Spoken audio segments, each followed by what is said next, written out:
time, y'all niggas should've left with my 9. Bust a shot, hit the cop, and that's a federal crime. But before I go to jail and do the federal time, eat my wife pussy, incredible edible dime. Petro said, fuck it, you can do it again. Let the sket blow, fucking now I'm losing the frame. Sean Price is the best around. Niggas Ray Charles with it, doing the damn mess around. I will back out the iron and press this clown. I will smack fire for lion and wet this clown. No joke, rock him all law. Fucking drive by me and I'ma pop at your car. Listen, push that crack, push that rap, good. When I push that lack, you look at that hood. Wanna know who the fuck I'm signed to? What difference do it make, bitch? Listen to the tape dick. Bitch, I give a fuck what you're thinking. Fuck your thoughts. I'm God, and bitch you now. Yeah, and bitch you now. Listen, I'll be that insane nigga from the psycho ward. Insane nigga from the psycho ward. Be that insane nigga from the psycho ward. Insane nigga, insane nigga. Be that insane nigga from the psycho ward. Insane nigga from the psycho ward. Be that insane nigga from the psycho ward. Insane nigga, insane. I'll be that insane nigga from the psycho ward. Insane nigga from the psycho ward. Be that insane nigga from the psycho ward. Insane nigga, insane nigga. Be that insane nigga from the psycho ward. Insane nigga from the psycho ward. Be that insane nigga from the psycho ward. Insane nigga, insane nigga.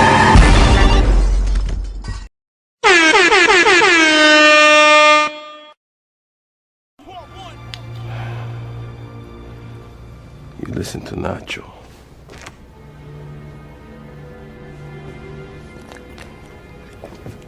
This loyalty that you have for your friends is bad in this business.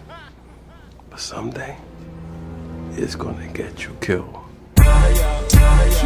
I've been having some deep thoughts when that L blowing.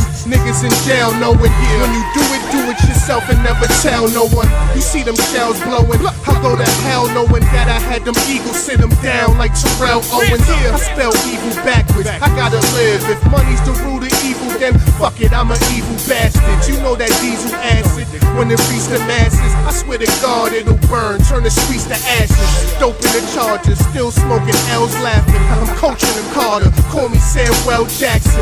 Niggas been fags, funny like Sinbad. Me, I'm from the hood, my life savings in a gym bag. I'm flaming the 40, I ain't even sorry. If you with your kid, then I put your brain on your shorty. I ain't open that damn block for the fame and the glory. I was hoping to jam rocks like Damian Marley. Yeah. Hey yo, I'm living better.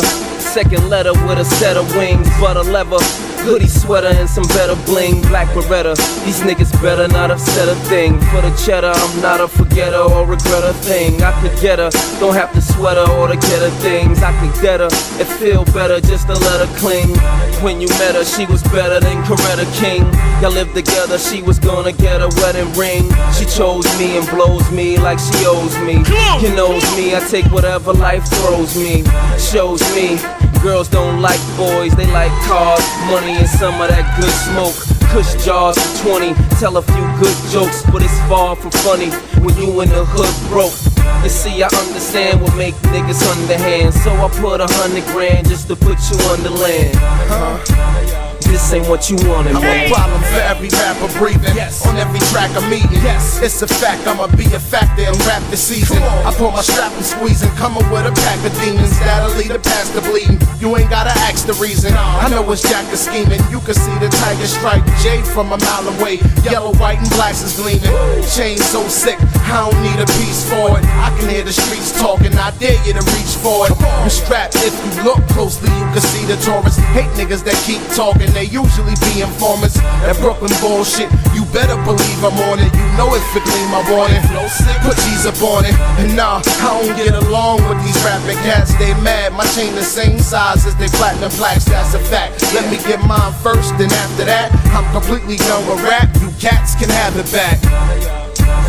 Had the hummer and brain sport thoughts for the winner. Summer thoughts for the winner. It's Long John weather fiends come with shorts in the winter. Shovel snow in the winter. Hope you get in my drip.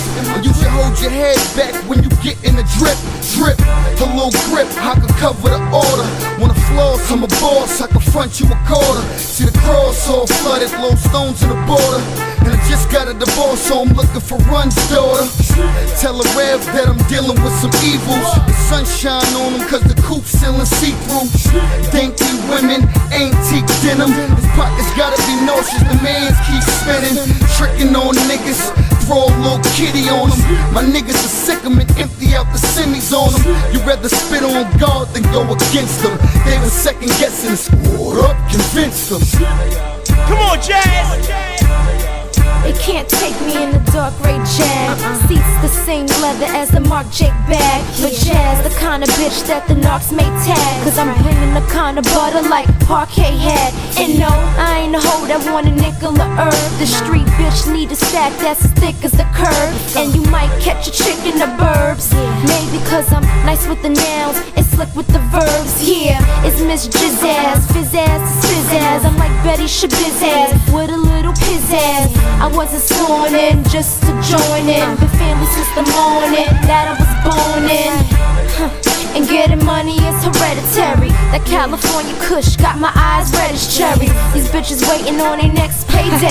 I'm in the XyayX with the body of an ex-playmate. And I'm still holding the SK straight, nigga. North South Way, rise to power. Flash out to Mix Unit, Mike Rios.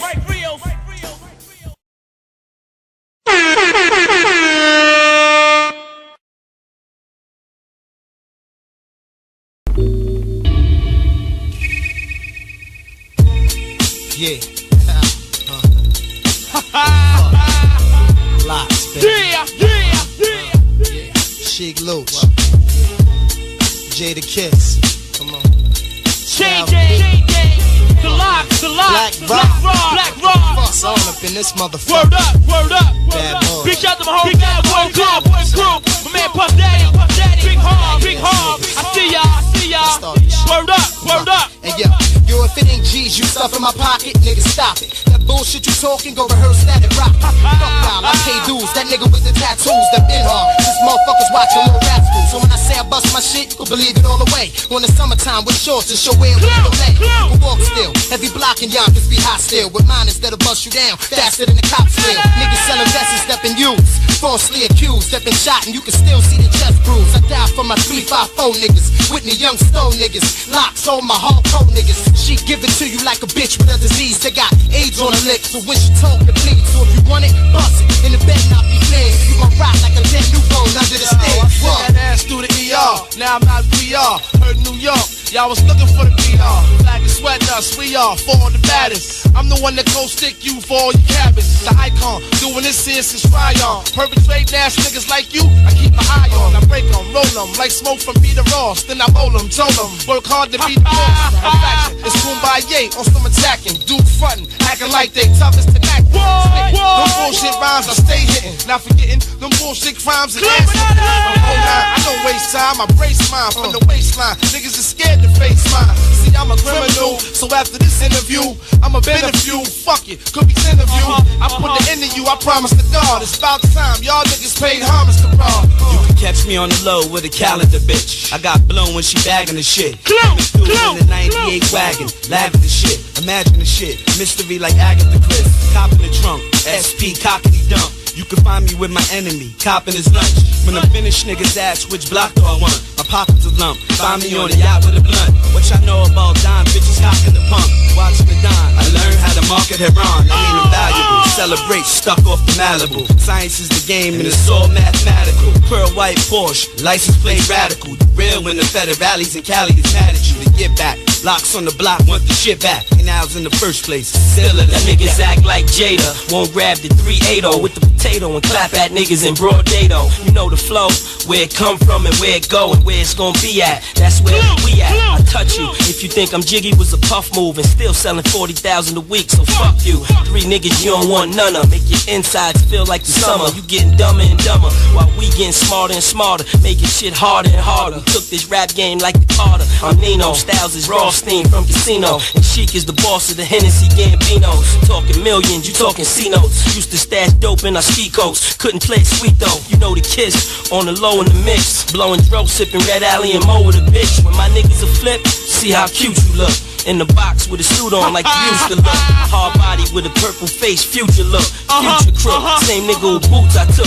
Giuliani ain't no motherfucking joke. We got mad niggas broke, lot of niggas getting bad coke. When they bring it to the lab, if it's totally slab, first felony, you still getting 4.5. What? DJ Clue, president. Part 3.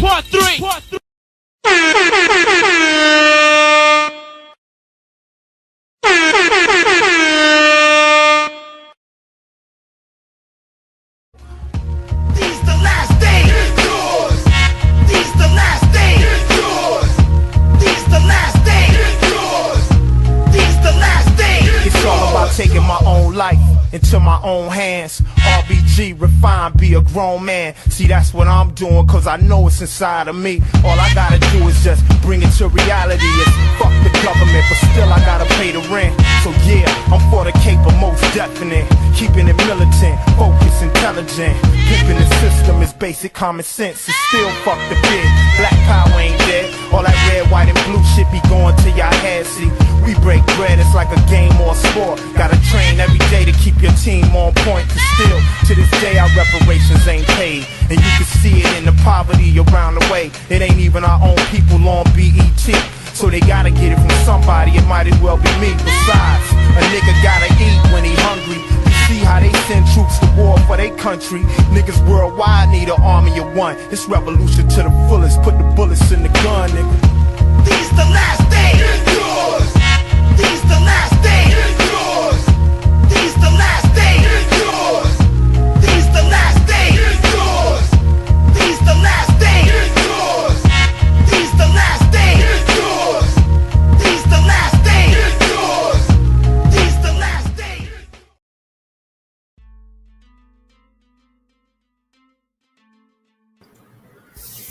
Aight. Peace and Black Power family. It's your boy Psychopath Black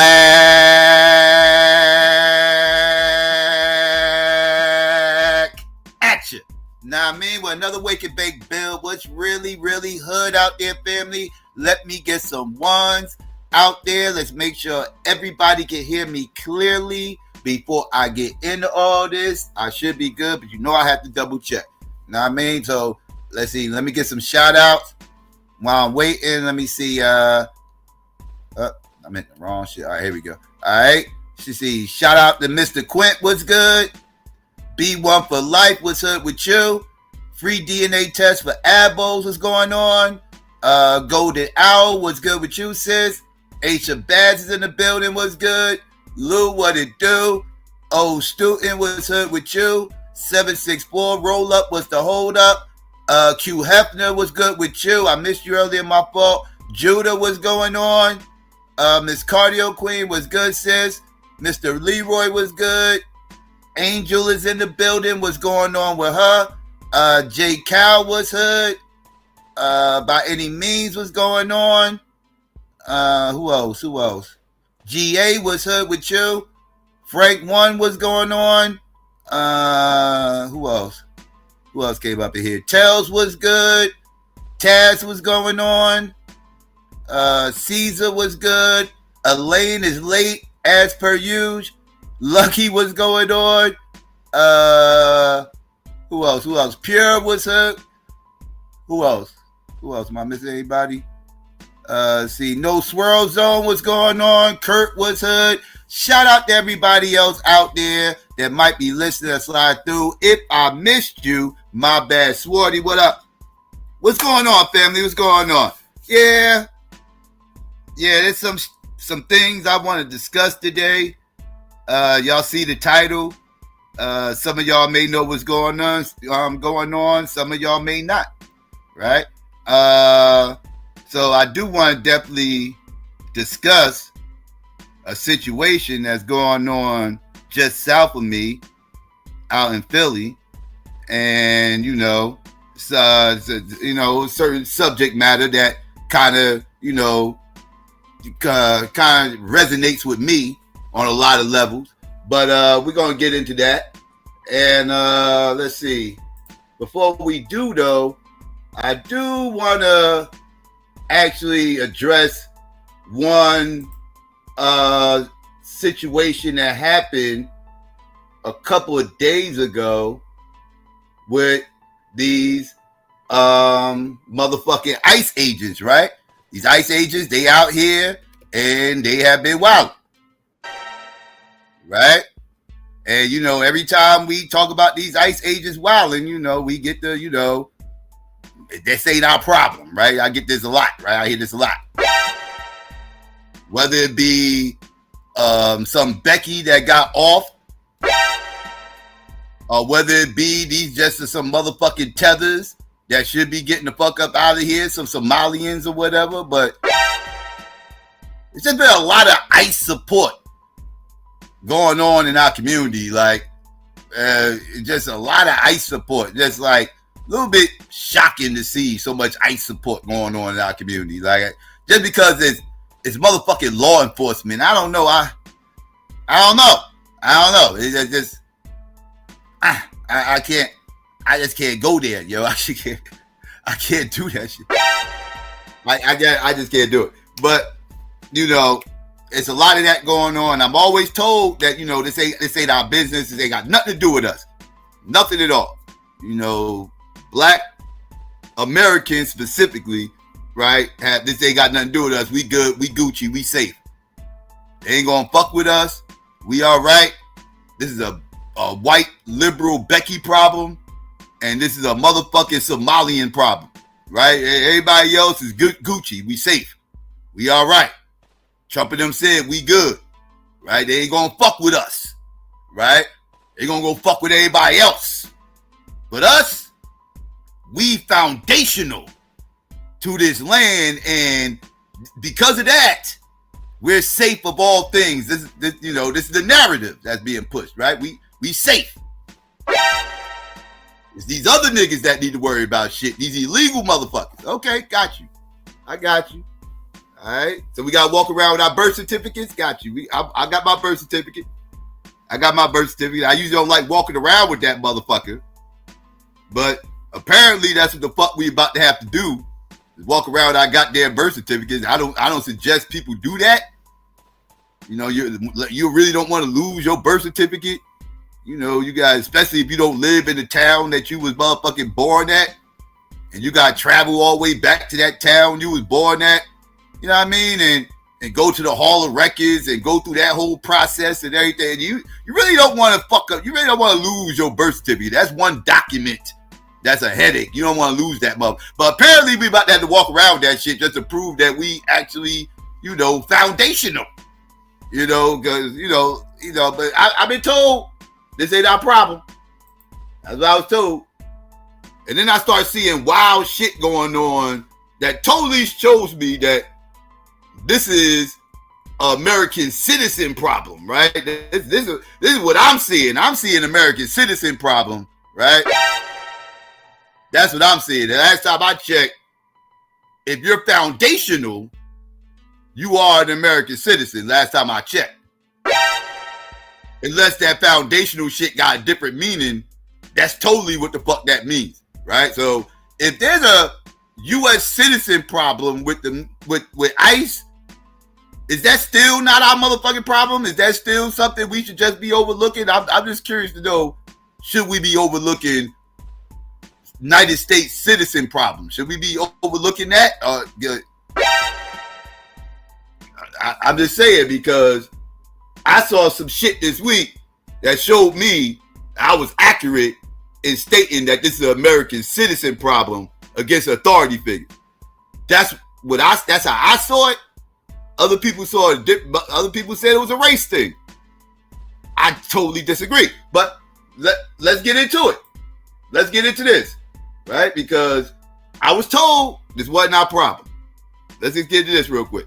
But we do continue to follow more unrest from last night. We were just telling you about it before the break. A man, according to DHS, Department of Homeland Security, was shot in the leg by immigration enforcement. DHS saying that Venezuelan man here illegally fled a targeted traffic stop, crashed his vehicle, and then barricaded himself inside a home, along with two others who the DHS says attacked the agent with a shovel and broomstick, or shovel/broomstick. We've seen it both ways, and that the agent fired a defensive shot at the man they were targeting and shot him in the leg. He was taken to the hospital and is expected to be okay. Minneapolis police say that the two accused of assaulting the federal agent are in custody. DHS just updated us and let us know that all three now are in custody, the man they were targeting and then the other two who were apprehended last night as well. So minutes after the shooting, though, we just kind of showed you how those protesters were starting to gather at the scene. Minneapolis police actually characterizing this as violent. They say that people were throwing things, fireworks, rocks, ice chunks at the agents. So there was tear gas there. You saw crowds disperse. You may have also seen or heard from a Minneapolis family who was there in their vehicle during some of this chaos. A couple and their 6 children, ages 11 years old all the way down to 6 months. They were there and they wanted to share some of what happened to them last night. We spoke with them a little bit this morning, last night, and then this morning on the phone. The father spoke with us on scene after emergency responders were able to take his children to the hospital. So we wanted to play you first a little bit of last night's scene before we bring them in for a conversation. Officers threw flashbangs and tear gas in my car and made I got 6 kids in the car. So my 6 months old can't even breathe.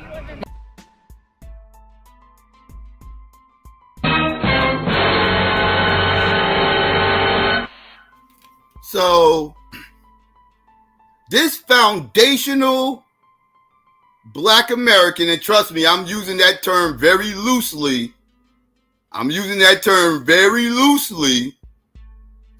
Right? Let's just say this American citizen, right? Whose parents, most likely, I don't know for sure. I ain't the police. I ain't background checking motherfuckers like these FBA police ass niggas. I'm just assuming, I could be wrong, but I'm assuming his lineage dates back to the plantation. Again, I'm just assuming.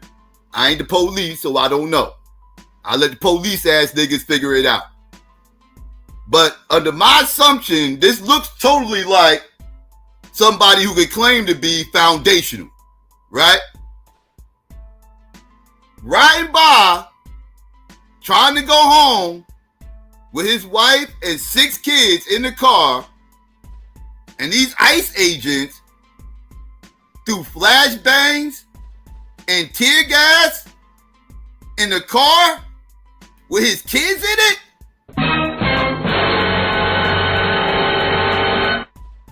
The youngest being 6 months old? That's wild. That's wild. Now again, I'm just assuming that this motherfucker's found, quote unquote, foundational. Right? Again, I'm using that term very loosely. Right? I don't want y'all motherfuckers think, you know what I mean? Using it very loosely. But I'm assuming foundation. That's what I'm thinking. I could be wrong. Again, I'll let the police niggas figure it out. I'm sure they'll tell me once they do their background check. But let's get back into it. For a conversation. Officers threw flashbangs and tear gas in my car and made I got 6 kids in the car. So my 6 months old can't even breathe. My 2-year-old flipped out the damn car. This was flipped over. My car filled with tear gas. I'm trying to pull my kid out the car. Sean Jackson and Destiny Jackson join us now. He was the gentleman we spoke with last night, and Destiny was there in the vehicle as well. Thank you guys for joining us today to talk through what happened last night. We appreciate it.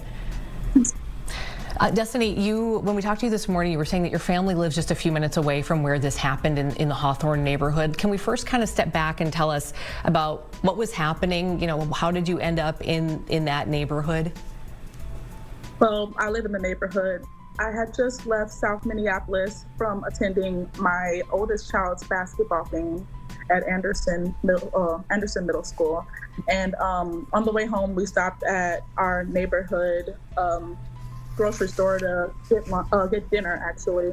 And we continued our path home, which happens to be like the way through the protest. We weren't aware that a protest was happening. And once we got that way, we did see lights and stuff, and we continued our path to go home because it wasn't blocked off or anything. Yeah, her name is Destiny Johnson. I'll bet 1,000 to 1 that she's motherfucking foundational than a motherfucker. You ain't gonna meet some tether named Destiny Johnson. Oh, that's foundational. That name in itself is foundational.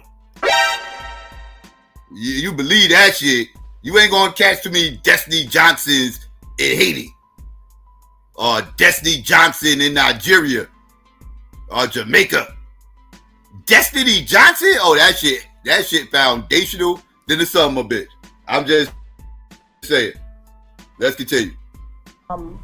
We continued our path home, which happens to be like the way through the protest. We weren't aware that a protest was happening. And once we got that way, we did see lights and stuff, and we continued our path to go home because it wasn't blocked off or anything.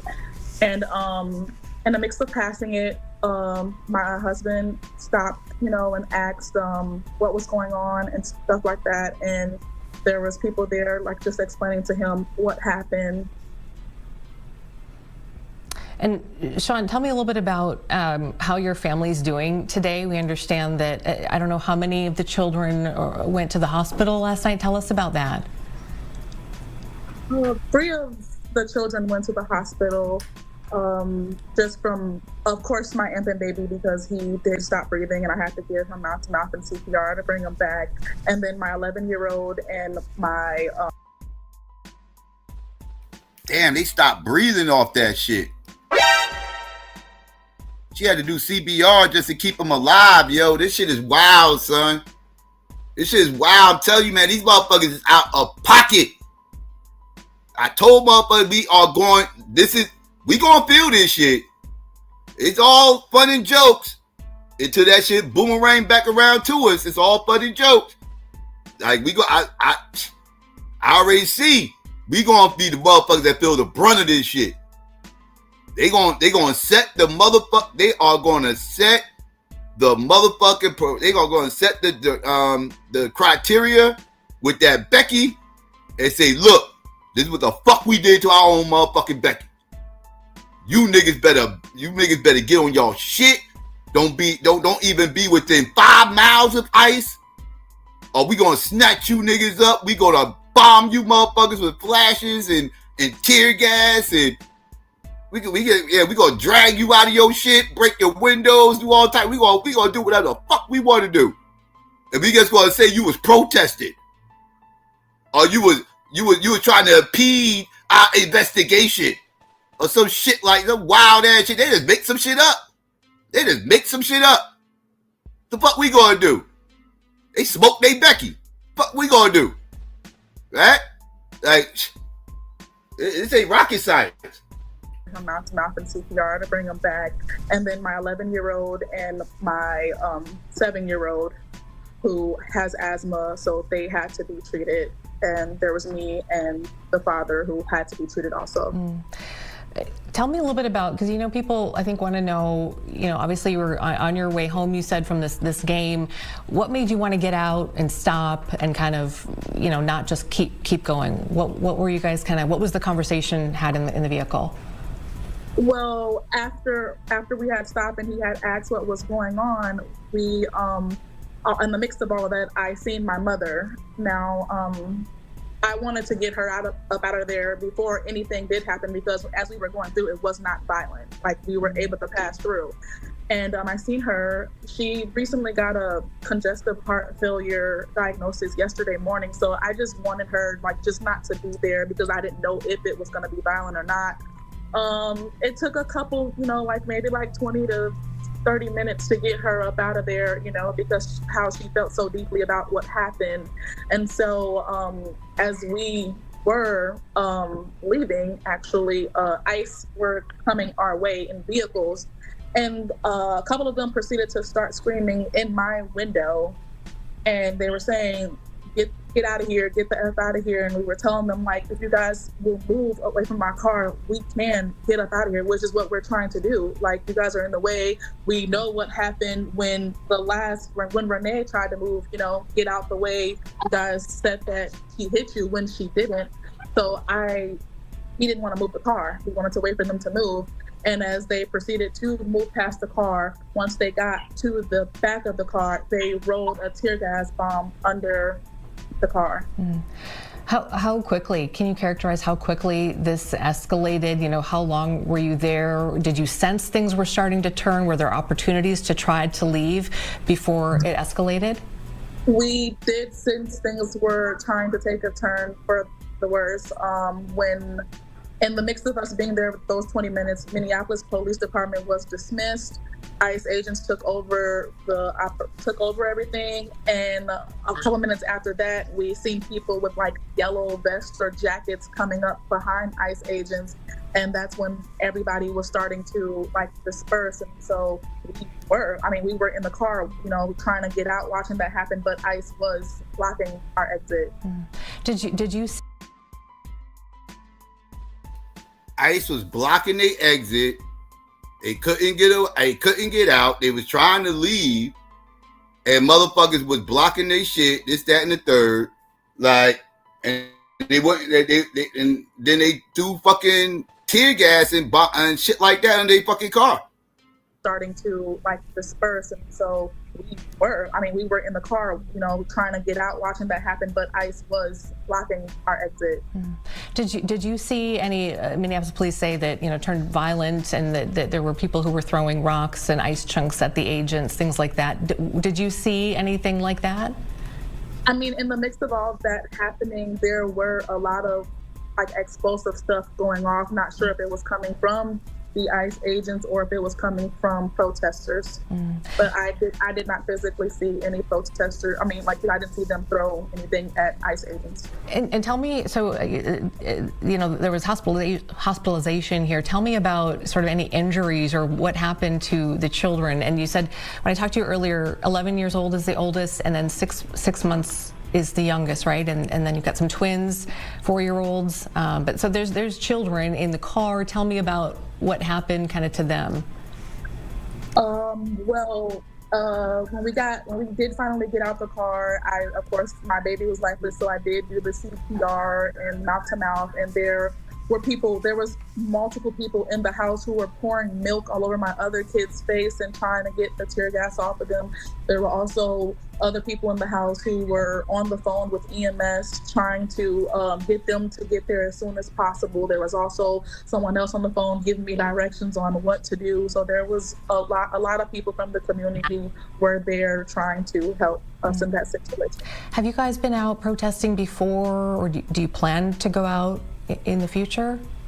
No, we have never been out protesting before. Of course, we have reason to, because everybody, we need to stand up for our community. But it was our first time, as like we weren't really there protesting. But I did answer a few questions while I was out there, so I guess you can say I was if you want to. But really, I'm traumatized. I really don't want to. But with this happening to my family, it gives me the drive to do so, because it's just crazy.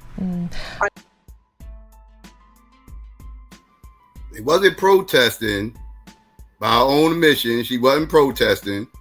Now she's saying she's motivated to because of what the fuck just happened to him. That's a decision for them to make. I got my own individual opinions about that. Whatever people decide to do, they do. But she clearly said we wasn't out there protesting. Said she answered a few questions that people asked her, and that was that. But they wasn't out there with no signs. They wasn't out there harassing people. They are so happy to be out there.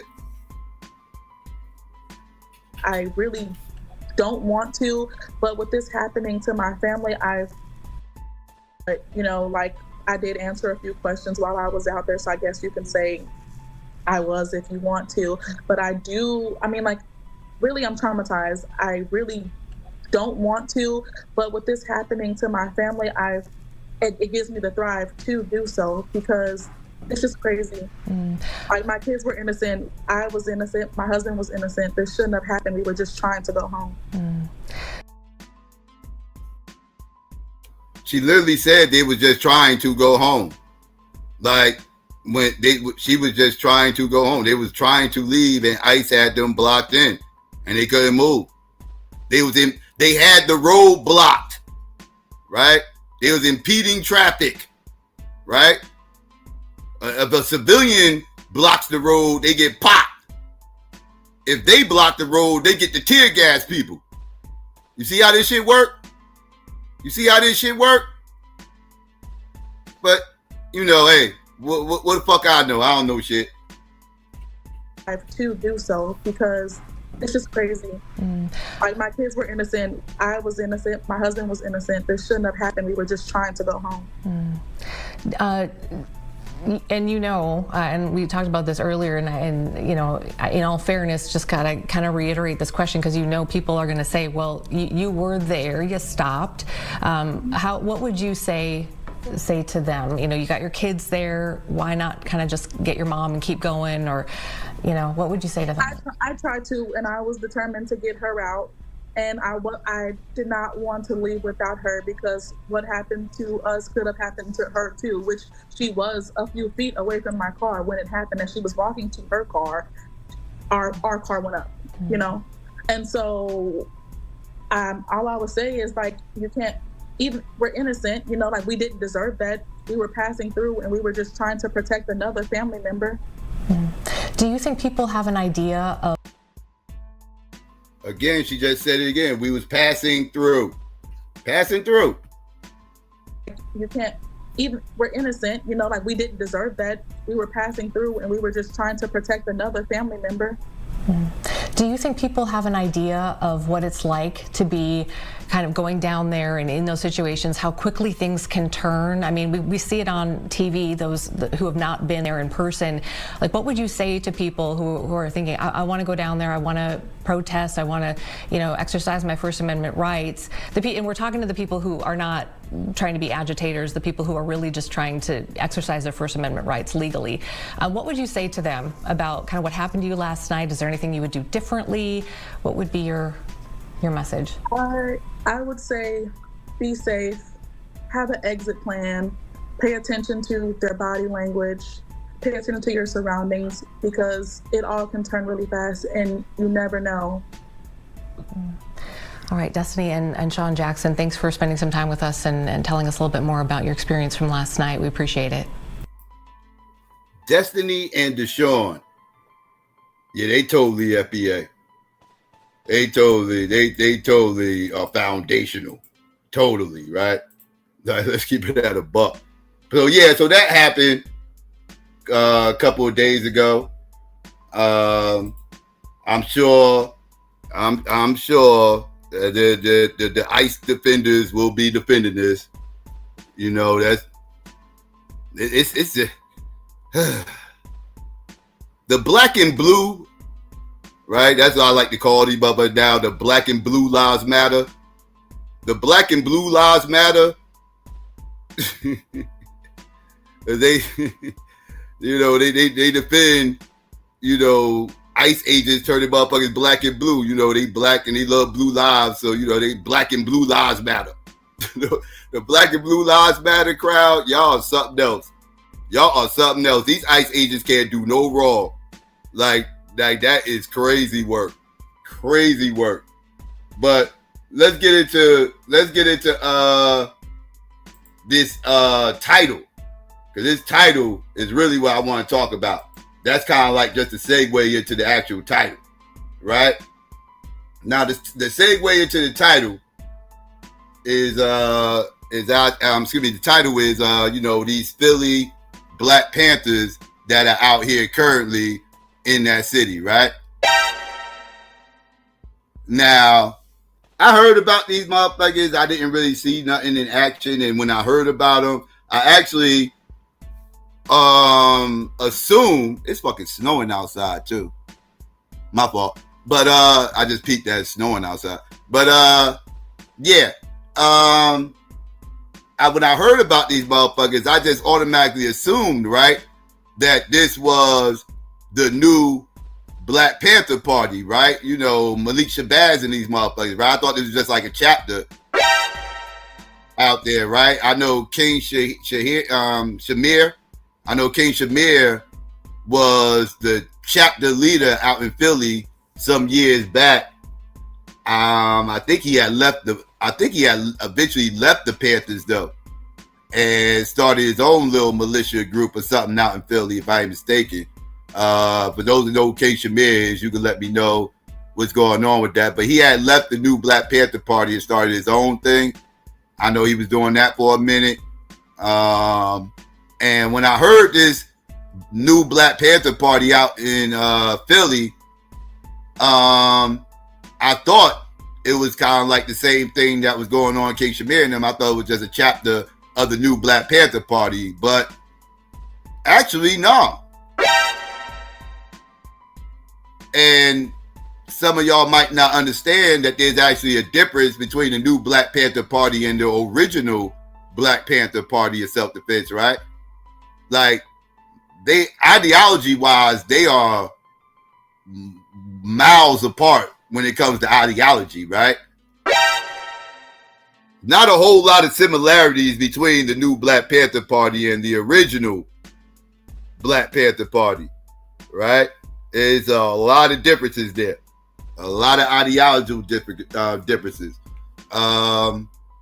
The original Black Panther Party was built on the backs of being secular, right? It was a secular movement, right?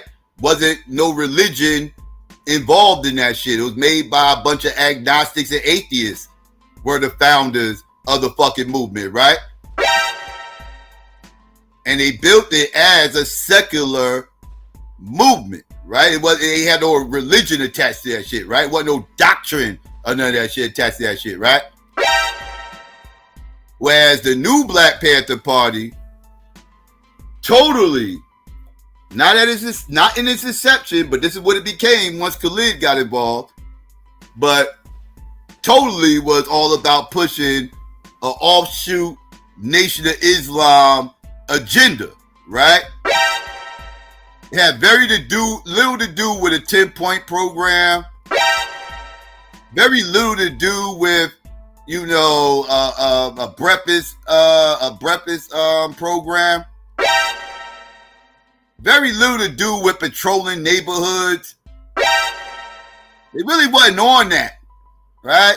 It was more about changing people's way of thinking, right? It had more about spreading the ideology, right? Like, and that ideology was very Nation of Islam centered, motherfucker. Very Nation of Islam centered. I know. I actually attempted to join those motherfuckers, and trust me when I tell you, I'm speaking from experience. These motherfuckers all about pushing Nation of Islam fuck shit. Right? That's just how I view these motherfuckers. Let's keep it a buck. Right? So when I heard these motherfuckers was out in Philly, I'm thinking it's just going to be another bullshit ass motherfucking, you know, organization that's just using the Panther name and just trying to push it as a religion. Right? But then I found out that this Philly chapter of the Black Panthers that's out there right now that people are talking about is actually not a part of the new Black Panther Party. And they actually are trying to re-resonate the original Black Panther Party of self-defense. They're trying to build their shit on the backs of what Huey and them was talking about, right? Now, I saw of some things. I've been looking into them over the last 24 hours. And I saw some things that was cool. I saw some things that maybe raised some eyebrows, right? I saw some good. I saw some bad. I saw some questionable shit, right? It wasn't all of anything, right? It wasn't all bad, wasn't all good. And I didn't question everything. But I do want to give my own personal views on what's going on out in Philly and let everybody know, the in and outs of some of this shit. This is my lane right here. So let's get into what actually made these motherfuckers go viral and why people are actually talking about them over the last week. Let's get into that. All right. Let's see. I can hold my gun like this. It's the law. Philadelphia Crime Code 6108 says I can hold my long arm in my hand. Just can't hit my finger on the trigger, but it's not. So don't ask me to do nothing that's against the law. Can I help you? I'm out here minding my business. I'm out here to control and watch you. Anything else? Because you guys like beating up our teenagers. Somebody sent us a video of y'all beating up teenagers. Y'all, wasn't it? It was y'all. You part of that. It was y'all. It was y'all. If you don't like to be labeled in with slave catchers, you shouldn't have taken their home, sellout. You are a sellout. You wearing this. You are a sellout. You ain't protecting. You got to do whatever they tell you to, including hurt your people. Because you're walking up to me and I don't like you and I don't trust you and I don't got no conversation with you. So unless you're investigating the crime, leave me the alone. I don't care. I got a gun license right here. This is legal. Philadelphia Crime Code 6108. Move your car out of people's way and get the out of my face. Thank you, officer. Have a good day. You have a bad one. Sell out. Out of here. You smiling for a sellout? You know where you came from? Slave catchers hired you to help catch their property, which was us. Slave catcher controls the origin of that cash. Out of here. Go where you're needed. We don't need your help. Get out the street. Like your supervisor said, get out the street. Get out the street. Another W. Go with him. Go with him. Get out the street. You blocking traffic. Get out the street. W. Get out the street. Thought you was gonna disarm. In Philadelphia, Pennsylvania, the Black Panthers were. Okay. See now, that type shit right there, is exactly what made me want to be a Panther in my youth and shit, right? Like that type of energy right there. I'm just saying. Being on that type of time is what made me want to motherfucking be a Panther, and that's what made me even entertain the new Black Panther Party. And I ain't gonna lie, this organization was out back then, I would have totally joined. If that's what the new Black Panther Party would have been when I stepped up in those meetings and everything else to see what they was about, they was on this type of time, I would have totally been a part of it. Because that's type of energy I was on. Still is a little bit, but I'm a little bit, I don't move the same way I did in my 20s I do now, but I definitely was on that type of time. Right? So just saying. So because that type of energy right there, like Huey P. Newton and them and everything else, like that again, that kind of molded that energy, right? Kind of molded the motherfucker I am. So that resonated with me right there. Checking those motherfucking pigs, telling them to get the fuck up out of here, kick rocks. We don't need you. You can't do shit. I got this gun in your fucking face. If you touch me, bad things gonna fucking happen. I totally feel that energy, right? But let's get back into it. Let's bring it back a little bit more. Out of here. Go where you're needed. We don't need your help. Get out the street. Like your supervisor said, get out the street. Get out the street. Another W. Go with him. Go with him. Get out the street. You blocking traffic. Get out the street. W. Get the out the street. Thought you was gonna disarm. In Philadelphia, Pennsylvania, the Black Panthers were present, which led to the cops showing up. The men knew their rights, and we saw a walk-off from the police. No ICE agent ever run up on me. I guarantee you they won't. I put a hole in their chest the size of a window. Safe line repair, safe line replace. That's what's gonna happen. They touch me. Unarmed woman was killed by. Wait.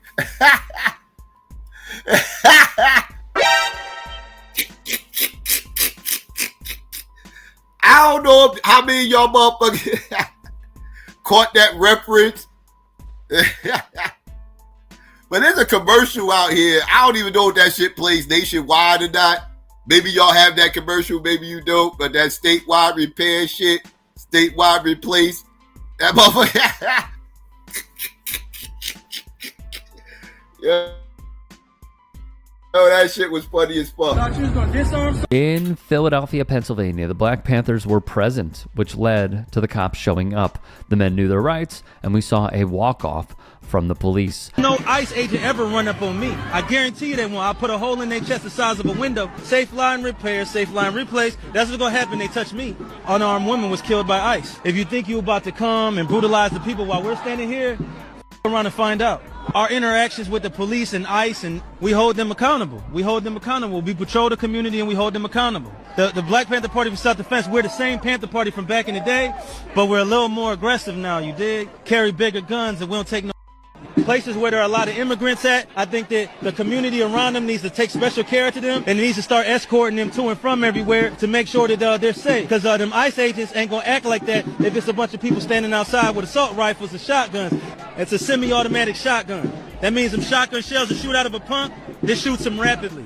If you are gonna legally arm yourself with something bigger than what they got. Those who serve in the public, they should be fearful of the public. They should be fearful that the public's going to be dissatisfied with their job that they're doing, not feeling like they're tyrants, not feeling like they're bullies because they got guns and body armor and walkie-talkies. That makes them immune to whatever the people will do. I think you want to correct the ideology of the pig and the mentality of the slave catcher. You meet them with equal force. All power to the people. No power to the pig. Not only that, they were seen at the anti-ICE protests. Now, there will be many libs upset at this. I was raised to believe that the KKK and the Black Panther Party were equal and opposite entities. And it wasn't until I watched Forrest Gump that I had exposure to what the Black Panther Party might actually be. This is obviously a result of me being a white kid raised in Texas. I literally thought that like Huey Newton was like akin to like the Grand Wizard of the Triple K. Like the benevolent government, took out the... And that was the premise behind not just the Black Panthers, but the whole Black Power movement of that time. Right? They called it, it was called reverse racism, right? We still hear that dumbass term to this day, right? They were called reverse racists, right? They compared them like he said, got compared to the Klan, neo-Nazis, everything else, just this radicalized black group that just hate everybody and this, that, third. Like, this was the narrative behind the whole Black Power militant movement. And that sentiment right there, what that white boy just said, I want y'all to pay close attention to this. I need y'all to pay attention to this. What that white boy just said right there is what caused a segment of black people, a certain segment of black people understood that white people hold these sentiments. So now the word black is tainted. Now the word black is associated with Black Panther, racist organization. Associated with Black Power, racist motherfucking slogan. Associated with death, associated with, y'all hear all these little Moorish at black is this and black is that and black is black is black is black. You know what I mean? This was the narrative. So a certain segment of black people understood this, that white people feel this way. So now in the 80s, they all of a sudden didn't want to be referenced as black anymore. It wasn't sophisticated, right? It wasn't, right? It wasn't something that was acceptable amongst mainstream society, right? It's frowned upon. It got a stain to it, right? We need to switch it up. We need to have something that's more culturally accepted in mainstream society, because black ain't that, right? That's some bullshit. We need something that's more acceptable, something we can be proud of, right? And this is when you hear it all the time online. This is when you start to see the movement that Jesse Jackson became the face of, right? About changing our name on the census from black to African American. That's when the fuck that shit happened. But what that white boy just said has everything to do with why the term African American even became a thing. It's because of what that white boy just said. Nothing more, nothing less. Motherfuckers wanted to sound less intimidating to white people. Right? Motherfuckers wanted something to identify as that be looked at in higher regard to white people. Right? That whole African American shit is all pandering to white people. That's what that shit was all about. Again, based off what this white boy just said. I was raised to believe that the KKK and the Black Panther Party were equal and opposite entities. And it wasn't until I watched Forrest Gump that I had exposure to what the Black Panther Party might actually be. This is obviously a result of me being a white kid raised in Texas. I literally thought that like Huey Newton was like akin to like the Grand Wizard of the Triple K. Like the benevolent government, took out this threat that was, causing black supremacy. I mean, I'm a young kid. I don't understand that black supremacy doesn't exist, and I'm white and I'm being told to be scared of these people. This is a condition that you're conditioned to in conservative America. It's the early 2000s. They're this malevolent evil akin to the biggest terror cells in the world. Meanwhile, they're feeding thousands of children in every major American city. Meanwhile, they're this engine of a black renaissance in America being combated by the CIA. Then I watched Forrest Gump and I'm a kid and I'm like, if this is an accurate depiction, I mean, at worst, they're like a little rough around the edges. This seems okay to me. Like, I don't know. Mind you, that movie doesn't even do like an incredible job at like illustrating the Black Panther Party either. But it was enough to make me think about it and start to learn about it. And the rest is history. But it's f***ing crazy. But one dude gives the tea on the propaganda we all took in, and how so many liken the Panthers to extremist movements. Yeah. And just open-ended, any comments you want to give to like my generation, the younger generation, or just any generation. Legally arm yourselves and unify, or else you will die. And I mean that in the literal sense. You see on the news all the time, Renee, everybody say her name, Renee. Right? She just got shot in the face by ICE, right? This is a real thing, and they're not gonna stop. And the more they hurt people and get away with it, the more they're going to get that momentum to keep going. So everybody needs to unify and come together, and everybody needs to arm themselves, right? Because the revolution is in the barrel of a gun, whether you believe it or not. You want to be comfortable and you want to be nice. You don't want no confrontation. Look, Huey P. Newton said it the best. Anybody without a gun is either a slave or they're about to be one, So, and people worried about people being scared of them. Huey P. Newton also said this when somebody asked him, don't you think the Black Panther Party is scary? Don't you think it's scaring people? He said, my people have been the ones afraid. Hey, sister, we got free groceries over here. Free hot soup and free clothes. He said, my people be the one afraid for hundreds of years. So if you're saying people scared of us, now that's a compliment. That means we're doing something right. Okay. I just heard something right there that was problematic. What the fuck you just say? I also said this when somebody asked him, don't you think the Black Panther Party is scary? Don't you think? Did he say the white Black Panther Party? What? What? People being scared of him. Huey P. Newton also said this when somebody asked him, don't you think the Black Panther Party is scary? Don't you think it's scaring people? Okay, I'm gonna assume that was a mix up. At first I thought he said the white Panther Party. Then I thought he said the white Black Panther Party. Then it sounded like he said the I don't know. He got tongue tied, I'm assuming. Without a gun is either a slave or they're about to be one, you know? So, and people worried about people being scared of him. Huey P. Newton also said this when somebody asked him, don't you think the Black Panther Party is scary? Don't you think it's scaring people? He said, my people have been the ones afraid. Hey, sister, we got free groceries over here. Free hot soup and free clothes. He said, my people be the one afraid for hundreds of years. So if you're saying people scared of us, now that's a compliment. That means we're doing something right. You know what I'm saying? Would you rather be scared of ICE? Would you rather be scared of the slave catcher, the police? Would you rather be scared of the government forces that are working against the people? Or would you rather be them scared to mess with you? That's for you to choose. That's for you to decide. Unify, arm yourself, and keep this mentality all the time. All power to the people. All power to the people. Where can people find you? Like on social I'm media? Chairman Paul Birdsong on Instagram. You can find the Black Panther Party. Right. That's his name, y'all. Right? Chairman Paul Birdsong, right? You know I had to look this dude up. Like, who is this guy? I don't even know this dude. Right? Like, I don't know dude. So I had to look him up, see what was going on here. And I found him on the gram. Let me fix this real quick. I'm trying to. All right. I found him on the gram. Right? Dude got 223K followers, right? So he got a lot of followers. So I went looking at, I went looking through the gram, see what he got going on. I saw this video. Yeah, I'm going to play this real quick.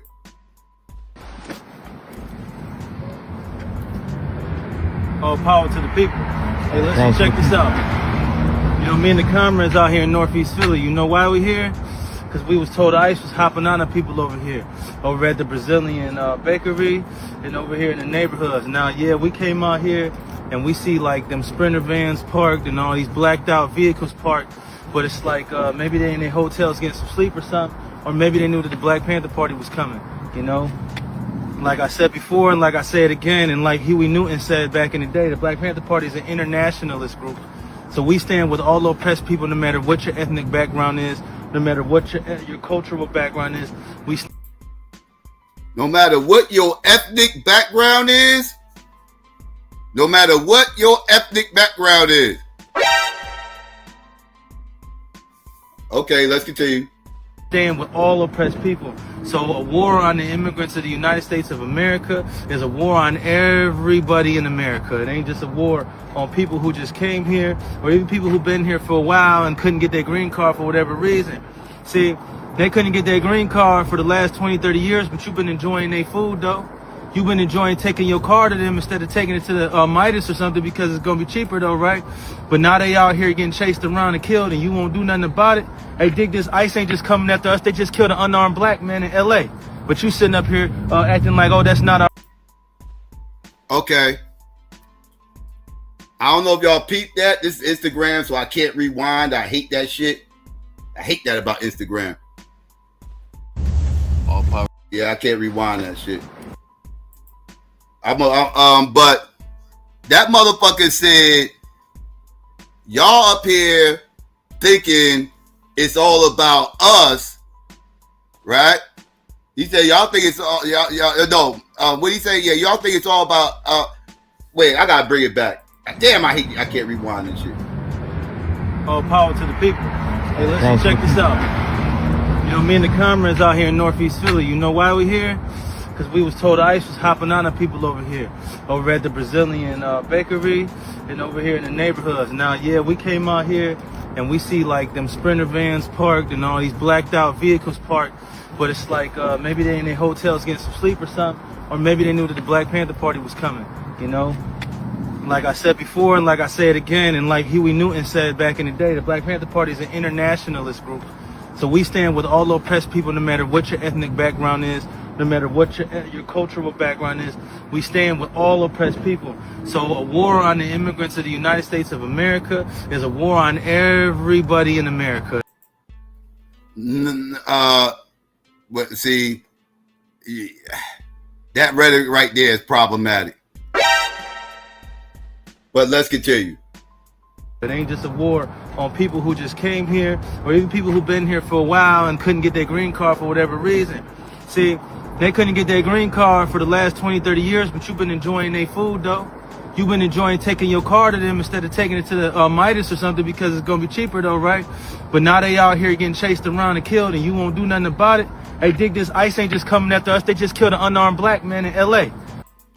That's what he said. He said they not just coming after us, but they just killed a black man out in L.A.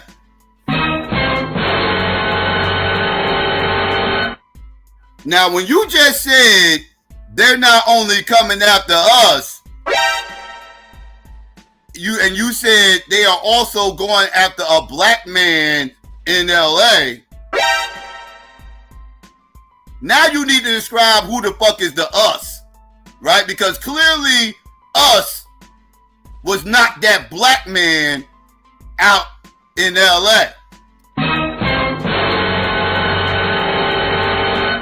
That's clear. You made a clear separation there, and you said they're not only coming after us, they're going after a black man out in LA. Now, when I hear this, and I look at this dude, y'all already know, I'm like, who the fuck is the us? When you said us. And like, I need some clear, I need some clarity here. Like, what are we doing? What do you mean? They're not just coming after us, but they're also going after a black man. What? Nigga, what? So, I heard that. I was like, okay, wait, what are we doing right now? What are we doing right now? Right? So now I gotta take a closer look at this organization, right? Y'all know I went down the rabbit hole with this shit, and I found the chapter of the Philly Black Panther Party, and this is what the fuck I came up with right here. I was like, okay, what is this? This shit look like the whole, is this Fred Hampton's Rainbow Coalition? Like, I see white people, Latinos, like an Asian over here. I see like two niggas. I see like two niggas in this whole goddamn chapter. Like two of these. I'm like, wait, is this the Black Panther Party? This Black Panther? This look like the black and brown and white and yellow Panther Party of fucking self-defense. What the fuck are we talking about? The Black Panther Party? The Black Panther Party? That shit is wild. That shit is wild. I'm like, yo, what are we doing? What are we doing right now? Right? So it gets deeper. It gets deeper because I was on the grind with this. I was like, okay, what is going on here? Who are these people? I didn't know who the fuck these motherfuckers is.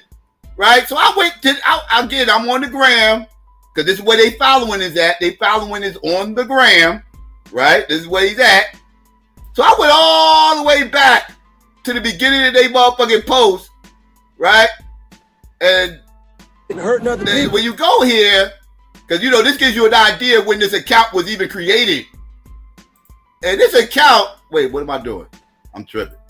All right, there we go. All right, yeah, this account, wait, I still got this picture up. All right, this account is less than a year fucking old.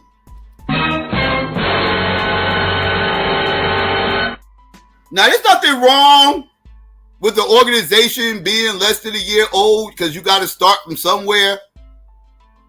But I just want y'all to understand that this right here is seeming very odd that we got a group of Latinos.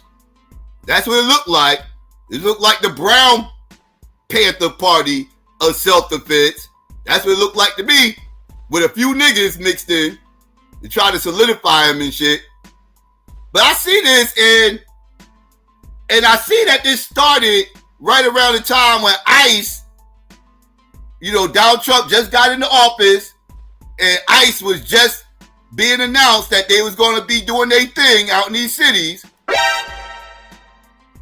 And all of a sudden, these motherfucking Latinos come out of nowhere and decide that they was going to start a Black Panther Party chapter in Philly.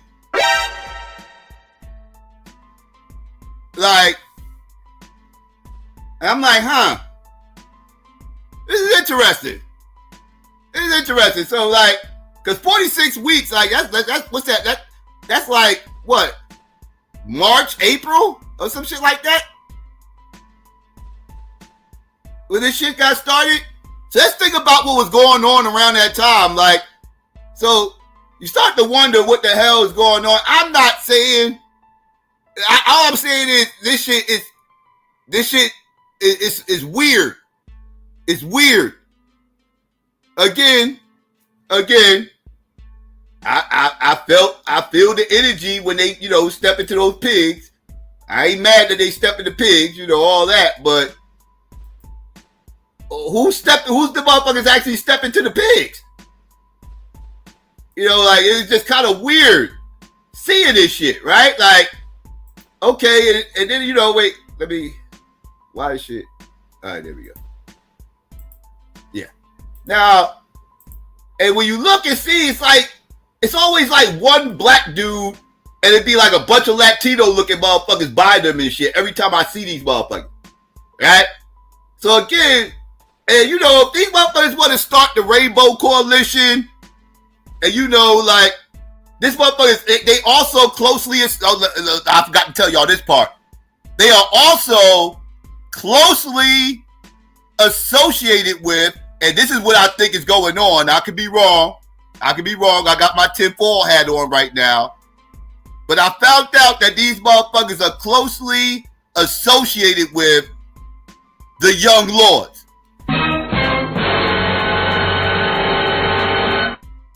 Who the fuck is the Young Lords, you may ask me? Well, it ain't a youth movement in fucking Chicago by some fucking gang and shit. It ain't a gang youth movement. The Young Lords. No. It's not Do It All and Mr. Funky Man's children. No, these are not the Young Lords. The Young Lords is a Puerto Rican activist group. Right? Let me say that again. The Young Lords is a Puerto Rican activist group. Right? That these motherfuckers are closely associated with. And to be honest with you, I'm starting to think that this version of the Black Panther Party ain't nothing but the fucking Young Lords using the Black Panther moniker to do what they do. That's what I think. Again, this is me with my tinfoil hat on. I'm just going off the evidence that I've seen and the shit that I know and the shit that I'm telling y'all. Y'all can run with it whichever y'all will, but that's what it seemed like to me. It seemed like there's some Young Lord shit going on, and they took a branch of these Young Lord motherfuckers, decided to flip them into Panthers so they can get their larger message out. That's what I motherfucking believe. I could be wrong, but that's what I believe. But let's continue. All the time. All power to the people. All power to the people. Where can people find you? Like on social media? I'm Chairman Paul Birdsong on Instagram. You can find the Black Panther Party for self-defense on TikTok and Instagram. Black Panther Party is split up by chapter, so whatever state you are in, if there's a chapter there, type in BPP in the name of your state and it should pop up. They were interviewed by the People's Press with Chairman Paul Birdsong leading the way. See, a lot of people are asking why the Black Panthers are going up against ICE for the immigrants. The Black Panther Party for Self-Defense, the one that Huey Newton started with Bobby Seale, is an internationalist organization that stands as allies with oppressed people no matter what their ethnic background is, no matter what their cultural background is. All power to the people. We're not racist. The very ideology of racism in and of itself is not intellectual, being that there's only one race on the planet, and that's the human race. My goal is to protect my people from ICE, to protect my people from police brutality, to protect my people from crooked politicians, imperialism, to protect my people from imperialism, fascism, to protect my people from racism, to protect my people from capitalism. That's what my goal is, to protect my people from tyranny. I'm out here feeding people. I feed hundreds of people a week, if not thousands. You know, the Black Panther Party feeds people in multiple states across the country. He would also clear up some questions many have asked, including... A lot of people are saying that we should not stand up against ICE because we're standing for people that aren't us. And Black Panthers only stand for black people. That is a lie. Huey P. Newton said that we are internationalists and we stand with all oppressed people no matter what color they are. That's the... Yep. He's not wrong there. Huey P. Newton did say that. And that was Huey P. Newton's position, right? Like, no question. This is also one of the things that I've been heavily critical about Huey P. Newton.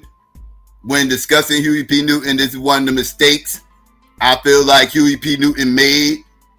You know, looking back in hindsight, I understand why Huey P. Newton ended up going down that whole humanist rabbit hole.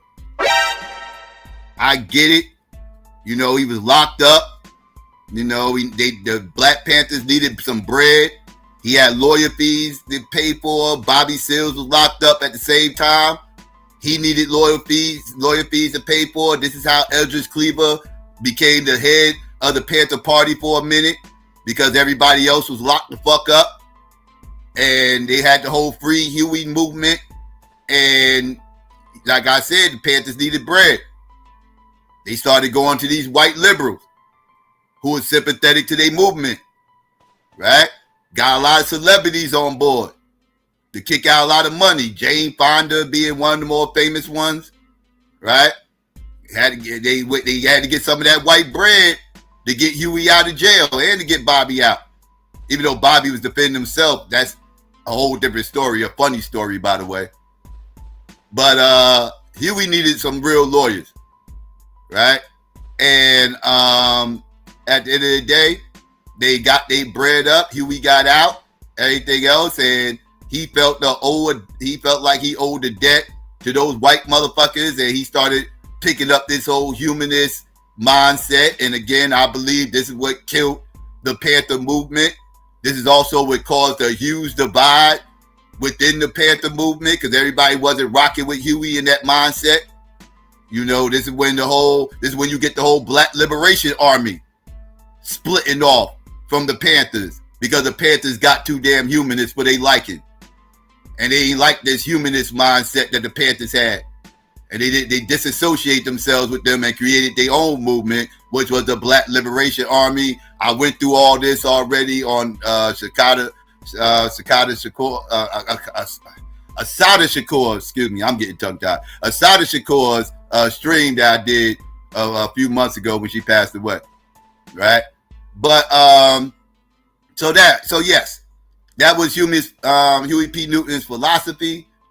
I understand that, you know, but again, as a philosophy he has that I do not agree with, I feel like that philosophy tore the movement up. I feel like the movement went downhill once that happened. Even though there's a lot of factors that tore down the Black Panther Party. Y'all ain't got beat me to death with the COINTELPRO and all that shit. I know all that and everything, but yeah, I believe that damaged them more than anything. Me personally. But I digress. Let's continue. Newton said that we are internationalists and we stand with all oppressed people no matter what color they are. That's the founder of the Black Panther Party. Thing number two, the Black Panther Party created something called the Rainbow Coalition, which is a coalition of Hispanics, Asians, whites, and blacks from all over the world working together to fight oppression. Again, the Black Panthers stood with the Mexicans, stood with the Puerto Ricans and the Dominicans, stood with the Japanese, the Vietnamese. The Black Panthers did a whole campaign to end the Vietnam War because they stood with Vietnam. So for you guys who are talking all of this gibberish about, oh, you guys aren't following traditions of the original, who do you think our leaders are? If you watch Huey Newton's speech, he specifically says, we are not black nationalists, we are internationalists. Again, this was the mistake I feel like Huey made. Because he's absolutely right. The original party was not nationalist. The original party was not fighting for a black nation. That's not what the fuck they was fighting for. Right? That gets misconstrued because the new Black Panther Party was absolutely pushing nationalism. But not the original Black Panther Party. No, they were not nationalists by any means. Now, the BLA, that's a different story. The Black Panther Party, not so much. Not nationalist. But let's continue.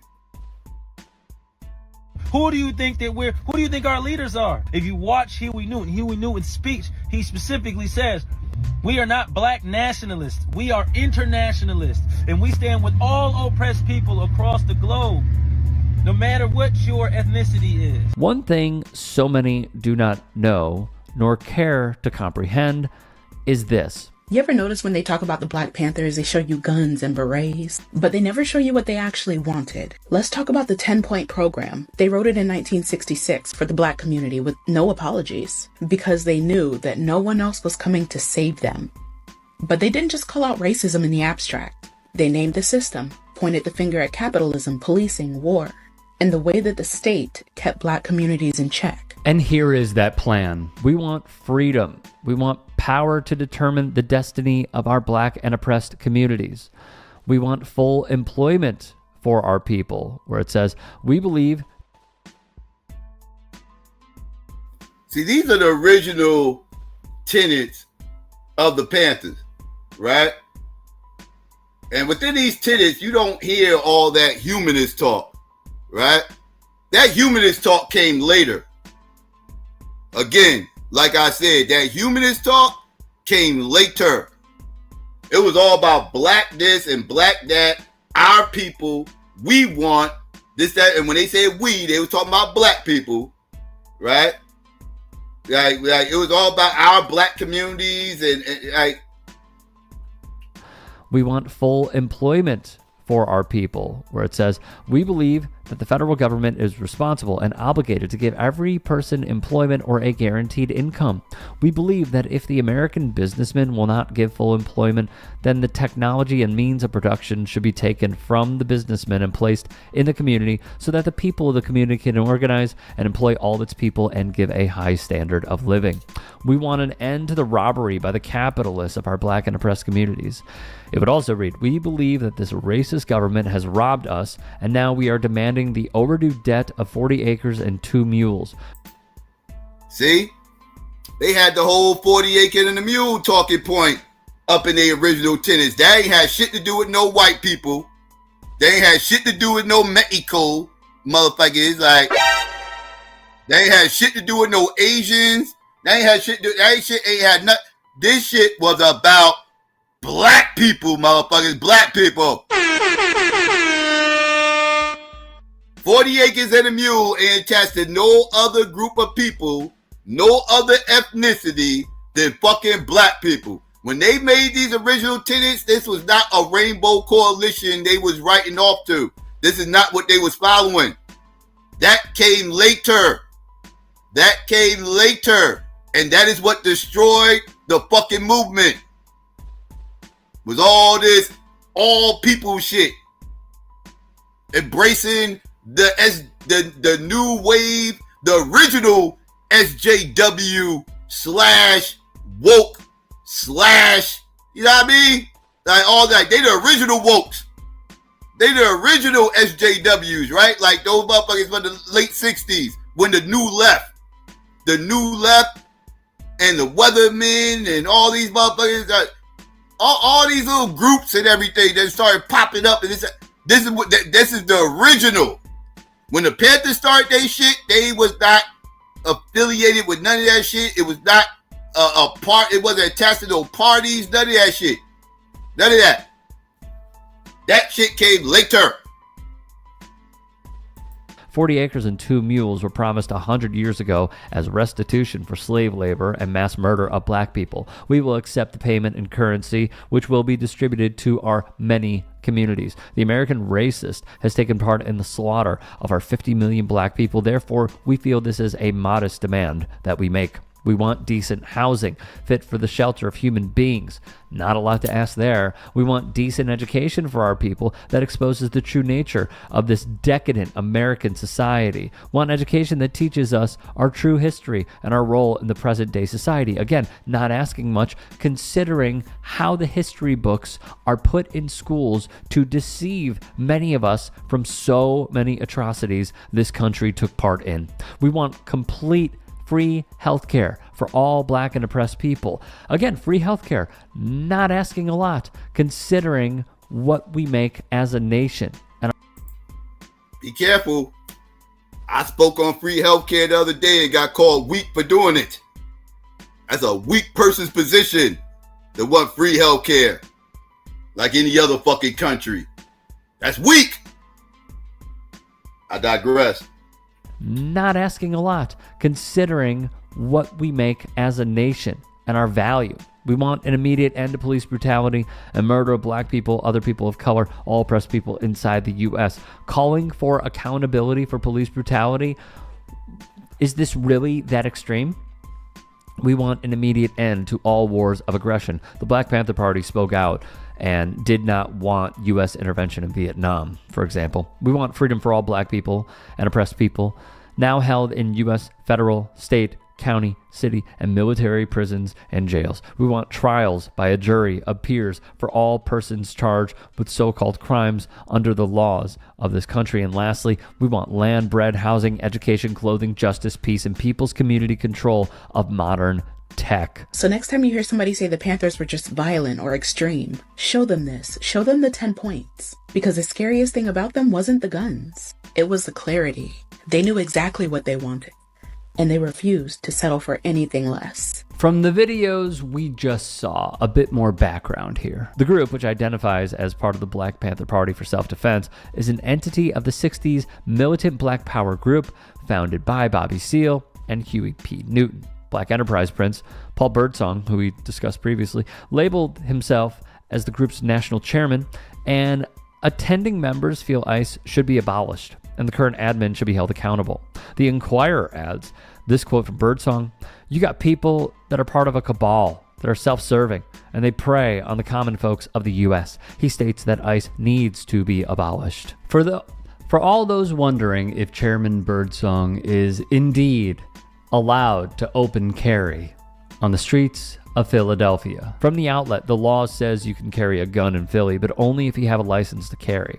According to Dylan Harris, an attorney who focuses on gun rights, Harris would then say that open carry, or carrying a firearm in a way that it can be plainly seen by others, is generally lawful in the state, except for in prohibited locations such as federal buildings. Importantly, they add, but Philly is an exception to this rule. A state law prohibits carrying firearms in a first-class city without license to carry firearms. Yep, that's a Commonwealth for you. This is why motherfuckers be shook to go to fucking Pennsylvania. If you live in Jersey, motherfuckers is very careful when fucking around in PA, because PA laws are different. That's a whole Commonwealth state, and them motherfuckers is different. As you can see, they gun laws are very severely different than Jersey gun laws, and they right next door. And it's a complete difference up in there how the laws are. You gotta be, Like they laws is just like some other shit. Not it's like New York and Jersey laws are similar. There's some differences there, but not a huge difference. Whereas PA, you feel like you're a whole different planet when you go on them motherfuckers. Like they got these laws is crazy. Commonwealth shit. Them in Virginia, PA and Virginia, be shook you ever go on those motherfuckers. I'm telling you. The statute applies to Philly. If you can and are willing, please become a paid member here at TYT Sports. No, don't become a paid member there. The motherfuckers full of shit. Anyways, I digress. Let me get this a little small little backdrop real quick. I'm about to get ready to put the link out there. Y'all come up here, fuss and argue with me, agree with me, tell me I'm wrong, whatever. Right? But yeah, that's what's going on with the Philly Panthers, and there's some question marks there. I don't know. Like I said in the beginning, the first clip I showed y'all, I feel that energy. I feel that energy. That's the type of time I'm on. I still to this day talk shit to pigs. I still talk shit to motherfuckers. Like I don't give a fuck about no goddamn cop. I really don't. I really don't. I ain't got no warrants either. So I feel bold as shit talking to these motherfuckers. Fuck these motherfuckers. Right? People with warrants got to shut the fuck up and hope they don't ask them for no ID. I ain't got those issues. So being that I ain't got those issues, I talk shit. Fuck those goddamn pigs. Right? So I feel that energy, right? And you know, like, and that's the type of time the Panthers should be on. I just got issues with this undertone, you know, young lords type of thing going on. I'm a little bit, and then when I look at their chapter and I only see 2 black people and they keep remixing the same 2 black people in every fucking picture, I'm like, where the rest of the niggas at? And why are they other people besides niggas in this goddamn chapter? I mean, have them make the Latino Panthers and shit, know what I mean? That's what the motherfucking crackers did. Ass cracker. That's what those crackers did. They wanted to help out. They tried to join the, like, actually they did try to join the Black Panther Party. They said, no, you can't join. Y'all can make your own shit and we'll work with you. And they went and made the White Panther fucking party.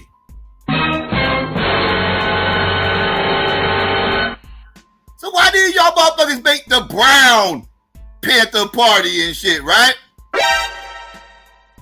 And why y'all motherfuckers calling yourselves the Black Panther Party when you motherfuckers are Latinos? I mean, y'all could just kept calling yourselves the Young Lords. Oh, that's right. The Young Lords name don't hold that much weight. A lot of motherfuckers listening to this shit probably don't even know who the fuck the Young Lords is until they heard me talk about it and probably Googled them. Right? So, but they do know who the fuck the Black Panthers are.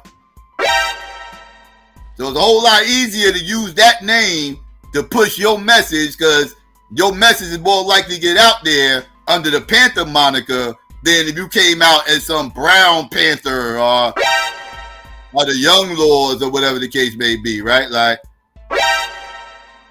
I said, I feel the energy, but it seemed like a flim-flam, though, when you start looking at it. Like something, I don't know. It's just something about, I don't know. I don't know about this. And y'all less than a year old. Y'all only got created when Donald Trump got in office. Where was you motherfuckers at when Biden was in office? Where was you motherfuckers at with all that racial tension going on during the Obama years? It was like 800 black killings by police during Obama's run. Where was you motherfuckers at? What? Like it was, so this is about Donald Trump and protecting immigrants. Like that's what it starts to look like. I'm not saying that's what it is, but that's what it starts to look like. So, you know, it makes you start asking questions. Is this some political shit going on? Is this about politics, or are you serious about police violence? Because I am. I'm very serious about police violence. And I'm also very protective of the Panthers legacy myself, me personally. Very protective of the Panthers legacy. You know, it's not all good. It's also not all bad.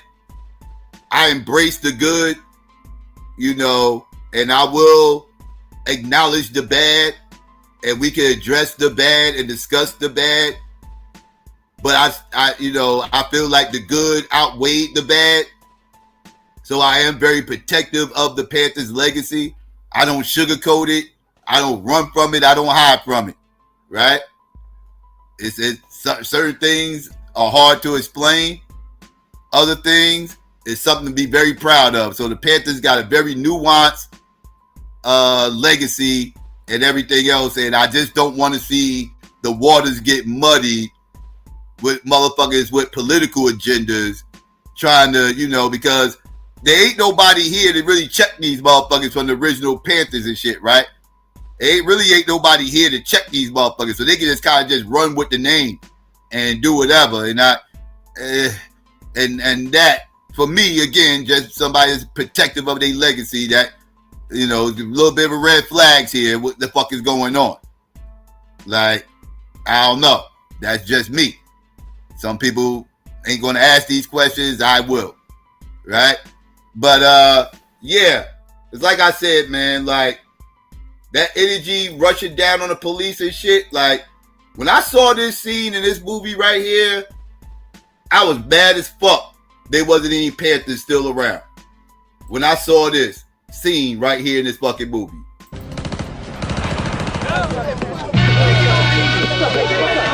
You better shoot something, baby. Oh, man, Judge. What you do in Vietnam, you shoot. I shot everything in Vietnam. Oh, man, he ain't in the game. Now tell me, don't you find black men got anything better to do than play games? Sure I do, but your sister ain't home. Give me the damn ball, man. Yeah, take it. Thought some righteous brothers like yourselves might be able to help us out, but I guess that ain't you. Help who with what? It's your community. That's who. Now maybe you ain't know, but another kid died today. Come on now, look, y'all, that's 3 this year. In the same spot? Damn straight. No Reverend Slocum, he's having another vigil to put a stoplight in that corner. What I'm asking y'all is for some of you able black asses to calm down and be observers on them cops. Take down some badge numbers. They don't like pulling a whole lot of shit. Too many eyes on them. That's how y'all can help. Not by praying, but by watching. You think the police care anything about a bunch of black people praying? Now, the community's been trying to get this stoplight put in since before my mother was a virgin. That's been a long time. Now, you think City Hall really cares about a bunch of black people having another prayer vigil at some goddamn church? They ain't gonna have it at church. They're gonna march to the intersection. It's gonna be a peaceful protest. Hey, my mom is at that. And I ain't fucking with no cops. They don't like us getting involved with none of that political shit. Oh, yeah, they sound like the ICE defenders. They sound like the ICE defenders, man. I ain't fucking with no goddamn police, dog. Like, they don't like when us niggas get all uppity and shit, right? Like, I ain't fucking around. That y'all motherfuckers on your own, right? He sound like those ICE defenders and shit. Like, yeah, man. Like, I told you, this mentality ain't new. This old, y'all gonna ruffle too many feathers. Y'all gonna, you know what I mean?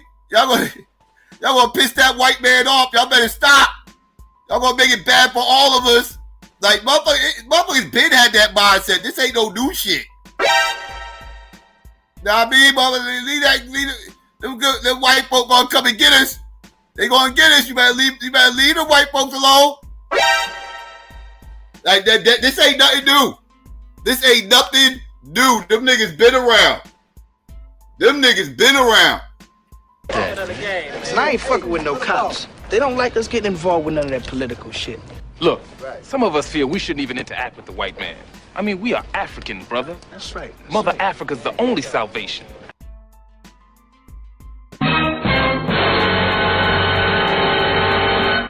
And there we go. And here we go. This whole FBA mentality that y'all motherfuckers think Tariq created. Oh, that shit ain't new either, motherfuckers. That shit ain't new either. Oh, no. No, motherfuckers been on that fuck Africa shit. They been on this fuck Africa shit. Pay attention. They don't like us getting involved with none of that political shit. Look, some of us feel we shouldn't even interact with the white man. I mean, we are African, brother. That's right. Mother Africa's the only salvation. Look, you phony-ass bougie nigga. We ain't in Africa. We in Oakland. In Oakland, we got police brutality. We got the white man interacting his billy club upside the black man's head. That shit don't bother you. Why don't you take your skirt-wearing ass back to Africa, Uncle? What?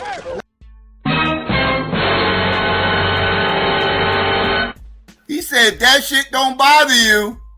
Why don't you take your motherfucking dashiki wearing ass back to fucking Africa? Where we heard this before? Where we heard this? Where's this art? Is this argument sound familiar to y'all? Oh, you know what I mean? You motherfuckers acting like this. We not doing it anymore. We used to always love Africa. We all wanted to be African. We all did this and we all loved Africa. And now we not loving Africa anymore. We not moving like they used to move. We got to go move the way they used to move. They used to all be like this. They used to all, I think, shut y'all dumbasses up. You new ass niggas. You new niggas. Shut your asses the fuck up. This ain't no new shit. I think this new shit. I've been on this type of time. I've been told you niggas. This ain't no, this culture war shit. This whole culture shit that y'all motherfuckers bitching about, crying about every fucking day. This ain't no new motherfucking conversation. What the fuck is wrong with you weirdos? Oh no, Tariq brought the light. Tariq brought it to light. We was blinded before Tariq brought everything to light. Now I see clearly now. I can see clearly now the rain is gone. Because we all love Mother Africa. We all love Mother Africa. Get the fuck out of here, you lying ass niggas.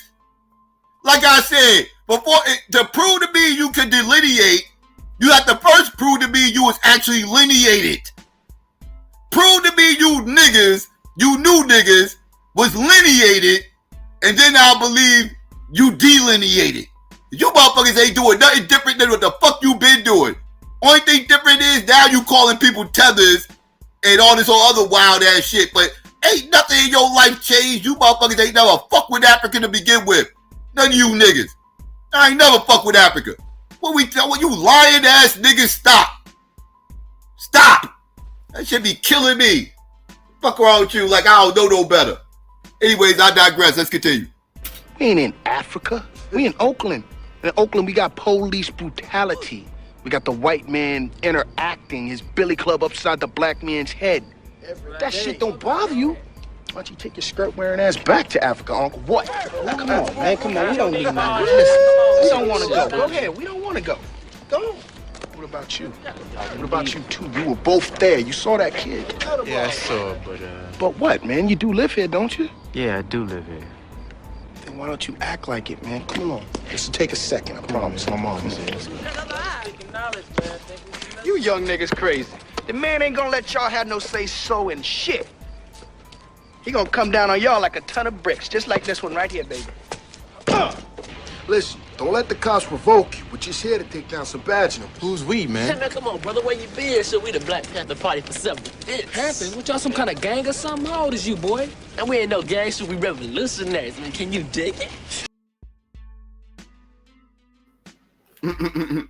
Well, let's get to this other part.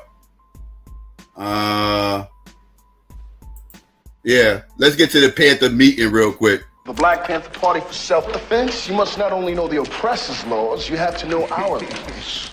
For instance, no getting high on Panther premises or while carrying out Panther duties. When I'm gonna get a gun? We don't have none yet. And no one gets one from us until they've gone through the proper training. And that includes knowing the 10-point program. That's right, brother, since we gotta educate ourselves, know our own history. Man, I had history in school. Not that colonial slavery, boy, they want you to know.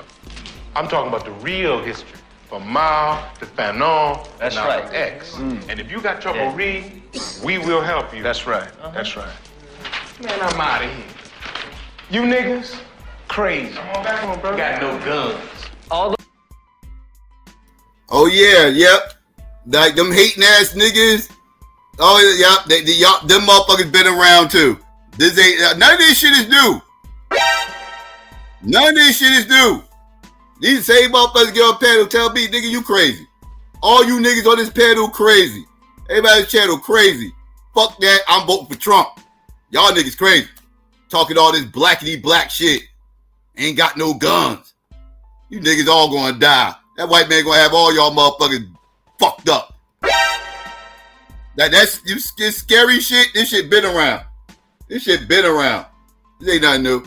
Got trouble, Reed. We will help you. That's right. That's right. Man, I'm out of here.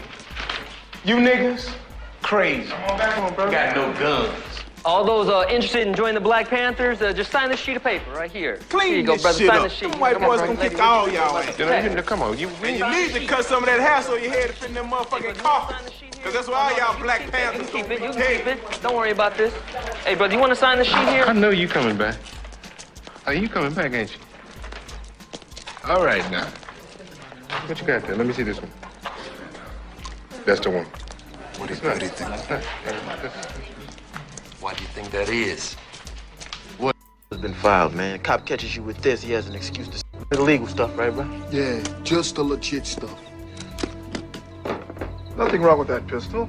Serial number's been filed, man. Cop catches you with this, he has an excuse to say you either stole it or you off somebody with it. I don't want no trouble. No cops coming to me about these guns. No trouble here. You got a permit to say we got cash, all perfectly legal. These are worth a lot more. I thought you were a revolutionary, man. Look, we can't afford to let you cut us some slack. But you treat us right, we'd be doing a whole lot of business. All right? Wonderful. There you go. That's it. Let's go.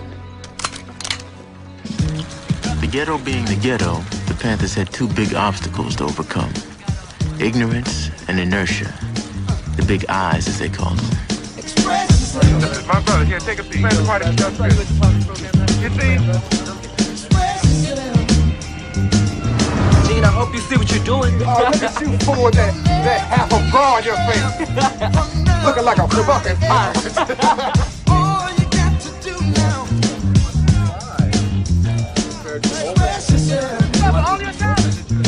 Rembrandt was the pro. That's right. Whatever you happening, baby.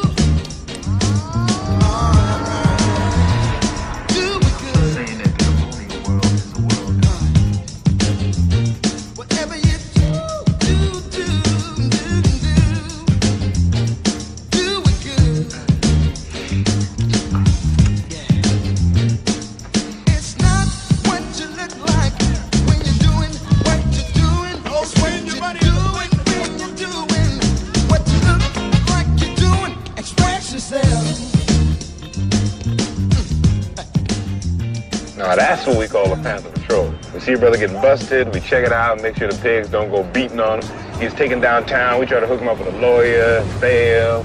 So what? It's like we're policing the police. Damn straight. The pigs don't like it. It messes up their cut of the drug trade. Dig it.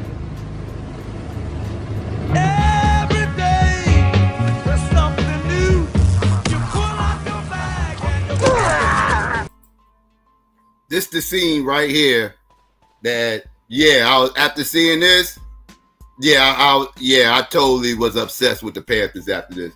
True. Like obsessed.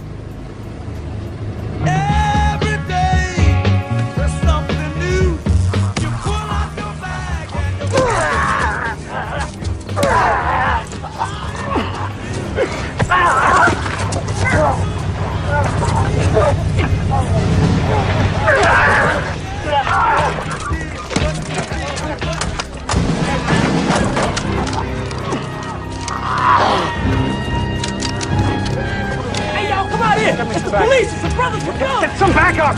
Get the hell out of here! Get out of here!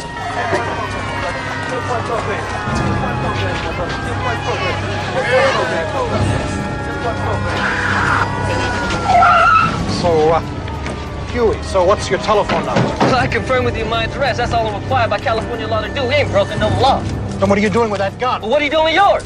Let me see that rifle, son. No. This is my private property. According to California law, we got a constitutional right to bear arms. What? Okay, move along.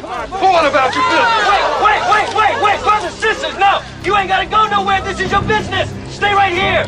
The law says As long as you stand a reasonable distance. That's 8 to 10 feet. To be exact, you've got a right to observe the police carrying out their duties. From what I can see, you're standing 22 feet away from this man. So, brothers, ain't no law being broken. That's right. You stay right where you are. You ain't got to go nowhere. Tip point program. Learn about the Black Panther Party. Is that gun loaded, boy? Fish and game law clearly states it's unlawful to carry a live round of ammunition in the chamber of a shotgun or rifle in a vehicle.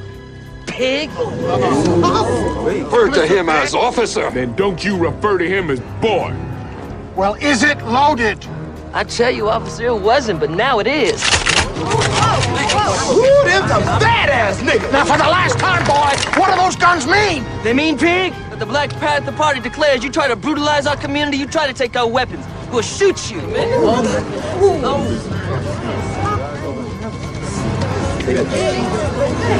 Back.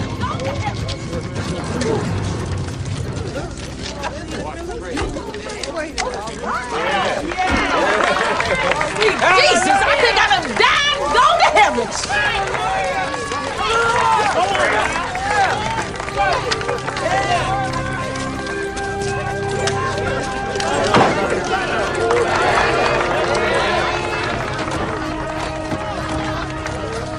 All right, now, hold on. Put it down, man. Tell me what's going on. Brother had his rifle up like this. Called the police a pig. Police couldn't do nothing. Brother was speaking all kind of law shit. Man, laws that got this here. My man in the background got me laughing. You know that motherfuckers still do that, but it's a little bit different now because you got social media. But back then, everybody be outside because it wasn't no. If you wasn't there, you just wasn't there. Wasn't no cameras everywhere. Wasn't no camera phones and all. So motherfuckers that was there will be outside just telling everybody, nigga, you wasn't out there last night. Oh, you missed it, nigga. It was some motherfuckers out there with some berets and leather jackets with guns and shit, talking all types of law shit. That motherfucker said motherfuckers out there talking all this law shit with leather jackets and berets and guns. There's some badass niggas. Like, yo, that shit's hilarious, yo. I love that part. But yeah, there's one more part I wanted to show y'all I thought was interesting. Because this is relevant today. This shit right here is relevant today. Because again, like I said, I gotta touch on this because this is the FBA shit right here. There's the FBA shit going on over here. Where's that shit at?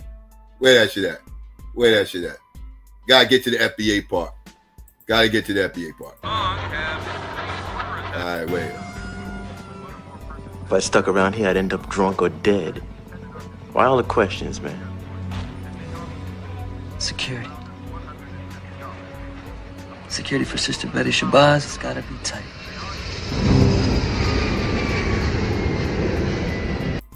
Now, this scene right here, they are depicting the Black Panther Party and the US organization, right?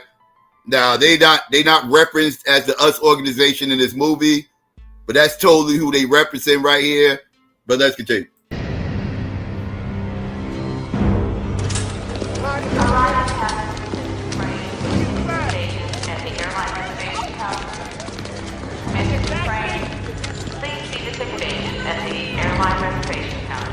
Take care and go inside. Now!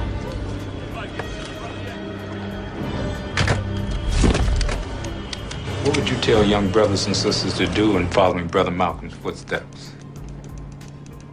Well, I would say that Malcolm lives in each of us, and that we must all work together for the community, like those brothers out there are doing. Well, Sister Shabazz, we wanted to thank you, and we are definitely honored that you have chosen San Francisco for your first public appearance since the martyrdom of Malcolm. Sister, do you feel the fervor of the movement was lost with the death of Malcolm? No, the thirst for freedom was by no means extinguished with the murder of my husband. The desire for liberty is manifested daily in the struggle. Police is pulling up outside. Just look around. All in. Let's go, little Bobby. I can't get caught in Brother Huey, no pictures, please. Yes, ma'am. Thank you. I'm not going. You go down there if you want to. Put that gun away. Gun away. I'm not going to jail. No, hey, man, cool it. Them punk motherfuckers started hiding their guns when they heard the police is coming. Shook ass motherfuckers. That was the US organization doing that, by the way.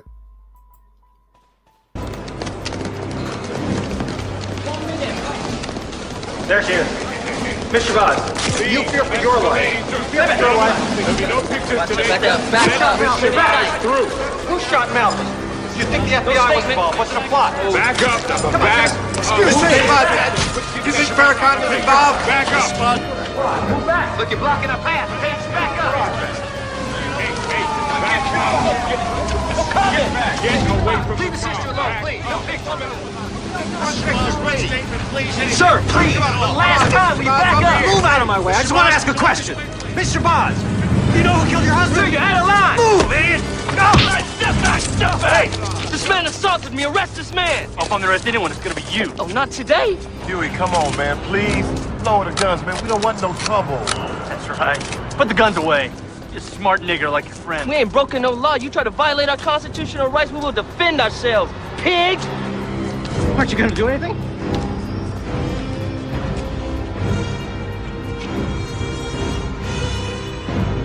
Like you said, asshole, they're not breaking any laws. All right, step out! Right. All right, step back, folks. Step back.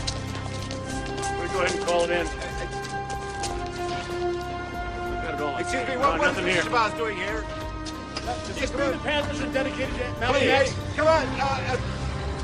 Get some kind of a Hey, bring him over here. Hey, call it in now. Woo! Woo! Y'all see that job I'm having? Dude, we did! Oh, man, he's over under his desk so fast. He's like a gun. Damn, Sam. Hey, it surprised me they even showed up with guns. Dig it. No. They ain't fit for the name Panther. Woo! Hey, what it be, Judge? I mean, nobody got hurt. I mean, Sister Betty say today was a good day, man. Cheer up. That tall Punk Panther's gun wasn't loaded.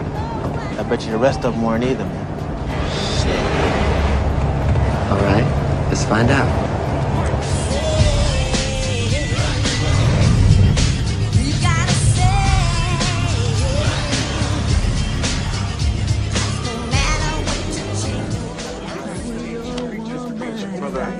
Leader must have courage. Now, in all actuality, this really ain't an FBA thing.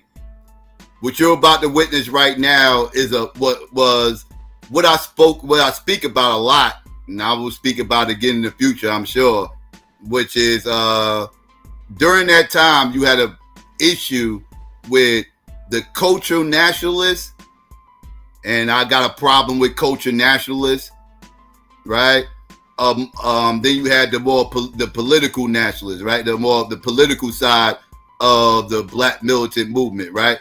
You had the culture side that felt like it's all about getting in tune with Africa, you know, the dashiki wearing, we got to speak Swahili, you know, it's all about culture, right? Foods we eat, you know, medicines we take and shit, culture, right? That dumb shit that I always argue against, right? That dumb shit, right? And then you had motherfuckers like the Panthers who wanted to get more politically involved, socially involved, and everything else, boots to the ground. There was a split there. And you're about to witness the split right here. Of Simba, Lion. This is only the beginning. Refreshments, Brother Bakar? No. Brother Bakar, you should have been there. The pigs laid down to us. We are finally getting the respect that we deserve, just like you prophesized. Sister Alma, more libation, please. Yes, brother. Like I said, brother, we are the vanguard. Once Cleaver's story comes out, then you'll see. Hey, man, what the fuck are you doing? Hey! Malcolm X's widow's life was on the line today and your guns weren't loaded. A gun's a gun, man. It doesn't need to be loaded. Tell that to the pigs, or better yet, tell that to Brother Malcolm. You wait a second. No, you wait a second! Because you and your punk Panthers are counter-revolutionary. You got three choices. One, you merge with us, you follow our rules. Two, you change your name. Or three, we annihilate your ass. You listen, pretty ghetto boy. You're a long way from Oakland, and you're not Malcolm. Fuck you.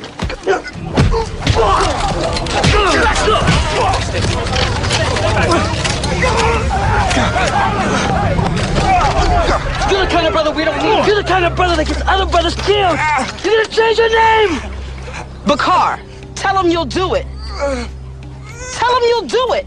Oh, okay. But only for the revolution.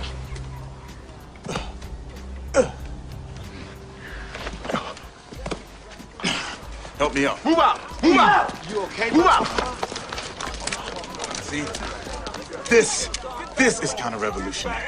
Like crabs in a barrel, pulling each other down. Brother Jamal, where you going, man? Forget him. Brother Jamal, get him! All right. Oh, shit. God damn it, they got me. I was just stopping it.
All right, we back.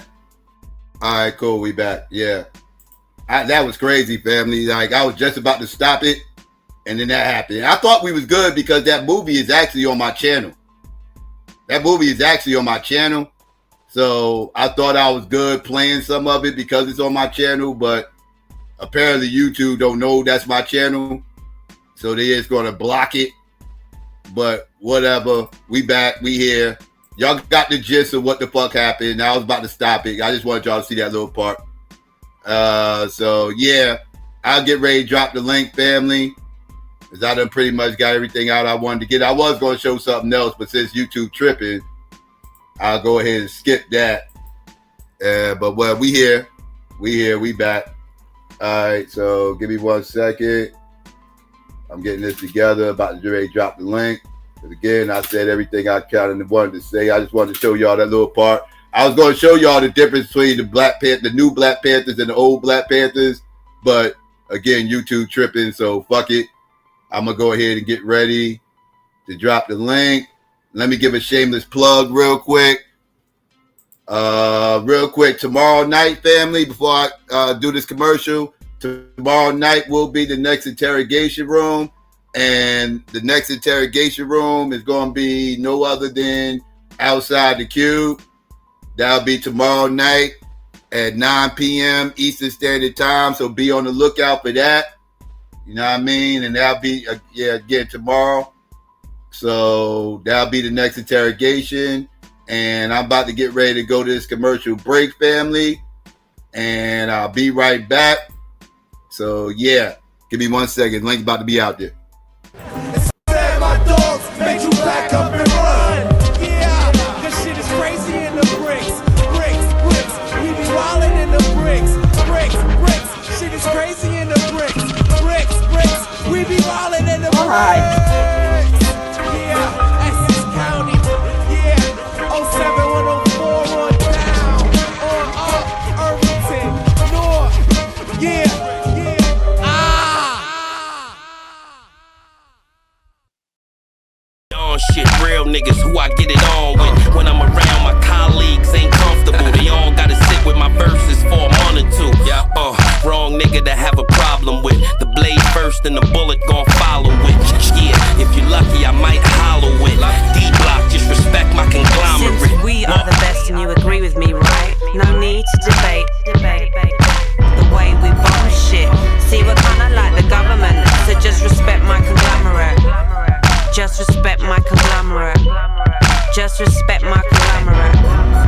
Just respect my conglomerate. Just respect my conglomerate.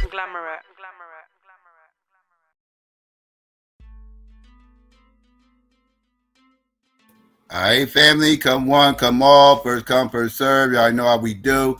Let's see, we got Marley up here. What's going on, Marley? How you? Hey, what's going on, man? What's going on? Yeah, so these new Black Panthers.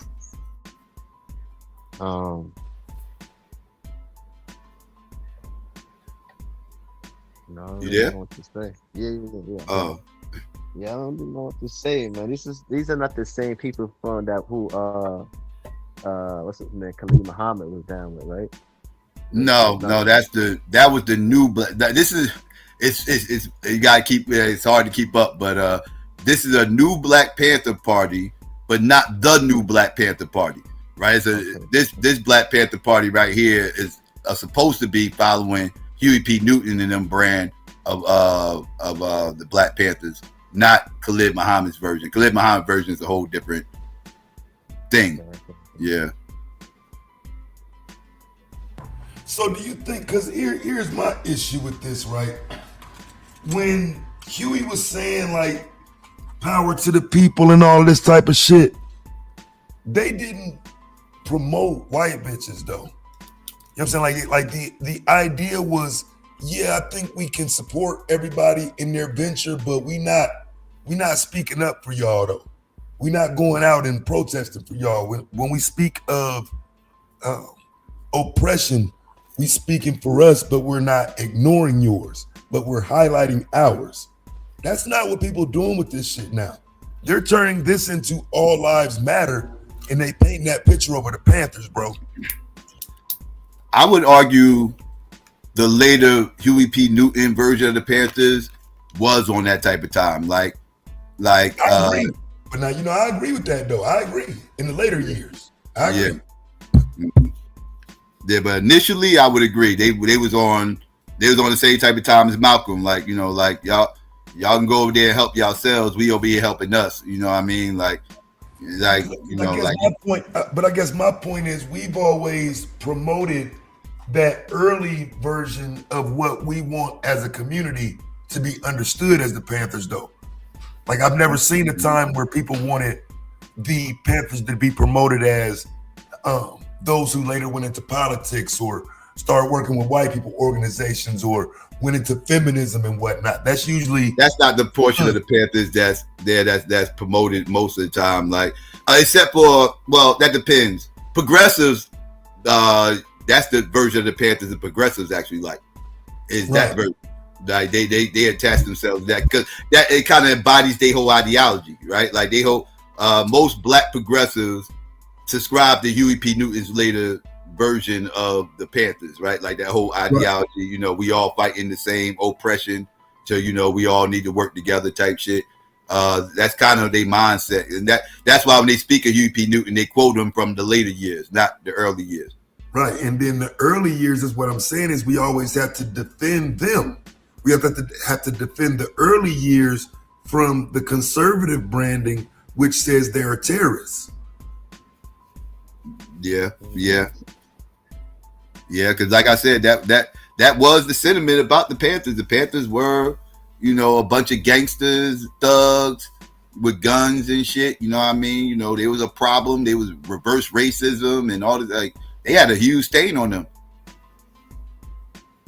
Yeah, they was America's number one. It was America's number one threat, according to J. Edgar Hoover and the FBI. Yeah, it was promoted that way in the media too. Domestically, yeah. We was the only ones giving them decent coverage, right? Because our Black media loved them, though. The Black media loved them, and they was the ones that gave them positive press for the most part. And some other couple of those new left publications, they would speak highly about the Panthers as well. But mainstream, nah, they was getting their backs kicked in.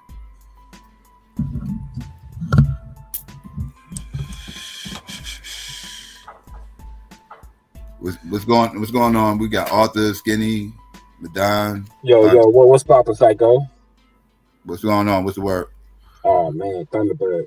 But Hey man, that was classic, man. That took me back, man. Hey yo, that you brought back some nostalgia with that one, man. But I'm gonna let somebody else speak. I'm about to roll up. Yeah, you definitely was born back there. You went through a time machine and popped up over here.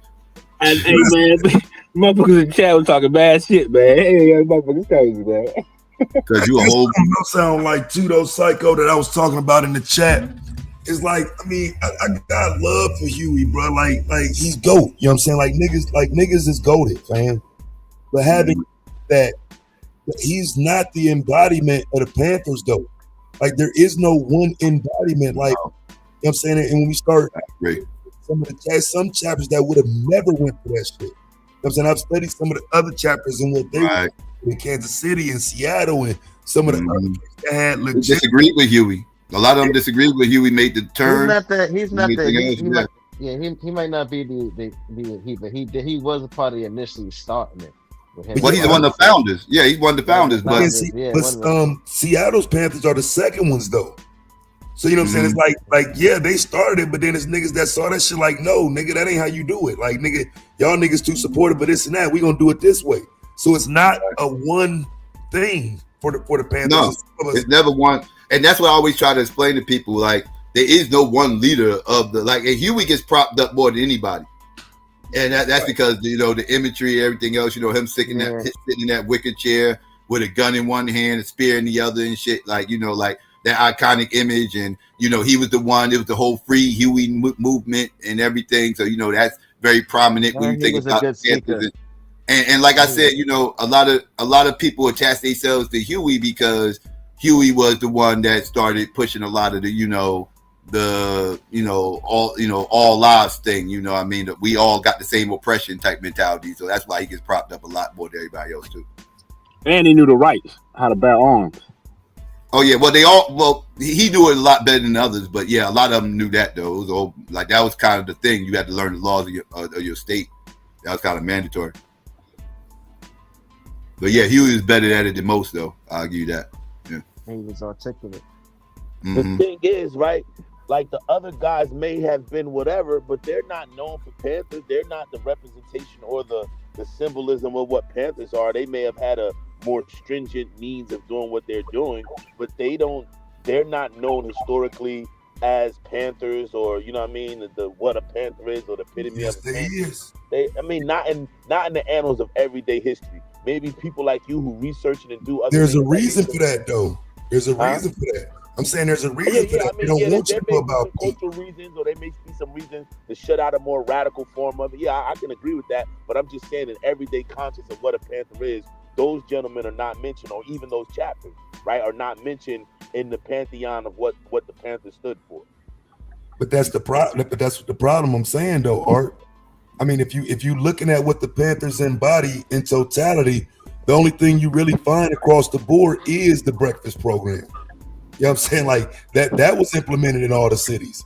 But other than that, ideologically, they are not the same. You know what I'm saying? But every organization probably has their, their little differences, right? Nuances to what they do and how they do it. You know what I'm saying?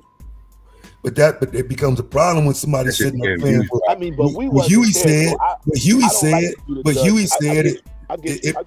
Yeah, it just positions Huey as, and again, I'm not saying anything to downplay Huey, but you pushing Huey so much so that nobody else matters. Like it's other Black Panthers that said things in opposition to Huey, and what if someone supports them? But see, that also takes me to Fred Hampton and them, who also believed in helping. They had white people with them. They had Spanish people. Fred was another humanist. Yeah, he was another humanist. So it doesn't. And we definitely ain't about to talk about what he didn't mean to it, right? Like he died for it. I would say Fred was always that. Like Fred didn't have like when Fred came in the game, he came in the game with that mentality. Right. So he like oppression is all our issues, and we all gonna link up, and we all gonna get the oppressed people of all ethnic groups, and we gonna fight against the elite. Right. That was kind of always Fred Hampton's mentality. Because we're all suffering at the hands of the same person. See, it's a problem for us because we fast forward, but we wasn't there. Like we live in a modern world, but back then they was really impoverished and really like in what we would know as true ghettos, right? Like we live in the hood. We call the hood, but they were living in true ghettos where different ethnic groups, work together to deal with the common enemy, which was, white supremacy, capitalism, you know what I'm saying, industrialism, war, you know what I mean? So it's a little different for us. Bro. What you mean, Fred, bro?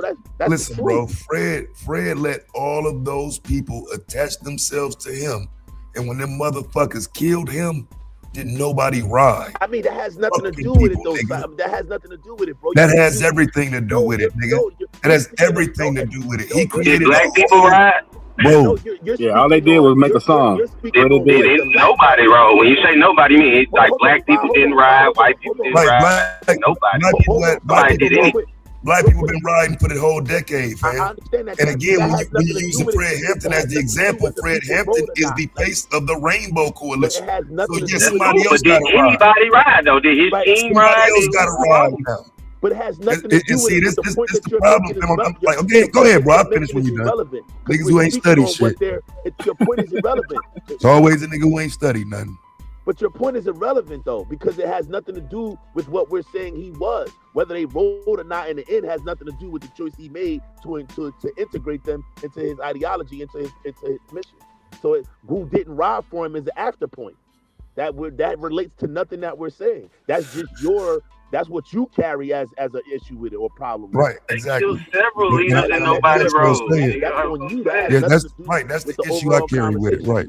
Yes, and I agree. That's the issue Taz carries with it, is that when the motherfucking police went in there and killed the face of, the front man, the guy, all of those fucking groups underneath him said nothing. They were afraid. They were afraid. And this happened with every single black leader of that time that got assassinated. Wait a minute, because I get tired of him trying to chime in and he ain't read nothing.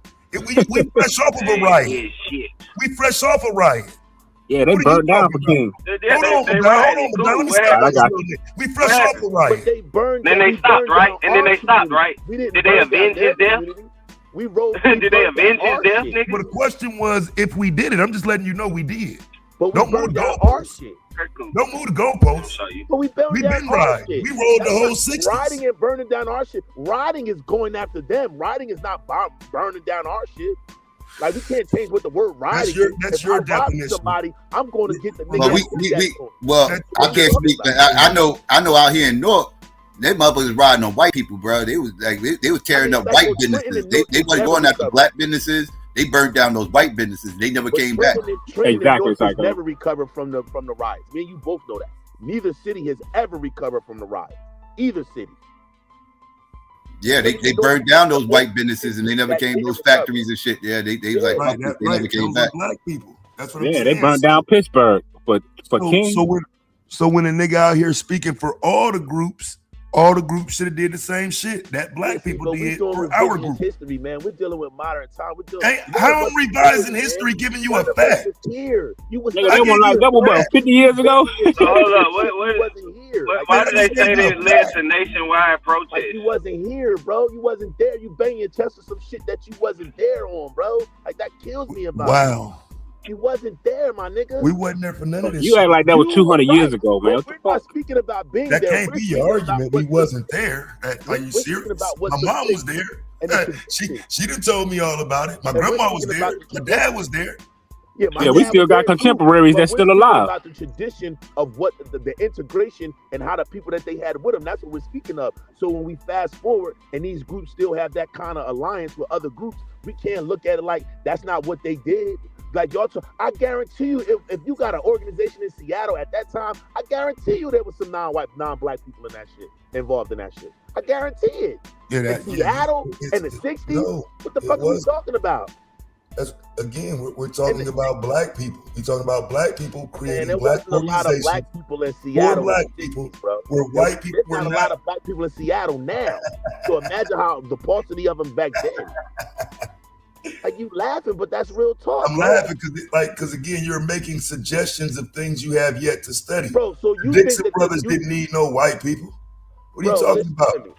I'm not saying that they needed them, but what I'm saying is there's a high probability that there was white people involved up there. No. There's a high probability, bro. No, they weren't. Especially at that time, bro. No, they weren't. You don't know, you wasn't there, bro. And ain't nobody in the football history of what it was. You want to hope that it wasn't. I done studied it and read it. They wasn't on no rainbow shit. I don't know, bro. That's why I like them more than some of the other groups. It's pretty hard to imagine that in totality they didn't have some other non-blacks and part of that up there in the area. I know it's hard to imagine because y'all niggas think we can't do shit without white people. I know. Y'all talking about the Panthers?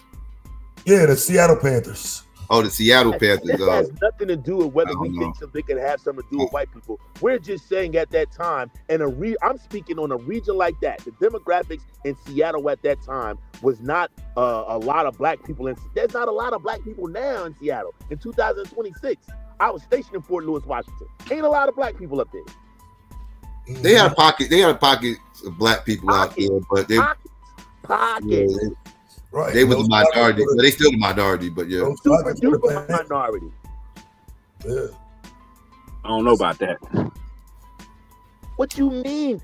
You think that was a lot of people, a lot of niggas run to Seattle when they flee in Cali. Seattle was always progressive though. Like that was like Seattle ain't just become progressive. They was always progressive. And having a black populace is two different things.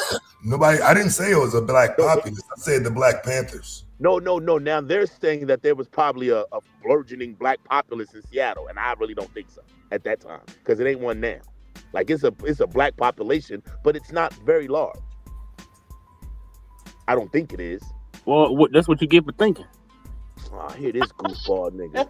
This nigga's stupid. Just a stupid ass nigga, man. I mean, he ain't got no facts. Nigga said that's what you get for thinking. Who says that? He ain't got no facts. I mean, he brought some data.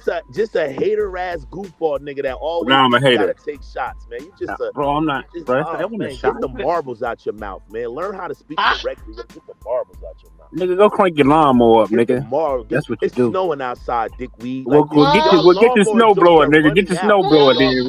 We'll get your snowblower, nigga. Go blow the white man snow off his lawn, nigga. Go shovel some snow, nigga. You don't know what the hell you talking about on here, nigga. I have one white customer. I live in a black majority.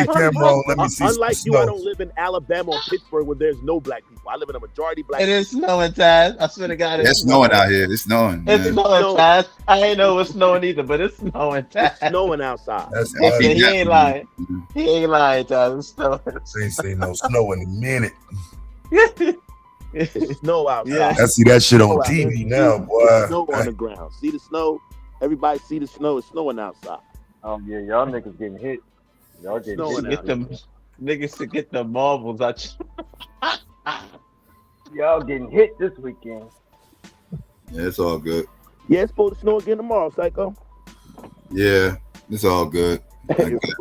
Remember January 16th of 1995?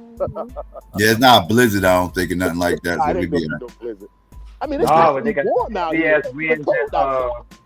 Well, in the plains though, they got some winds and shit. Like it ain't even cold out here, actually. It's windy out there though. About to go in here, man. My little cousin running for council, man. I'm about to go in here to his little shit. So what's your opinion about the Panther party that out in Philly?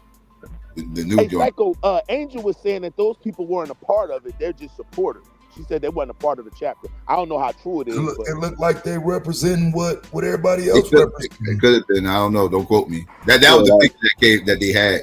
I got that from them. So yeah. At least they got the heart. I'm just glad we now getting to the point where people are willing to say, no, we fighting for this white woman. That to me, that's the most important part of the conversation. Let's just be real. Those dudes right there are fighting against ICE. That's what they fight against. They like for her though. No, they was fighting against ICE before her. They was already going against ICE. It's not wasting any time. They didn't just jump on the ICE train just now. I'm not saying they just jumped on. I'm not saying they gripped into it. I'm saying in this instance, though, they didn't turn a blind eye. They didn't act like this was nothing different. They're defending the white woman no different than they would defend a black person. Yeah, because they was in Mississippi when old boy got hanging on that campus. They all went to Mississippi. Based on the tradition of what they did before, he used the words of the organization. No, this ain't tradition. That's not the tradition. That's what I just said earlier. You spoke about what they said. What are you talking? Right, that's what they said. Is it wrong to fight against injustice if it's not against black people? Newton did not fight for the shooting of a white woman. show me him fighting for the shooting of a white woman. Oh my Bro, God! it's 2026, bro. We sitting here saying it's not okay to fight for injustice if it's not against black people. Is that what we're saying? Man, come on, Dr. King. Yeah, that's what I'm saying. Like, That's what I'm saying. I'm saying that just a decade ago, everybody agreed with me. So now we're I wouldn't have a decade ago. Oh, we know you don't. Right, that's fine. That's fine. Everybody but social media, I can show you the social media trends of a decade ago that says all lives matter was a problem. That says stop highlighting everyone else and stop trying to put us on a back burner. That stop wasn't trying to equate everyone else's issues with ours. Real quick, that wasn't all lives matter though. That like all lives matter. Right. Those are white. Yeah, I'm about to say those are white supremacists. Those are white supremacists that had issues with Black Lives Matter, so they tried to undermine it and started saying all lives matter, not just Black lives. Right, that was like 16, and then you had the Blue Lives Matter. It was anything that underlined Black lives, though. Right, But that was, but all those sides that did that is the conservative little fucking rednecks. Do you hear me though? It was anything to undermine Black. Right. But what about all the white people that was actually posting Black Lives Matter signs while that was going on and showing that no, man, Black Lives Matter and it's a reason they're saying that? What about those whites? Fuck all them, right? Yeah. My whole point is y'all saying stand by and let ICE agents break the law, do whatever they want against people, and that's fine and okay because they're not doing it to enough black people. You say what I'm actually saying when you saying what? Because like it's like you run off into these things that you want me to be saying. Well, just say it. Right. Yeah, that's what niggas do, Taz. You exactly right. That's what the niggas do. Can't fuck with me intellectually, so you got to make up what I'm saying. I ain't saying that. Go ahead and say it. What you're saying. Go ahead and say what? That's what you're saying. Because I'm saying what I've been saying. Niggas are fighting for this white bitch more than they done fought for any black person in the last 5 fucking years. And black people been killed by law enforcement. This shit ain't just start. And suddenly now we're acting like it's new. That's what I'm saying. Before this white bitch ever got killed by ICE, we were saying we don't want to see ICE agents in the streets because they're gonna be doing shit like this. And then multiple people have been killed this year due to in ICE custody. So I'm saying ICE is the issue. You have a problem when it's about a specific race. That's your problem. Nigga, the police is the issue. I agree. Yeah, police is the issue. Law enforcement is the issue. ICE is the issue. I only have an issue when it's about a certain race. I agree. But this isn't about a certain race because they didn't just kill a white woman. They also killed the black man. Well, the black man they killed 30 people. And it's a different conversation that I'm willing to have separate from Renee Good. But I don't give a fuck about Renee Good or what. It's about ICE and what they are doing. No, it's not, because there's a difference. Yes, that's exactly what it's about. That's what I'm talking about. So let me tell you the difference, right? So when it comes to the shooting of I was gonna say Richard Porter, Lord have mercy. I know that Kevin Porter. I was gonna say Richard, that's fucked up. When it comes to the Kevin Porter shooting, right? Here's my issue. We don't have it on video to show him pointing a gun at ICE. So I don't take their word for it. I don't trust them. I'm willing to argue that for the rest of the fucking year about his, because we don't have it on video. We know that white bitch tried to drive off. That's on video. Okay, cool. Those are two different incidents. Okay, now what about them tear gas and a whole family of black people? There's no problem with that either, right? The black people did something wrong. Well, listen, fam, according to that video, they pulled up to where this shit was going on at to get. So again, the black people did something wrong, right? To her mom, that's what you're saying, right? Ain't that? I'm just trying to be clear. I don't know if they did nothing wrong or not, but they pulled up to the ICE situation where her mom was, right? Mm-hmm. Okay, so that's how you get caught up in it. Whatever happened, I want them to get paid for it. That's cool, but you're fine with them being tear gas, though. Well, you gotta mind your business. That's why I said I want to get paid for it. I'm not. Okay, so what about them hemming up that black man because he didn't want to show them his ID and they just hemmed that man all the way up? He had no business being out there. I tried to tell you that I tried to tell you this in the chat. Just making sure that y'all okay with all this. He had no business out there. That y'all okay with all this. Please, because this is why they think they be cooking. Please watch this. In the state of Ohio, if you don't show your ID, you go to jail. So I grew up That's under with the police, bro. I know you That's can't take it. I know it hurts, but it's policy. It's policy. Now all of a sudden, fam, don't you use your little chat GP thing and look it up right quick while I'm talking. What you think in I'm doing? Ohio, where I'm from, You can. I'm gonna read it. In Ohio, you must show your ID. In Ohio, you must show your ID. I don't hear a word you're saying because I'm just trying to finish my sentence. You told me to look it up and read it. Go ahead, bro. He just gonna talk over your Chaz. That's all he got to do. I stopped talking, bro. But fine, I would say fine at this point. We have to look it up. But I'd be willing to go on a limb and say that most states, that's probably the law. You got to identify yourself.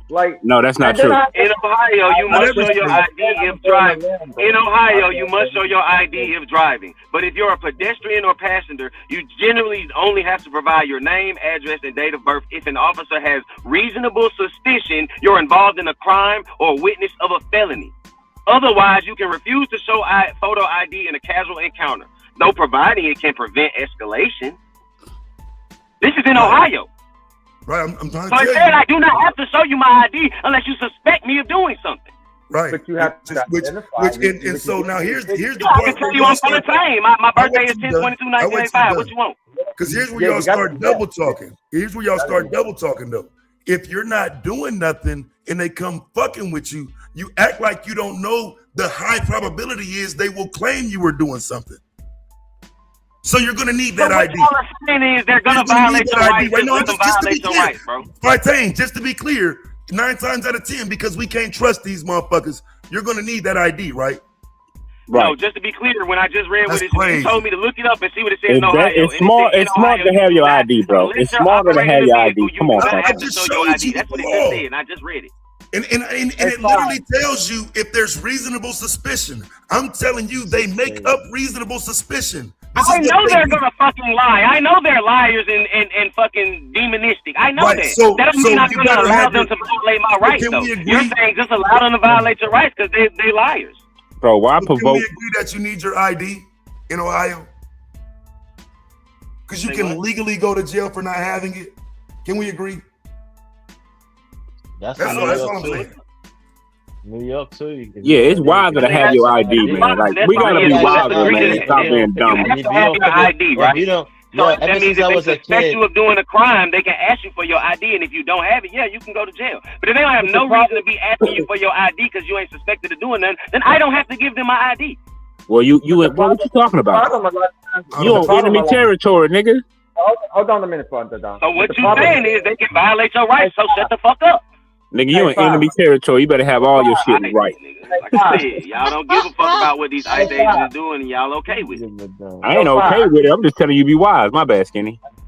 But how is that though? And this is what I'm saying about how is that going to solve the problem of police brutality and overstep if the answer is let them violate, you just make sure you do whatever they say, because if they do violate, if they do lie on you, they can have the advantage. That's only going to empower them to do it more often.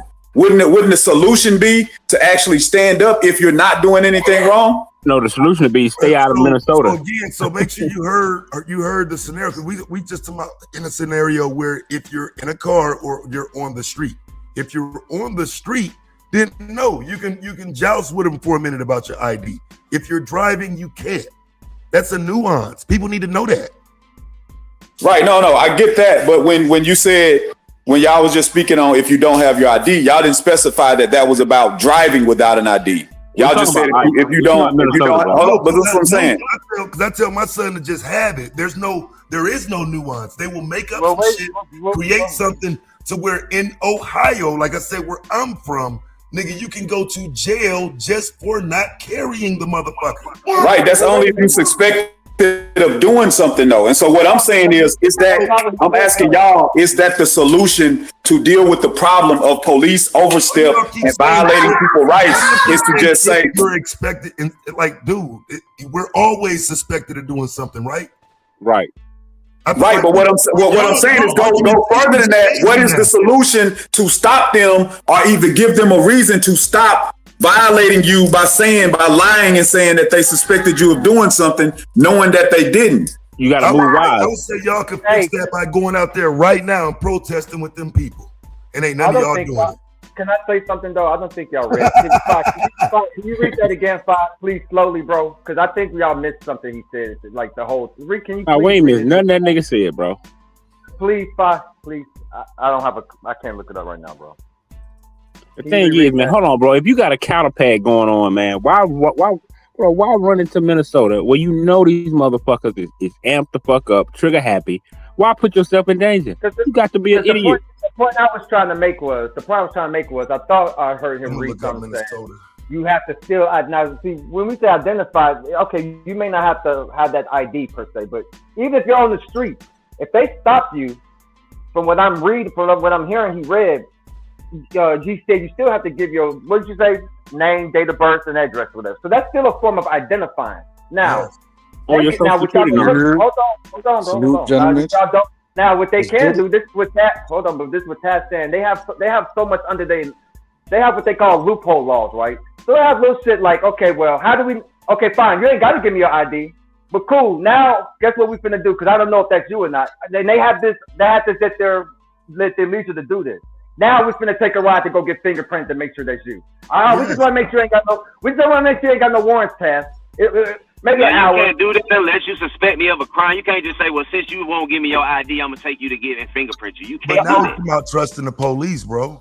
I don't trust the police. That's why I'm not letting you violate my rights and just shut the fuck up and doing what you tell me to do. Who gave you your rights? So let me ask you this though, bro, because this is what the Constitution, nigga.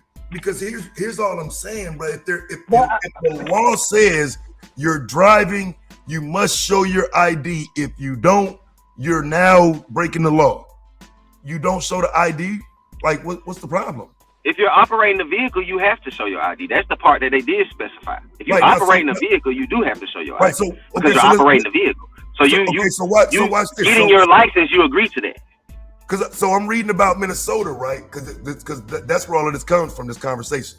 So in Minnesota, you can be cited or arrested if you refuse to identify yourself when you're legally detained. So is that an ICE agent though? Because I can tell y'all they have different. All right, go ahead. Like what you finna say, bro? Just it's specific to ICE agents. ICE is law enforcement. No, he's reading right. Minnesota. ICE is law. It's the law, bro. Come on, man. I just want you to understand that they have the ability to stop you if you don't identify yourself. Now you're air quote legally detained because you didn't identify yourself. I mean theoretically, so as a U.S. citizen, I'm just saying as a U.S. citizen, it would behoove you to identify yourself. Like, but theoretically, the point Taz is making, theoretically, as a police officer, I can quote unquote detain. I can say I'm detaining you for anything, bro. That's what Taz is saying. Right, but Skinny, what I'm asking y'all though. Hold on. We're at their mercy. What we're saying, we're at their mercy. Yeah, they shouldn't be, but we're at their mercy. So what we're saying is, in the event that this particular cop decides to overstep their bounds, or I'm gonna detain you, and again, you really ain't got no recourse there because he could say I detained you, you spit on the ground, whatever he decides to run with. Well, if you want to keep tempting the devil, keep tempting the devil, nigga. So hold on. So no, this is what I'm asking, and I really because Taz said go protest. So now I'm asking Skinny, Madon, who is because to me it sounds like y'all are saying there's nothing we can do. Just let the police do what they want to do. And if that's the case, cool. That's how. So I'm asking, what is y'all solution? I'm asking. The place where you challenge what solution are y'all offering? Is in actual court itself, and I think that's the frustrating part. So like if you're unlawfully stopped, if you're unlawfully stopped, the unfortunately the place to like going back and forth gives them the ability to escalate the situation. I'm not saying you have to go back and forth there. I'm saying outside of whatever. I'm saying what is y'all solution to stopping cops to making the public feel making the public push for cops should not be able to violate people's rights. What? Are you familiar with a Terry stop? They already got that body cam. Are you familiar with a Terry stop? Don't go back and forth. That's inevitable if you decide not to identify. You're gonna go back and that's inevitable, bro. Hold on. But let's give it context. All right, are y'all niggas familiar with a Terry stop? Nope. Okay, so Terry stops kind of, and you got what's called Terry stops, and then you have what's called stop and identify statutes in different states. It's like 20-something states that have stop and identify statutes. But a Terry stop, during a lawful Terry stop, which is, it allows reasonable suspicion to briefly detain you, so they can ask questions, but they can only demand ID if your state has a stop and identify statute. Sounds like stop and frisk to me. Bro. Yeah, stop and frisk. Yeah, that's what he's saying. I mean, That's here's the thing. proper name is You don't have to say what it sounds like. Just look up Terry v. Ohio. That's the Supreme Court case. Terry v. Ohio. Okay. That's what they established what a Terry stop is based on reasonable suspicion. The thing about reasonable suspicion is the burden is lower for a reasonable suspicion stop than say probable cause. Because usually the first thing people ask is, well, do you have probable cause? Terry v. Ohio means they don't need probable cause to ask you for your ID. They only need reasonable suspicition. Right. And if it's a stop, and like I said, reasonable suspicion. And like I said, if you're in a stop and ID state, which probably like half the United States has stop and ID states, then based on reasonable suspicion, you have to identify. And I'm sorry, in the neighborhood I grew up in, reasonable suspicion a lot of times was 3 niggas in the car. And just growing up, you just knew you just have to go outside with your ID anyway. It got to a point where I refused to. It was wise to keep your ID. It was wise to keep your ID on you. It was wise not to have nobody in my backseat. I'm sorry. That's like, it was a point in the early 2000s. That was wise for me. It was. You see what I'm saying? It was wise. You see what I'm saying? I can't have somebody riding in my back seat because I might get pulled over by the police. Well, I remember back in the day, it was wise to not, shit we got to deal with, bro. to not have a baseball cap on. They pull you over for having a baseball cap. That they're able to get away with when, again, I don't live like that no more, bro. But that's a determination. You can say a lot of times. I don't live like that no more. But we seen when niggas wasn't living like that and got beat the fuck up by the cops or killed by the cops. They wasn't living like that. Right, so I don't understand what you're saying. So I'm saying, so again, I learned to not fuck around with that and to stay away from that. You're saying to keep doing that in protest when it happens. But no, I'm not saying to keep doing nothing that's just wrong to do. Yes, like I'm not saying I'm saying you have the right to. You have the right to. So if you make the choice to, you have the right to. Another motherfucker might say, bro, I'm just gonna give him my ID because I don't feel like dealing with that shit, bro. But you have the right to say, bro, I'm not giving you my ID. What reasonable suspicion do you have to ask me for my Well, ID? if you want to tempt the devil, keep tempting the devil. In every state, though, that's what I'm trying to explain.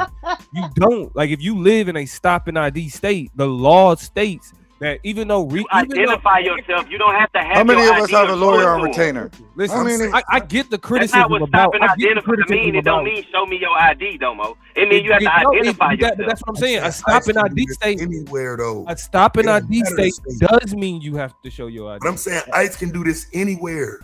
Okay, let me ask you. ICE can't. Let me ask You don't have to listen to ICE. Fine. The law. Wait. If the law says, my bad, Domo. I thought stopping ID state and stopping identify was the same thing.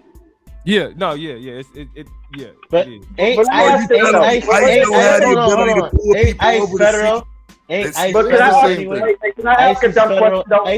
federal anyway, right? ICE is federal anyway, right? Yeah, ICE is federal. All right, so it has nothing to do with the state. If you're willing to identify, meaning just give your name, birth, what is the difference in just showing a nigga the card? Like, I just please answer that for me. Like, if you say the law says I ain't got to give him a card, all I got to do is say my name and address and blah blah blah. What is the difference? Why not just get the ID card then? It's still identifying yourself, bro. You're still identifying yourself. Hold on, Madonna, I'm talking to bro. Hold on. Go ahead. Essentially, it ain't much of a difference. Right, so let's be honest. You're just trying to be honoring. So now I'm gonna explain it. Now I'm gonna tell you why. I'm gonna tell you why you still fight for your rights. Because once they start violating one rights, you say that's just small. That's just light, bro. Let them violate that. Like, just give them they created the right. Violate a little right. They're gonna keep escalating that and violate more and more rights.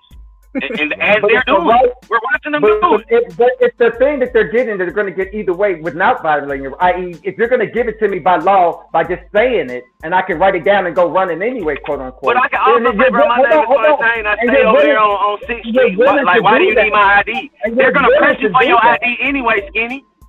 Are they going to stop after I tell them my name? They ain't going to want my ID no more. I know that. So if we know that, I guess I'm just asking. I'm trying to understand. So it's inevitable. They're gonna ask me for my ID, so I can tell them my name, bro. My name's Fontaine. What's up? What you want? Well, no, Let I me mean, give your but ID. I don't have to Man, show you you my ID. changing Why do you your need my narrative ID? now. What do you want? this is where Like, why you even stopping me, bro? I'm trying to proceed to where I'm going. What you need? But this is where it becomes about. This is where it becomes about where Facts. you handle that, right? Like in the moment. In the side of the moment, road ain't there. The side of the road ain't it like while you're dealing with the police, isn't the moment to defend your rights or whatever else. All of that is what happens in court. Yeah, Like, I appreciate Right, exactly, that though. finally. Right, exactly. I I agree said, I've with been that. saying that shit. So, like I said earlier, so let them violate your rights, and then hopefully in court you win. Well, nah, but it ain't even hopefully. If they unlawfully, if they It's not hopefully. So you saying everybody in court was justified in their rights being Well, you violated? gotta let Domo respond, bro. Damn. Oh, you defended Domo, Madon? My bad, Domo. Go ahead, bro. Bro, I hear everybody out, no matter who it is. I don't care who talk. I'm trying to hear them out. No. Well, shut the fuck up so he can talk. Hey, so I think this is kind of what we was talking about yesterday. We was talking about social contracts, right? And when it comes to like, for example, things like public safety, a part of the social contract, opting into the social contract means that it's certain rights that you give up in order to maintain the social safety. So in the context of in moments where police feel like what they're doing when they're engaging with you is a question of social safety, that the right of like fighting with them at the moment, you know what I'm saying, it pretty much puts it in a position where the safety of the community comes first. So even though you may not be doing anything wrong, at that moment, the conversation of negotiating rights isn't the place where that discussion happens. If your rights are violated, that's the whole purpose of the courts. So when you go to court, and if the officer feels like being judge, jury, and executioner, then what? So in other words, what they trying to say. So in other words, what they trying to say is like, don't be so smart that you stupid. Meaning that you got to make wise decisions. So yes, they may be wrong in what they're doing, but what they're trying to say is the wisest decision to do is to go to court, handle it the right way, X, Y, and Z. You bring those things up. Y'all act like police officers don't get back down in these standoffs with motherfuckers who know they right. Y'all act like police officers don't get back the fuck down. Like, yo, all right, let's back off that nigga. He know his shit. What y'all saying is, now let him violate your rights, and hopefully in court you win, because we know justice always prevails, right? Nah, but I think we talking about certain. But you're not going to win right there either. Justice always prevails. You right? Niggas actually won out there though. When police backed the fuck up on them niggas that didn't show no ID, they didn't comply to none of the shit the police was saying, and the police didn't harm them. They had to get the fuck in their car and drive off. That's a win, nigga. In most cases, does justice prevail when niggas is in the street fighting with the police? Let's be real. That's the exception. In most cases, does justice prevail if niggas are standing in the street fighting with the police? Yes. No. Justice rarely prevails, period, in America. So no. Okay, right. So no, not in the streets when the nigga, not when the nigga try to fight with police, and not when the nigga try to fight it with a judge in court. But that's what I'm saying. It rarely wins for black people, especially. You don't have to get right?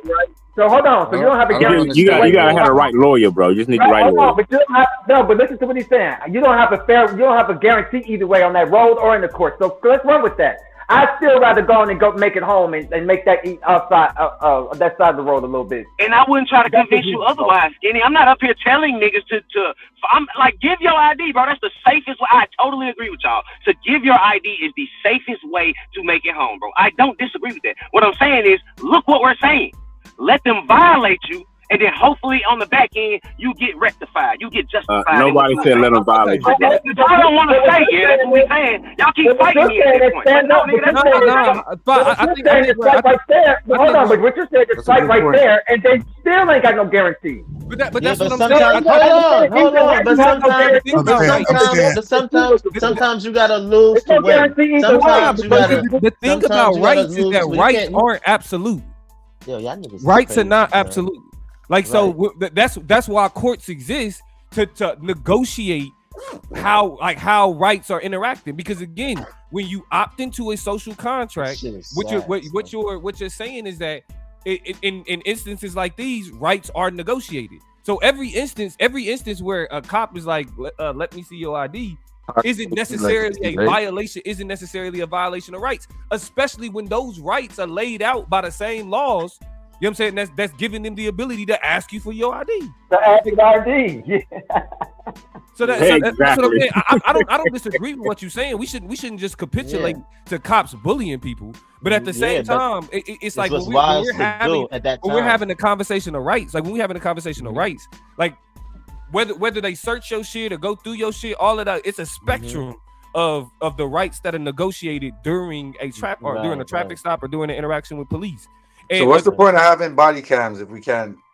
Look at Damo defending ICE. I'm not defending, bro. Stop. Body cams came by people standing up. I'm so glad you came on over to this side. We're unstoppable now, nigga. Y'all niggas ain't got shot now, nigga. Me and Damo against all of y'all. Me and Damo against all you niggas. And then hopefully in the end you'll get justified in the courtroom. Me and Damo against all. Damo's just making an analogy. He don't. I just want to let y'all know. I just want to let y'all know. I understand both sides. And I get What are we protesting about? Just do what the police tell you to do. I get SYKOPATHeist side too, but again, that's I have to look at it from his point too. But and looking at it from his point, I'm saying too, it's no guarantee I'm gonna get that justice by standing up at that moment, like he said. 9 times out of 10, I'm probably gonna lose that one. That's just the reality. So what I'm trying to understand is, like, in these situations when we speaking on them, are we just trying to make it out alive and make sure we okay the individual, or is it about changing the culture of policing in this country? You got to ask yourself the question: how many times you been violated when the police pull you over? How many times y'all been violated by the police when they pull you over? I mean, personally. A few, and I went to jail for it. We went back and forth. Like, I'm not like that. Yeah, that's what you do. That's what you get for culture on the street. You're not. I know you feel like that's what a nigga get. But you're not. I'm not even saying. I'm saying you're not going to change the culture on the street. Not you, Taz. That's what my I believe you. I believe that's a part of it, though, Taz. Because I don't think that when we look at this sometimes in different situations, we act like history was shaped by everybody doing everything by the book and not living dangerously. That's not how history works. I don't disagree with that point, but Mumu, check me out. What I'm saying is, with this regime in office, the last thing you want to do is give them a reason to protect these officers. And I'm saying what y'all doing is giving them the easy route to say our officers need protection. Y'all doing that, fam. And I've been telling you. So fighting for your rights is giving them a reason. You're not throwing snowballs at ICE. Let me tell you the examples I saw. Let me tell you the examples I saw yesterday. Throwing snowballs at these motherfuckers. That's not fighting for your rights, dog. Jumping in front of the car. Letting the car hit you on purpose. That's not fighting for your rights. So what is on the top of the car? That's a trash dummy. Stumping in the windshield. Those like jumping on top of the car, jumping on top of the fucking top of the car. But these things are not for any rights or none of that. That is to antagonize, and all this shit is on video. So with that, these motherfuckers are going to come right back and say they need protection. But a protest is not supposed to be peaceful, in my opinion. That's. I think that sometimes, for the most, if you ain't got the artillery to back yourself up, you better be. Like a piece of protest. But see, this is what I'm talking about. When we talk about when America celebrates its victories, as far as the Boston Tea Party and the independence and a lot of other shit they celebrate, they not celebrating, let's just go by the book and do what our opposers want us to do and not quote unquote antagonize them. That's not what they celebrating. They celebrating getting into it with people and winning a war. And so what I'm asking y'all now is if we just feel about if our feelings on the police are, look, man, just they not the enemies, they not the bad guys, they not a part of the regime, that oppressive regime. They just a good force with good intentions. Just do what they ask, even if they wrong. Is that what we saying? Hold on, who's saying that, Mumu?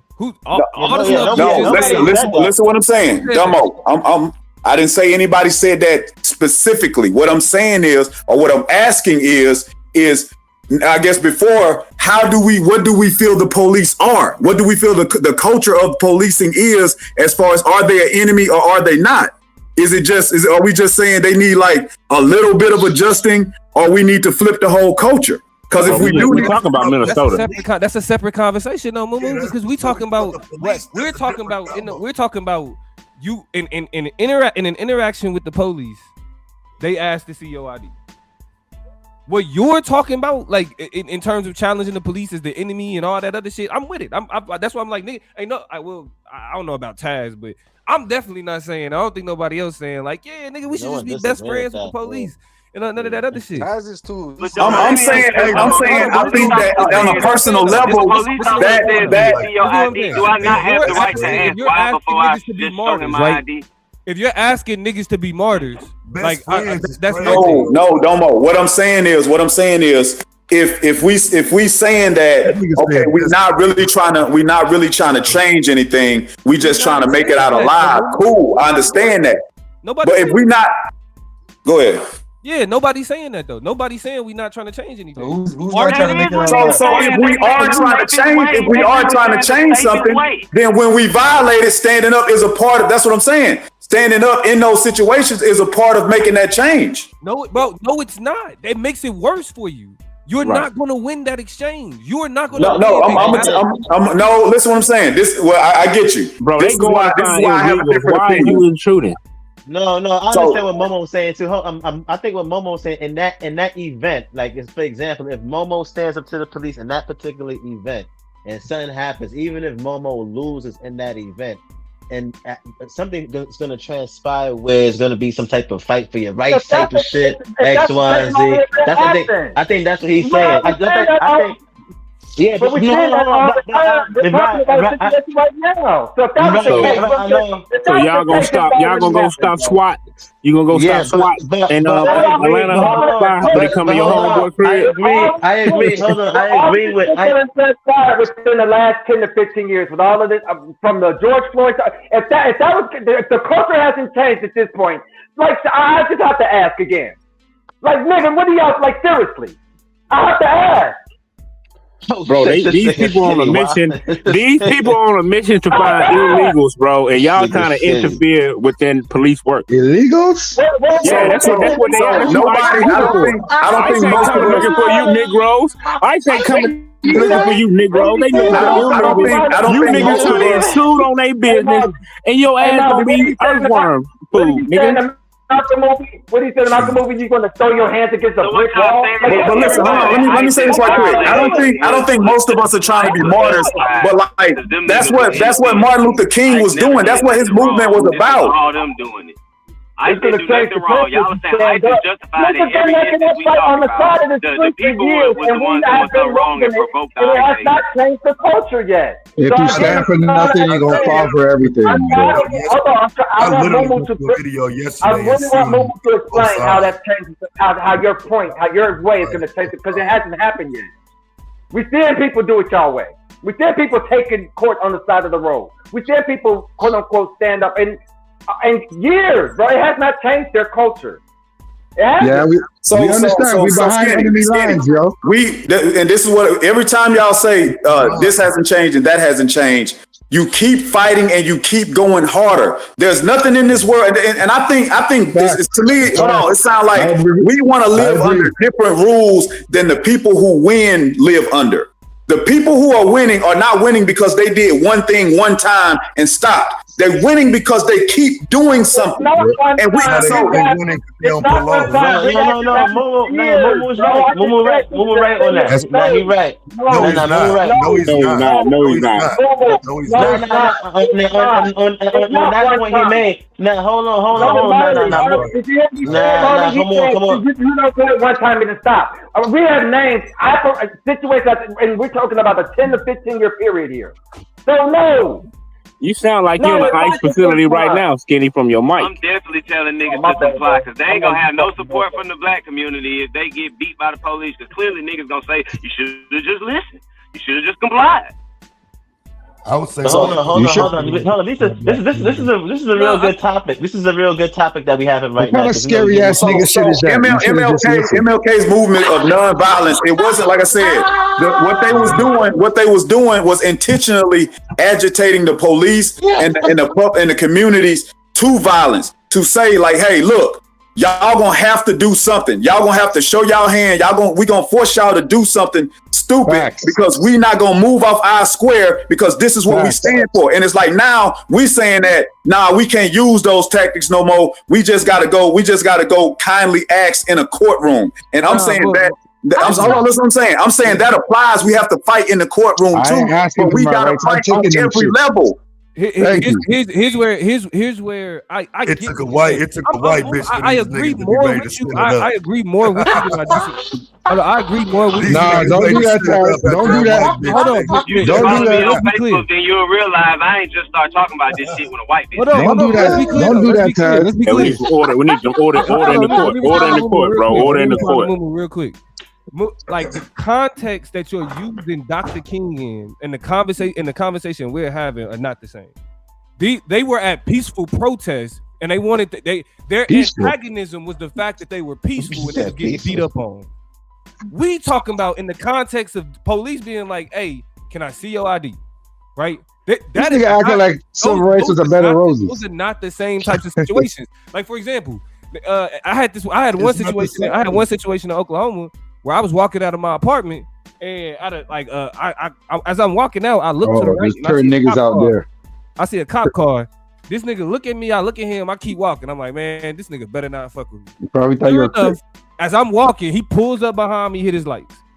When he asked me, he asked me, you know what I'm saying, for my name, all this other shit, and I'm like, yo, like what you expect me committing a crime? He was like, nah, but there people have been that we got reports of people breaking into cars, and I'm like, okay, do you think I've been breaking into cars? He's Domo, like, you know you could have got a bag for that. Hold on. He's like, okay, he's like, I don't know. You know what I'm saying? But that's why I'm asking for your information. But I'm like, but you just said, and with me saying that, he was like, look, how you trying to do this? I can put you in the back of the car, take you down to the station, or you could just give me your name and ID. Now here's the thing about it. I gave him my name and ID.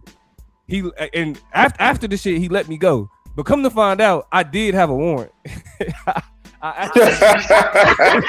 Hey, but now look, no, this is what I'm saying. I completely agree with that, and I think that if lawfully, what I was originally responding to was when Fi read about what he was reading about Ohio when it said that you only have to show your ID if you are accused or suspected of doing something. So I was responding to that part. Yeah. But I think if it's lawful that the police, like I said, if it's a state where it's just searching ID, then yes, you should comply. So I do believe in complying with the laws.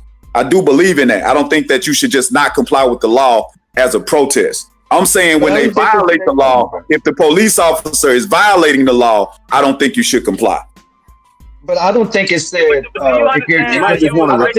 you're suspected of doing a crime. I think it said, like, I know you get that, right, Domo? He racially profiled you, and that was okay because he violated. Bro, listen. It's Norman, Oklahoma. All we did was get racially Norman, Oklahoma. I'm telling you, I've never experienced the amount of policing that I experienced in Oklahoma. That's all. It was racial profiling all the damn time. So yeah, for sure, I get that. But you know what I'm saying? The problem is like shit, racial. As a broke college student, you got to think it's cost benefit analysis, bro. I got to get to class. I got finals tomorrow. I can't be sitting in the back of a motherfucker. I ain't got time. Yeah, I ain't got time to be doing this motherfucker. So right. I know. I'm glad Dr. King didn't think, man, nah, fuck that. I gotta go preach to this goddamn congregation. But I'm sure that. All right, fine. I see what you got to the. I see why you got to the finals. I'm just making a point, though. You know what I'm saying? I'm sure it gave you PTSD, though, Mo. Because you do got better shit to live. Anybody who gets unlawfully detained by the police got PTSD. So what y'all want us to do? Become the police? That's what we should do? Yes. I'm not arguing against that. Now, Momo, you said the system of policing got to change before. Who's gonna police the police? Us. The Philly Black Panthers. Thank you. Well, you can police your own neighborhood. You just got to go through the protocol. That's what I'm saying. Comply, Mike, for real. If you don't depend on the Philly Black Panthers, I'm saying comply. You ain't shit. Damn. You ain't shit. Hey man, light skinned niggas be. I don't like that light skinned niggas leading the revolution, but you know what I'm saying. Taz said you got a better chance calling Ghostbusters. Y'all like the way y'all like the way Huey did. So I'm trying to figure out how we fight for our rights, though. Huey was like, hold up, though. Are we supposed to protest? Are we supposed to vote? Are we supposed to actually live those things we talking about in the moment? Are we supposed to fight for our rights? Like, how are we actually supposed to fight for our rights? That's true. In the court, by studying the law, knowing the law, not being ignorant. The law. That's it. You gotta know the law. Voice, nigga. Oh, that's a step. That's one giant step for man. You don't even have to know the law. You can get an attorney. You don't have to know the law. You can get an attorney that knows the law. You fight it in the courtroom, though. Yeah, but you fight it. All they're gonna say is, they were in Every the time I wrong. went to court, they told me there's no excuse for being ignorant of the law, bro. Every time I went, I was like, motherfucker. So we need to make sure we vote for the proper. So we need to make sure we vote for the I'm going to traffic court. I'm saying traffic court. Hear me out, though, no because everybody talking and saying shit at the same time, fam. I'm telling you, bro. Fight it in the courtroom and let that be the place where your name go on the record. Because what we're not dealing with That's is a fact. when you call yourself fighting on the side of the road, you end up with obstruction of official business. Mhm. I have those, right? Resisting I have all that. an officer. I have those. I have right? all that. Assaulting, these are disarming an officer. Up, bro. Go ahead. Nah, go but ahead. Like for real. no. I hear what you're saying. I hear what you're saying. But I have assaulting an officer, all that shit on my record, bro. And it doesn't matter if you got it or not. They're still gonna harass you. You know what I'm saying? You go to court, they're gonna be like, okay, let's see the facts. Okay, out of all the times you was pulled over, how many times were you harassed? Moments like that. That's where it starts at. Moments like that. You just don't spaz the fuck out. I know when I got arrested. That's how you can do the data. Ask yourself how many times you've been harassed when you was pulled over or walking or whatever. The courtroom never worked for And me. I promise it's probably like what 1 out of 10, maybe 2 out of 10 times. Now I'm gonna be honest with you, Five. I'll be honest with you. That's when you show your ass. I'd rather show my ass in that courtroom than on the side. Like, nah, I'd rather catch that contempt and shit than to do that shit on the side of the road with them motherfuckers.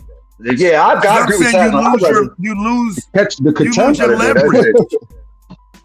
You Yeah. lose your leverage at some point. If you fight it on one side of the road, you're doing all this arguing, all this stupid shit, you're going to lose the leverage you had in the fucking first place. And that's why I don't know if we're not dealing with that point. What leverage do you have if you gotta go fight it in court? Hold on, Taz. I'm not saying to argue with a nigga on the side of the road. I'm saying the moment when the man asks Domo, yo, I need to see your ID. Why? I have the right to say, why? What you need to see my ID for? You suspect me of doing a crime? That's my right to be like, bro, that's a refusal to give my ID. Right, but to them, I ain't just gotta run my ID because he ran up on me. Exactly. I'm not a police officer, but I watched enough of these. Say what? You went out, Taz. You went out, bro. I think he said he postured him up enough to make him make that I know decision. Stop and Frisk was. I know Stop and Frisk was like that. You had to show ID, or they would lock your ass, or they could lock you up if you didn't have no ID. That's it's not illegal to not have ID. That was only New York though. That was only. But what happened with that? Didn't they fight against that? Did they bring it back? It's not like that no more. Stop and Frisk is It's not like that no more. It's supposed to be. It's supposed. Yeah, Stop and Frisk is. My bad, Five. It's supposed to be different. My bad. Plus, hey Taz, a white police officer, white woman police officer, stopped me from getting beat up by the cops one time. So I owe Miss Renee good. You know what I'm saying? I got to pay. I advise everybody to put cameras in your car, man. I got a camera in my car. Now you can buy aftermarket cars and have 360 camera on your car. Have all that. Last time I got pulled out by the police, I said, "Hey, look, man, I got camera in the car. It recorded." Yeah, sure. When you record them, they stop their shit. Cause I got pulled over one time and they asked me, "Yo, why ain't you locked up? Didn't you get arrested a couple months back?" They asked me that. "Yo, why ain't you locked up?" Yeah, go ahead. You know what, but you know what, though? I wouldn't even tell them you record, even if you do that. Don't do that because a lot of times that incites them, bro. God damn. It really, my bad, Taz. These videos of the police right here on YouTube, all they bad little encounters start off like that, though, bro. They start off with the refusal to show an ID. So to a cop, that refusal looks like you own bullshit. And I'm not defending cops and saying that. I'm speaking like this because I have a son. And nigga, you ain't did shit wrong. You don't have no warrants. You don't have a fucking thing to worry about. Give him your ID. I'm literally watching this as the gateway. I wish that was the case, bro. So why are they saying it's not illegal to walk without your ID? You know what I'm saying? It's crazy. I ain't saying you ain't got nothing to worry about. It's like your slave papers. I'm saying you got more to worry about if you don't. I'm saying you got more to worry about if you don't. You legit. Can I get in there? I was gonna say something, but I always come off as self-righteous. I was gonna say something, but I always come off as self-righteous, bro. Like I just want to know what, as a grown-ass man or woman, at some point, like who don't have no fucking ID though. And I don't want to hear about no fucking poverty. It's $20, $20, $30. Like, come on, bro. Like, okay. If you walk into the store to get yourself a pack of menthols, and you walk into the store. I ain't gonna go that far, Skinny. Now, voting, I can give you that, but not having an ID on you and you get whipped on by the police. That's crazy, bro. No, but I'm talking about not. Okay, if you just walking up the street like a little quick to the stop, but let's be real. If you out and about, you know you finna hit the street. You finna be out. Come on, my nigga. Like, I don't walk out the house without no ID. I just don't. I just don't, my nigga. Skinny, you hold on. You at least know your social security number by heart. Hold on a minute. Let's just get beyond because y'all stay in this concept of police brutality shit. You do let's know get people. Hold on, bro. Hold on. Let's get beyond that. Let's get beyond that. Remember back in the day when your grandma and great grandma used to tell you keep cleaning drawers on in case you end up in the morgue. It's kind of like that for me. At least, like, you don't even want to have that. If something happened to you out here, bro. If something happened to you out while you out, I just don't understand the comfortability of people not having ID anyway. I just don't. I'm saying, this is my self-righteous mode, by heart. Go ahead and tell me. Go ahead and get the excuses of people losing them and all that. But I'm just saying that's just my self-righteous thoughts right there. Like, what grown-ass niggas at some point don't have no fucking ID, my nigga. Yeah, you can memorize the number. You can memorize your social security number. That's all you need. Like, it's sometimes I got pulled over without my ID, and I told the cop, I said, well, I don't got it on me. I don't know. I told him to go by my social security number. You can't check your social security, bro. And maybe that's very light-skinned of me. I'm just saying, if you ain't got your license, my mind has to ask that shit, my nigga. Like, damn. You gave them your social security, and that was considered. That's all I needed, and they pulled it right up, bro. Pull it right up. If you don't have everything legit, bro. They can pull it up by your social security number, bro. Give them my social security number. Yeah, they know that. They will pull it up. They will pull up your information. I guarantee it. From your social security. I don't leave out the house without no ID. Even if I'm just going around the corner to the store, Joe. I don't leave out the house on no ID. But you know that. Be quiet, bro. Like, fuck, bro. That's simple shit, bro. Hey, Fi. My bad. Do you think it's more advantageous to fight your battle on the road versus in court? I already said that. No, we just got to arguing that. No. I might have came in late. I think the only issue with that because my bad. Fat, go and answer, brother. Nah, it's gonna be more advantageous to win in the courtroom because you might fucking die on the side of the road with these police. Yeah. Exactly. That's the biggest point that everybody is trying to make. But I get that though. Well, I think the issue with that is 9 times out of 10, most people not gonna be able to afford a lawyer to fight that case. If you get arrested, they give you a lawyer. Say your probabilities of survival from just being compliant is much higher than not. Now, when they do you wrong after you didn't comply, that's even more evidence against them for you to fight a case. Now, I'm not talking about the actual case that you're getting charged with. I'm talking about once they get dismissed because you did nothing wrong, so they're going to dismiss it. Once you get to that point, now you file a civil suit. You're going to find an attorney to take your case on as long as they know the officer did something wrong. It might take 10 lawyers you got to call, but it's gonna take a long fucking time. It's not gonna take a long. That's not gonna be an easy case for a lawyer to win, and most lawyers are not gonna accept those cases. Bro. Are you talking to a nigga who's that's unless there was injury. I'm talking about where there's no injury. No injury, nigga. You're getting paid if the police do something wrong, bro. You don't know what you're talking about. You got compensated? Yes, I have been compensated. How much? $90,000, $45,000 each between me and my brother who was in the situation. $15,000 to our lawyer. Okay. What was the particulars of the case though? Like, was it how easy was it to prove that they violated y'all? I'm coming, Kimmy. I was in Athens, Ohio. I was at a college. The police came knocking on the door trying to get in the house because someone had a warrant in the house. We didn't open the door. Long story short, police was out there all night till the morning. They got the maintenance man to come open the door once they got the warrant in the morning. They arrested me and my brother, who had nothing to do with the situation, because we didn't answer the door. They hit us with obstruction of justice. You can't do that. We didn't obstruct justice. We don't have to do anything in that situation. So they dismissed it. Once they dismissed it, we looked for lawyers. We called 10 lawyers. 9 of them say they don't want to take the case. 1 of them say they do. It takes us a year, 14 months to go to mediation. We don't even go to court. We go to mediation. They settle. I'm saying this is how you beat them. You don't do it on the side of the road. Oh, it's not always that clean and clear cut, is what I'm saying. Most of the time, it's not. Most of the time, it is. And what I'm saying is, right? We know it's not that clear cut because you see what happened to the Renee Good. All that shit don't get dismissed, bro. So you got 90,000. So it's about that. Wasn't even a It's basically saying the police might kill your ass. So goddamn, chill out. Comply. The point of the moral of the story is comply. Your probabilities of survival. I know, comply or die, nigga. Comply or die. I know. That's what makes the most sense. It's more advantageous to your health. We're really saying that the police might kill you, bro. And we're okay with it. He said that shit like it's dumb. Nobody saying it's okay or we okay with that, man. Why you keep saying that, bro? How do you fight against the police killing? Yeah, but all we doing is complying and nobody protesting against it. Exactly. Then it turns into a Gestapo state. You fight them in court, just like you guys want to vote and view politics as the way.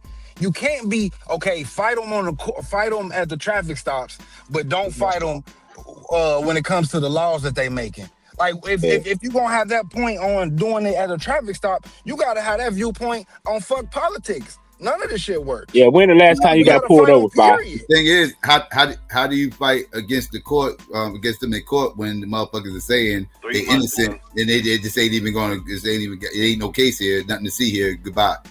That's why you gotta have cameras now. Oh no, you put a civil. No, that's why he said y'all missed. He put a civil case in after he beat the case. Yeah, they can't deny you can sue a fucking sandwich, nigga. Like, yeah. That's not like there's no you can't go to court. There's no you can't go to court for it. The family can sue, but you can't sue shit if you did. That's why you comply. But in this situation he complied and that's the point he's making. Motherfuckers die sometimes without even resisting. Well, that's why they got body cams. People protested and fought for years, so now that's why police are equipped with body cam that turn on automatically. You know what I mean? If they tamper with it, you can sue for tampering and stuff. I mean, it's, you know what I'm saying? The scenario, I'm just saying, the what odds if they jump on you under like stop resisting? Better is all I'm saying. Or if you winning. You know their favorite words, stop resisting, stop resisting. And then the thing about it, like he said, now he said they'll fought with them. They'll be choking you out, damn near about to break your arm. Thank you. Else. You're not resisting. You know what we're talking about, Psycho. Just so they can have a reason to fuck you up. And they say they ain't even resisted at all. Yep. And throw all types of trumped up charges on you. And then you got to go to court. Now just think, had he not complied, like in his situation, I said he set up there and fucked with them police, whatever. He would have probably, I'm going to say he probably would have called it resisting. You did catch all that shit. Just for not even, he didn't even fuck with them police. They just didn't open the door. Well, let me ask y'all something real quick. Why don't the police? Why don't the police? So what do you think? So what do y'all think it would have happened that he actually opened that door? Skinny. Let me ask y'all this. Why don't the police like that in rich neighborhoods are in most upper middle class white neighborhoods? Why don't they have the Because they same? wouldn't go for it. It's not riddled with crime like ours does. No, because they know the repercussions of it. White boys that go to that police house. They know what the crime is going on at. I These see are way more high drug crime dealing areas, in bro. the upper class, upper middle class suburbs, mostly white suburbs, than in the hood. Thank The you. police, Everybody police hanging like that. So outside. most of most of the white boys. Hold on, listen what I'm saying. Most of the white boys, bro. I got white family that I grew up with that lived in the suburbs. I was over there all the time. After the drugs. So That hold meth? on, they did and sold a lot of shit. Most of them never went to jail or even interacted with the cops. So what I'm asking is, it wasn't highlighted, bro. It wasn't. Nobody was really calling the police. So that's what I'm saying. Let him finish his premise, y'all. So when they did interact with the cops, why wasn't the police as rude, as aggressive, and all that shit as they were when they do with black people? Like why is the culture of policing different with those people than it is with us? Let me answer that. When they do it, when white folks do it, they out of sight. When white folks sell drugs, most times they out of sight, out of mind. A lot of times when Negroes, we want to get flashy, we want to brag, we got to give a fuck attitude. That's why. That's why they out of sight, out of mind when they do this shit. Academic answer. This nigga Madonna on his Anton shit today, ain't he? Who the fuck, nigga? Don't ever compare me to that buster, nigga. Experience is different is because how dare you? That's blasphemy. Criminality is racialized in the United States. Criminality isn't a question of actions; it's a question of identity.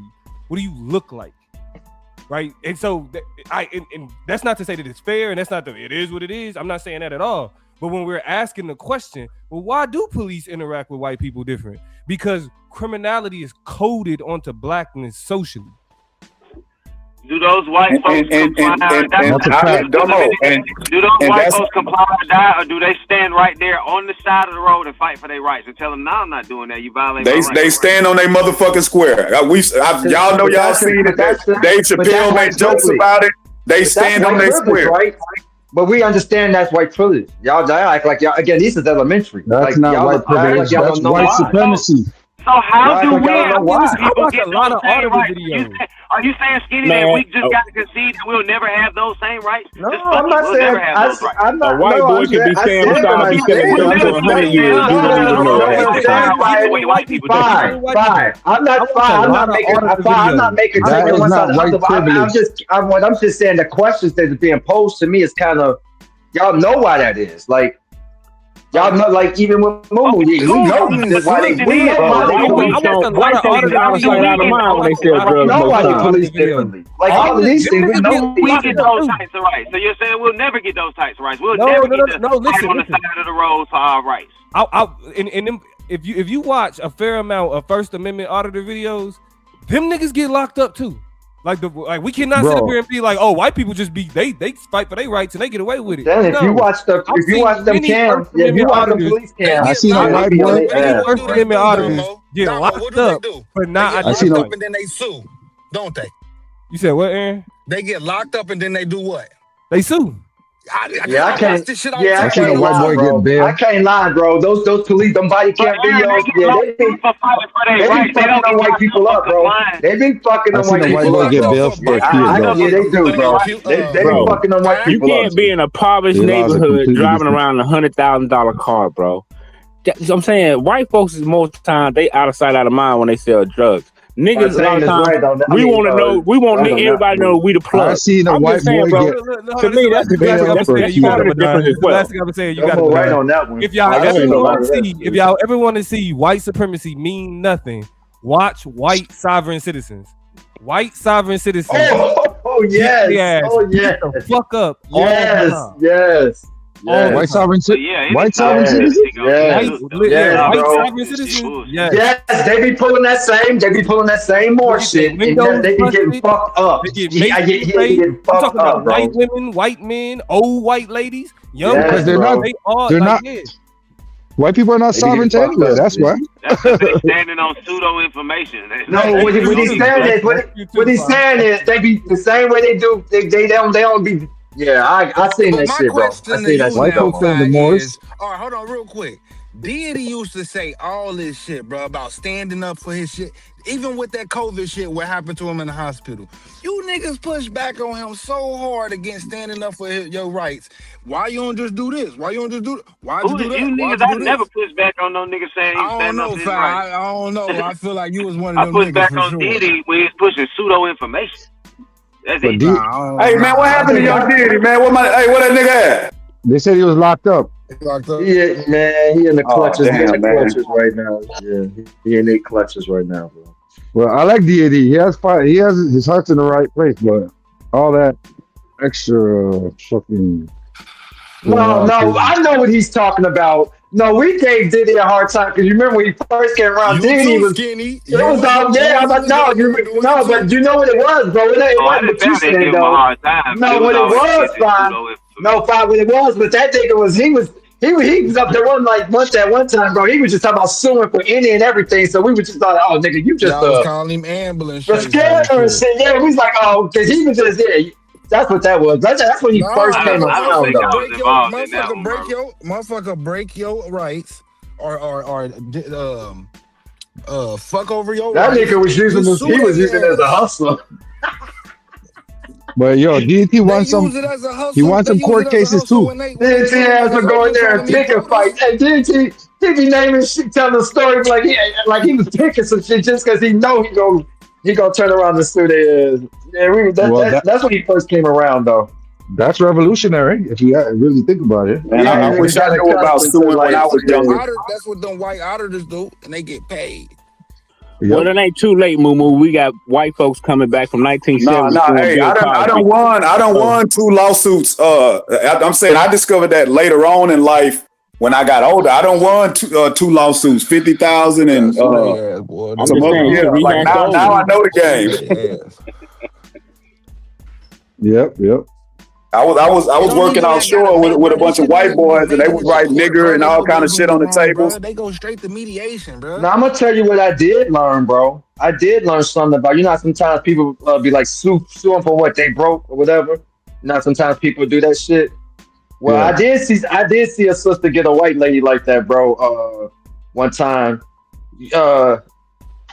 she's like, "You ain't gonna get shit. I ain't got shit, man." She put a lien on her fucking social security number. So every time that bitch every time she got a tax return, all that type of shit, bro. She hit the lottery. That's dangerous. That sister was getting paid. I was like, that was smart. Yeah, this is the best time to be suing, man. You know, we got social media. You can get social media to boost your shit up.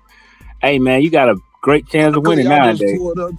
Got a lot of black lawyers out here. Didn't Corey Holcomb have to pay somebody because they fought in the show? I think he's still in litigation for some shit right now. That's all you got to do. Record the police doing something to you, upload it to the internet. Next thing you know, you not only got a case, people gonna donate to you and everything, man. I mean, man, when that lady won that money from McDonald's because the coffee was hot, I said, "Damn, boy." Yeah, that's when you really realize you can sue for anything because it was a really common sense shit. Hold on, Skinny. Since niggas think I'm lying in the church. What happened? Oh, you see how shit works? Yeah, I don't do no capping, nigga. That one Twitter. I'm on the internet panel. What happened? Oh, he trying to prove his case. You know what? I think, you know what? I gotta apologize to you. I think Aaron was the one I've been getting into it with. So my bad, Fi. I think it was Aaron. Now that I'm listening to this nigga talk, me and him. I think it was me and him that bumped heads. So my bad, bro. I believe you, Aaron. I believe you. Aaron's a savage for sure. Yeah, I believe it. Yeah, man. It's a great time, man. That's why everybody, white folks on edge. Hey, man. Anybody can sue nowadays, man. You got a great chance to win 8 times out of 10. And one thing about it though, that nigga Five boy, he's gonna argue a point and he's gonna come like, I see why that nigga's good at debating. I see why that nigga's good at debating. Man, that nigga was doing a bunch of whining, man, and was wrong. Oh, he not on the panel no more? Nah, he gone. Yeah, man, I had been going through shit with my job for years as far as like white boys hating and being racist, and I never did no documentation. So I was working in the middle of the ocean, man, offshore in Africa, And when they sent me down to go do some work by myself, I came back up. White boys was writing "fuck niggas" on the table and all kind of shit.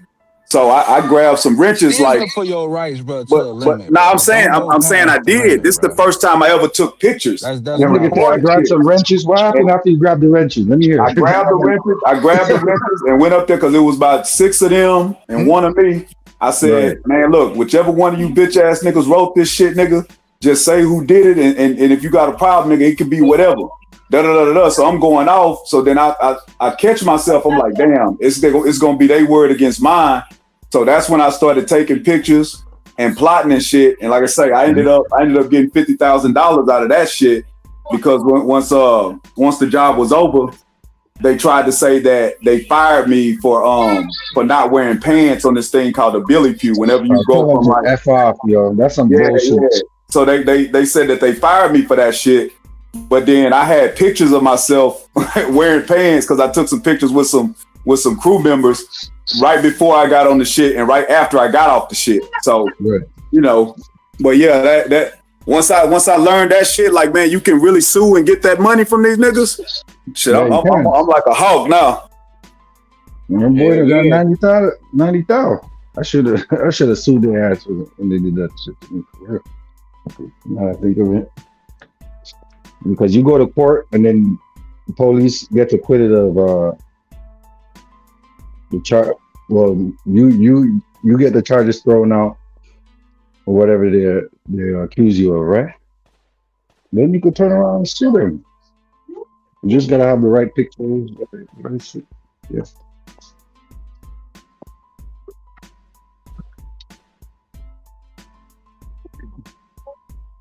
But yeah, man, all we gotta do is be wise, man, in our interaction with the law. You know, I mean, some cases you can be wise all you want and still get your ass whooped. So, can I ask y'all a question? When y'all see ICE out there, when y'all see ICE and they be in their little vest and shit, what does the vest say? What's actually bigger?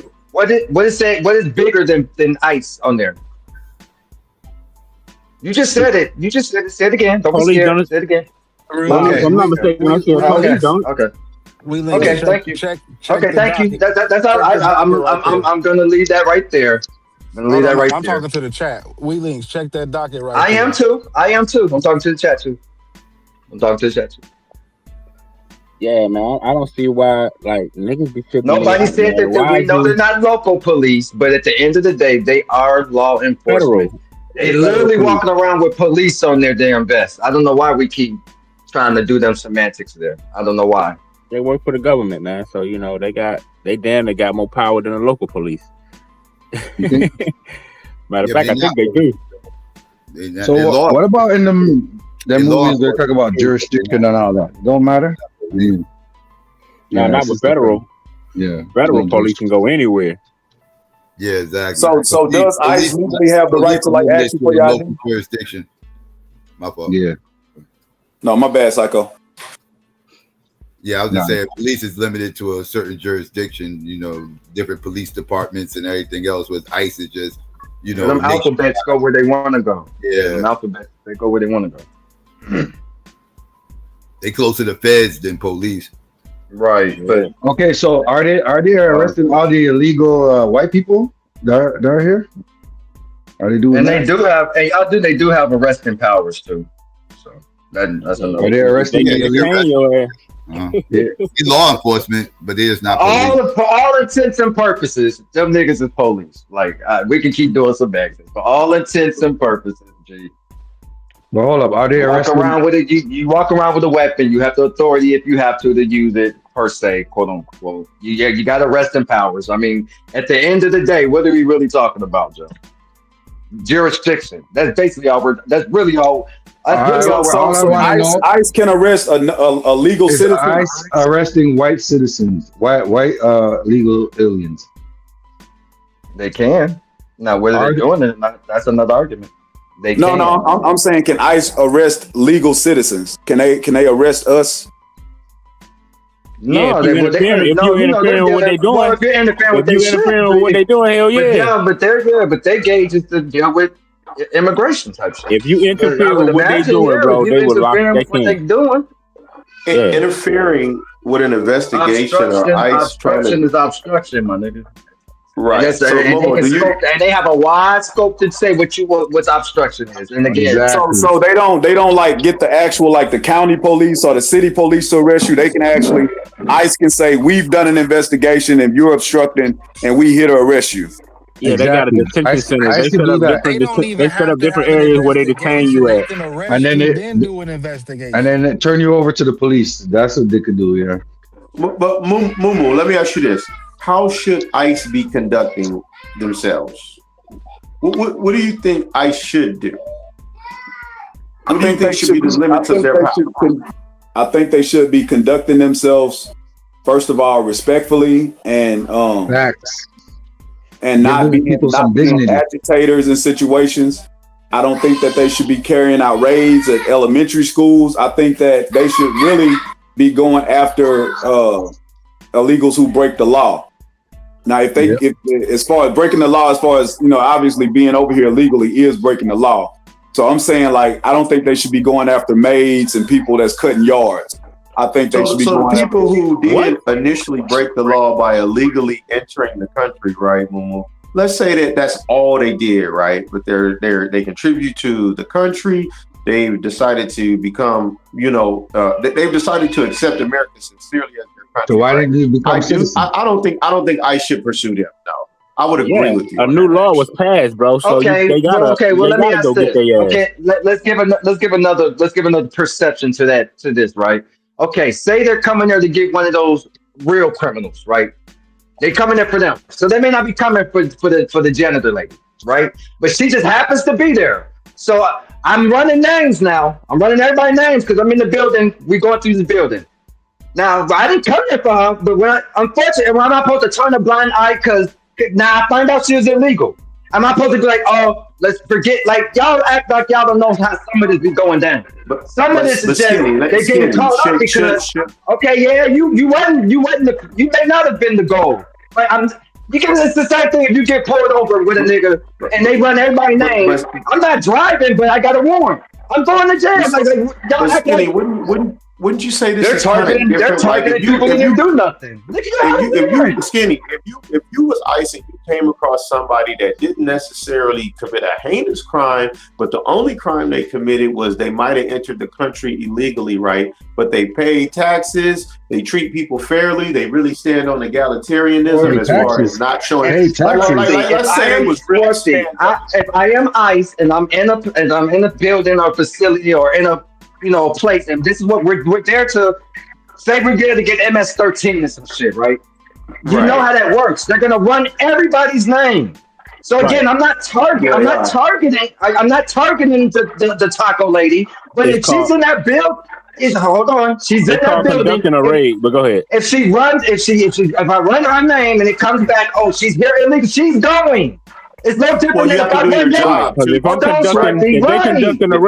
they conducting a raid, everybody in that motherfucker. It's no different. It's no different if your black ass is in the car and I pull fucking Madonna over and I'm running everybody's name in this bitch, and you sit in the back seat, but you got a warrant, nigga. You're going to jail. Yeah, just like y'all asking these people to turn a blind eye. So, we're not there for them. It don't matter. They're illegal. They're immigration. Right. Unfortunately. Absolutely. Yeah, wrong place at the wrong time. So then my next question is this, because I agree with you and Madon 100%. You can't not do your job. You still have to do your job. Do those people deserve an opportunity to show they should be allowed to stay in America? Yeah, that's what Trump said. They got to re-enter in legally. That's all they got to do. But Madon, let's say you did your job and you picked up the taco lady, right? Other than her coming illegally, she ain't never broke the law. She pays taxes. She contributes to the community. She's sincerely. That officer don't get to determine it. She could have been Mother Teresa's sister. His job is to go do that little raid. Hold on, his job is to go do that little raid. Do you think we should get His job is to go do that little raid and shit. That's for the courts and You know, ICE when is they not there for process their morality, that's bro. for them That's to what do I'm that asking. shit, bro. Does she deserve through the court system? Should she at least be considerably? Should she at least get consideration on? All that's Well, gonna go out the that's the only window. thing I she think. did. She should be able to stay. I think all that gonna go out the window because right now, I don't know what the process is. By entering in illegally, right? A lot of that, you had a good heart and she picked tomatoes next door. All that, I think a lot of that go out the window because But he's based off not, the fact that she came in you keep illegal. jumping in and I'm you just keep saying, by jumping her in, and coming that's in not what illegal, he's not talking about that. He's yes, talking he is, about the bro. white. He actually, bro. No, He hold actually, on. Bro, he I was know talking exactly to what he's talking me. How about, you bro. gonna tell me what he was saying, nigga? He Bro, I was know talking to exactly what me. he's saying. I'm answering his question. The context that he was saying was he talking about the lady. Maybe she did come in legally, but then her shit ran out. Stop. You don't be quiet, bro. Right, You got to be quiet, bro. Look, so check this out, because I now look, here's my thing, right? This is something that's just not being talked about. A lot of these places have not even supported ICE. They ain't let ICE in their city. They didn't give over no prisoners. Like New York. Shout out to New York, baby. Those same places right now are helping ICE. NYPD is right now escorting ICE. Okay, Minneapolis PD is with ICE. All these, so it's easy to just blame ICE, but I don't think the conversation ain't being held in totality. When you look at these raids and shit now, the local police is helping them. The same ones who haven't helped them for years. So how is that? How is NYPD now? Because you see NYPD slamming motherfuckers, NYPD pushing motherfucker down, and people say it's ICE. But it's not. They all out there together. Yeah, they sharing NYPD information. is some They of the sharing dirtiest cops in intelligence. the world, bro. They sharing intelligence to where these people may be. NYPD ain't shit. They ain't been shit. Well, can I say this, though? To respond to you, Taz, what people don't know, a lot of them police, they're not, that wasn't allowed. They wanted to help these ICE. Like Chicago, a lot of these people in Chicago, these Chicago cops, they're mad with dudes. They wanted to go help. They're just not allowed to because Brandon ain't let them. But which don't get it twisted. That blue line still exists, even with this ICE shit. These police, they want to help them. They want to. They're not allowed to when you got the Chicagos and the ones that ain't, that's doing what they're doing against Trump. But I'm just saying, like, so to your point, that don't surprise me to what you just said. That don't surprise me. It's an immigration problem. Donald Trump. Donald Trump is German. That's their brothers, bro. That's still like, and again, why y'all keep saying those are police? The police look at them as even police. They even saying that's their brothers. They even looking at it that way. Donald Trump is German. I'm just saying. But aren't we supposed to look at it that way as Americans, though? Concerning the structure of how we set up the society here? Yep. Aren't the police supposed to be able to help enforce ICE, which is all a part of the legal structure we set up in America? Yep. Well, then a different conversation has to be had later, which is get Donald Trump out of here. Is it time to reconstruct the way we have police, ICE, even the military? That's a different conversation to actually have. The police got their job to do, which is focus on the civilians. Let's be clear, they normally do work. They normally do work with each other. Again, this is political right now because of the Trump. It's political. So again, with states in these little blue cities like mine and shit that's been kicking back with that. That's only where you're seeing that at. You get what I'm saying? So that's what I'm saying. It's y'all like ICE then. Hey, bro, that's why you one of the reasons why I'm saying, man, for real, let them do their job. Because when they get up with you, I ain't gonna have no problem with it. Oh man, you messed up, time.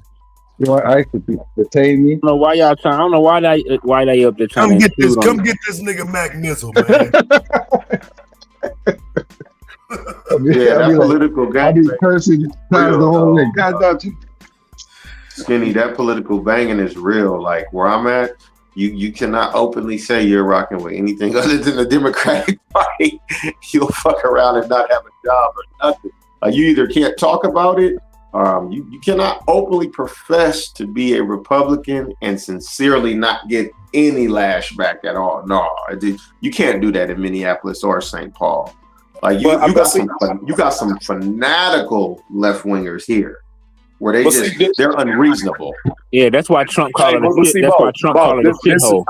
I do agree with what you're saying about that in Minnesota. But what I think is usually unseen is that working in the oil fields and construction in a lot of places is like that, but on the other side. If you going out there, if you don't say you a Trump supporter, if you say anything against Trump, it could cost you your job. So I can believe that. I can believe that. Yeah, and so it's like a lot of people only act like that's the case on the Democratic or liberal side. But I've been working in the plant since 2006, and anything you say against conservatives or whoever the conservative of the time is, whether it was Bush or Trump, that shit can cost you your job. I'm calling cap. No, I'm talking about they do what's called work mobbing. I don't when it was about the Democrats, but as soon as he said about the conservatives, I'm calling cap. Them white people would never. I don't believe. Them white men would never believe in none of that shit, man. You can sue if they fire, bro. If they fire you for something like that, you can sue their ass. No, listen, they don't. This is what I'm saying. They don't fire you. They don't put you to the office and say you don't support Trump. What they do is start playing games with you. Yeah. No, what happens, Mumu, what I've seen in that situation, what happens is, they'll play. Hold on, Madon. Hold on, bro. What I've seen happen, Mumu, is, what they'll do is they'll hit you with that rule book. See, and a lot of times we don't read that rule book when we get these jobs and shit, right? We get that little shit, throw it in the car, and we don't really look at that shit. They have that social media clause in there, and they have another clause in there about don't have certain discussions on the job. So what a lot of things happens is what they'll do is how they'll get Mumu is it ain't that you support Trump. Why were you even having that conversation on the job? You know we have a rule about because it causes these. That's how they do, bro. But they'll have those conversations on that same job and won't nobody get fired. That's right. You're right. But I'm just saying that what they use when they want to get you out of there under that guise, that's what they'll come. They won't just say, "Oh, you're a Trump supporter," or "Oh, you're a Biden supporter." They're gonna get you on. Well, you're not supposed to be having those. You feel me? The particular games they play, like say, you can't tell me what I can talk about. Shit, bro. They'll have the safety man come over there and be on your back the whole time. Like if they find out that you're not politically aligned with them, then usually, like I said, most of the people are. This is like 80% like conservative leaning people. And so if you don't fall in line with that, they'll start having a safety man come over there all the time. If you're not wearing your earplugs all the time, you know what I'm saying? Like so that's what I mean by it could cost you a job because they're gonna start really like trying to find a reason as before they wasn't doing that shit. You're human eventually. The trades are mad racist, bro. Let's keep it real. The trades are mad racist. Let's keep it at 1,000. And in that situation, you're human. You're gonna fuck up. They're gonna get you. So yeah, it will. I get what you're saying, Momo. To those points, right, Skinny. To that point, right. No, I agree with that, Aaron. But this is what they do, right? Let's say you're in the Democratic zone in America's city, right? And you're at work, right? What they do is they demonize the other party and they look at your body posture and how you're reacting to it. And if you don't have the body language or the demeanor that you agree with what they're saying, they automatically assume you rocking with that other stuff, right? If you in a place that's all conservative, they say stuff, they put stuff out there. And they inquire about you. See, what you tell them is this. You said, I don't believe in that political shit. I believe the black man is God. And he's going to anybody who put him in slavery, y'all going to have to pay for it. That's and they'll be having me walk this nigga out the door. No, I'm just saying, bro. And human resources are having me walking this nigga out the door, Mumu. Nah, nigga. Human resources are having me walking this nigga out the door, Joe. That's not political. Hey, but dog, can you come to the office for a minute?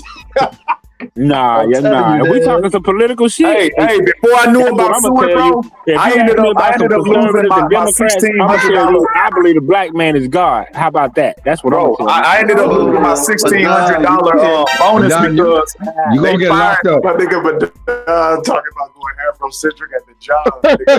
Nah, bro, that ain't. Well, how I gotta be Afrocentric? If I say the black man is God, say it again, Madonna.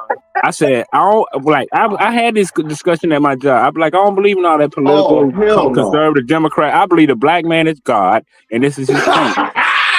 And they just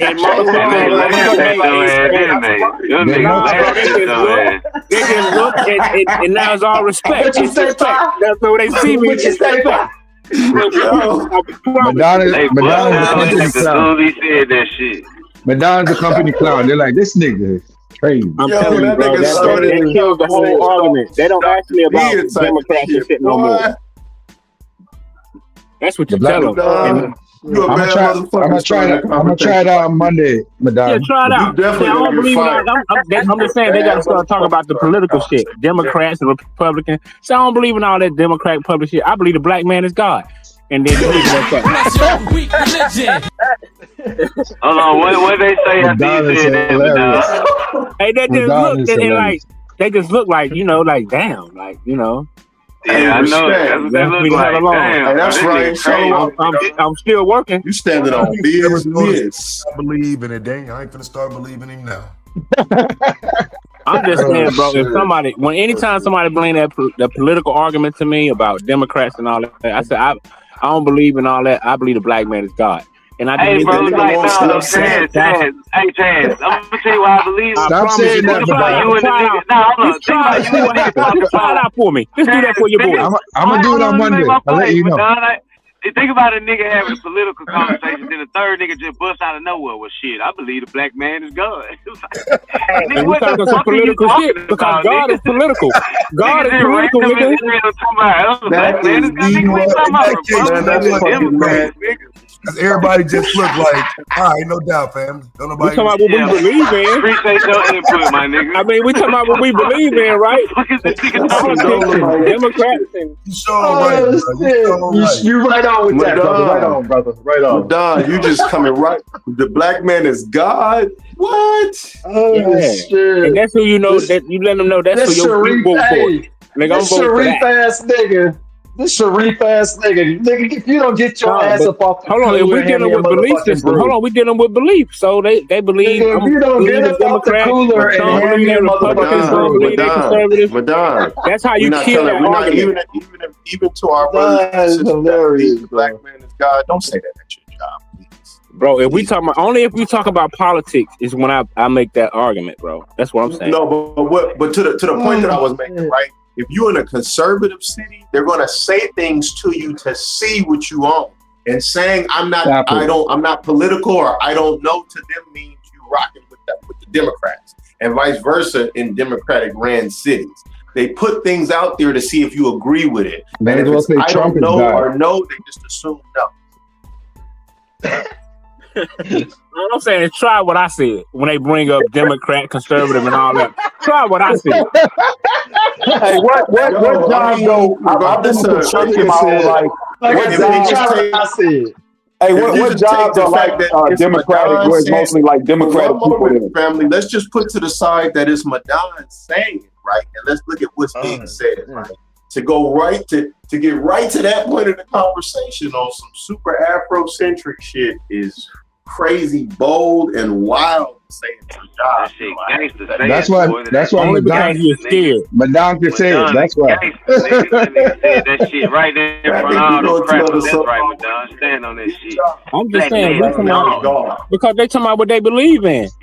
So, okay, we did it with some belief shit, right? And then Madonna did a spin kick and hit some of them in the face and shit. Like Dolomite. That's funny you said that. I was just watching Trouble, man. I promise you,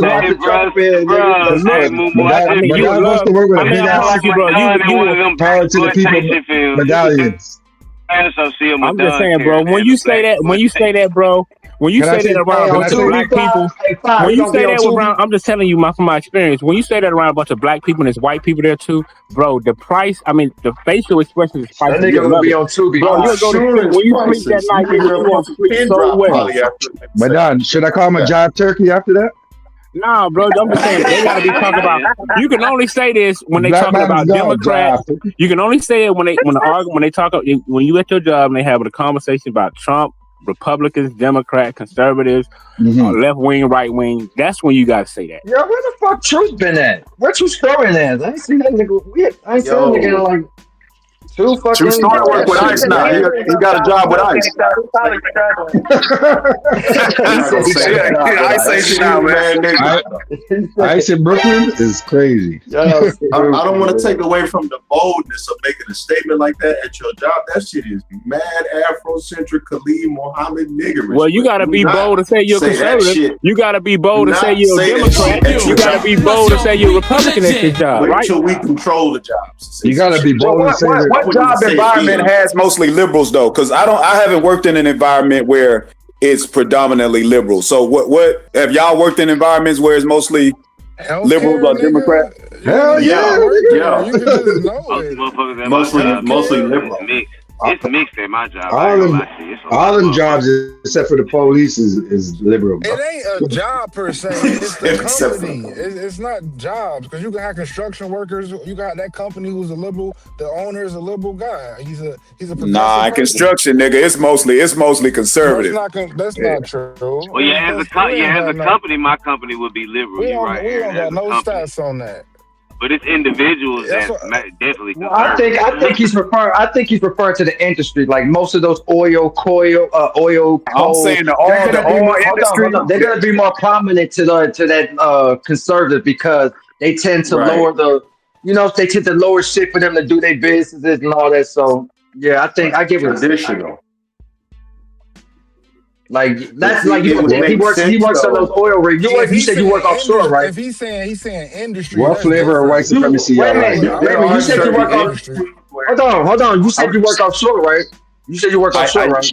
I used to work in that, even offshore. That was oil and gas. That's the thing, right? So think about that industry, nigga. Like they love the Republican Party, bro. So like even if you do industry, he said job. Yeah. No, I'm talking about the industry, because the job in the industry takes you around many different environments and people. Most industries are liberal. The oil industry is a monopoly, bro. There ain't no black folks controlling no oil nowhere. So most of them. Yeah, most industries are liberal.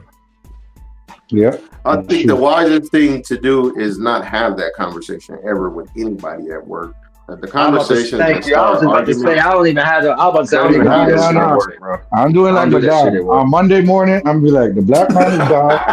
Y'all bunch of jive turkeys. Y'all shit. You can only do it. They ask you if you're a Republican or a Democrat or conservative.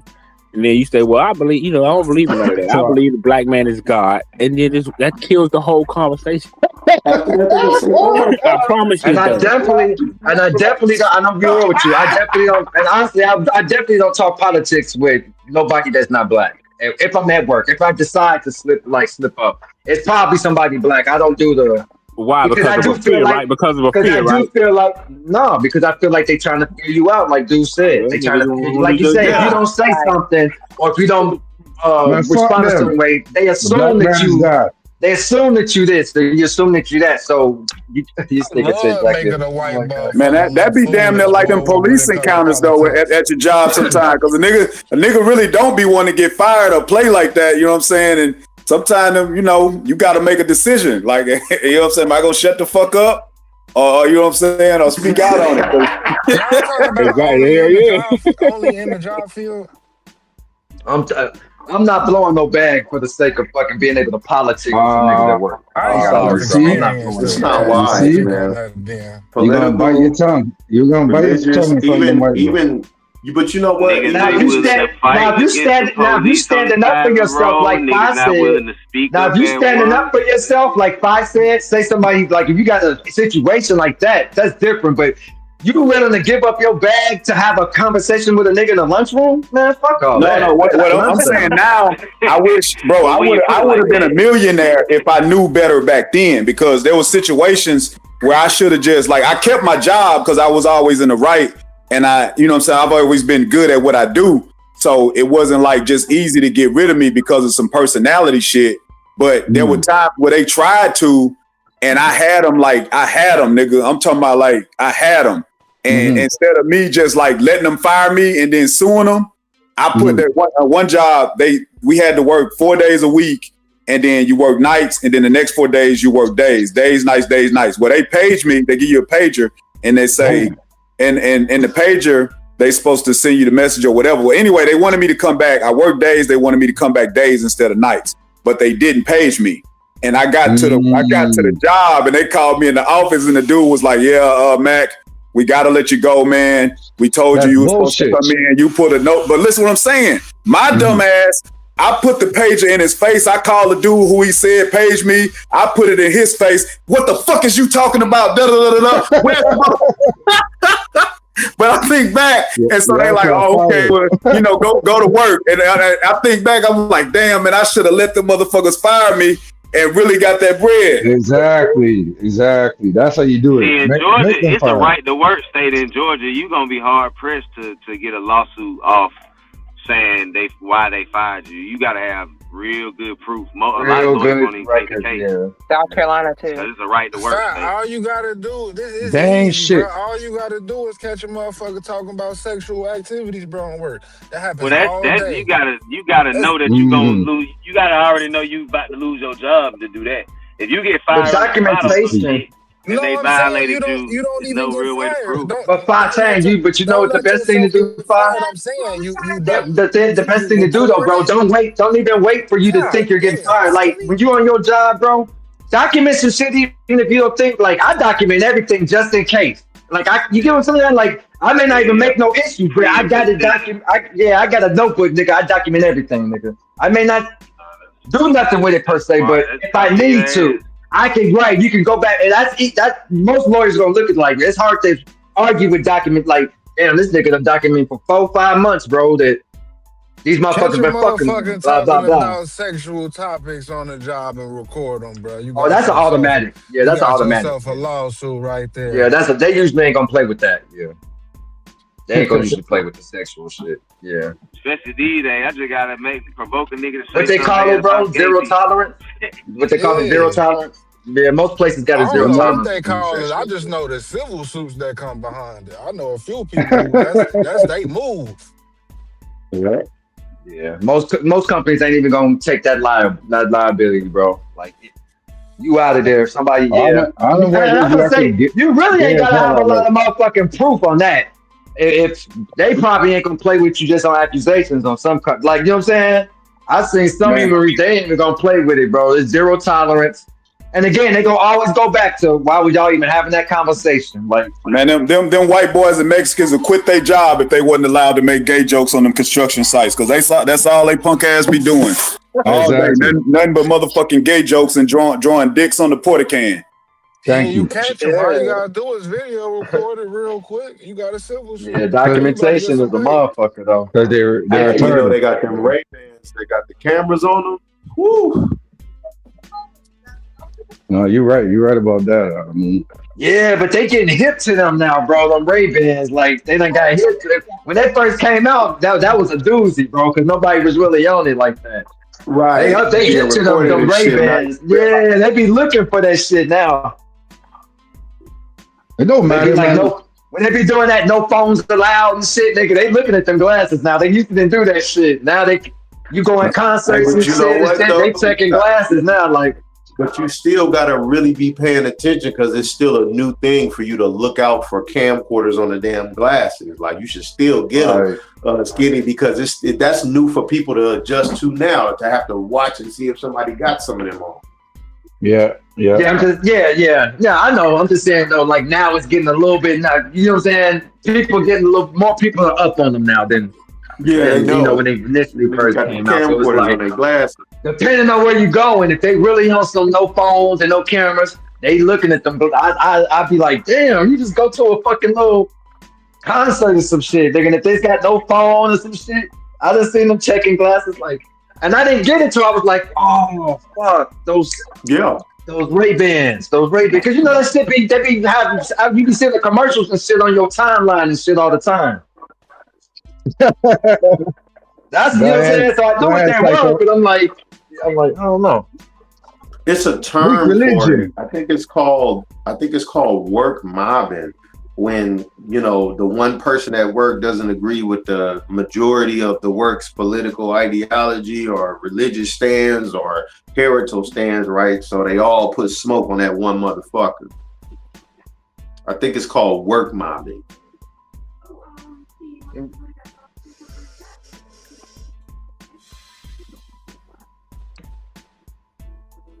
Yeah, man, I learned that shit in the military. Document everything, bro. Had an argument with Swarthy on Wednesday at 2:42. You know what I'm saying? Yeah, everything. Nigga. I like to document everything, nigga. I may not even use the shit. I may not need it, argument but with Swarthy that early in the day, then you had a fight with him later on. Yeah, I gotta apologize. This karate, this kung fu ass nigga, hell no. No, I want to say, hey, look, Swarthy, I'm going to the first shirt. I'm going to the first shirt on Swarthy, nigga. On YouTube, these niggas got me embarrassed like a motherfucker right now. Hey, Sarge. Hey, Sarge. Get Bruce Lee, nigga. No, I want to sincerely apologize to anybody I may have this Bruce Lee ass nigga with on YouTube and said some out of pocket. Hey, Swarthy, let me ask you something real quick. Who's the most elite in your opinion? The Army Rangers or the SEAL Team 6? Or not SEAL Team 6, but Army Rangers or SEAL Team? Good question, Moo. That is a good question, man. The Army Rangers are some badass motherfuckers. But I don't know, man. I would probably have to ask anyway somebody who knows. Yeah, that's a good ass question, bro. I'd like to know that shit. That's a good ass question. Because I've seen Bud training. When I be hearing them talk, they send the Rangers in to go get the SEALs when they be fucked up, right? Yeah. Hey, do you think in the prime of your life as a young man you could have passed Bud training, which is Navy SEAL training? Nope. Hell no. I don't. No, I saw the shit the motherfuckers had to do. I couldn't do that shit. Hell no. I ain't gonna play that. That's totally different than boot camp, nigga. Yeah, I ain't gonna tell that lie, bro. I think I could have. If I'm stepping up to do it, I'm gonna be able to complete it. Yo, Aaron, I'm telling you, the Navy. Yeah, if I was already on that, if that was what I was already on, then yeah, I think I could have did it. But not just randomly, no. I tell you, you think you could? That's right, nigga. Like, but that's what I'm saying. If that's what was my goal, yeah. I can accomplish. Yeah, that's what I'm saying. I agree with Aaron on that. If I was in, is it your goal? If I was 100% in your mind, meaning you'll die drowning trying to swim in the ocean, because it has to be your goal 100% in your mind with no fucking doubt, not one. It can't be one doubt there. That little bit of doubt, boy, you'll be ringing that motherfucking bell and taking that hat off and walking the fuck up out of there. So wasn't Rambo? He was a Ranger, you right? might be right, but you asked me what I think. I think I could do it. Your commitment to it is 100%. Because it has to be that. We talking my beliefs right now. I believe I can do it. I've been through boot camp, but I'm saying I couldn't do it. I couldn't do it. The fucking Bud. I know I'm like, hell no, nigga. I couldn't have went through that shit. Skinny. It takes a different type of mindset to complete Bud. That's a different level, bro. That's a different level what they doing, bro. That's a different level, bro. The Navy SEAL and the Bud's instructor, Skinny, the nigga said, when I turn my back, that's when I'm looking at you the most. Had the motherfuckers out there doing push-ups. That shit don't scare me, Swords. At like 3 o'clock in the morning, son, with a bullhorn on them niggas' ear. Like, what the fuck? But see, that's normal boot camp shit. I'm talking about the shit that they got them doing in the training. Like, I don't know. Let's go back to G.I. Jane. Like when they had some motherfuckers just like got clothes in the water. Some of that shit, nigga. I'm not Nigga said G.I. Jane. Not G.I. Jane. Yeah, this speedboat shit dragging this 200 pounds. Like, you might be in trouble, bro. You gotta depend on me to drag your 200-pound ass out. You might be in trouble, my nigga. In some water, nigga, having to run around. Oh no, nigga, with that big ass boat, and then having to take that motherfucker out into the literal ocean. Nigga, can you swim in the ocean? Right, because people be getting that shit twisted. I can swim. I have to tell somebody. I said, bro, it's a whole nother thing when you talk about currents. Wildlife, bro, you can't be swimming in the middle of no ocean, my nigga. Them SEALs got to hold their breath for about close to 3 minutes or some shit like that. That's insane. Nigga, I almost drowned in Hawaii, so I know not to play with that water ever again. Right, nigga, stop, But bro. you training your body up for that, you feel me, consistently for years, you feel me? When you But going it's out a mental thing too, though, that's what I'm Aaron. You saying. have to That's what I'm have saying. incredible mental toughness to not give up on To not training. buckle, for sure. Incredible. Your I got mental toughness incredible has to be mental among the toughness, my best in boy. the fucking world to not give up on some shit like that. Or even when you just think about the deprivings of sleep that they make you go through in boot camp, and especially in that motherfucking shit, they do, bro. Hell no, bro. What Now Buds you is got like 6 now months? the more you're getting less sleep, now you're not thinking as good. Like, bro, that's you gotta have a real to do what them niggas do, bro. Yeah, bro. To get through that training, This white boy, I guess admiration form is where they had worked this white boy out to the point because I'm sitting back listening to this high level of admiration for him. It just again makes me wonder, you know, when Nigga, it's about the training. Oh, this nigga. It's about the training. Oh, no, Not what they I do. just been listening, and you know what I'm saying. There's a level of admiration for him, which is normal. I'm just trying to figure out when It's we have like the real it's like an conversation. athlete, bro. You feel me? The train, and I ain't talking about what they Hey, the white boy came over shit. SEAL instructor. They had worked him out to the point where he couldn't work out no more. The Navy SEAL instructor told the white boy, he said, "Look, man, everybody's getting their ass kicked." Yeah, it's not abnormal though for people to not look doing at that. things we've seen in movies and things like that as I'm not as doing it. to be proud of or to aspire to be yourself and whatnot. So people saw Steven Seagal and all that, and it probably made you think that Navy SEALs were okay. And so now we're sitting here today, and nobody wants to tell the truth about Navy SEAls, and that they're part of the government. Right? They're probably worse than ICE. You know what I'm saying? Like, hey, man. I'm just saying, but I'm listening though. Y'all continue. Too long, bro. I knew where he was going, G. I knew where he was Hey, yo, going. Tab. That nigga rude, bro. That nigga Y'all niggas sitting up here talking about elite agents of the government, though. That's what I'm saying. Like, niggas got to break in your house and kill you, and there won't be no trace of it. I'm one that feel like we need to actually be ones who can do it ourselves. Hey, Taz, we might as well be debating who's the coldest branch of the motherfucking clan. Like, which clan got the most athletes? I'm just listening. You know what I'm saying? So then, what would be the superior, I'm gonna say, training that niggas must go through to have a more rigorous training than bud training? What shall it be called?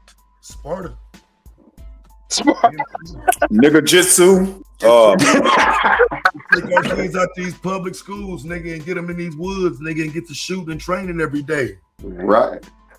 They shall be called elite Negroes. Get out these Okay, public schools, get out here in these woods. As soon as I We're get gonna these, contact Domo. That nigga start taking. I am not sending my kids to train with you niggas in no as soon as I get these, That nigga Domo is the president of all niggas. Will be on that. You won't even get to go. You won't even get to go train if Domo out there, because he gonna be cussing niggas out, giving speeches about principles, the principles of working out. Why you niggas don't understand? Why Domo is gonna be chastising us though. Domo's the most politically correct nigga I ever heard of. Domo? Nigga ain't gonna be one push up in before Domo start telling them about why he doing a push up and how he doing it wrong is detrimental to the rules of movement.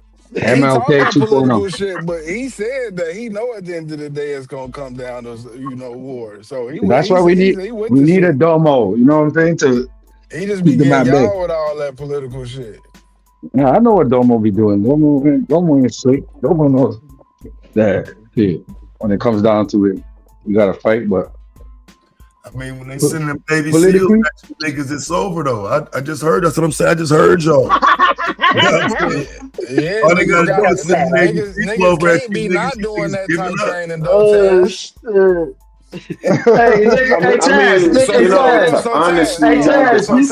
Taz, you said why these niggas talking about revolutions, right?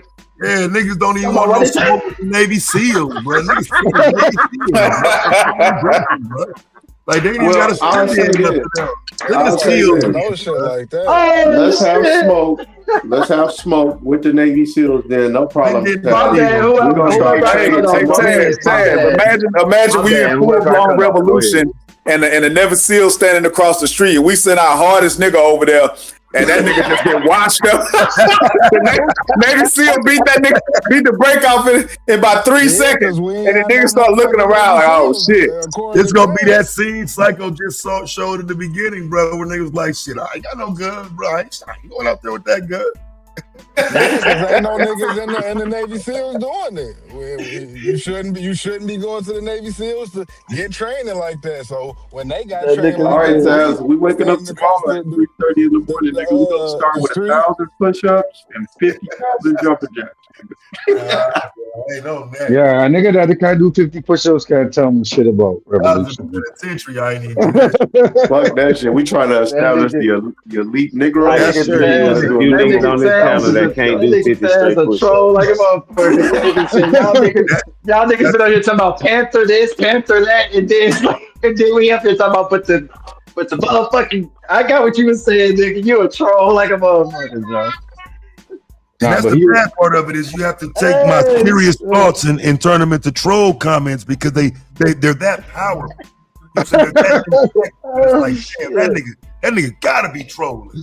No, bro, I really mean it. It's really a question of how we view these people. And I'm just wondering, it's like, damn, like, can niggas even fuck with some Navy SEALs just a quail whatever rebellion niggas talking about, bro? Now, if you a Navy SEAL, you American than a motherfucker. You American than a motherfucker. You a Navy SEAL. So you don't think you could beat up a Navy SEAL? I don't think you can be a Navy SEAL and be revolutionary. I think if you went through that whole process, you patriotic than a motherfucker. Like you love the You have to be. You'd have to be. Oh, yeah, you have to be leaving what you're doing to do that shit. But the most athletic man in the world is a black man in the military. That's not true. The most fit dude in the world. What about Chris Dorner? He was a Navy SEAL. He patriotic than a motherfucker. That's what I'm saying. Like you, like whoever goes through that process is going. You said Chris Dorner. You said patriotic. You said so. What was his name? You talking about the brother that had the shootout? Yeah. No, I can't think of the brother name, but it's a black dude that's considered the most fit dude in the world. He's in the military. So you can't go through that process with a black first mental to bring that. Chris Dorner is the one that got killed. I think you gotta strip yourself down to all that. If you go through that process, yeah, you gotta strip all that shit down. What makes you think that? Well, why? Well, my thing. I'm talking to Psycho. What makes you think that? Because I believe that's what they do. They don't just train your body; they train your mind. Oh, they definitely rewired you. I think if they trade your mind, so then we can't trust no nigga that went through it. There we go again. So hold on, so Psycho. So why are these same motherfuckers mercenaries for other countries? Ah, that's a good question. What do you mean as far as what? Like the same motherfuckers who we talk about, Navy SEALs, Rangers, all this, they get out of the army and they go and be mercenaries for other countries who oppose America. They doing it for money. So my question to you is, why do they do that if it makes you so patriotic? Because you're doing it for money. Exactly. So my next question would, what do you mean? I just people who are in the Navy SEALs, people who are Rangers, people who are right. All these I'm saying that turned into mercenaries for other countries. Yes. Yeah. 100%. I know them to go. I know them to go work at these other these little military little companies that go overseas, like, you know what I'm saying? I'm not talking about the ones who work for America, like the Black Rocks. I'm not talking about that. I'm talking about who become mercenaries for other countries. Go for the high. The point I was making, the point I was gonna make after that really was that's some movie shit, Aaron. That ain't no movie shit. That's just what you believe. So what my next point was gonna be, why wouldn't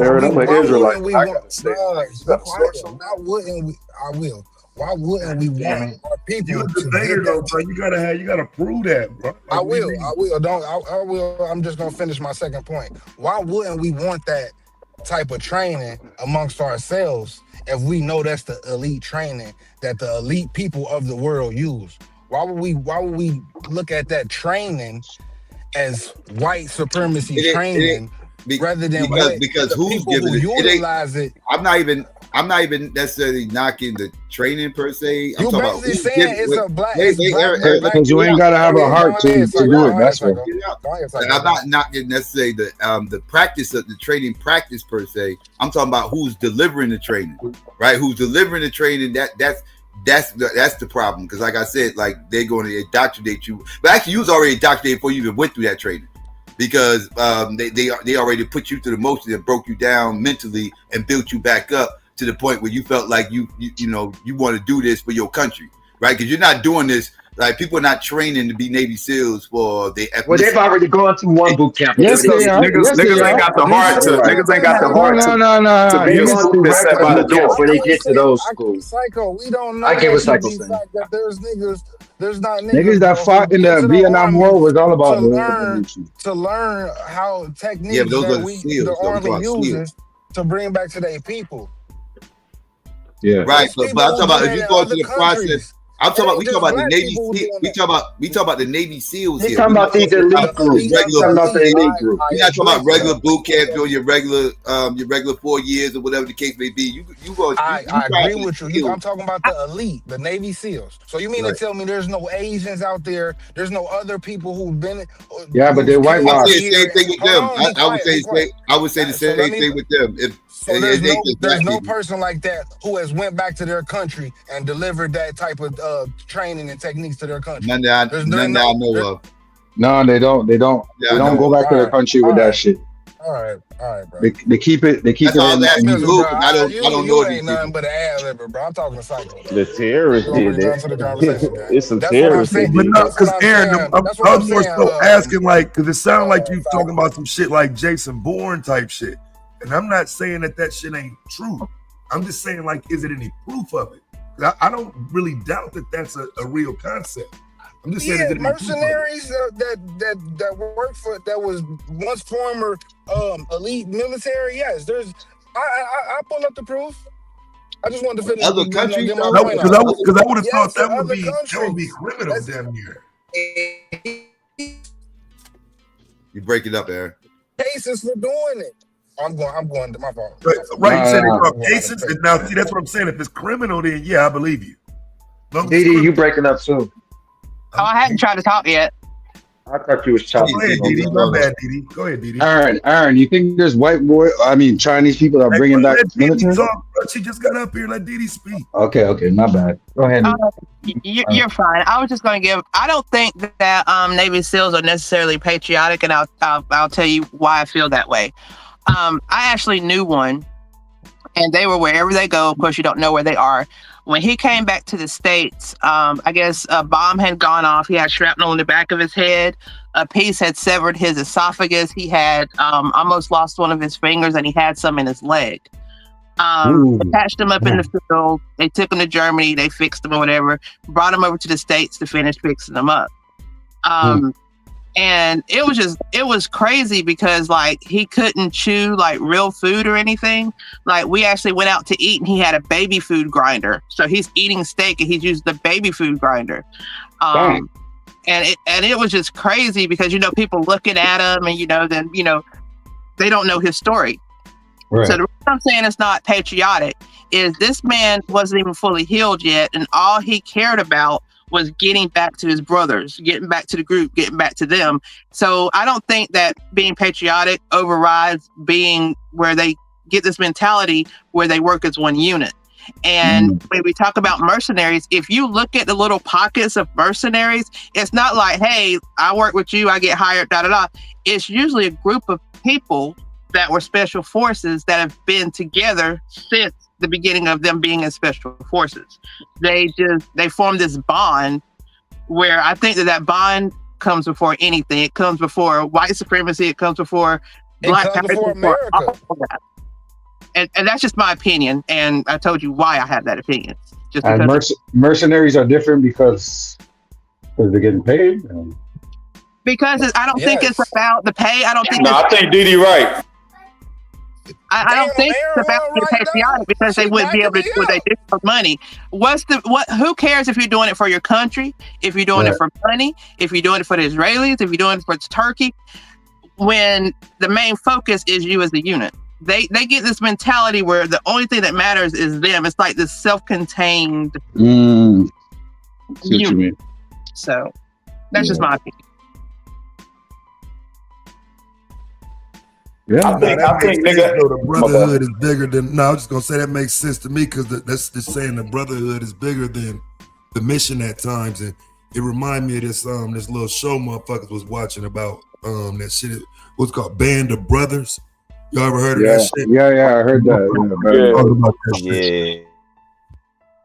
That was a good. I just think niggas ain't got the mental toughness to be really a spook that's sat by the door or to betray a white dude that they. No, listen what I'm saying. Because I'm talking about what even how we perform in the business place. Like niggas cannot usually don't execute a plan to where the plan is to make friends with these people just to one day split their throat. You don't know that, Moo. That's wild, Moo. You don't know that at all, bro. Yo, Taz, listen, bro. Listen. Now, I'm not, when it comes to my enemies, like somebody who I deem an enemy, I'm with that shit. You know what I'm saying? I'm not just talking, like I'm with that shit. And I'm saying that in my experience, I've seen niggas not be able to do that. Like if I feel like this person is the enemy, I can make friends with them just to slit their throat. But I don't think most niggas from what I've seen are capable of doing that. They actually kind of fall into like once they get close to the people that's supposed to be their targets, these niggas usually be like, oh, well, you know, they not that bad or this, that, and the third. Bro, the spook who sat by the door, bro, is one who goes and get the information, bro, and then brings it back. Right, I'm talking about like in a real world scenario. So like in a real world scenario, so the cutting, the slitting throat shit that's metaphorical as far as like talking about. I know it's not right. So what I'm saying is, after I got hip to how white folks play games, and I think with us it's hard to play them games because niggas usually ain't raised to be pussy like the white boys mentalities. Like if somebody say some shit to you you don't like at work, you usually just say some shit back to them and go about your day. You usually not gonna plot on trying to get that person fired. But so once I knew once I knew that's how white people play, I go into the workplace now saying, okay, I'm gonna get rid of him, I'm gonna get rid of him, and I'm gonna get rid of him. Like, all right, off top. All aspects of life, bro. Just not the work area, bro. This nigga going to work like he going to war, nigga. That's I'm getting rid of him. But that's how you supposed to do it, though. What the fuck? But no, actually, bro, like that's what I think. As far as business goes, we go into it with this neutral feeling, like, you know, let me just do what I got to do and climb the ladder. But that's honestly not how it works. It is a battlefield. That's how niggas supposed to be. Y'all said we at war. That's what niggas always tell me. We in the war front, you don't know what's going on. Hey, boy, I felt the first time I got a white boy fired, nigga, I felt so good about that shit, nigga. That nigga was sad. He was damn near crying. Let the record reflect. I ain't never told you that shit, my nigga. Let the record. I ain't talking about you, Taz. I'm talking about these niggas always with this extra black shit. Like, nah, nigga, we in the war, nigga. You ain't fight for the war. You ain't fight for the cause. We are in a war, man. What y'all niggas talking about? You think them white boys give a fuck about man. us? But I'm talking about that goes past like white versus black. That's business, bro. Like that's how most successful people had to cut a lot of heads off and do a lot, like, you know what I'm saying? They had to be vicious in order to get what they had to get to. And I'm saying most of us don't have that mentality going into business or the workspace. Like, we actually have the mentality. You know what I'm saying? So what I'm saying is, like, the fact that I usually work around people that I know, if these niggas really get to know me, they not gonna like me. They go, you know what I'm saying? Hold on, niggas say the 48 Laws of Power is a bad book. Niggas say you shouldn't be operating like that. I mean, I never read the 48 Laws of Power, so I don't know if it says that or not. It's a bad book. It's a snake book, man. Come on, dog. It ain't a snake book, bro. But I mean, you like I said, bro, you kind of if you in a den of snakes, you kind of gotta operate like that sometimes, depending on what your goal and what your mission is. Don't do it to your own people. That's all I'm even saying. know you dealing with a snake, bro. If you don't know how a snake look. A snake book is crazy. I ain't never heard of Yeah, he wild for that. Yeah, it is. Wow, I don't even know what that means. Think about it. Like I said, I ain't never read the Art of War. I just know like when you going the 48 laws of power. I ain't never read I ain't never read that either. I'm saying I'm just speaking from experience. I know. But what you're speaking of is in that book, though. That's what I was really getting at, Momo. Oh, you know how I know how you can easily, from what I've seen, where you can test to see what type of white dude you dealing with that's gonna be fucked up. If you mention, a lot of times I just mention basketball or LeBron James. If you mention LeBron, and I know. If you mention LeBron, nigga, and these niggas flip their motherfucking wig, I know. I'm thinking like, all right, I got to get rid of him one day. You know what I'm saying? Yeah, that's true though. That's true, Mo. Your science is different, Mo. Your science is different, Mo. Yeah, I can respect it. All right, I can respect it though. Because LeBron James is a symbol for them, man. Like LeBron James represents everything they don't like, they hate about niggas, and they take it out on LeBron. So if so how I know if I'm like not gonna be around, you know what I'm saying, white boys at the job and this and that, or I'll have like no conversation with them outside of work. I start talking about basketball. I'll be like, man, LeBron did the, and when they start, oh man, fuck him and da da da da da. I thought that was Iverson. I thought that was Iverson that represented everything they hate about him. It's Iverson, but it's LeBron now. It was Iverson. I've never had an interaction where white people was. It was Iverson, but now it's LeBron, bro. Because they don't like that the fact that he got a black wife. You know, he's accomplished, $1 billion man. You know, talk about racism, thing. They hate that. So I get what moving. Yeah, I always say I'm not a fan of LeBron on the court, but I'm definitely a fan of that nigga off the court. I am. I always say that. On that. I gotta take that back. I always say that shit. I'm not a fan of him on the court, but I'm definitely a fan of him. I get what you're saying, Mumu. Now I gotta take that back. Yeah, I know, woke. I know you get right, just fucking geeking to talk shit. But just wait, though, bro. When we get out there on the field, nigga jumped out there like we play first. We don't play first, bro. I finally get to watch some games, though. Hey, Aaron, did you make it into the league, Aaron? Watch on tonight. Yeah. Your interrogation went through? Yeah, it did. Oh, okay, that's what's up. All right.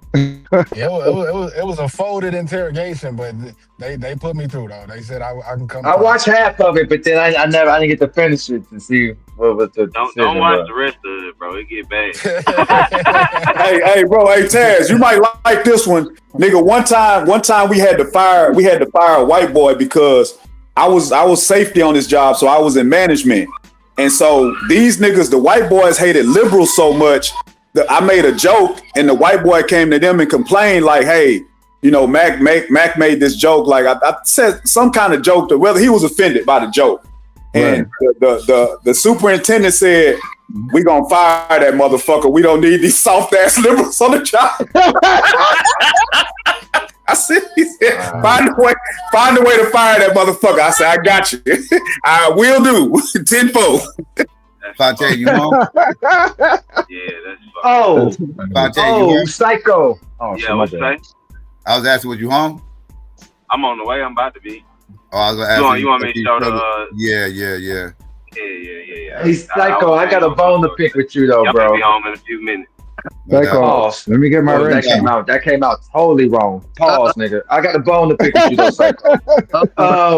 Okay, I thought the rule was, and this is no hate to Q, but I thought the rule was you had to already got accepted before you can be on the interrogation squad.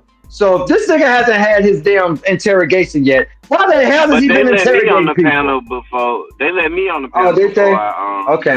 My bad. My bad, Q. My bad. I set up there. I'm going back in my hole.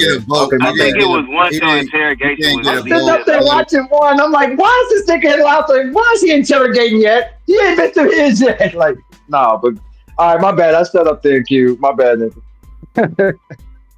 Yeah, he Y'all I niggas let is him come wild. up to ask questions because nobody hit the link or whatever. But he didn't get a vote though because he's not in yet. But he. Oh, got you. But he gets the question, but he can't vote. Got you. Okay, I got you. All right. I was just curious. Okay, I stand corrected. Fine, my bad.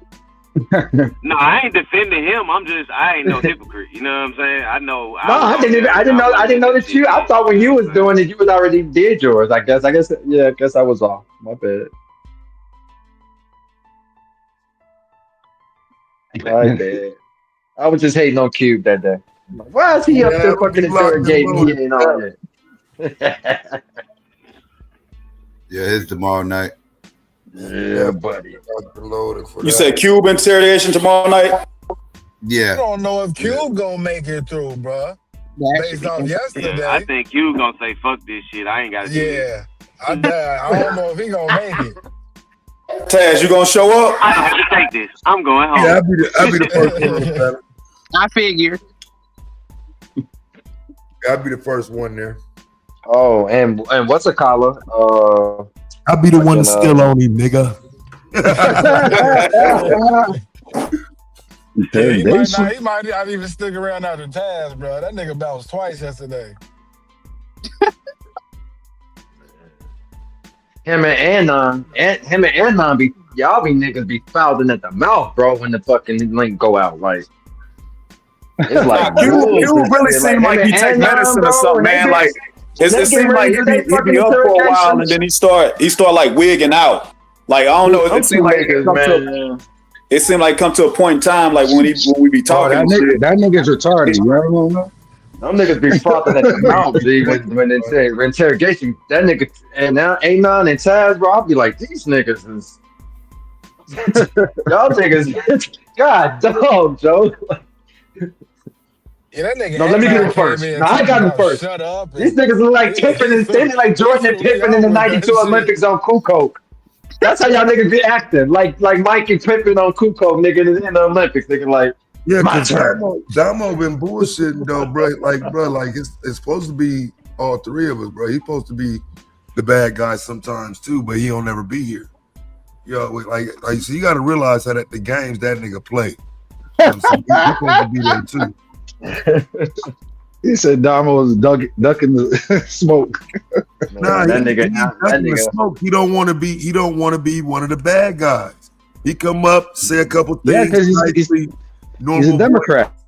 And get up out of here, bro. Like shit, I don't mind being a bad guy. Fuck you talking about? Hey, he show his ID.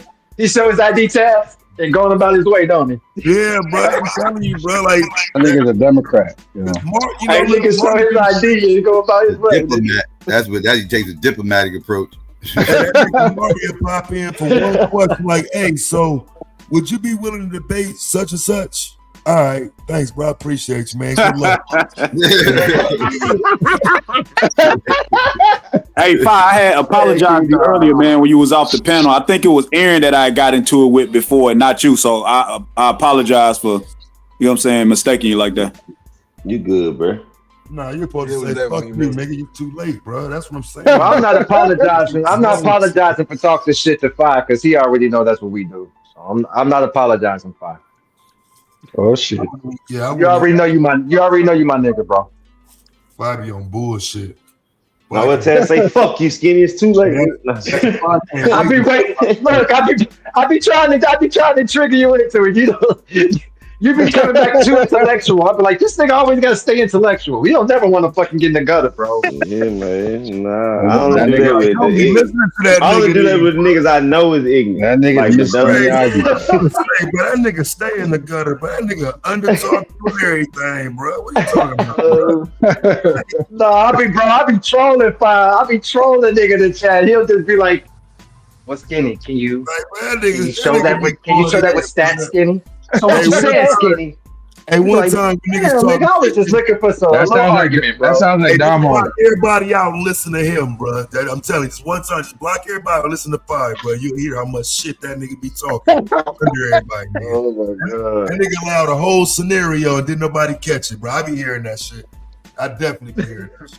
But y'all gonna let that man throw that dirt on my name, bro? That man lying, bro. That nigga sit there a whole Nigga, you be talking shit though, man.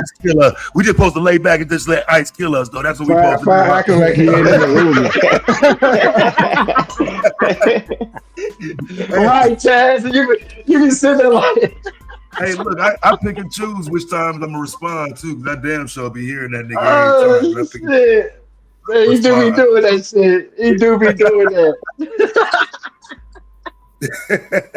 Y'all niggas crazy. Oh, heck you dog. Oh, hey man, is any one of y'all going to the MLK Day parade tomorrow? I mean, Monday. Which the parade right here on Psycho Channel. Yeah, I'm gonna be there. I'm gonna be there for sure. The annual MLK bashing. I was about to say, Psycho be going ham. Hey, look, Taz, when you and Psycho was kind of like going at it, I popped up on the nigga channel to defend MLK. I was being cool to the motherfucker though, you know what I'm saying? But that nigga be going ham on MLK, man. I'm gonna tell you who shows up every King Day, nigga. Who show up every King Day to argue. You may not see him all year. C-Dot. He shows up every King Day on Psycho. Since he knows Psycho gonna go, and he come over every. Am I lying, Psycho? C-Dot's coming for that King argument, bro. Psycho, you gonna do it this year, man? You doing your annual MLK bashing, man, or you gonna chill? You gonna let MLK make it, man? Well, it's Michael K. By the way, it's Michael K. I'm alive every integration day. Michael K. So, yeah, it's Michael K. When he's going in, it's Michael K. Bro. He don't even do Martin. Yeah, he don't even do that one. He does Michael. Yeah, I don't defend it as much, bro. I used to every year, bro. Oh man, on my channel the day before some shit. I'll be over. I ain't doing that shit with this nigga. That nigga C-Dot, he shows up every I got year. old videos of that shit, bro. But yo, isn't MLK the barometer? Like, how could you go against that? MLK probably be in heaven watching that nigga channel, man. Just shaking his head. MLK wish he could hit the link, nigga. I be going 364 days trying not to go in on MLK. Every once in a blue moon, I'll say a couple of things because he comes up. But I be hearing for 365 days. I hear motherfuckers beat my motherfucking peoples up. I hear all kinds of wild ass shit. Motherfuckers beat up Garvey every day. Every day, motherfuckers Garvey getting that work, nigga. Every motherfucking day. I don't argue with motherfuckers. Motherfuckers say with it. Okay, y'all got it. Do whatever. This, that, third. I know niggas call Garvey a fraud and all the time. Motherfuckers be going ham on Malcolm. I'll jump up. I'll say something about Malcolm. I ain't gonna lie. I'm gonna jump up. And say something. He know how to troll us with Malcolm. Yeah, Taz, he got us good with that Malcolm one. Yeah, he got all us out. I swear that day. Taz just did that to me the other day. I didn't say nothing about the guard. When he rolled Garvey, I was like, I ain't say that. When he came, I ain't gonna lie, man. I had an attitude with Taz the whole day when he did that. I had an attitude the whole day. Like, this nigga, he really like. But you know, on some real shit though, I'm kind of tired of the Garvey shit. Because for real, a lot of motherfuckers just saying this shit on some surface shit. It's not rooted in the real. Thank you. You know what I'm saying? That's kind of my issue with everybody that's kind of doing it now. Because anybody that was around know I was kind of deep in that conversation, but I had research, I had documentation. I wasn't saying shit without it. I wasn't talking nothing without no paperwork behind me. So the shit I hear niggas now. At least have some paperwork, yeah. He didn't even own the ships. He didn't this, he didn't that. It's like, bro, but do you even have the documentation to prove that? Like, where are you getting that from? You know what I'm saying? I feel like it's a lot of repeating shit and not enough scholarship. Yeah, they just heard that shit from somewhere. Oh, Marcus Garvey. Yeah, they heard that shit from me, nigga. Yeah, but he was they say he was the first dude in FBI to get charged for fraud or something like that. Some crazy shit. He's the first major case that Gay Edgar Hoover had. The FBI was still new at the time. Oh man. But no, he wasn't the first. He's the first major case. Hey, Psycho, would it be kind of interesting to do a interrogation like as far as like? What you say, John? Well, you saying for J. Edgar Hoover that was his first case? First major case for the FBI. Yeah, okay. No, I was saying that wasn't the first fraud case. Oh no, not the first. I'm not saying the first fraud case. I'm saying after the first major case they For the FBI, yeah, there's something like that, some crazy shit. Yeah, that was the first fraud case. I mean, excuse me, it wasn't the first fraud case using the mails either. That's the one that kind of bothered me. Before that, yeah, the mail fraud. Yeah. Ponzi was before that. Yeah, they used that Ponzi blueprint to get Garvey out of here. Mm-hmm. Damn. So Garvey's good. A lot of people don't talk about that. They don't talk about Charles Ponzi and how, you know what I'm saying, his blueprint was used to do that same shit with Garvey. It's kind of just they deported Garvey, but now they was deporting motherfuckers. They was getting motherfuckers out of here. Yeah. But Ponzi don't sound like a white man name. Ponzi sounds different. Yeah. Hey, it is what it is. I forget, what was he? German? I think he was German or some shit. I thought he was Italian. Don't quote me. I thought he was Italian. He might have been. Yeah, I don't get my nationalities right. He might have been. He might have been, but well, he was an honorary white. That's even worse. But you know, I will say this before I get off though, man. One thing I do love about what y'all doing, bro, with the debate shit is it's dope to see like the hood, like what I'm gonna call hood niggas, like regular niggas, you know what I'm saying? See us in the intellectual, like see niggas in that intellectual, because we don't really get that credit for it, you know what I'm saying?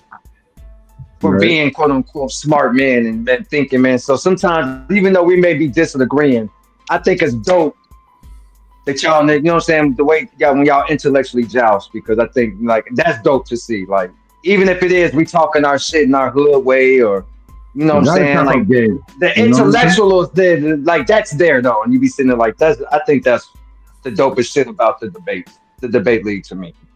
Just to get to see, you know what I'm saying, that, you know, get to see in that dynamic per se. It's good for the kids too, you know. For the kids. Yeah, because they gotta see black men interact and speak on an intellectual level without really going there, you know. Even if we're fiery or whatnot. I mean, I never really thought about it like that for the kids, but I mean, it is really there's no cussing or none of that. So I mean, it is kind of kid friendly. I never thought about it like that, but think about the great debaters, you know. We all have been great debaters, you know. It's just in us. Yeah, I'm trying to get my daughter to join the debate league at her school. I've been seeing these places, bro. Like motherfuckers can be scared to debate and all type of shit, man. I'm just glad we have a solid core that's ready to get down and ain't nothing no smoke. Cause nigga, I be going in channels flexing, nigga, talking cash. And don't y'all debate over here? Scary ass nigga. That's how you supposed to do it, though, Taz. Oh my god! Bitch no more. Oh my god! Y'all niggas on display. Be on some big flair. Because niggas be talking too much shit, so they gotta stand on what they say, you know. For real, I'll pull up the motherfucking channel like y'all be debating any other day. Fuck that apple. And I bet that belt be on your shoulder when you do it too. This nigga come in like Randy Savage nigga on the Slim Jim commercial. Boom! Don't you motherfuckers debate over here? Taz is hilarious with that. Put that belt on his shoulder, oh shit. You know, that shit just propaganda, man. You know, niggas got the highest IQ, man. If you ever went to school with white people or you know, was in the military, white people been around them, educational setting, you would know, man. I won't say that they won't work hard to get them good grades, but they have to do extra to get them. They have very low IQ, them some of the dumbest. Thank you. Yes, thank you. I really had a different interpretation of when I first went to that goddamn school. I went there. I was in 10th grade. I went to that motherfucking school, and I you know, I ain't had too much interaction with white people outside of teachers and what the fuck I seen on TV.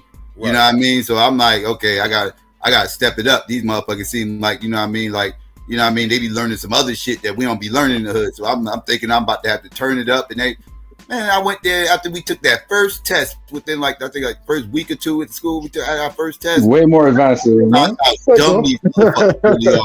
was like, yo, y'all motherfuckers really ain't smart like that. Like I thought y'all motherfuckers Y'all be out here all this IQ shit now. I noticed when I got in the military and them niggas couldn't pass their CDCs and they, you know what I'm saying? That's where you learn your job and shit. That's when I learned so it. Like, crazy. Yo, me and GQ, hold on, me and Marley. GQ was just talking about that shit. Before you take over.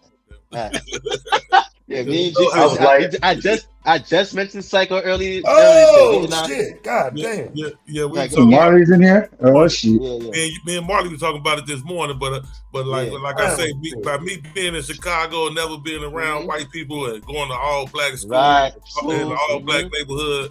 When I first went to Mississippi when I was 11 years old, and I'm in school with these motherfuckers, man, I'm like, and I'm really thinking like I'm around white folk. These motherfuckers smart, man. Right. You get up in there, you find out this is the complete opposite. It's the complete opposite. Dumb as a doorknob.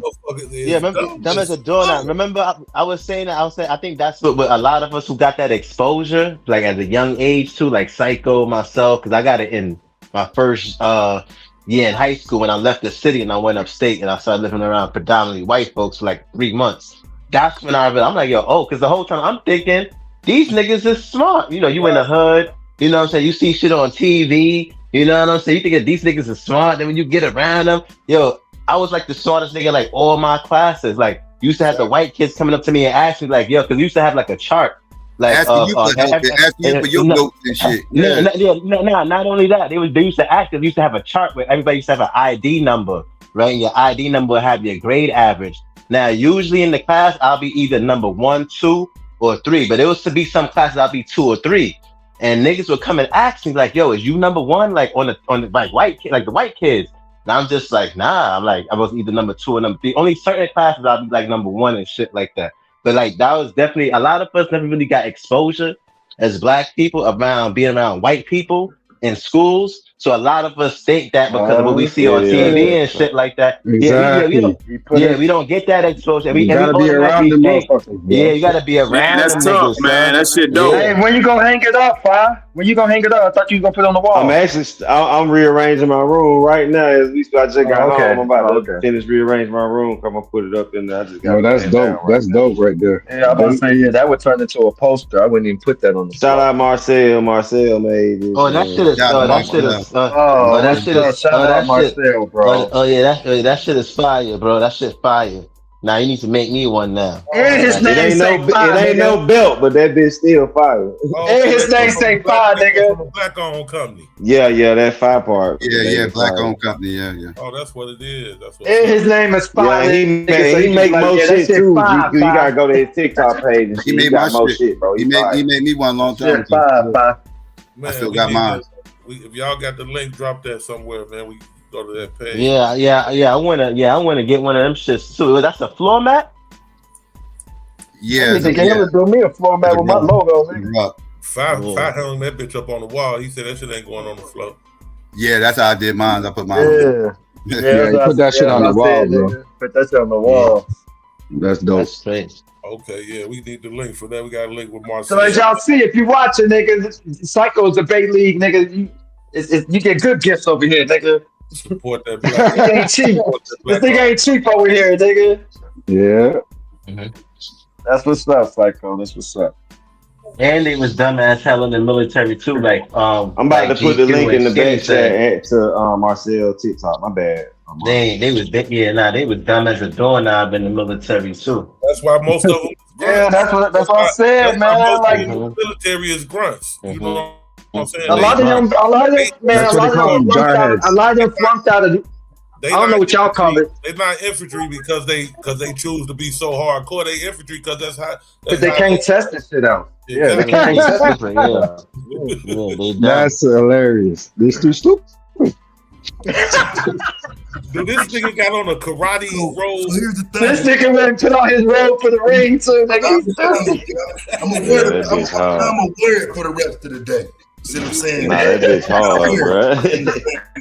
Yeah, that bitch is hard. You know what I'm saying? And that nigga snapped into a motherfucking Slim Jim. This nigga is Randy Savage. I just knew that nigga was finna show that fucking belt off too. Oh, you know it, bro. Look, Niggas know it. This nigga's intercontinental champion. This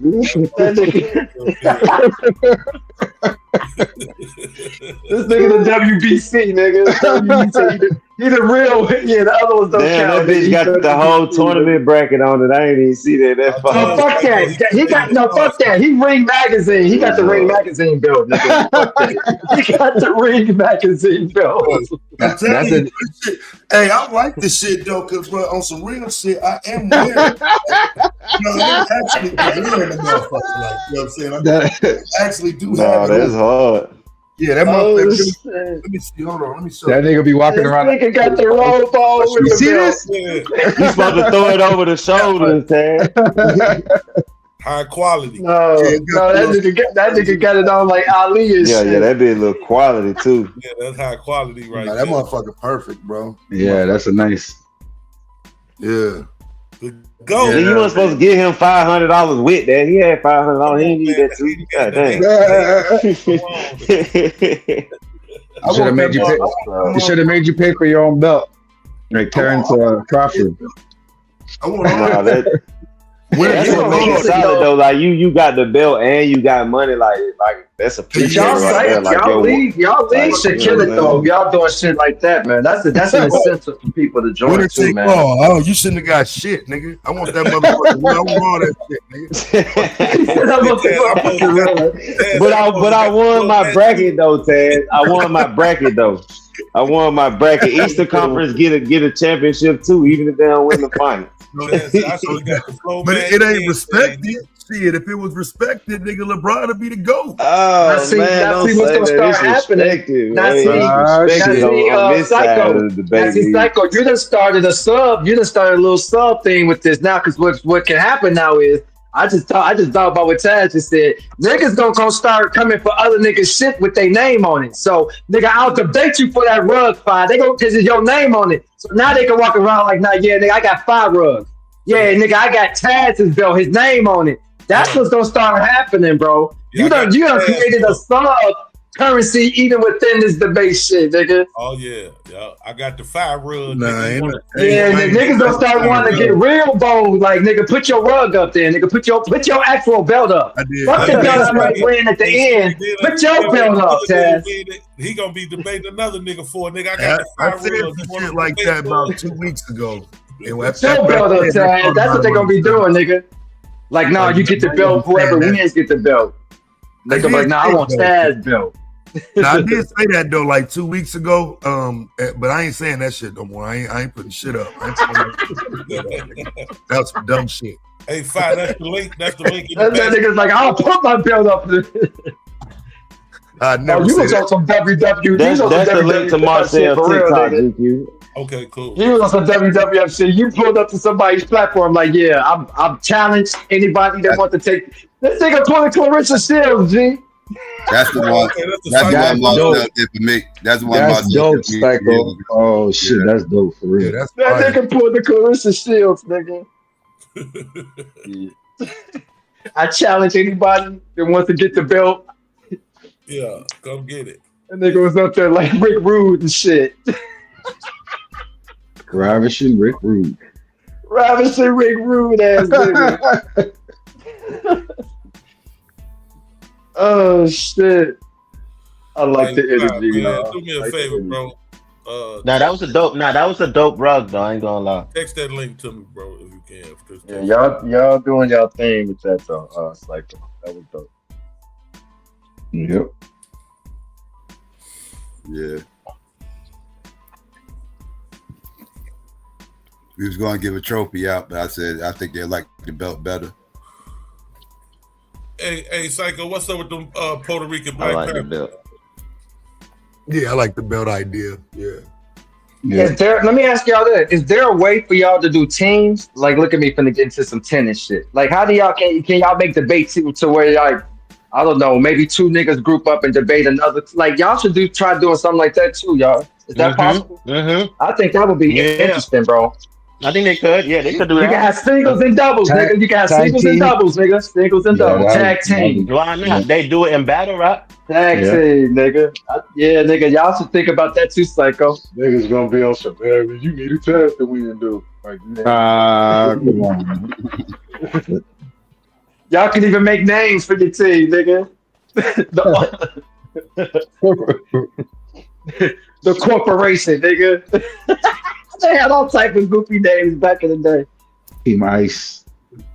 I think if we created that as a format and just did it, don't even have to be part of the debate league. Like kind of like how these topics go down on the panel, where 2 people on one side, 2 people on the other side, or even 3 people on one side, 3 people on the other side. Yeah, that'll be dope. I like that. Or of a game or something like. Yeah, I ain't never thought about no shit like that, but that'll probably be fun though. Yeah, that'll be fucking. Yeah, I think that'll be real cool. Though. I don't know. We got time. You just starting. Y'all got time. It's definitely can be incorporated. Just throwing shit out there. Just made me think about it since this nigga got the belt. I'm like, are you gonna debate, Skinny? Are you gonna debate? Oh no, I'm an arguer. No, I'm not a debater. He said I'm an arguer. I'm an arguer, yeah. What up, panel? Psycho, what it do? Lena, peace. What's going on? Hey, Lena. No, so you know where to come on. I got one hip hop question. Somebody told me to ask me. My boyfriend told me to ask me. What do you think is the best rap side dude song? If he ain't black, you're not answering it. Best what song? Best black side dude song. A rapper that rapped about being a side dude. About being what? About a rapper being a side dude. DMX is side dude. DMX. What did you get this ball for, my nigga? No, not that one. It's on till it's on. The one we talk about, he fucking with the chick. Man, that's a female question, Marley. Yeah. How did y'all get to a conversation like that? I ain't never been asked that question. That's a good question. I don't know. Some good ones out. I didn't get, even though I'm not a big Tupac fan. Right there, he put Tupac out. Can you get away? I like that one. Believe it or not, can you get away? No. Can you get away? All I want to know. Can you get away? Actually, can you get away was about domestic violence. No, can you get away? No, but can you get away? Actually, that was about domestic violence. You do know that, right? Have you actually listened to that song? Damn. It was about left eye. That was about left eye. To the girl, he's talking to the chick about. Why you think he started the song with "What happened to your eyes"? Y'all niggas was bugging. It's DMX. That's it. DMX is on till it's on, on till it's down. Come on, so that shit was a hit record, DMX too. That's DMX, nigga. That's DMX. DMX, yeah. I'm trying to get me a nut. I gotta get you. Yeah, that was my shit, nigga. And he's the side nigga. And he's the side nigga in that song. Yeah, DMX is the side nigga. Yeah. DMX is the side nigga in that one. And I got to know that. Yeah, that's might be right. He said down with OPP, like that's the biggest one. OPP. The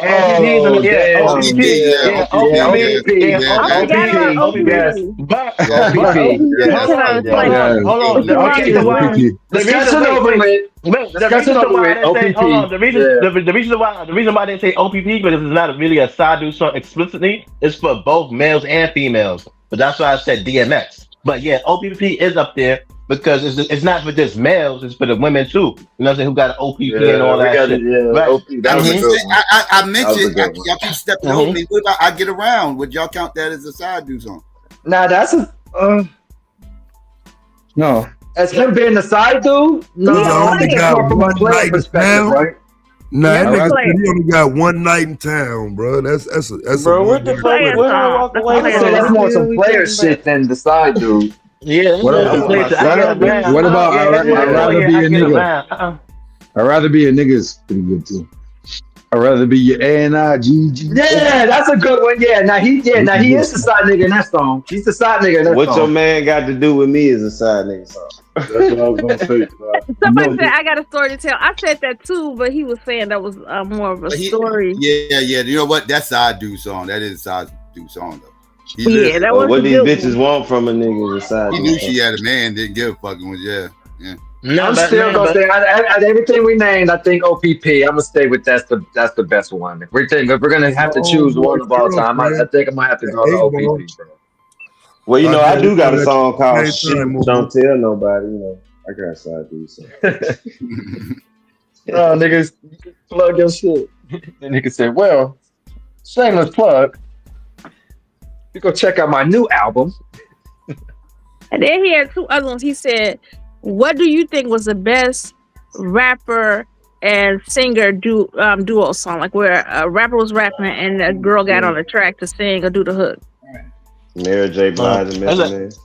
Oh, yeah, that's it's a lot of those. It's a lot of those. It's a lot of those. I don't know which one, but it's a lot of those. It's a lot of those. Me too, because he said that. I was like, that's a good one. But I like If I Rule the World, and I like If I Rule the World. I like Method Man and Mary J. That's Method Man and Mary J is a classic. That's a classic. That's the first one I seen.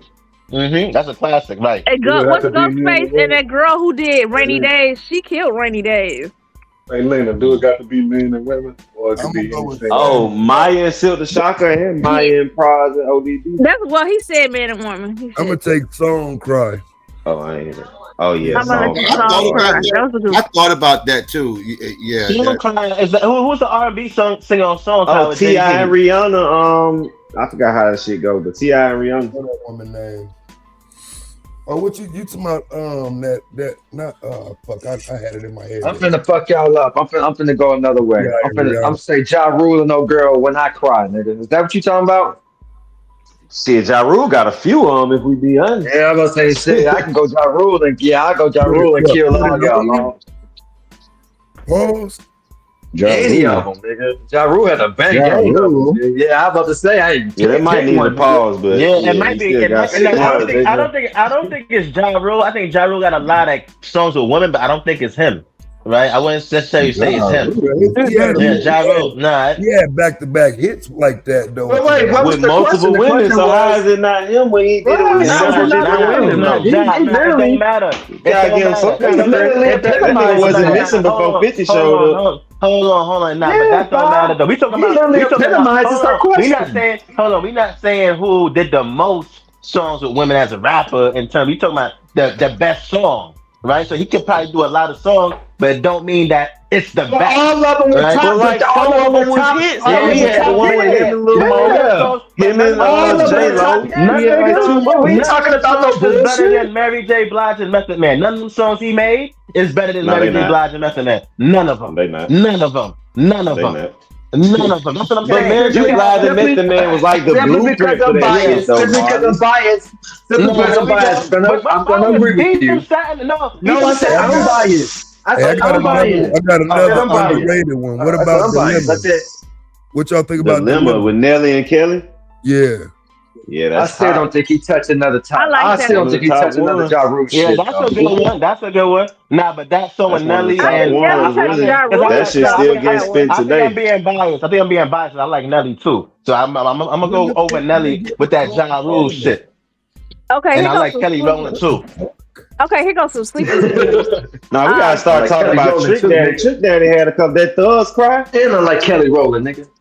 On that side, niggas, y'all forgot about fuck faces though. That's the shit. Oh, E40. E40 fan like that. 40 water. You right about fuck faces, bro. That's that was Scarface, right? What about put it in your mouth? Yeah, that was nigga, I thought about that, but I didn't want to say it. I thought about that, Psycho, but I didn't want to say it, bro. You talking about Akinelli? I was gonna say Akinelli, but I didn't want to say it, bro. I thought about Akinelli, but I was like, Akinelli. When that shit came out, I don't know if I'm gonna use that one. I thought about it though, Psycho. Here goes some sleepers. I thought Common and Warren Hill was a good one. And Common and Shanti Savage All Night Long is a good one. Common and Lauryn Hill, that's the that might be one of the top 5 if that's the song I'm thinking about.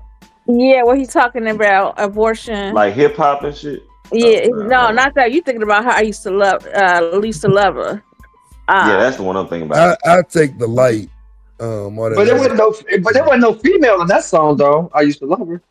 He just rocked that by himself. I thought it was. Yeah, the light. The woman was on there singing the hook though. That shit was fire. Oh. What about SYKOPATHe and the Roots? Yeah, that's a good one because Black Thought is the only one saying "Baby, don't worry." That's a good one. That was hard. Eve on there too, ain't she? I think she is. I don't know. Yeah, she the rapper. She the female rapper. Yeah, she on there too. Well, that ain't a duo. I guess we can't count that one. That ain't a duo. I got shit to do. I just do not feel like going into these motherfucking teen digits out here today, bro. Damn. It ain't that bad, bro. I'm trying to think who else. Y'all niggas in the team? Oh, hell no, it's time to move. Do that Truth Hurts count? Oh yeah, that's a good Truth Hurts. Yeah, that was a good one. That was a good one. That was hard. Yeah. Actually, that bitch renting the Truth club. Hurts is super hard. That motherfucker went hard in the club, bro. Good, little chocolate ass. Yeah. The Truth Hurts. Yeah. No, what's the one that heard it all before? She looking good for her age right now, bro. What was her name? Sunshine Anderson. Yes, my G. Yeah. Mm-hmm. Wasn't Tweet caught up with that pastor nigga for a minute? Wasn't she dating the motherfucking Jamal Bryant nigga for a minute? Tweet, if I'm thinking who I'm thinking. Wasn't Tweet fucking with him for a minute? The Jamal Bryant dude, they just got caught up with his girl, with his wife, wearing the one that been having a little dress scandal with his wife. Wasn't he dating Tweet before he married that chick? Wasn't Tweeting him fucking around? If I remember correctly, did she go to church? That'd be too. Yeah, I think she went to church. Like, cause remember when her career kind of went down? I think she went church for a minute, bro. I think she's supposed to be doing the album. Yeah, if I remember, bro, Tweet went kind of church for a minute. I think she was dealing with dude, bro. If I remember correctly. You made that shit up, Skinny. Nah, Google it. If I remember correctly, but somebody Google it. I bet you it's come up. I bet you something come up. What is Buddha talking about? We should have she pulled a mace. You know what I'm saying? She was like, fuck that. I'm going to sing for God now. And I say F and just sing for God. Right. But we should do this every Saturday. Just have an hour of hip hop. Like they used to have Yo and TB rap every Saturday. I agree. Or the top 10 countdown, rap countdown every we should do our own show, Lena. We should do our own show. Oh yeah, that'd be lit. It's gonna be all old songs though. I'm starting to think all you hip hop heads really scared to trade bars. I've been throwing it out there for a minute. Let's do a cipher. Don't kick it off. I'm starting to think you niggas are scared of that though. All you hip hop head niggas. All you niggas that said y'all used to rap. All y'all niggas that said y'all what y'all used to do. Y'all can't blame your age because this ain't physical. Psycho said y'all can't blame your age because that's not a physical sport, nigga. Like everybody should still be able to pick their pen up, nigga. That was Psycho. Psycho said he was a y'all niggas want to debate. Y'all niggas want to debate, nigga. I think we should start having cyphers, nigga. Psycho said he was writing Drake rhymes. Everybody do a 16 every. I don't know. We need to pick a day of the week. I don't know, but everybody do a 16. You can either pre-record it and send it to Psycho. I don't know. Yes, I'm mad hip hop didn't make it. Damn, so do it. I was trying to get me and Pookie was trying to push this. I'm glad to see how. I ain't gonna lie. I'm honestly glad to see how hip hop has evolved as a genre of music, and you know what I'm saying. I would do it. I'd do it. Yeah, I'd do it. Who gonna put it together? Put what together? The track cipher. Yeah, somebody got. You know me. You know me. I put everything on Psycho. I'm the little brother that don't. I put everything on him. Yeah, I don't know. Psycho. You should do that. I was like, Psycho, you should do that, Psycho. And I'm a Psycho, little annoying sister. Psycho part be like, nigga, why you always volunteering me for shit, nigga? You do it. You do it. I show me like every time we come up with something, like, yeah, Psycho, you should do that, nigga. Yeah, we can do that one Monday. Faz, you should do that shit. Yeah, nah, I ain't on it. I'm volunteering all y'all niggas. I definitely What said is Buddha talking about? participate in the group effort, but I ain't writing no raps Nigga, or stop none of that. volunteering on the channel. I'm I doing got that bars for you everybody else motherfuckers. doing. You don't want to debate me, you're a sucker. Yeah, nigga. Bars, nigga. Right. Facts. That's how I'm coming from. I'm telling you now. Everything I debate, I know What's you up? ass belt. That's why I'm the champion, bitch. I got the belt. Yeah. All right, man. Battle over, bro. Fuck Y'all this shit, bro. This stupid. ain't gonna bring up Y'all stupid. Hey, man, Hey, yo, homie. Now y'all make me want to see Malibu Most Wanted and shit. Nobody want to hear Hey, no yo, homie, yo. Oh, you talking about Malibu with the white boy? Yeah, yo, and a whole cup of cocoa.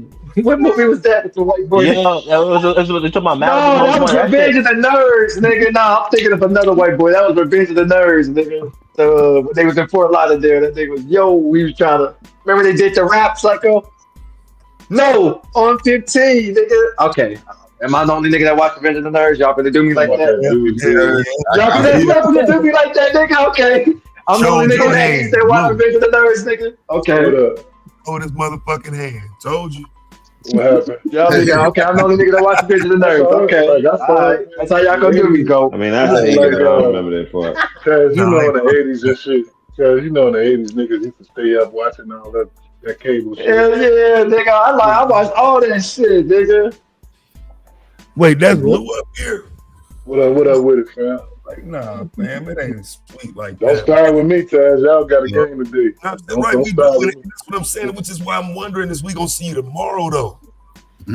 Oh shit! It's 3 o'clock. It's the game on now, nigga. no y'all bullshit. We're not on. We're not us. It's what game some on? game on. I'm watching The Bills and the Broncos on right The now. Bills, yeah, I think the Bills. Bears and Broncos is tomorrow. I think Taz, Bears y'all and play at Rams. 8 Eastern. Bears and Rams tomorrow. Bills up 7-3 second quarter. I did want to remind niggas that I predicted Harbaugh was going to the Giants though. Like, don't act like you didn't forget that. So he is going to the Giants. I heard that's back up in the air though. Did they figure that out? I didn't know it was a fifth. I didn't disagree with you though, Lou. Jim Harbaugh's trash. No, but with that core they got, fam, shit. They're gonna bring some discipline. They'll be in the playoffs next year. They'll be in the playoffs, and if not next year, the year after for sure. But they're gonna be fighting. That's what they was missing. Like the same way how the Bears won all them games late, they lost all their games late. So that just tells you right there is just coaching. So I mean, I think the fucking Falcons gonna mess around against the Stefanski. I hear you say it again. Say it again. I was saying I think the Falcons gonna get Stefanski. Yeah, maybe. Kevin Stefanski. Yeah, I don't want him to, but he ain't a bad coach. I don't know why, bro. This nigga, I want to see this nigga Allen win, bro. Especially the Bears, man. I want to see this nigga out, man. I don't know why, bro. I don't know what's wrong with you. I said if the Bears. I said if the Bears don't get it, Josh Allen? Y'all don't like Josh Allen? I ain't gonna lie. He do. I will say he do. He's overrated, He man. earned it though, but he do. He is due. Josh be hooping. man. Nothing is given, man. This nigga balling, bro. He been balling, bro. You gotta go out there and take that shit. Ain't no. You gotta take it though, nigga. You gotta win it. Well, this is the game though for him to, you know what I'm saying, make a statement because make a statement, right. What you gonna say if he's facing the 49ers in the Super Bowl? You gonna say he still do? That's why that shit I don't never. Yeah, that's why. Yeah, I'm gonna say he do. So we need to make sure we ain't out there bullshitting, nigga. We gonna be cursing your team, bro. Ooh, they knocked his mouthpiece out. His motherfucking He said mouth, cursing your team, bro. No wonder he fumbled. The Niners are gonna win the Super Bowl. That's what it is. Hey Lou, I done watched these niggas squander 2 Super Bowls in the fourth quarter with us up in the last 5 years, and I was sitting there believing we was gonna win them. Ain't no curses. There are no curses, nigga. I hate that. Trust me. That's like the Eagles last game. He ain't put enough energy out there. That's what it was. You know what? Sometimes I be feeling like I'm a jinx. So sometimes I don't watch a game You know what I'm saying? Is that weird, G? Sometimes like I'm like I'm watching. That Like, happens all the That's a time. crazy that's thing to weird. I do. just and sometimes, man, I done been on that with the Bears. Like I'm just not even gonna watch, and we're probably.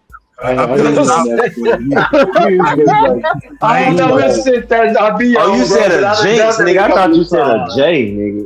to me, like the jinx factors only matter. It only Yeah, I be matter feeling when like I'm. I'm a jinx if I like. To We me, all Let that got man, Bears and local man, Rams. go fine. real quick though, to me the jinx factor only matter like when I'm watching the game. Like I I put remember them that up. song. I'm a J. I put them up. I'm a J. I put them I'm a up J. out the room. Like if they talking the That's wrong what I type of thought that shit. nigga said. That's why I said Yeah, I that's remember crazy that to song. say, goddamn. I ain't hear you, Lou. My bad. My I said bad. to me the jinx factor only matter like when I'm watching the game. Like I put a motherfucker out the room. Like if they talking some wild shit. Right. Fucking out of here, nigga. That's what I'm saying. The jinx factor is if I ain't watching, we're losing because I'm not watching, nigga. I feel like if we getting fucked up or playing bad, I'd be like, see, man, I shouldn't even been watching, nigga. That is wild. That's wild shit. But That's a Sports weird fans ass is just jinx, very yeah. superstitious, man. Like you know how many nervous, Oh you know how shit. many nervous Chicago Bears fans it was last week. Like everybody Man. doing mojos, and I'm talking about the whole city was doing mojos. You know how loud it get Hell when yeah. they won? Hey, Lou, I'm at the casino. A girl was on the floor on her knees praying, bro. I'm telling you, man. They was sending out fireworks after that game. That's like I ain't never heard that. At the Fireworks after the Bears motherfucking, game. I'm at the That's crazy. at the sports bar at the casino. This girl on the motherfucking knees praying. Goddamn, I'm like, damn. Man, we got this. My family, we got this Praying thing in for my what? family where we got a group text, a family group text. I knew it went up when all my phones just bing, bing, bing, bing. I said they must have pulled it out. I said they must have pulled. Pause. God, dog. I've been paused for the all day, bro. That was Who crazy. got in between the God rounds? bless America. Yeah, Oh shit. Oh, that just threw me What'd off, you bro. say, GQ? y'all got? What'd you say, GQ? I'm saying Yeah, who they picks got up. between the Rams and the Bears. I already know you got the Who Bears. got? Man, I'm gonna say The Bears are Soft, gonna Yeah, we nigga. the taking only this, lane. nigga. We taking this, nigga. And it's Listen, gonna be cold. And it's gonna be listen, cold out there tomorrow. We got Everybody, this, bro. listen though. everybody Like, except listen. Skinny and Lou, goddamn. No, really listen though. The only lane I can see them that like nigga actually Stafford ain't doing it's shit. the special team. It's the special teams angle because first of all, it's a single digit game like as Yeah, far as you the numbers. fucked that up, dude. And then the Rams got one of the worst special teams in the NFL. They fired You their could have coach and caught all. that, my nigga. Oh shit, I'm sorry, bro. Let me- You know what I'm saying? So like other than that, the Rams is better than the Depending Bears. on the On special teams. I ain't saying independent. I'm just talking about like on paper, like Right. as Lou, far as that's better. bruh, the Puka nigga. Listen though, listen, Puka. Taz. Special teams can fuck up a Who you got, game, bro. Taz? I I don't know heard if you know that. Mizzle said the Bears. What you say, Taz? I don't think they can stop the Rams, dog. I don't think they can stop them. I Anybody think else the Rams chime defense is in? good enough to stop Plus, I them. want to mention too that Matt Stafford got a messed up finger. One of his fingers is fucked up. And again, single digit games. He only won one game under freezing temperatures, like against the I Bears. ain't buying that single digit. If that's what you think, I know the Bears gonna win. There ain't gonna be no single digit. It's single digits, man. I mean, just freezing temperatures. Matt Stafford do not got a good record in that kind of weather. Yeah, That boy. he could beat him. He's beatable. He's not like Like if you look at his history, like I think he like That 1 boy to 8. averaging 3 touchdowns a game. The Rams were pretty much the best team in the NFC this year, though. We kind of stuck, like got in front of them at the end, and so did Seattle, but they were consistently the best team in NFC, in my opinion. Their defense started slacking off. You know, their defense took Just a it down. sidebar. I noticed they got nothing to do with y'all talking about. Bro, why they don't sell the fucking football jerseys with the pockets? Like, like when it's cold, they got the pockets on the jersey. Why they don't sell them jerseys for? Why we Those are can't like get them, G? those pockets ain't on the jersey, bro. That's like famous. Some jerseys. No, some of them not. No, some of them not. Some of these things, like especially the quarterback, it's on the jersey now, G. You can, if you look at it, I know what you're talking about. Now they got it on the jersey, bro. I'll put you out, Skinny. You show up in my crib with a jersey with pockets on it. Get out of here. Nigga, I want one now. Yeah, I'm sorry, my bad. Sorry, but I want one of them now. Like, nigga, I want a football jersey like that, nigga. Nigga want to. But I yeah, want one of the cold weather jerseys, nigga. Yeah. Nigga want What's in Chicago? Cold weather. But Stafford and them, yeah, they favored. You know, everybody picking them and all that. But you know what I mean? Like again, like I said, just look up his. But like the thing that the knock on him, like you can't blitz him. Like he got the highest numbers against the blitz in the NFL. You try to blitz him, it's a touchdown, guaranteed. Puka and Devontae Adams, bro. Now if y'all defense can shut them down, it'll be an easy game. Because sometimes it ain't about just shutting, because you can't really shut down no pros, like especially elite. Like to shut but you got to be able to like make them change it up and stuff like that. I mean, that's all. We beat the Rams. We could beat the Rams. I mean, we own the Rams. So you know what I'm saying. I mean, that's what I'm saying. I know how to beat the Rams. I need y'all to own the Seahawks, nigga. No, man, division game. You don't never want to play a team 3 times in one season, dog. Yeah, you don't want to do that, especially like not if you want the last shit. Like the Bears just did to the Packers. Yeah, that motherfucker played 3 times in 5 weeks. That shit was crazy. That's what made me nervous about playing the Eagles last year, and then sure enough, it bit us in that. It's like I did not want to play the Eagles last year. I wanted to play anybody but them in the NFC Championship. I was mad as fuck. Well, look, we blew the best team this year. I'm just trying to get your insight on it. What happened? Bears, Rams. Who you got? I got the Rams. All right. I could have not. Damn, we can't get no love from y'all, man. Taz and Psycho went against the Bears. I think the magic time for the Bears ends this week. I think y'all. But I've been hearing on the circus, man, like that.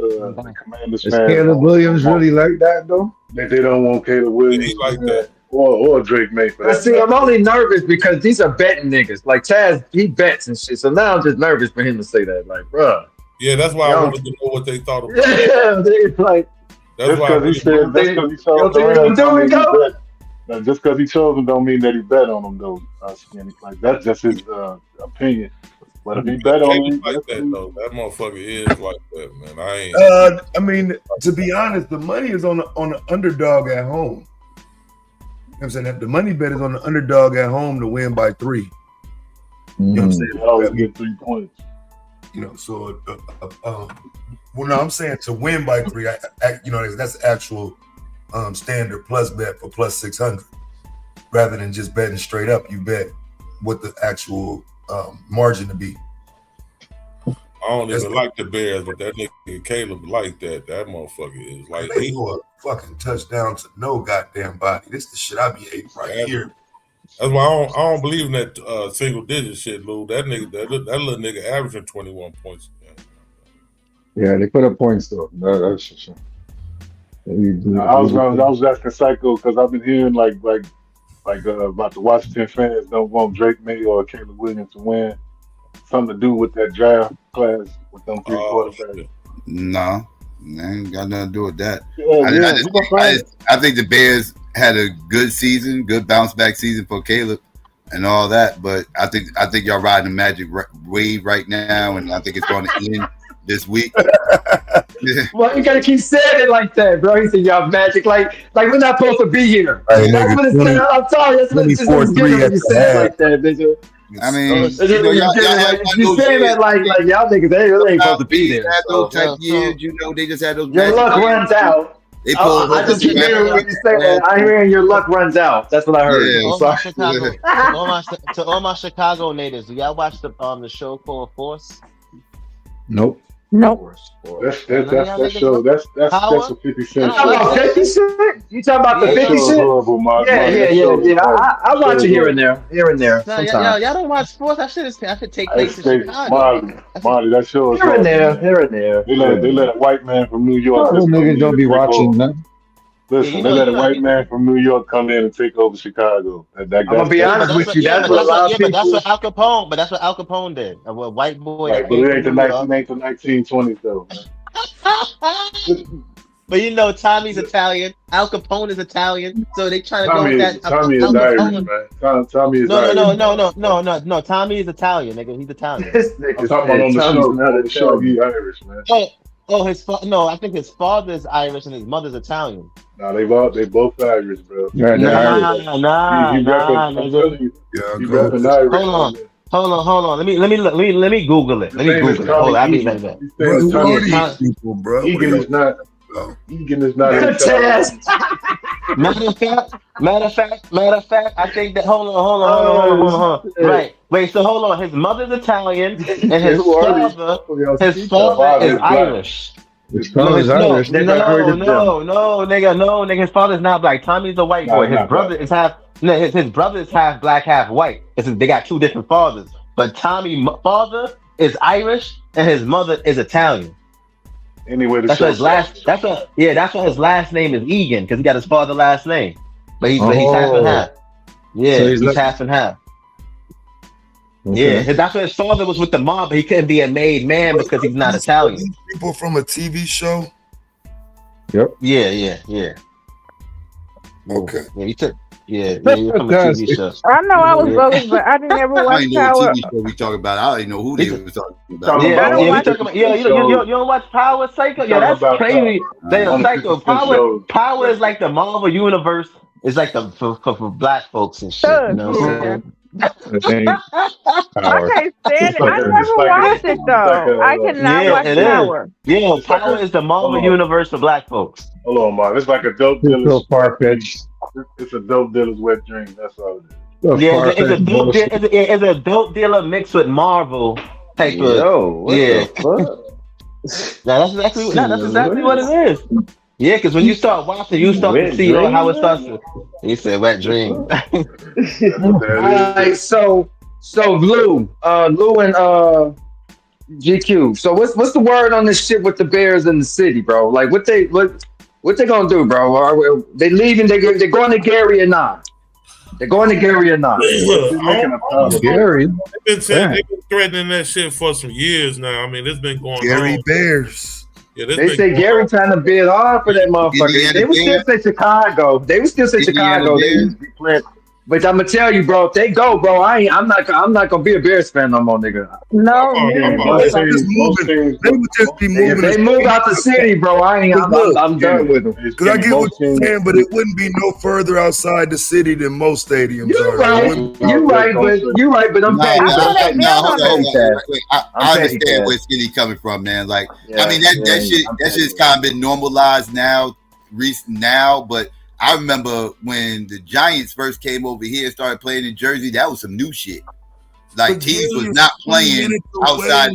Teams was not playing outside these cities in the 70s and shit like that. Like Giants is not a real New York team. That's when you talk about it. That's when you talk about a historic team. When they made that move, it was a big deal. You had Giant fans that did they didn't want to cheer for them no more. They was garbage for a long time around this time. That's when you talking about the historic. We talking the 70s. They won shit in like 20 years at that point. So you had a bunch of disgruntled Giant fans, motherfuckers grew up Giant fans, never saw their team win shit. These motherfuckers have left the city, moved to Jersey. Everything else, you got motherfuckers over here wanting them to change their name to Jersey Giants. And everything else, motherfuckers over in New York not wanting to cheer for them. They had it rough for the first like 10 years. I thought about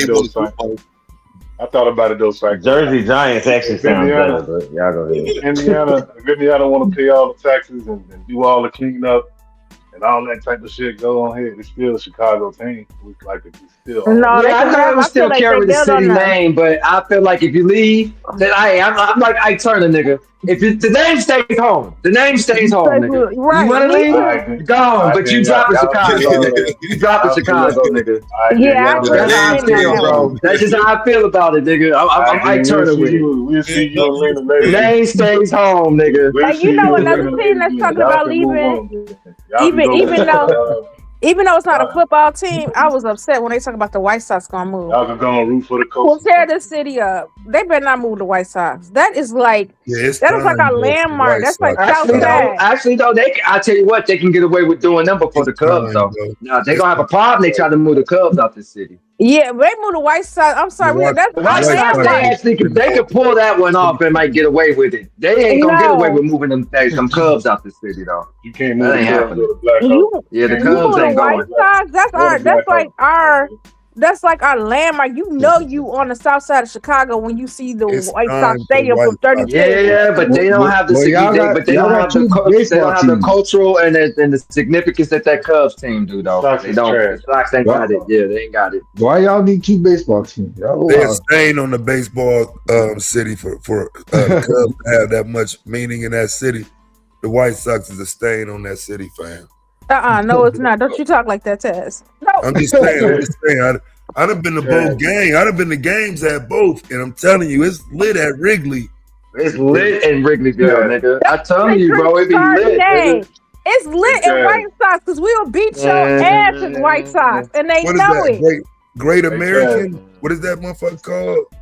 I don't know. It has so many names, Taz. I don't know, bro. I don't know what it is now. Taz, you can point straight at Reinsdorf, man. Like that's I don't know what it is now, nigga. And I pass by that bitch quite often, bro. That's sad. I pass by it quite. I couldn't tell you what the name on that US bitch Cellular or Guarantee? Yeah, USA. Is that what it is? Cellular? Okay, yeah, that sounds familiar. USA, it's guaranteed. Yeah, it's guaranteed. See what I'm saying? See what I'm saying, my nigga? That motherfucking switch names like draws, bro. Paul, that's the city, shit. But that's the team. Yeah. Even the president of the United States was a White Sox fan. Obama's like, yeah, I like the White Sox. He was cheering and rooting for us. I was so happy. Well, that's when he was a senator, though. When Obama would have said anything to get elected, though. You know Leave Obama alone. That's the best president in my lifetime. You talk about kissing babies and shaking hands. They got there loose and that nigga said anything. You see when Obama pick up the babies, they be all calm. Even the white babies, they don't be like. On Jeremiah Wright, dude. They don't be like, Barack Obama was the best representation as a president we've ever seen. I agree. He was royalty. He made black people look good. I'm sorry. That nigga from Hawaii. Oh shit. Yeah, nigga, I'm sorry, I'm not going, nigga. No. Did you say Barack Obama was the best representation as a rep for me, bro? For best representation in the United States for the entire United States. He wasn't a better representation than Harold Washington. Damn. I like Harold Washington, but you knew he was gay though. That's one thing. Yo, that's funny. Y'all just said that, G. I just heard that rumor about 5 years ago, G. That Harold Washington had a beard. I got a question for you, XyayX. Don't the White Sox play closer to the hood than the Cubs? Yeah, they're dead in the hood. They're dead in the hood. Hell yeah. What, 35th, nigga? That motherfucker like 35th, nigga. Okay, that's fine. It's near the hood. See, it's really right there by. Now, don't get me wrong. When you go on the east side, when you get on the east side of that, like what's that? When you go on the east side, what's that federal and shit over there? They cleaned it up because you got that school. Yeah, you got IIT and shit over there. So on that side is cool. But yeah, the Bulls Stadium is right smack in the hood. Now the Bulls is dead in the middle of the west side. Yeah, that's the west side. Bulls dead in the middle of the west side. United States is the west side. Jacksonville is the #1 biggest city in America. #1, what biggest city in America? Wrigleyville, nigga. Wrigleyville. It's like you feel like you're in the suburbs. You can Wrigleyville, nigga. Jacksonville is the largest city. You talking about land, Jacksonville is the largest city in America. I didn't know that until I was living there. I was shocked. It is the largest city. Yeah, that's only because by land mass, because they got a fucking national park that's the size of most cities inside there.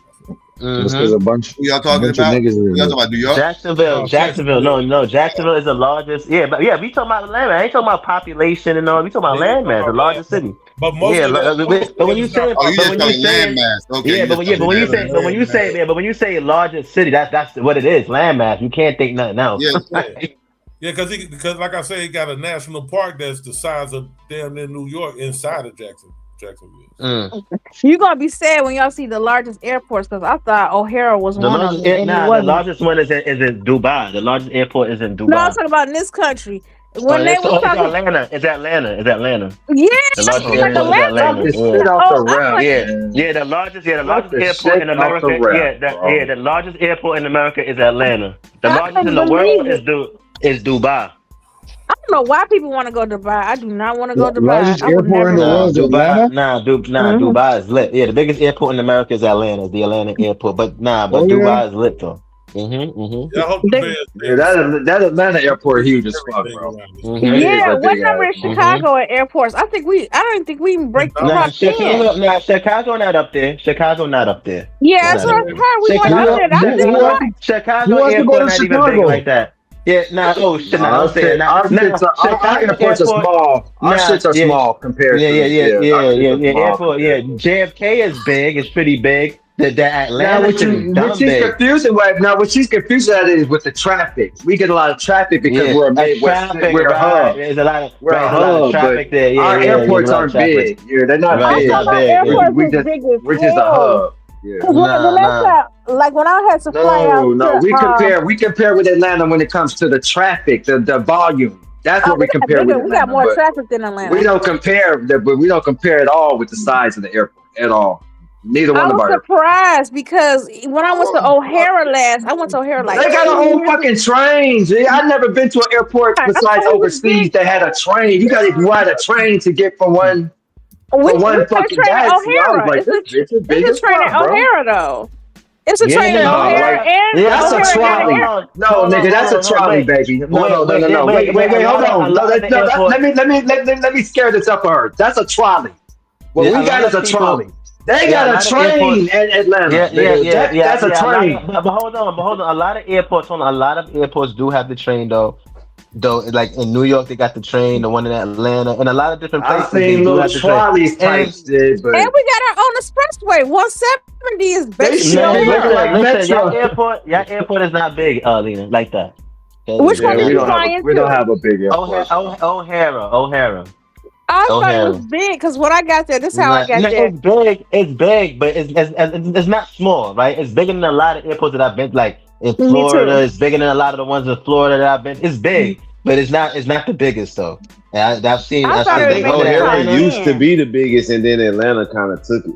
I knew it wasn't the biggest. It's either O'Hara used to be the biggest or the busiest, one of the two. Now ain't he throw up in there somewhere as far as large, not capacity, but the large thing? They said Dallas Fort Worth was bigger than us. I was like, what? Let me look that up. I want to see where Dallas Fort Worth Airport is bigger than ours, G. And I flew into Dallas Fort Worth. Right, me too. And I don't feel like it's bigger than the one in Chicago. I flew into that airport too. But they said it's bigger. I don't feel like that. I've been to the Dallas airport. Because when I went to Punta Cana, because that's the only way I had to. I do not like going to O'Hara because it's too big.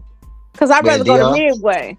So when I went there, we had to park our car, catch a bus to the train, take the train to the catch the flight. Who got the biggest airport in the world? Period. Who has the biggest? Dubai. Oh, okay. Yeah, Dubai has the biggest airport in the world. I cannot stand Dubai. Nah, Dubai is fire, nigga. You wildin'. Denver International is the biggest airport in America. They got slavery there. I don't like they laws. And I've flown into that one. So then Atlanta must be the busiest times, bro. And it don't look as big as Atlanta. Atlanta is the busiest. Jackson, Atlanta is the biggest, the busiest airport, and Denver International is the biggest. All of that shit That's is just crazy because I've been in Denver a lot of times, and it don't seem as big as Atlanta, bro. You think about that train. You think about that train it takes to get up out that motherfucker, though. Like, yeah, it's a big airport. I would not expect Atlanta to be busier either. I mean, it's big. Don't get me wrong, it's big. Every time I go to Cali, I got a layover there in Denver. But have you ever left the airport? In Denver? Yeah. No. That's what I'm saying. So if you leave the airport, you will see it take about 20 minutes to leave that motherfucker. God, you ain't even 33,000 acres.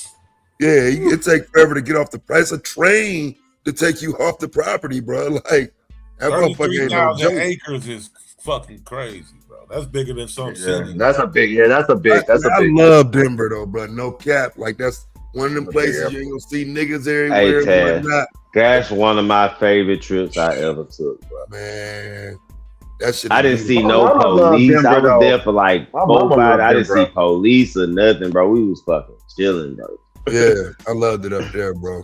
Yeah, my OG talking about relocating there. I'm like, you going from one cold place to another cold place? The next two biggest is Dallas Fort Worth and Chicago O'Hare, nigga. Show ass out of here. Oh, what number are we at? Chicago here. Third. Oh, third. Oh, we made third. Okay, I'm about to say. I could have sworn we weren't on the top 10. Oh God, that's a big airport. Denver, Dallas, and then Chicago by size, and then Atlanta got it sold up with the busiest. So Atlanta's the busiest. Yeah. I guess that must be connected. You know, I think it's busiest because they said a lot of places fly in Atlanta before they fly out of the country or connecting flight. Yeah, sometimes there's Atlanta. A lot of it there. Sometimes they took a lot of that shit down. Them gargoyles and all that shit. They hid a lot of that shit, bro. That shit ain't up no more in the Denver airport. That shit gone now. Hey, in the chat room, you ain't lying though. That Denver airport is slow as fuck, my nigga. You ain't lying, bro. I always got a 2-3 hour layover. Oh, you know what's so crazy? I never been to the Denver airport. I'm thinking about Dallas. I've been in Dallas. Whoever that in the chat. Yeah. I never been to Denver airport. Only been to Dallas airport. Austin too. They airport sucks, man. Austin airport fucking. Yeah, they shit is sorry too, bro. St. Louis is small. I ain't gonna even lie. I had a connecting flight. I just normally drive to St. Louis, but when I saw that, I was like, "This is a small airport." Where's the airport you got to get off at when you going to Houston? What's that one? Dayton? No, I forgot the name, but I've been there. I don't know the name of the airport, but that's big too, though. That one in Houston is big as well. Yeah, it is. I've been there. I connected. I've been in that one. Yeah, that one is big as well too. So does Atlanta got the only airport that's named after a black person? I think New Orleans ain't theirs named after Louis Armstrong. It is. Louis Armstrong. Okay, so Louis Armstrong. I just said so you got Atlanta, New Orleans. Who else? Jamaica, the Garvey Airport. Jamaica, they named after a black person. Oh, this is after Garvey. Oh, I forgot. It sure is. Yeah. Nah, I thought y'all was gonna check me and be like, Jamaica ain't no fucking state. I thought they was too. I'm saying, like, how the hell that got? You have to say Jamaica. I thought it was gonna be like, Jamaica ain't no fucking state. It might be underneath the Trump administration. We're gonna annex Jamaica. We need the minerals. Nigga was to add Jamaica and Trinidad to the. Yes, they don't speak too soon. Trump looking at everybody. I will say this, Chaz. Them mountains out there in Colorado, it do look dope as fuck though. They just showed the little thing. The mountains is. Even when you get off the plane though, even when you landing in there, it's gorgeous out there, bro. Hey fam, them bitches look blue. Them bitches look like a goddamn Coors can sometimes. Like, for real, man. I promise you. When you be landing in that bitch, it do look nice when you landing in that motherfucker. I'm telling you, bro. And it's so cold out that bitch some days, nigga. That shit just look like all that shit just ice. You know what I'm saying? The mountains and shit. Like I say, that's one of the most beautiful natural views. The other one I seen out here like that is Albuquerque. Albuquerque got a crazy ass view too, like that. We're beautiful. It really came out of town now. Okay, as a fan, I want to go back to something. I know I'm slow. But Psycho, what was the Pete Rose scandal for the White Sox? No, that's two different teams. Two different fucking generations. That was crazy. No, I was saying, he asked what scandal was more financially damaging between the college point shaving scandal or the White Sox scandal. And I said the point shaving scandal, because the White Sox scandal in real time got swept under the rug very quickly. That's when they got Judge Landis had came in, and he's the first commissioner, and he put a stop to it quickly and was like, all right, we about to suspend everybody, and this can't happen again. And right after that, had the rise of the Yankees and Babe Ruth and all them, and all that shit kind of got swept under the rug, and nobody really talked about it again until the Pete Rose scandal. And I was saying the Pete Rose scandal kind of bred more life into the White Sox scandal, which most people didn't even know nothing about until the Pete Rose shit happened. Right, the Chicago Black Sox. Right. So what was the White Sox doing with Pete? What was Pete Rose doing? Gambling. Oh, gambling against his team. Yeah. Well, there was claims that he bet against his team, but they didn't have any proof that he bet against his team. Well, there was evidence that he bet for his team, though, but that's still illegal. Oh, did somebody else did that? It was like, but it was hockey. They was getting a divorce, and the wife came out on him and said, "Yeah." Let him in the Hall of Fame, though. He was throwing the hockey games. I forgot her name. It was a white woman. She came out on her soon-to-be ex-husband, saying that he was throwing the hockey games and betting against them. Dang, I forgot her name. But nah, Pete Rose deserved to be in that Hall of Fame, though. I agree. Like, I agree. That shit is ridiculous. Crazy, yeah. And when and the whole scandal happened when he was a manager, wasn't even when he was a player. Right. So yeah, they hustle. Well, yeah, he's the all-time hits leader, and they didn't put his ass in. That's crazy work. Yeah, Pete Rose had nothing to do with the White Sox, though, Lynn. No. Outside the scandal, outside of relation to the scandal, that's it. Because they both got popped for the same thing, gambling. Mm-hmm.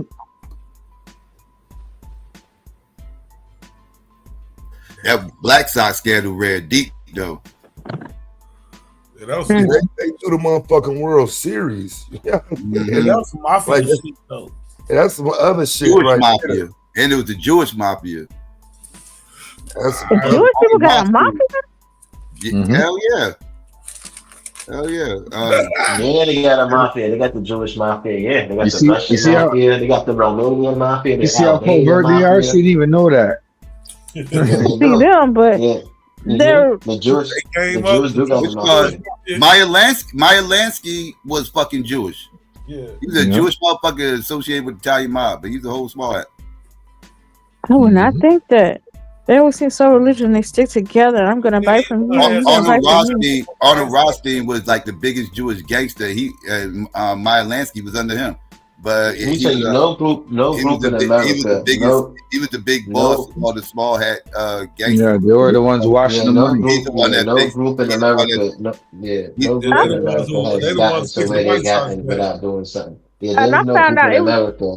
Hold Right, on. Psycho. There's no group in America. Hold on. There's no group in America that got to where they got without doing illegal things and activities. Like, Facts. you know what I'm saying? Yeah, like a lot of these Italians, Jews, they was Irish. invested in some type of illegal activity. They just- Right. That's why we got to start supporting our local drug dealers. Yeah. Psycho Rothstein and Lansky, the one that got through the White Sox game, right?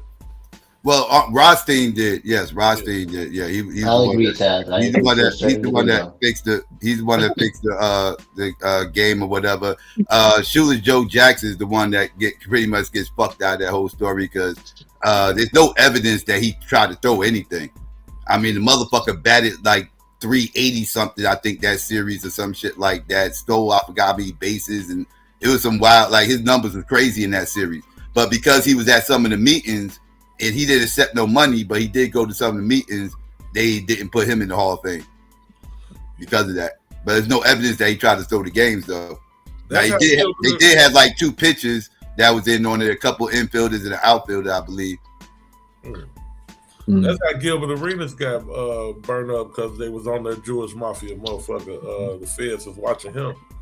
That's how that Yeah, It was the Italian mob. It wasn't the Jews. Was it the Jews? I think him and that Chauncey Billups shit is tied in together. Now the Italian mafia was trying that Chauncey Billups shit. They said Italian mafia, but when they got Gilbert Arenas, they was on. Yeah, they said the bananas. No. That's for you mixing them up. That's for the Chauncey Billups shit. Oh, okay. But Gilbert Arenas, they was following. They was the feds was following this Jewish mafia motherfucker. Oh, okay. Yeah, And he was fucking with the Gilbert Arenas casino shit. Right. See. You know what? Somebody told me, and I was sad because I look at Jewish people as the precursor to Christianity and stuff. It's my religion, my form of Christianity or whatever. But they was telling me it was some neighborhood in New York where the Hadistic Hasidic. I mean Is it Hasidic. Williamsburg? Is it Williamsburg or is it Crown Heights? She said Hadistic.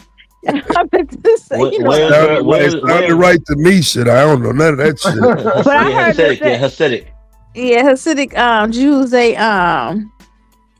a quarter of them was on welfare. I've never met a Jew that was Yeah, on hell yeah, a lot welfare. of them Jews in Brooklyn is on welfare. Yo, I used to work in this place called Seward. Yo, I used They to work in this own place called buildings and they Seward got Park welfare. and in the Lower East Side in Manhattan. Yo, Jewish, some of their cribs is clean, but a lot of their cribs is dirty on the inside. Like it smells crazy, and a lot of them is hoarders. They Yeah, they there's a have lot a of lot of old shit. Now in Brooklyn and Williamsburg, that's where the ghetto Jews is at, right? And like in Williamsburg, and then the Jews that get money, they over here like by my side going towards like in the Midwood area. Them niggas got bread and their cribs is nice and all of that. Like them niggas over there in Williamsburg, those is the ghetto Jews. Them niggas is the, you know what I'm saying? Like, you know, they still Jewish, but you know, they dirty. Like, you know. That's a cousin they embarrassed of. Yeah, they dirty. Like, you know what I'm saying? Like even dirty some Jews. of the ones on Eastern Parkway too, in Crown Heights in Brooklyn. You know what I'm saying? Not all I of them. expect them to have money in Crown Heights. Nah, there's not all of them got money. Some of them they got money, but not all of them. There's niggas that's poor too. And then you got the Jews that, you know, take advantage of the welfare system. They have like two brothers that have a wife or whatever the case is, and they'll put them on Section 8. They'll purchase a home and have the government, you know what I'm saying, have their wives go on Section 8. They'll be paying for the crib and shit like that with the government money and shit like that. So, you know, you got some of Jews like that too that do shit like that. You know, so they're the biggest welfare queens, yo. The Jewish women, Jewish women are some of the biggest welfare queens, huh?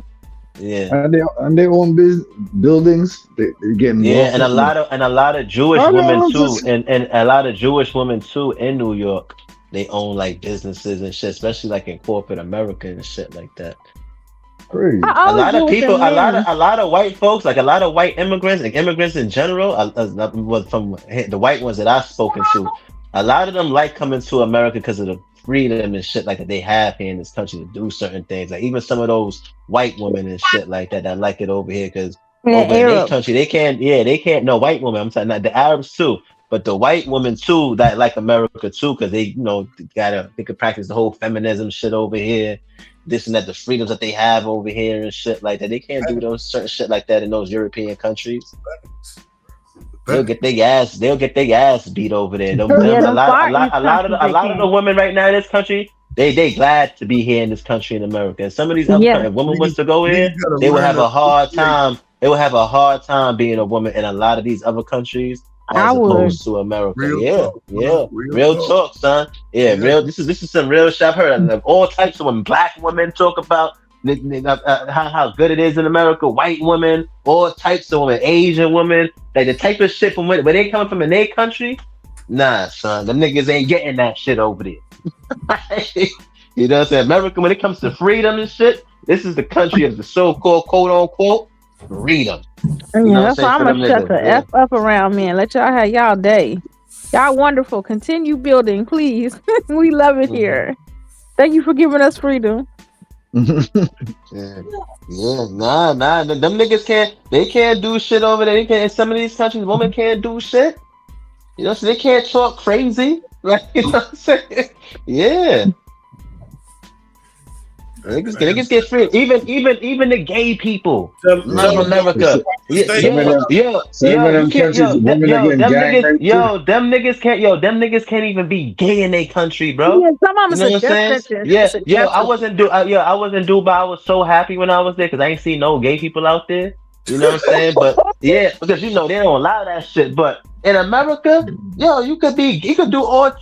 I'm telling you, son, America, compared to America done this shit to black folks, right? And the past and all of that and shit like that. But compared to some of these other places, niggas got it good. That's what I say. Yeah, I might be fighting, but niggas know right now. Yeah, we might be talking about certain things but overall, trust me. I'm gonna say something wild. Y'all gonna be mad at me. I think I'm gonna get a Coon Award. But I'm sorry. White Daddy remind me that one uncle that kind of, touched you or whatever, but he paid for your college fund, like Chris Rock said. I'm with you on that one. It's true. I'm sure they still evil or whatever, but they still like, okay, yeah, here niggas, here's some welfare. Y'all ain't gonna be too bogus. Yeah, we treat you like shit, but we treat you like shit better than other people would. That's how they do us. It's true. Like, yeah, whatever, niggas. We sorry for what we did to y'all. We gonna try to give you some rights. That's how they treat us. Niggas say we tolerate. Right. But if we go to other countries, they worse. That's what I'm saying. Nah, I wouldn't. I mean, I don't know, because I haven't lived in these other countries to actually say. I'm just going based off of the people who's from there and the woman that I've spoken to. That you know what I'm saying, and with the gays of what I've seen in other countries and how they against homosexuality, I'm speaking off of that. But I don't know, and so I never really asked black people like in those countries like that. Probably like in Dubai, asked like Africans and shit like that. And I heard them niggas talk about how, and not only just have I asked Africans, but even the people that's from there, not from there, but the people who's of the same people, but they're from a different country. Like, let's say for example, like Indians and Bangladesh people, like they like the same as the people from Dubai, the original people. They will have something to say like, no, the xenophobic shit over there, you know. And I'm like, how y'all know who's who? Y'all look alike. And it was like, nah, we know who's who. You know what I'm saying? Just like how we don't know who's who when niggas is black, right? Like, we know niggas Caribbean or whatever the case is. So they be knowing. So they got that going over there too and shit like that. So, you know what I'm saying? When it comes to a lot of shit, when it comes to a lot of shit, America got a lot of shit and things that niggas could do that niggas can't do in other places, B. And niggas wouldn't even be able to adapt because all of the, especially if you was born and raised in America, and all of the freedoms and privileges and rights and shit that we got. And that's how a lot of them niggas got caught up in the military overseas. Went overseas, started wilding, thinking that they was in America. Oh no. You in a whole different country, brother. You in a whole different place. Now you in now you in handcuffs, and the military got to come get you from the country government now because you was wilding in a whole other country, nigga. Like, nah, this is America. You could almost do whatever, son. Even a lot of niggas even come to America to sell drugs and be drug dealers, because if they get caught selling drugs in America, the time they doing over here is not the same. You know what I'm saying? It's gonna be the same thing in their country. Not even punishment. Some of them they get like death penalty and stuff. I forget. Like get caught selling crack. Get caught selling crack in China, nigga. Get caught. Or the Philippines. That's another one that's got a hard one. Yeah, you think the laws that the white people got here is crazy? Get caught with crack in China, nigga. You gonna see. You gonna see. Go to jail in China. Shit, just going to jail there. Get caught selling crack in Japan, nigga. You gonna see, nigga. You gonna be like, yo, hold up. You know what I'm saying? Yeah. Get caught. I'm sorry, Psycho. You understood what I was saying. I hope I didn't cool out, did I? I ain't get what you were saying, but you know, do you think? Okay. I'm saying this, that though crazy racist white people over here is better than crazy racists over there. The devil over here is the devil I know, and they better than the devils over there. I never lived over there to tell you which one. I don't know. I don't know which country you talking about. Russia. You definitely don't want no Russians running up in your ass. You know what I'm saying? Man, we was all nobody running up in my motherfucking ass. You're right. I don't want nobody running up in my ass. But you know, Russia's coming up over here.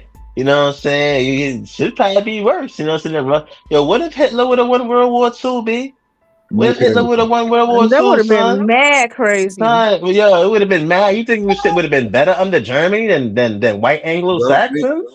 We don't know. Maybe. We don't know. Yeah, all right, nigga. You would have been an experiment, Psycho. It's easy to say that now, but we don't know because Hitler wasn't going to be breathing by now. He'd have been dead. Somebody else would have been took over, so we don't know what the fuck would have happened. True. Yeah, that's true. But I'm just going based off of, I think certain things would have still been passed down and ideologies and shit would have still been in practice. You know what I'm saying? Because them niggas in Germany right now is, you know what I'm saying? Germany best years financially was when Hitler was in charge. Yeah. That was the best they was financially as a country. Yeah, but even right now, Markle. I thought underneath Markle. Basically, what you're saying is capitalist white people are better than communist white people. Yeah, for the most part, or them other white people over there, or Arabs, or Far East Asians. I think if I Hitler know, I would have won wasn't- the war, I think if Hitler would have won the war, capitalism wouldn't be ruling the roost the way it does. I think communism would be more commonplace globally. Dude, I can't even think of any places I would go to jail. I would go to jail in America before any other country. I can't think of any Nah, country. not Switzerland. Switzerland got one of the best prison systems. Oh yeah, I in the forgot world. about. Yeah, maybe Switzerland yeah. got the best everything. Switzerland. Yes, Switzerland got one. Switzerland got the best. You ever seen their jails, bro? Yeah, Switzerland got one of the best jail facilities in the world. They give you $50,000 if you become a Swiss citizen. Oh, they Off do? the bat. Yeah, off the bat. Yeah, Switzerland's the financial capital of Europe too.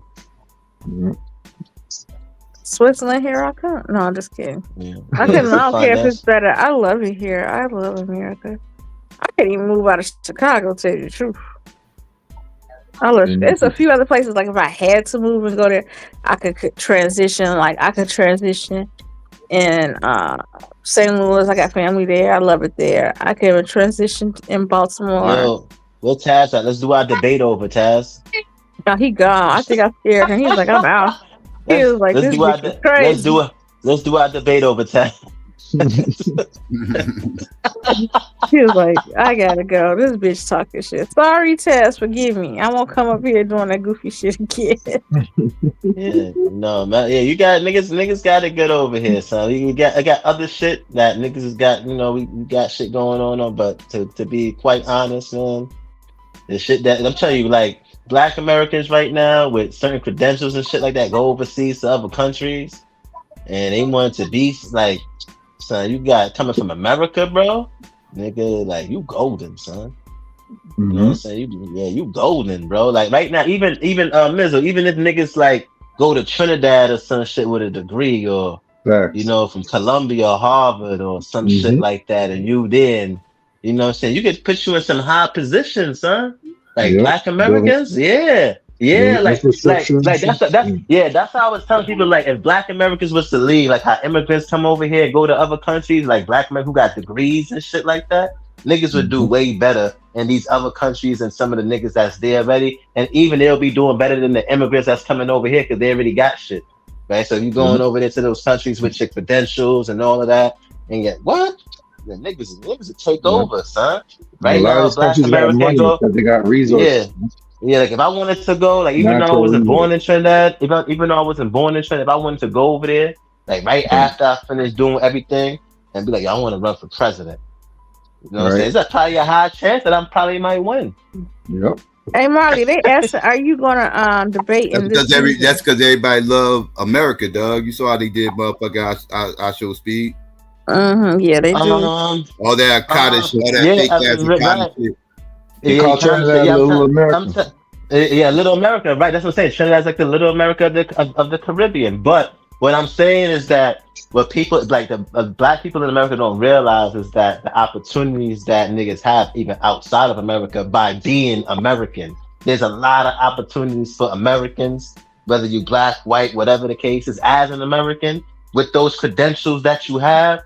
And the institutions that's here and that's well known, like institutions like NYU, like around the world, everybody knows NYU, everybody knows Harvard, everybody knows Columbia, everybody, the Princeton, in the world know these institutions. And you go to these other countries, and whether you Black or what, even if you go into Africa, you're gonna deal with niggas that's jealous and xenophobia and all of that. But fuck all of that, you're gonna deal with that in life. You know what I'm saying, nigga? You're gonna still be somebody, nigga. Regardless of how much xenophobia that they show, whatever, nigga, you don't have the credentials that I have. And I'm from America. And I went to these institutions, nigga. Like, what are you talking about? And you're gonna do better than those people that's there. Because a lot of the times, Americans sometimes is much more advanced when it comes to certain things. Even American criminals is more advanced than some of these other criminals. Some of these I'm telling you, because when my brother, when they was about to deport my brother to go, when he was when he got locked up and shit like that, they didn't want to take it because he was living in America for so long, since he was like a kid, like 10 years old. Like, you know what I'm saying? That like the criminals here is too advanced, and that's why they wasn't taking deportees from like to go back to Trinidad and shit like that. It was like, nah, the criminals in America is too advanced. So if the criminals is too advanced, right, and the type of crimes that they was doing, like when they would get deported back, because remember, if you was here in the 80s and you was doing such, you was in either in a gang selling drugs, you got locked up and you went back to the Caribbean, they was doing the same shit over there, and they was more advanced, and then the cops couldn't even really, they couldn't catch up with them, like, you know what I'm saying? Because they was doing advanced shit that they was doing in America that wasn't, that they wasn't doing in the Caribbean and shit like that. So America is advanced when it comes to a lot of shit.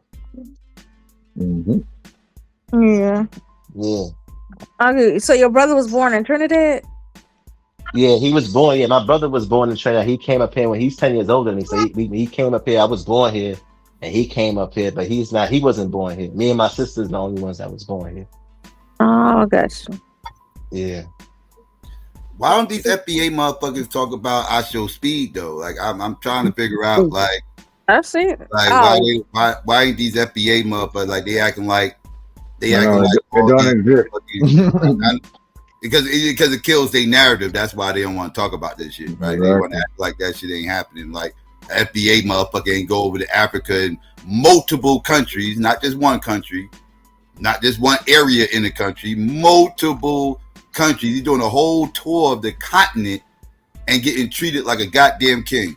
Treating that motherfucker like motherfucking Michael Jackson. They fainting and shit, everything else, everybody touching him and all this other. I don't see where is all the Akatas. He hasn't been called Akata once. You fear mongering ass weirdos. I never heard of Akata still. Ass weirdos. He hasn't been called Akata one time, and he's live streaming this shit. Barley, you ever heard of Akata? Wait. He's live streaming this too. This ain't no edited video. He's live streaming. You motherfuckers are grabbing edited fucking videos from TikTok from motherfuckers y'all never seen before. Don't know who the fuck. Matter of fact, these ain't even these videos y'all be showing me. These ain't even from the original accounts. These shits be some old. This shit become for fourth party.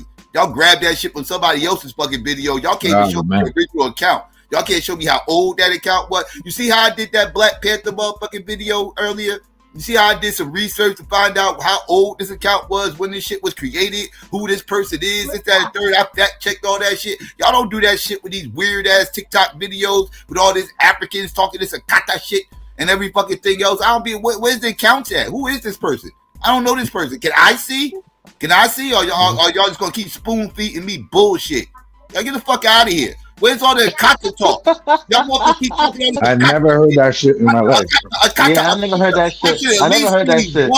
I should at least see. Y'all should at least have one clip. Cause trust me, if that shit happened, that shit will go viral.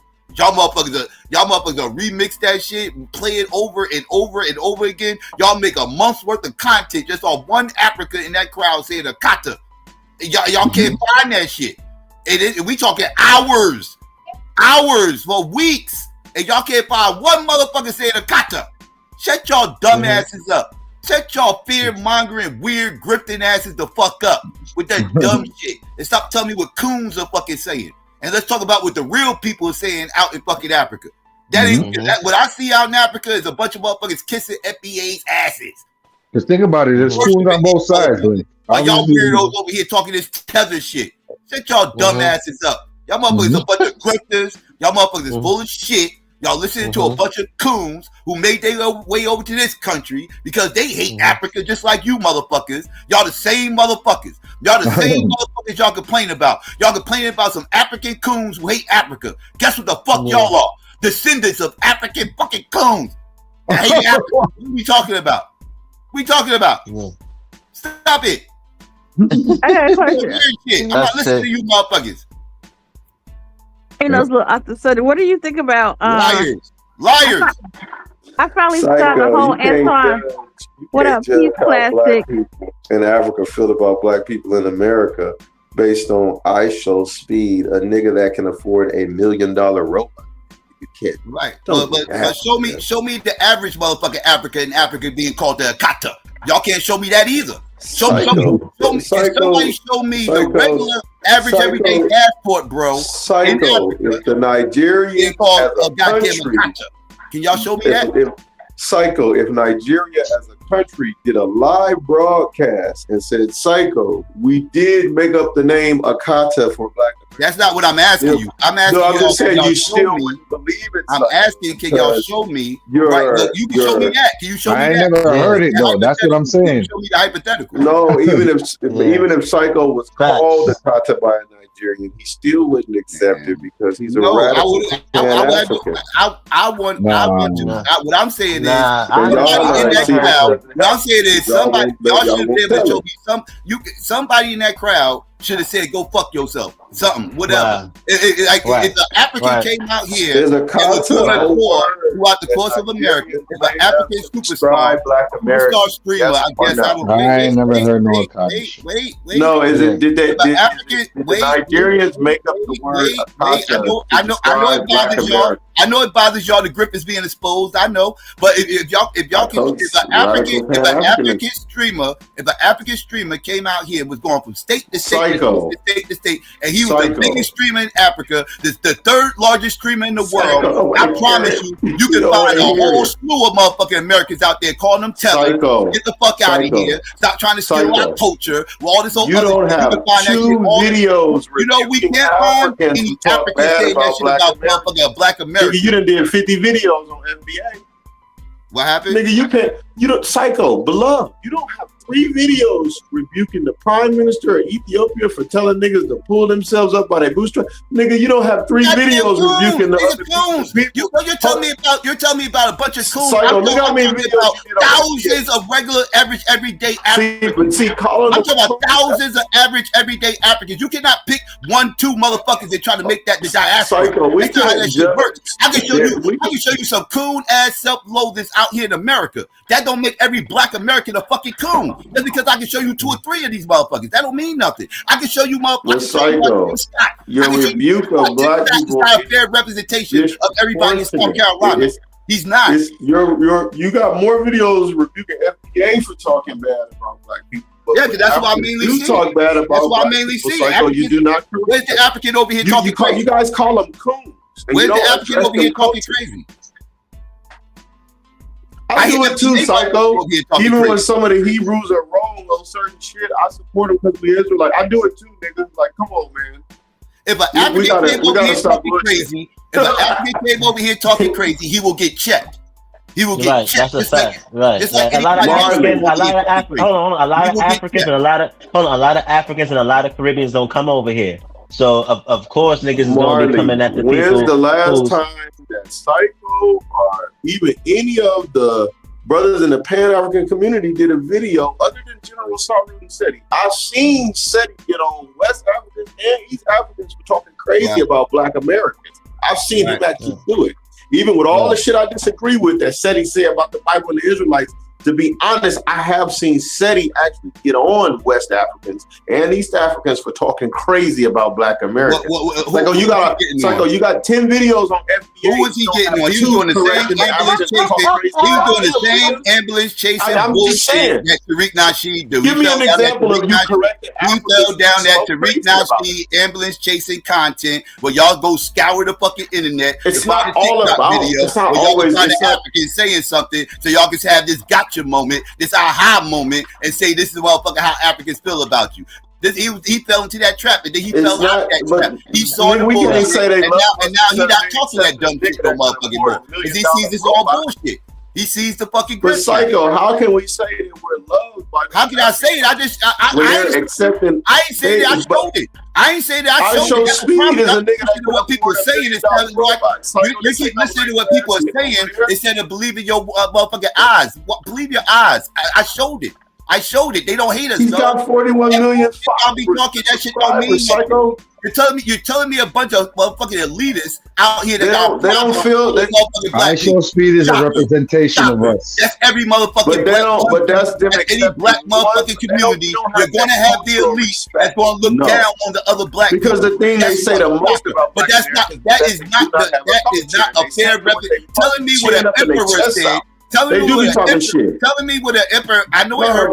Telling me what an emperor. Psycho, you my brother, but you telling me right. You can't talk. You talking over me because you know you can't make it make sense. You know you can't make it. It's a few of y'all in the panel. The emperor said, I don't give a fuck what the emperor said. That's like the motherfucker when they talk reckless about black America. Goddamn president, the goddamn elitist. He's the elitist. You're telling me what the elitist got to say? Y'all have respect the person. That's what elitists do. That's what elitists do. Wake up. What are we talking about? The boule. The boule, a bunch of elitists that talk shit about the motherfucking black community. Is the boule a representation of how the black people think in the motherfucking America? Right, exactly. They boule ass niggas. No, so don't tell me about no emperor. The emperor said some bad shit. He said bad shit about say some fucking emperor. The emperor probably talking shit about his own people. The emperor's probably talking shit about his own people. They do. The emperor's probably talking about shit about their own people, bro. Like, you know what I'm saying? You can't just generalize. They talk shit about black people. These FBI senators do. These FBI motherfucking house reps. They talk shit about black people. Motherfucking President Obama said we don't even deserve reparations. So what are we talking about right now? Okay, FBA can focus more on. We talking about these. That's what y'all even talking about. It's how these elites feel about us. Like the motherfuckers actually come to this country. The motherfuckers actually got enough money to come to this country that y'all claim hate us and all this other shit. These are elites in their country. In their country, they was Psycho. When they Nigerian nuts and they was tuning over there, and they came over here, they still tuning. You did not do a video on her, even calling her. They been tuning. I put the video on the back chat, and y'all didn't even want to bring the video. Are you listening to anything I say? I do it. You're trying to show me an ambulance chasing video. I don't care about your ambulance chasing video. No, I wasn't talking about that. No, I am telling you. But she's from a fucking coon. This is you finding coon means what? You showing me an African coon means what? Okay, but Psycho, you said you get on everybody though. What? See, that's that respect of persons. What? You got 10 videos about FBA, and it's videos of African disrespect where black Americans at? Where the Africans at? Africans in the chat. Please, some of y'all, please hit Psycho, I do it too. If there's any African out there listening, please hit the link and call me a captain so I can put the shit out of you. Put him up with his smarty so he can see. Just keep it real. Disrespect. The problem is they not over here disrespecting me. These FBA Uncle Sambos are out here disrespecting me. Then the motherfuckers out here popping off. Then the motherfuckers always popping in my chat talking crazy and shit. It ain't these Africans. It's these Uncle Sambos. There is a war between Africans. I address the people that's addressing me. I will agree with you on that point, Psycho. But what I'm saying is, you do not rebuke Africans when they talk bad about black Americans. Yes, I do. What's that about? Psycho, it's been you only been getting on FBA. You only been giving smoke to the FBA tribe of black people. Literally. See, this is the disingenuous shit. They literally was an African who came on Q-Buddy's channel a few weeks ago, 2-3 weeks ago. That I had to fucking cook. I had to cook that disrespectful motherfucker. That motherfucker came up on there, started talking motherfucking crazy, talking reckless. He thought we was FBA, I guess, because he came in there talking some anti-FBA shit and ended up being some anti-black American shit. He was just like he was jumbling us all up as FBA, and he started talking crazy, and he got cooked by me on Q-Buddy's channel. I could pull it up. Psycho, beloved. No, you FBA motherfucker. As a matter of fact, I waited about 10 minutes before I cooked them because I thought one of you FBA niggas was going to come up there and cook them. I appreciate that. I'm not saying you. I asked him, was he Pan-African, Psycho? He said, no. I'm like, damn, how you from Africa and they Pan-African? Right, you remember, right, Q? GQ, you remember, right? No, I'm not disputing that you cooked them, Psycho. What I'm saying, you just said I never do it. I literally just did it a couple weeks ago. I literally just did it a couple weeks ago. So, Psycho, I have not seen you do a live stream rebuking the videos of Africans talking reckless. But I'm not an ambulance chaser. No, I have not seen you do it. But I have seen you do live streams. Why am I doing that talk reckless about Africa? You have done. Listen, bro. I don't address what's going on in Africa unless it's pertaining to America, period. Y'all the ones who chase Africa, worried about the fuck going on in Africa. I worry about American problems more than you FBA niggas. Y'all FBA niggas worry about Africa all fucking day long, Jamaica and Haitian and shit like that. I talk American politics, I talk American topics and shit like that, shit that's affecting motherfuckers here. That's what I talk about. Now, if a motherfucker is cooning over here, if a motherfucker is cooning, stop, let me finish, let me get it out. If a motherfucker is cooning, I'm going to do content on this motherfucker cooning. 9 times out of 10, I don't know if this motherfucker is FBA. I don't know if this motherfucker is Haitian. I don't know if this motherfucker is Jamaican. I find all that out later in the chat when you motherfuckers start popping up like, oh, well, he's a tether. Well, it don't matter because he's a tether. He's a tether. I don't give a fuck what he is. I know he's a black motherfucker over here in this country cooning. That's all I know, and I'm going to call that coon ass nigga out. If he happens to be African, oh well. If he happens to be FBA, oh well, he's cooning. That's just it. Like y'all the ones who be telling me where not these motherfuckers. I don't do background checks on black people to see where they was born at. That's not my thing. Like who does if that? I see a motherfucker, black motherfucker cooning, he's just cooning. Right, it just is what it is. Like they could be a coon from a different country. They could be a coon from right here. You just a coon. You just don't generalize everything like you're all black Americans or all Africans. Marley, Psycho, I have not seen a live stream of the live stream is dedicated to getting on Africans who talk reckless about black Americans. I have not seen it, Psycho, but I have seen you do a live stream on the what Africans are you talking about? Get specific. Like I said, I talk shit about Byron Donald all the fucking time. He ain't born here. Well, actually, he was born here, but y'all would call him a tether. Y'all would call him a tether because his parents wasn't born here. So y'all would call him a tether, and I beat him up all the fucking time. That don't count? Candace Owens. I beat Candace Owens up all the fucking time. Y'all call her tether all the time too. I beat her up all the fucking time. I've seen you do videos on Candace. I've seen you do videos on the other dude. I have that. I agree with you on that one. And I've seen you do videos on him, right? But what I'm saying is this, Psycho. You do more videos getting on FBA than even the other African groups that talk crazy about black people. And I'm saying this because I've established, just hear me out on this, Psycho. Just hear me out on this, Psycho. I'm saying this because I have had conversations with people from the Somalian community and from the Ethiopian community and from certain parts of the Nigerian community. Not all of Nigeria, but I have had a few West Africans sit down and explain to me that unfortunately they were taught some of these things in some of their household. I'm not saying everybody in Nigeria taught it, but there is somewhat of a cultural understanding, which means more than one person, that black people in America are Akatas. That's what does Akata mean?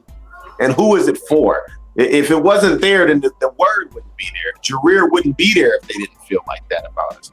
So what I'm saying is, if Pan-Africanism is about us, if Pan-Africanism is supposed to bridge that gap and shut that down, the Ethiopians shouldn't be telling brothers, elders here in Minnesota. You tell me the African groups Ethiopians going after tell their people not to allow us to hold it. But what African groups I need to start clapping on that's talking crazy about black Americans? Hold on, because you have FBAs, right? But what African group are you specifically talking about? A specific group? I'm talking about. Hold on, Swally, because in America, he's talking about the FBAs, right? Specifically the FBAs who's claiming FBA, not even all of the foundational black Americans that's not even claiming that. He's specifically talking about those people, right? Right. So he's asking you got some FBAs that don't like the word. So he's asking you what specific group. Yeah, so he's asking you what specific group in Africa, not individual, but what specific group that has these sentiments. The groups that I'm naming is Nigeria, Ethiopia, Somalia. That's a country. That's those are the three main groups that I'm naming, because the thing is, Marley, is there are people among all of those groups that know at heart we're not supposed to have smoke with each other, right? But I know people that's Eritrean. You know what I'm saying? Like, my time working at the airport was valuable because it would be Nigeria, myself, Foundational Black America, Ethiopia, Eritrea, and Somalia. It was a few people from all those countries that we was cool with, right? So let me finish, Marley, because this is important. They told me out of their own mouths that in some parts of their culture, they are taught to look down on Black Americans. So it's not me. This is me talking to people that actually come from those cultures and those people. Now they're not. This is not the whole country talking. Obviously, it's just 2 or 3 people from that area, but they are telling me about culturally what they are taught. Okay. Yeah. So the Ethiopians and the Somalians, they don't consider themselves African or Black, do they? They consider themselves African. I don't know. A lot of them probably wouldn't consider themselves Black because they don't. No, they don't. But hold on, but Swazi, though, too. You have to remember. Hold on, Swazi. You have to remember too. Like just like how you have people over here, right?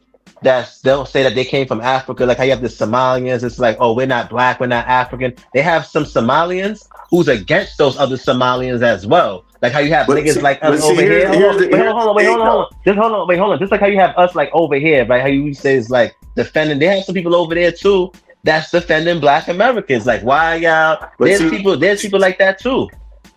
But Martin, you have to be descriptive when you're talking about Somalians because Bantu Somalis don't share the same markers as some of the other Somalian groups over there. You know, Bantu Somalis. But some of the ones who I'm talking about, they have avid admixture too, and they get down on the other Somalians in terms of they have the admixture, like how we have admixture in the diaspora, they have admixture too, but they have a different phenotype, but they're still Black. So whatever who I'm talking about is those ones who still have the Arab admixture as well, but they are African too, right? But they look down on those other Somalians who talk like that, is what I'm saying. And they said, and I've had podcast where the dude is like, y'all are a disgrace. If y'all don't want to be African, y'all it's a Somalian dude. If y'all don't want to be X, Y, and Z, leave or whatever the case is. Or y'all a disgrace. Y'all I know personally, Marley, and I have met a couple of real deal Pan-African Somalians, as in like when he says brother to me, it's sincere. It's not no bullshit. I know a few. It's not all of them. Yeah, it's not all of them. It's not all of them. I have been at meetings. I have been at meetings with the Somalian community here. Like I've gone over to the side area as an Israelite preacher and spoke to leaders in their community about, what is this? What's up with this word Jareer? And I didn't know y'all really had smoke with us like that. So I've had them admit that this is something that they were culturally taught, right? Yeah. But to your point, Marley, and I'm gonna land here. I do know some Somalians, Ethiopians, and Eritreans that's real deal Holyfield, Pan-African. When they say brother or sister to me or another Black person, they sincere. Those are few and far between, though. They're very few. The vast majority of them don't consider themselves Black. They don't.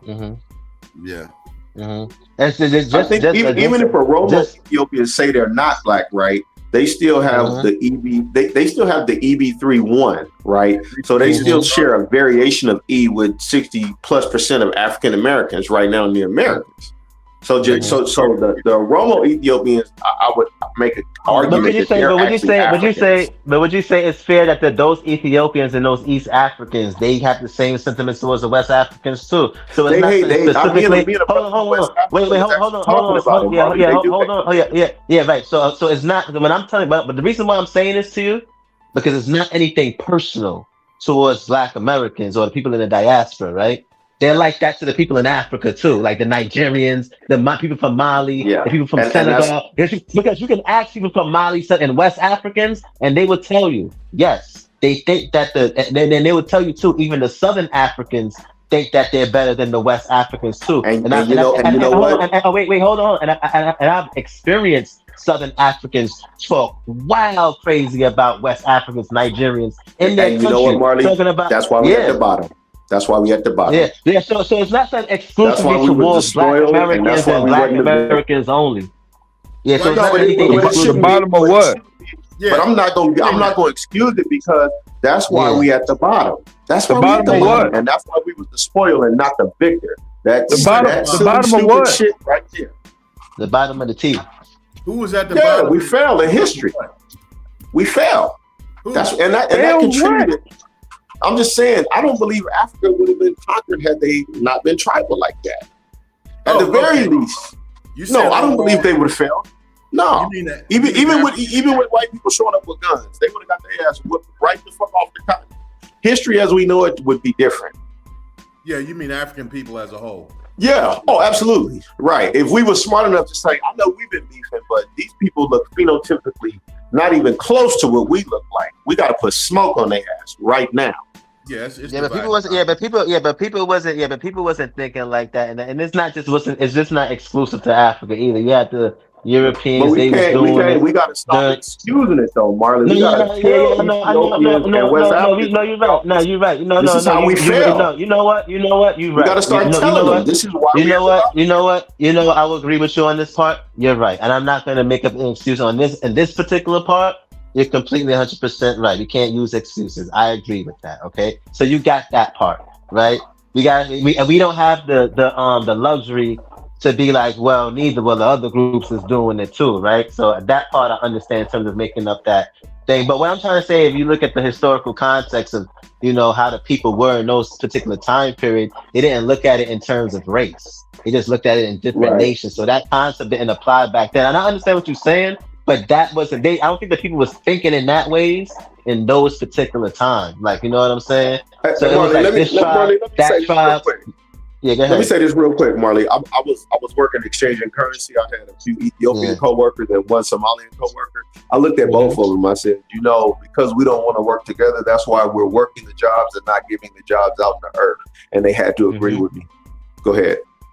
Yeah, I was saying, but you're right. We don't have the luxury to be like, the other groups is doing it. I was talking about that stuff the other day. Like, we don't have that luxury to be like, the other groups is doing too, and da. Like, so I agree with you on that. We don't have that. But however, when you go to the historical context, that's just how things were at that time, bro. Right. Like, those people they wasn't thinking that. So we have to be fair in that assessment, and especially when we, get the context to that story and that narrative, because the narrative we go based off of how we see things now today. They weren't looking at it in terms of race back then. If you were from another nation, you were from another tribe, and it's still going on like that in Africa right now too. And one particular country in Ghana got 300, and Nigeria got 300 ethnic groups. I think it's 500 ethnic groups, right? So they have 500 ethnic groups in Nigeria, and people over there is not getting along. You know what I'm saying? They have xenophobia. Oh, you from this? I remember one time when I was in the military, bro, and I went up to this African chief. And I'm thinking I could go up to people, talk to them about racism, like black people who was in higher ranking.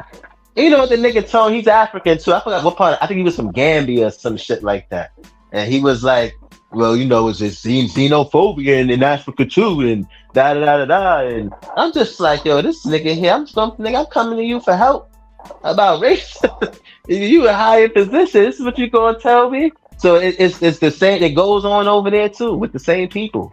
We do have to highlight that mistake that even. Go ahead. Go ahead. My apologies. I actually experienced something like that even in the field that I'm in, where and that because a lot of times you think, Africans they have a very bad perception of what the average African American is and what we represent. So if they meet, just an average African American or an African American that lives in the hood, in the ghetto, they're gonna automatically look down on them and mistreat them, treat them unfairly. Well, it's not just that because, in my field, when I deal with basically, I oversee a facility that uses spent fuel assemblies that come out of nuclear reactors, and it uses the gamma flux out of that to perform certain materials research, like nuclear research. For instance, there's some fusion reactor research that's going on right now.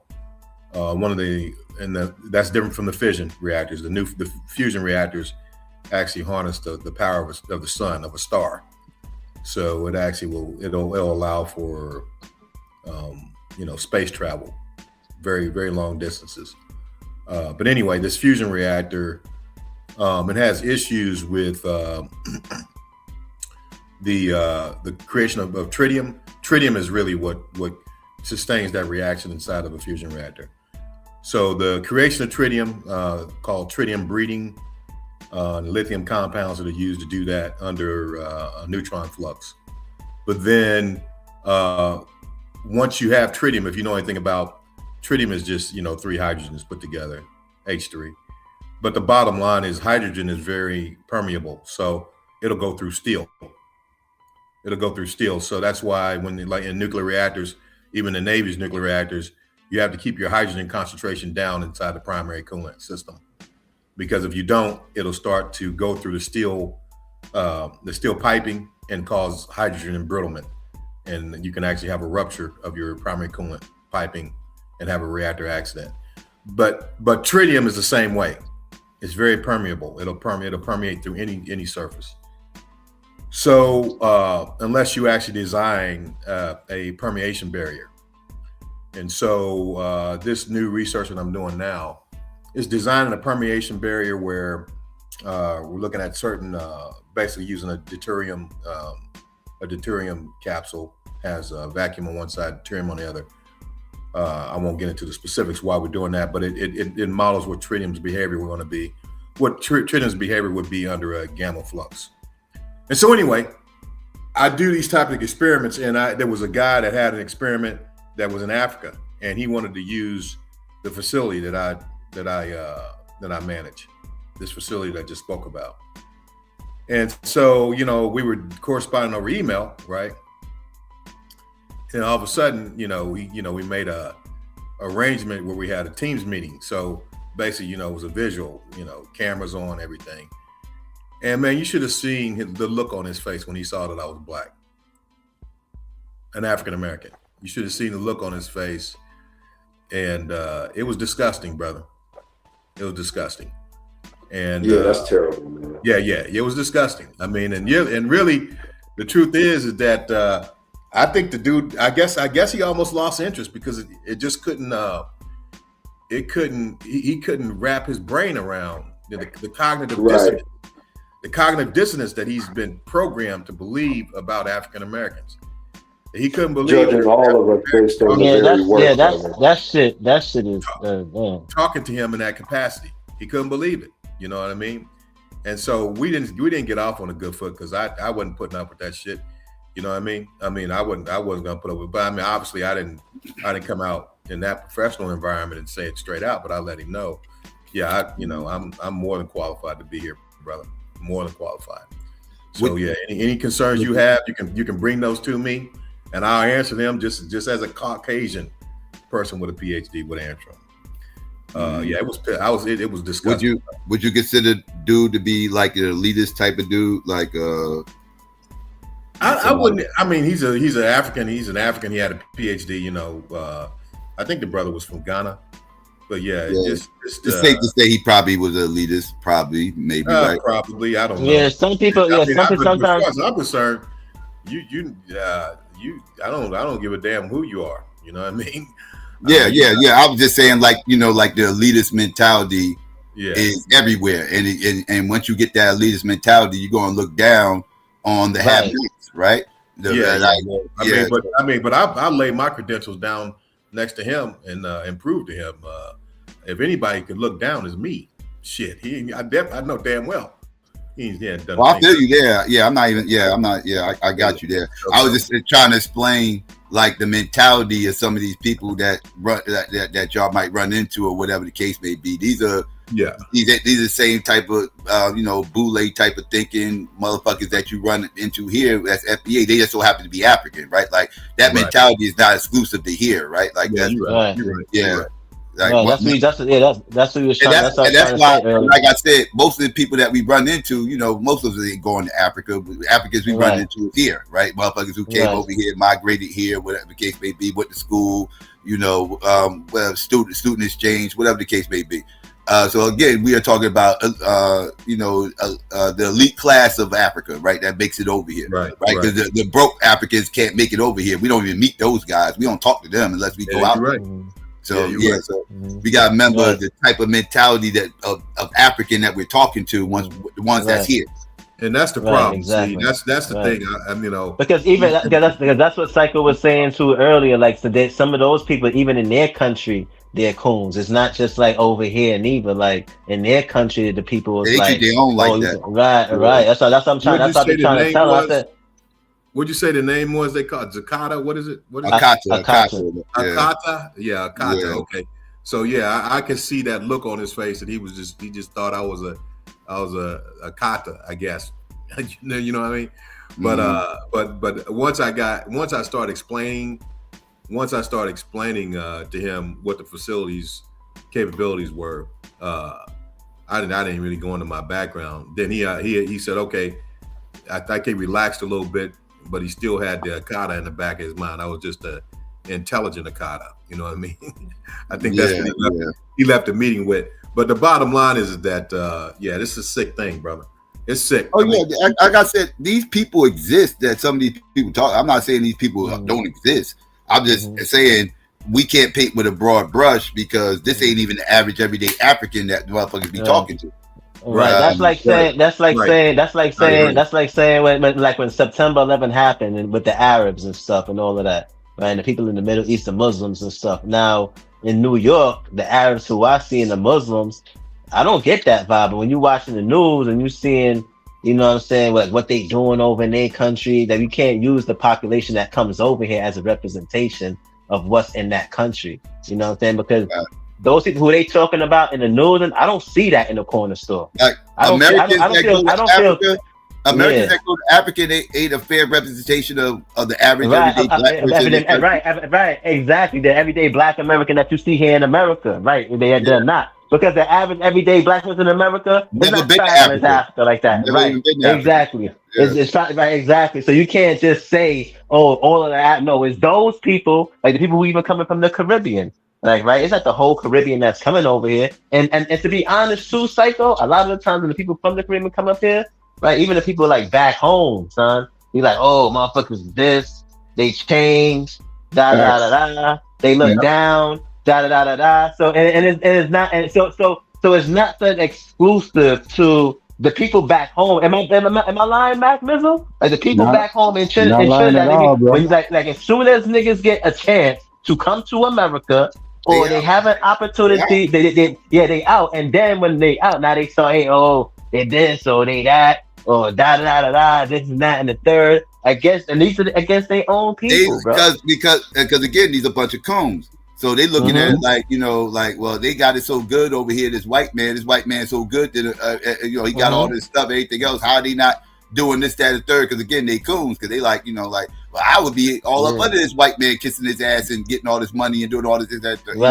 They got a different mentality because again, coons. Right. So that would be a bit. But if you go to Trinidad, if you go to these places, you'll see the average. You'll be like, oh shit, like these is not the same. When I travel and go to other countries, and I'll be like, oh shit, I'd be surprised. And I'm like, the interactions is different now, and I'm like, these motherfuckers wouldn't have even interacted with me in New York or Brooklyn. You know what I'm saying? They would have walked like right past me, or they would have did this or whatever the case. So us using that population to generalize the whole, I don't think that's fair. You know what I'm saying? Yeah, because when they start talking about them Arabs in September, I'm like, these niggas don't ring no bells over here. Like, that's the point. But if you go over there, nah, they ringing bells.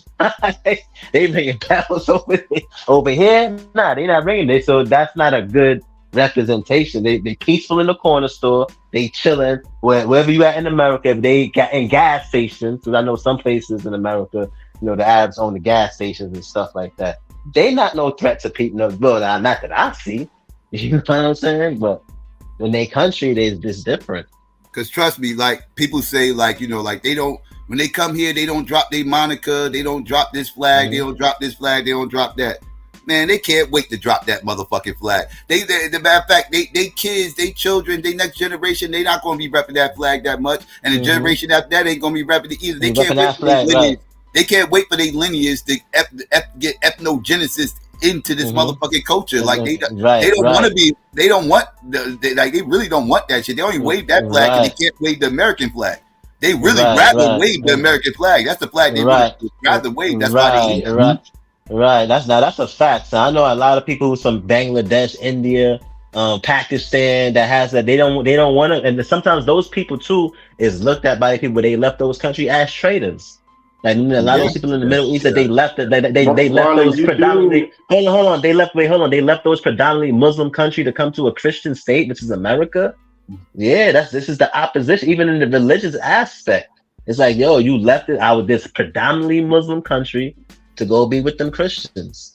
So yeah, they looked at as traitors, a lot of them. So sometimes I mean, I think we judge things a lot more on the surface instead of us actually getting to know the nuances to these things or sitting down and taking the time. Not saying that these people don't exist, neither. They do exist, but you ain't gonna say it's everybody. Just like it's not all Black Americans, it's not all Caribbeans, it's not all. That's not the whole everybody. You know what I would say though? I mean, I don't want to like, obviously, be a master of the obvious, but the fact is, the vast majority of not just Africans but immigrants that come here as a whole, they come here with a very negative outlook on the African American community, and it shows by the way that they interact with us. And I'm just me personally when I interact with them. It's crazy, man. That's because of ignorance and white supremacy. You know that, right? It's just almost like that was a prerequisite for them to get their paperwork to come here. Yeah. Is that they have this, this degraded mindset. They've already been screened and vetted. You know that. Yeah. So they're happy they get to rule over niggas. So that happens more often than not. You know what I mean? Very rarely. It's an exception to the norm when I meet a person that is an immigrant, specifically from any of the countries, Africa, India, the Arab, Asians. They all have a very negative sentiment when it comes to dealing with African Americans. But I laugh at it because that's when they first get here, though, right? As far as like the next generation, like if their kids are born here, they're not raised with that same type of sentiment for the most part. Like I know, I was raised around motherfuckers whose parents were fresh off the boat, like from Jamaica, Haiti, and all this other stuff, everything else, but they was born here. They might have even been born over there, but they got here early. They got here early. Like this, like all they know is America. They don't even remember being born in their country. You know what I mean? I think a lot they have a different attitude because they was raised here, right? So they got a different attitude. So the people that's fresh off the boat, though, they might have those sentiments that you speak of. Not might. They definitely have those sentiments, and I think if they come here with a, not every single one, but the vast majority of them. They come here with the mindset, and they're actually aware that their role in this society is a buffer class. It's a buffer class because many of them buffer class between mainstream America and the African American community. What I mean by that is, obviously when the businesses that are opened up, the different things that are allowed for ease of business loan access and so forth, those are given to immigrants. You guys will help money. To open those up in the African American community, so they actually serve as a proxy hand of oppression. Derek. Hey, can you take your mic off, brother? My mic Mizzle. Oh my Mizzle. But that they serve as an alternate hand or proxy hand of oppression for the Black community when they open those businesses, and then when you go into these businesses, obviously. They don't treat you right. They mistreat you. They disrespect you. If you frequent those visits or patronize them, I don't patronize them. But the point is, I'm saying that they come here as a buffer class. That's their function, and they don't realize that the only reason that they're here and that they can come here because the immigration policies were definitely not this way prior to the Civil Rights Movement. The Civil Rights Movement, the sacrifices that African Americans made on this soil. Hundreds of years, centuries before they even thought about coming here. You're sounding pretty conservative right now, Mike. Well, I'm saying that it's the sacrifices that our people made, that African Americans, made on this soil that allowed the immigration policies that exist right now to actually It's all FBA. What's that? Yeah, but our ancestors were the Like same. FBA. Some of the same immigrants, though. I don't understand how one or two generations, and then we're no longer connected or considered to be a part of any other soil. And I don't know. I'm not in the spaces that you're in meeting people that no matter what, if somebody comes from another country, they automatically have an attitude. Right. I never really experienced that. Like, Oh, you haven't seen that?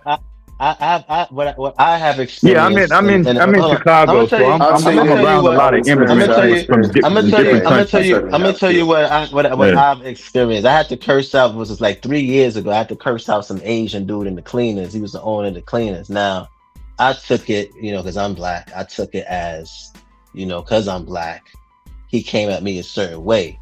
Of course. You know what I'm saying? And but however, I stood back after I cursed him out and told him that I hope he died. I told him that in the store. I can't go back there no more. But I'm thinking from the perspective of, these were just feelings that I had, right? And then I started to reflect afterwards. I'm like, I don't know if he was having a bad day, and I'm thinking it's because I'm black and he da and this and that. I thought about it afterwards. I thought about it like a few days, and because I did go off on him. You know what I'm saying? And I think sometimes a lot of us, because of our experiences here in America and things like that, we unless the person, because he never said quote me like an N-word, he never called me out my name. He never he just had an attitude. So because he had an attitude, I'm thinking it's because I'm black that he got the attitude, and it probably was something else. You know what I'm saying? So I mean, I don't know. I mean, no. This is just my personal experience from what I had as well, right? Like, so you know what I'm saying. So I'm not taking away from your personal experience. I'm just saying for me, I'm not just referring to my personal experience. Yeah. I'm talking about the reality that we see. Right. I'm referring to the realities that we see in society as well. When I talk about that buffer class, I talk about the buffer class and the role that buffer class plays in the hierarchy of American society. That's reality. That's reality. When I'm talking about those stores, corner stores, and all that stuff, the businesses and all that, that's a reality. That's a function of those immigrants that come here. And so here's what I would say though.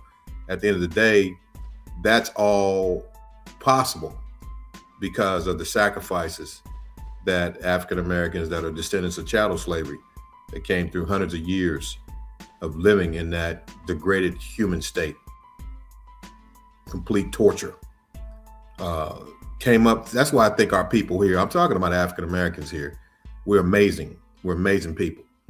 We were uprooted and our very humanity was stripped from us. And we went from there to a place where we actually had a movement that changed the landscape of the United States and the entire world.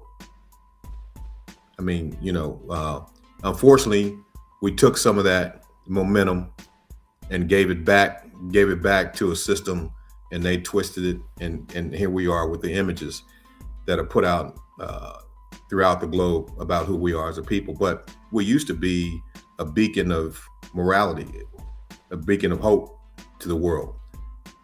That was a dangerous light for us to be. You still are. Black Americans are still are. Well, I mean, man, they took that with that rap culture, that gangster rap and all that old bull crap that the small hats took. I'm talking about when they took over the rap, that rap stuff and started making us a bunch of hoodlums and and criminals and dope dealers and hookers and faggots. Excuse my language. When they took that and skewed that and made us look like the refuse of the planet, the refuse, the trash, that which is not needed can be discarded, and you wouldn't even know it. You wouldn't even know it was missing. The refuse of the planet. When they took that and made us the refuse of the planet through those images, that's what's caused so much of international disrespect for our people. Can we say it's propaganda? Not acknowledging the centuries I don't think so. I think that hip hop actually influenced a lot of the rest of the world in terms of even in Europe. If you go to Europe, a lot of places in Europe, and when you look at the graffiti is very prevalent throughout Europe. If you go to Greece, if you go to Germany, if you go to England, even with the drill music, a lot of those I think he's talking European about countries. the negative aspects to him. Right, yeah, that's what I'm saying. Even like the negative aspect. If you go to like Germany, like drill in Europe is big.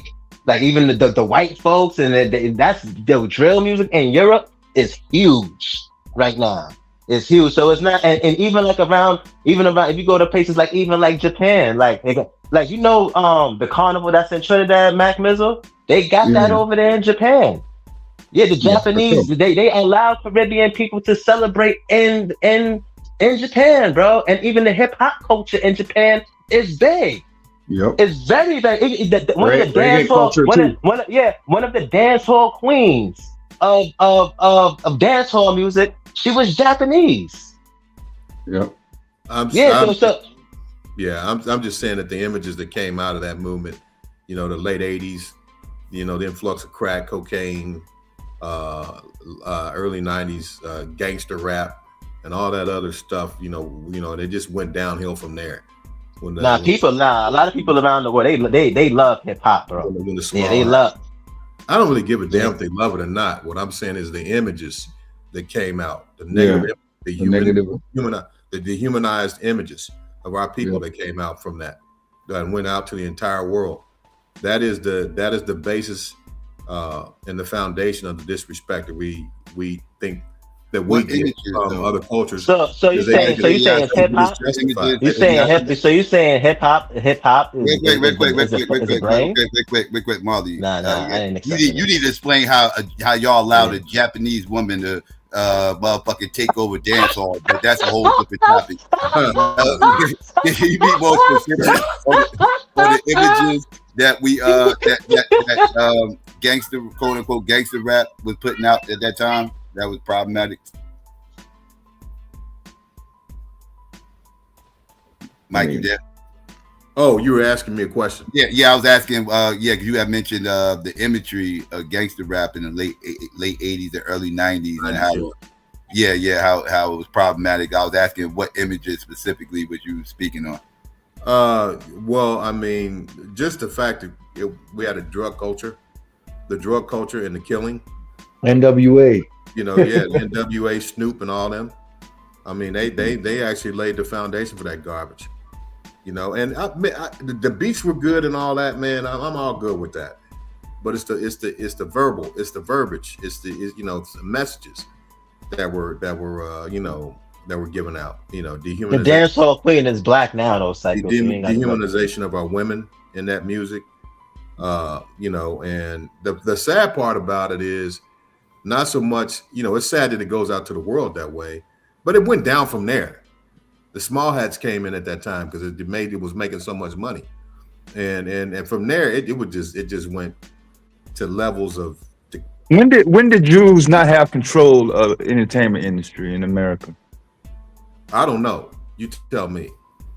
I don't know. Yeah, they always had their hands in the music industry. Yeah, but I think the way that it went and the incentives that they gave to put those type of negative images out about our people and our community, and Black people have always been portrayed as entertainment in a manner to be admired in a desire not fit for quote unquote wifey material or the upstanding moral standard.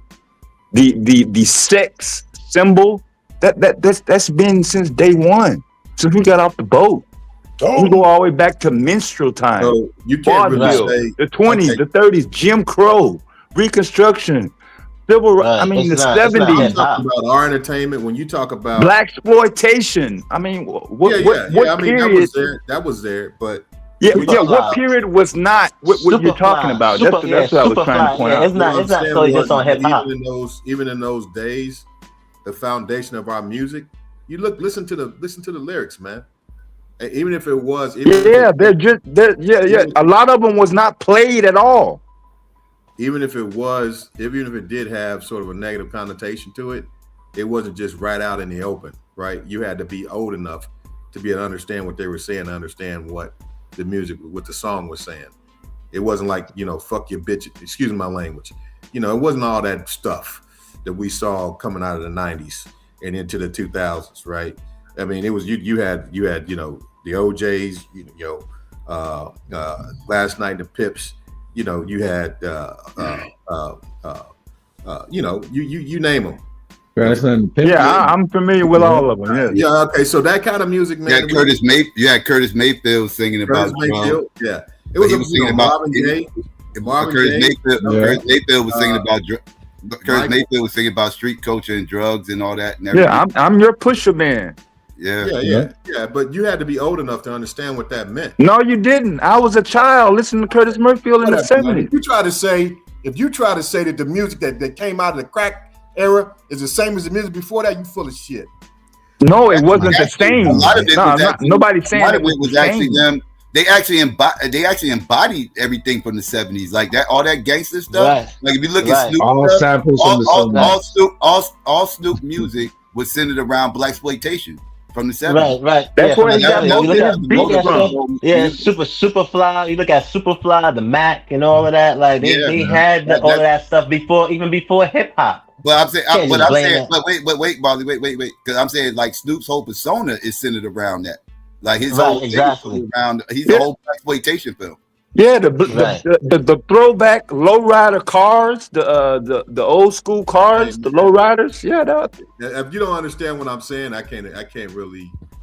No, we understand what you're saying. I'm not trying to be sarcastic, Mike. I'm just saying you're trying to make it seem as if none of this activity was in existence.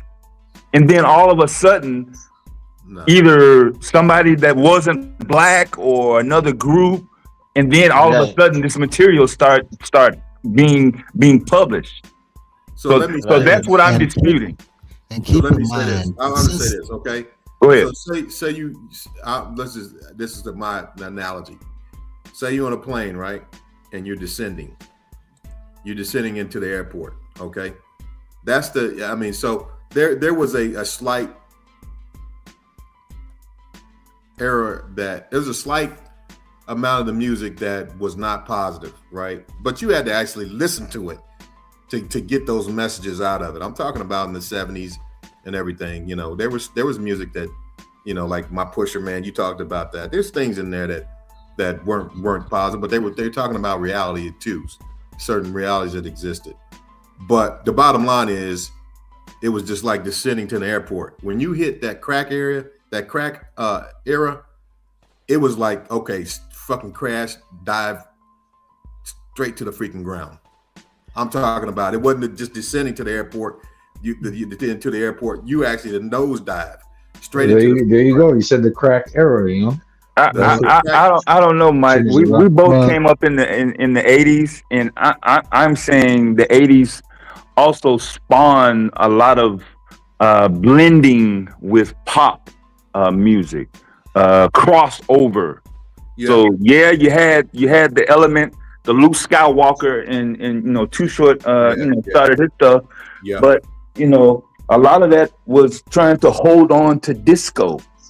For me, if you want to get real analytical about it, but I'm just not seeing any period where it was majority this music that wasn't what you're trying to describe, because in the 70s there were a lot of releases and record companies that were allowing artists to put music down that would be considered kind of offensive, but like I said, it was expensive.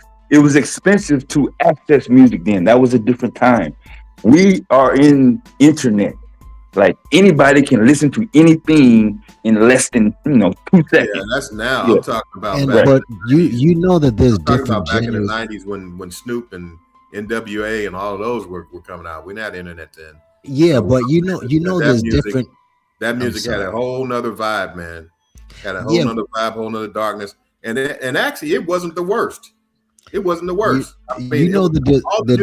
After it, what began to be like, I mean, even to the point now where you got, what's this dude's name? Little Nas X. You got all types of weird, demented shit going on. You know what I mean? That has, and those images go out. Those images go out to the world about that man fell off. I mean, there's Kendrick. Well, you think he fell off? He was never popping. Little Nas X was never popping. You say he fell off? I'm just talking about on a pop level. But hold on a second. On a mainstream level, he fell off. And back when people bring up that all there was back in the 90s was gangster rap, hip hop has different genres. You do know that, right? There's different genres. Artists like Tribe. Yes. You saying genres? Genres. I'm sorry. I mean, people. That's why they call it psychosis. Yeah, look, artists like Heavy D and Tribe Called Quest and De La Soul, and I can name a ton of what's that? They were positive. Yeah, the Far Side. The Fugees came out in '96. The Fugees. It's not. Nas, people keep trying to say that. Oh, all there was gangster rap. That's not true. There's even now there's different genres of genres. Sorry about that. Genres. And it was actually the commercial rap. It was actually the commercial rap that was popping back in the night. Not even the gangster rap was popping or like big like that. It was more of the commercial hip hop. So when people say that. You're acting like him. I hate when people keep saying that rap is just gangster rap. That's not true. All right. I know it's not true. I know it's not true. I was singing with the Sugar Hill Gang. I was around when rap just came out. And by the way, I was trying to rap. By the way, so the bottom line is, I know the origins of rap. I know what was there. Yeah, I'm not talking about that particular genre of rap. I'm talking about the rap that was geared around the violence and the drug trafficking and the sex trafficking. You're talking like 1988 and up. Yeah, the sex trafficking of our women, right? And then they just went down from there. What was the context before that was doing all of that? Like you, right? Exactly. Like, there's a visual image of all of this before that music ever came out. Right. Exactly. Yeah. Before so anyway, my whole point is that I think that the images that went across the globe in regards to Black culture is what lays the foundation for the disrespect of African Americans in the country today. That was a foundation for it, and obviously. There's a prevalent culture that that our people and our communities are subhuman here. I agree, Mike. I just take it back a whole decade before. I don't think we can ignore the Fat Albert and the Kung Fu movies and the blaxploitation films. Right. So Wade, what's wrong with Fat Albert? Blacks weren't getting disrespected before. What do you mean? What's wrong all with this came Albert? out? Yeah, like if blacks wasn't getting disrespected before by immigrants before all this came out. I ain't talking because we talking about through the realm of entertainment. We ain't just talking about openly any subject matter. I thought we was talking more so about the entertainment factor in all of this. Well, I could give you a rundown of some of what I've heard from some Caribbean folks from like not my generation, but prior, like my mom's generation, like prior to them coming. But prior to them coming to America, right? I don't know if Mac Mizzo has experiences from his family as well, but a lot of the people when like back in like in the 70s and 60s, they would watch TV shows on TV. And they would see Black Americans on TV, like shows like the Jeffersons. Yeah. And no. This is opposite to what y'all talking about, though, Taz. Like the Jeffersons and all these other shows of Black people doing good, like and having things, and in these movies they'll see it. So in their minds they're like, well, if these Black people is doing it in America, we could go over there and do it too, because where they from, they didn't have certain, actual resources and things like that. So the image that they had of Black Americans was like motherfuckers was doing good in America. Hold on. The images that they had of America and Black Americans prior to coming here is that motherfuckers was doing good. right? And they were thinking, I would argue that if we're talking visuals around that time, we talking 80s. Yeah. Our visuals wasn't the problem. Like, because like even when you look at like the gangster rap music videos, ain't nobody getting shot in those videos. You don't see nobody getting shot. You don't see nobody getting stabbed. You don't see nobody spreading black hatred. We just going off the visuals, right? We just going off the visuals. Visuals, then you gotta go to like television and movies and all that other stuff, and most of that was pretty much positive. Like for example, Psycho. Like for example, like when Malcolm X was about to take America to the international courthouse and bring them up on charges, right? A lot of black people outside of the country, because remember, I was saying they didn't have cable, they didn't have internet back in those days. So a lot of shows that these people was watching in these third world countries, it was like recordings, right? Or so they wouldn't see like the news of people getting sprayed down with holes and all of that stuff here in America. They wasn't seeing those types of things, right? It's only now we got internet and all of these things that people could record with their phones and stuff like that. When they came to America, that's when they started to see him. It's like, oh snap, like, oh, this is what's going on, like da da da da, and they start seeing black Americans living in like projects and all these other, because they didn't have Albert. They wasn't exposed to those things, bro. Like they went until they came to America and they started saying, oh, they in the project, they did this or that or whatever the case is in the project. Oh yeah, they too. Yeah, and keep in mind, like I know that it seemed NWA. They seen we was bullshitting, bro. I know that people were probably looking at NWA and they were glorifying the stuff. I didn't even know about LA gangs, to be honest with you, until NWA basically kind of put it on the map. But NWA, yeah. Come on, bro. That's what I'm saying. So. Like, what was wrong with NWA? What was wrong with NWA? There was nothing wrong with NWA. That's what I'm saying. What I'm saying is they highlighted it, but there were other groups out there that was like Paris. All right, another rapper who didn't spout any of this. In fact, he was, if you want to talk about revolutionaries, like he was a person who spoke out against all that stuff. So my point is that, yeah, I didn't know that was until they spoke about it, but then there were other rappers who weren't seemingly glorifying it. So that's the thing. Everyone wants to blame gangster rap. And I'm saying there are other, rap is more diverse, all right? And people who just run to the gangster rap, it's just, they don't know about rap. Just to hide what happened in the 70s. How about this? And by the way, speaking of the songs and stuff, let's not act like hip hop is the only one. It's not hip hop fault. I can tell you some of the whitest groups, right, back in the 60s and 50s promoted that stuff. The Beatles, Peter, Paul, and Mary. I mean, come on, man. Oh, I did that album. We ain't get into all that, man. But you have to get into all of that. You can't say that, like hip hop start out in the park. Hold on. You have to get into all of that. When people let me ask say, you a question. I'm gonna ask you a question now, and man, I don't think sounding. Are you African American? What's your ethnicity? What's your ethnicity? To me, man.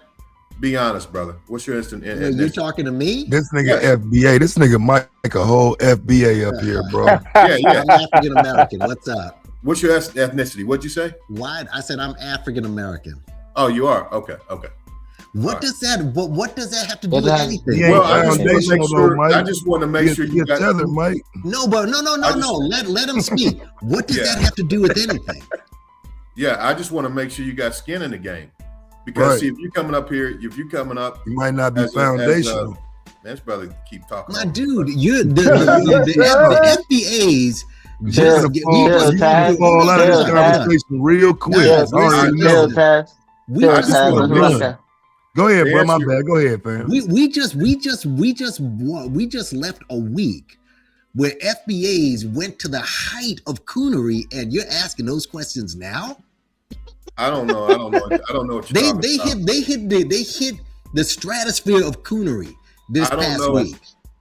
Well, you're talking about a small group of people that did something that that was a Nice. So now it's a small group. Now it's a small group now. This is what I would say to you though. The reason I asked you that question is because if you're not African American and you don't deal with the backlash of all those negative images that went out into the world about who our people are, if you don't deal with that, then you don't have enough skin in the game to comment on it.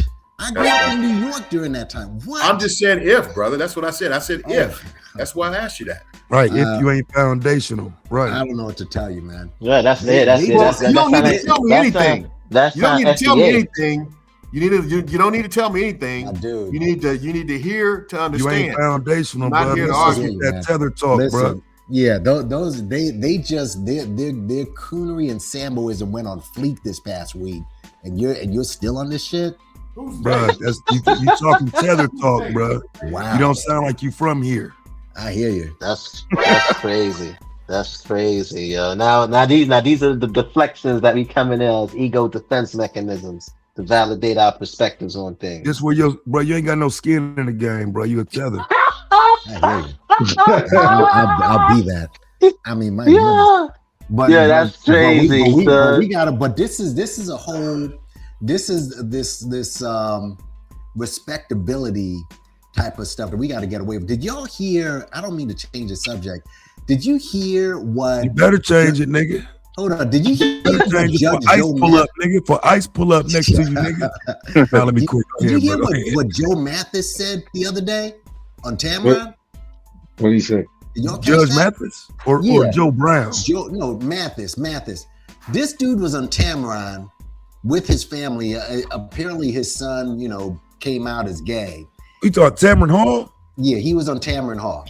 All right. He brought his whole family on Tamron Hall. His son came out as gay, and his son was telling his story and everything. And Judge Mathis said, "Oh, I'm gonna. What did he? I have the quote written down, and it's a very pause-worthy quote, by the way. So be careful. But he was saying, I'm gonna shove it down your throats, and I'm especially talking to black. Yeah, that's what he said. He said, I'm especially talking to black men because black men are cowards for not. Here it is. He said, I'm going out of my way to influence the average person about the LGBT community and particularly my son, and I'm gonna shove it down their throat, particularly black men who are too coward to embrace their gay son. You're a coward. Who said that? That was Judge Mathis. Why That's is crazy. it that we're always, and this is what I mean by this is respectability with a gay twist. But why is it always people are pulling this respectability shit? All right, and he's been doing that forever, him in particular. But come on, we. I mean, I would be lying but bro, people are slowly becoming accepting of it, bro. I watch people, you know what I'm saying, every day, black people, bro, they slowly becoming accepting of it. Well, it really depends on who you are. I mean, you can, if Michael Jackson wasn't Michael Jackson, how many gay derivatives would you hear when he walks into a room? All right. And so it really depends on who you are and how much money you got. People will make excuses for it. Let's keep it a buck. But with this one in particular, people keep on getting on this respectability shit. And sometimes it's just not, especially in the era of Trump. Trump's out here flipping the bird to constituents. I mean, I think that respectability shit should go out the window. Well, no, they gotta cling to that shit, bro. That's the thing. Trump is on your side with that stuff. Yeah, that's where niggas ideologically align with Trump. I know a lot of niggas gonna run from that, but right. I'm saying that whole anti-LGBT rainbow thing, that's a place where a lot of us tend to meet at. But it's like I said, I see a lot of black men now becoming more and more supportive of that rainbow shit. I'm just done with the blame. You gotta blame Dwayne Wade for that shit. Face of the NBA. You know what I'm saying? Hell no. I blame society for that shit, putting that shit in schools and normalizing it. It started before the schools, though. That shit started in media before the schools. I agree. It definitely did. It definitely did. Motherfuckers in dresses, all that weird and shit. But for him to, but what bothered me about that in particular, you're blaming Charles Barkley did that as well. Charles Barkley went on CNN and was speaking to what's his name? Who's a gay guy on, that got fired from CNN? Don Lemon said, "Yeah, black people are the most homophobic people." Like, what? Everything is our fault. Everything is our fault. That's them trying to shame us, dog. They've been trying to shame us for decades with this shit. You know, black people, the most homophobic people, and all this other shit. Like, this has been the rhetoric for the longest time. Because we the last ones to go. We the last ones to go. Everybody else, as a community, has all adopted this shit and is cool with this shit, except for us. So they try to shame us. The gay church is a rest haven for that community, and you're blaming us, the black church. Where I mean, we can go down the list. You're like, your greatest gospel singer ever was an open homosexual. So how is it our fault? We're not passing any laws to stop y'all from doing anything. So that's what I'm saying. I mean, the respectability stuff you guys got to tone it down, especially now with the guy who you have running the place who has no respect for shit. That's got to go out the window, man. But that's new though. To some respect, yeah. You put about respectability. Respectability politics, motherfuckers, is usually anti-LGBT. These are usually people very conservative, very Christian. You know, like it is against that LGBT stuff for the most part. Well, you know, that brings me to another thing that happened during the week with Yolanda Adams was speaking about that. Yolanda Adams is gospel, so she was saying, "Yeah, I think that the church needs to embrace the LGBT community." Now, again, they have been doing it. What the fuck you be watching, bro? What? This is my dude. This is news. This is news. That ain't no motherfucking. The Southern. I tell you now, the Southern Baptist Christian Church ain't never turned no gay person away in the 70s nor 80s. None of them did. Huh? None of them did. Yeah, they never did. So none of the churches do. So right, I mean, that's what I'm saying. I don't understand all of a sudden. Yeah, but yeah, man. So again, just back to the hip hop stuff. I mean, again, different genres instead of I just be feeling like people. You know, I'm a big hip hop person. So you know, I'm very very heavily. But you a tether though. I'm very, very heavily influenced by hip hop culture and shit. You know what I'm saying? So it's for me, when I hear people talk about hip hop and all of these negative impacts, I don't feel that way. But I think that hip hop, it has its negative aspects. I'm not going to sit up here and say no. Right, but I think hip hop also make the world see black people also in positive ways as much as negative as that well too. And I think that hip hop has influenced a lot of different cultures in the world. Just for me being in different places or going to different places, seeing graffiti and you know what I'm saying, and especially throughout Europe specifically. Yeah, I don't know, man. I just don't like when people try to blame everything on hip hop. Like, you know what I'm saying? It's an easy target. Now, mind you, hip hop was infiltrated. I'm not going to say it wasn't infiltrated. When you hear some of the rappers, especially like when it was majority conscious, when you hear their lyrics and how intelligently they came off, like some of these guys, Brother Jay and Rakim, these guys were like, they weren't even 20. Like these guys were teenagers. And some of them spoke, like if you heard Rakim spoke, like straight out the hood. But when he's on the mic and when he's spitting the rhymes, he sounds like a scholar. So yeah, I think hip hop was infiltrated. I always believe that. Yeah.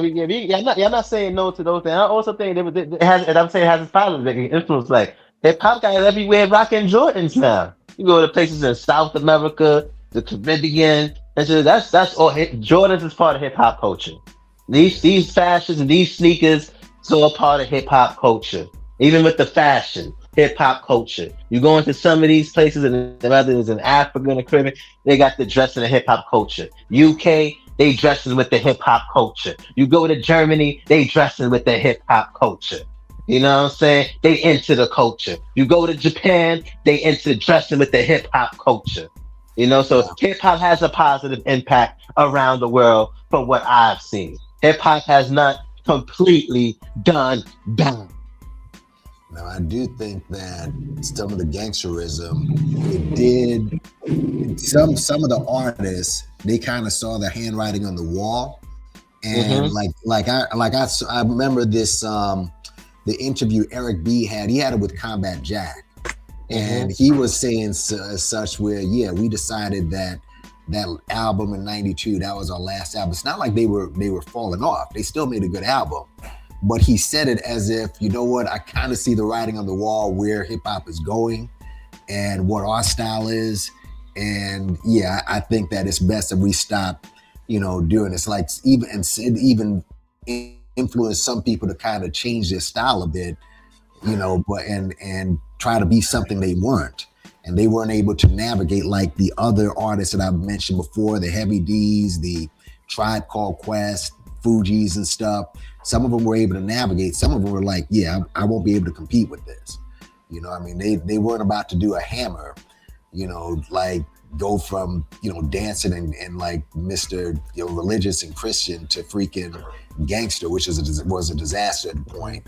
But that I do believe gangster rap, it might have pushed some of the guys to the side, to kind of push them to the side to more. I mean, I've said this before. And then don't forget the consumers too, Nappy. The consumers, you can't just blame it on the artists, it's the consumers too. The consumers is buying it and they like it. That's what they like. Yo, do you know who are the number one consumers of hip hop? And the white folks. Right? So a lot of white people is copping these records, these albums. These people from other cultures is copping these records, these albums. They like the music. They love it. I'll always say the album that shifted like the direction of hip hop, and I'll always believe this, the soundtrack to Menace to Society.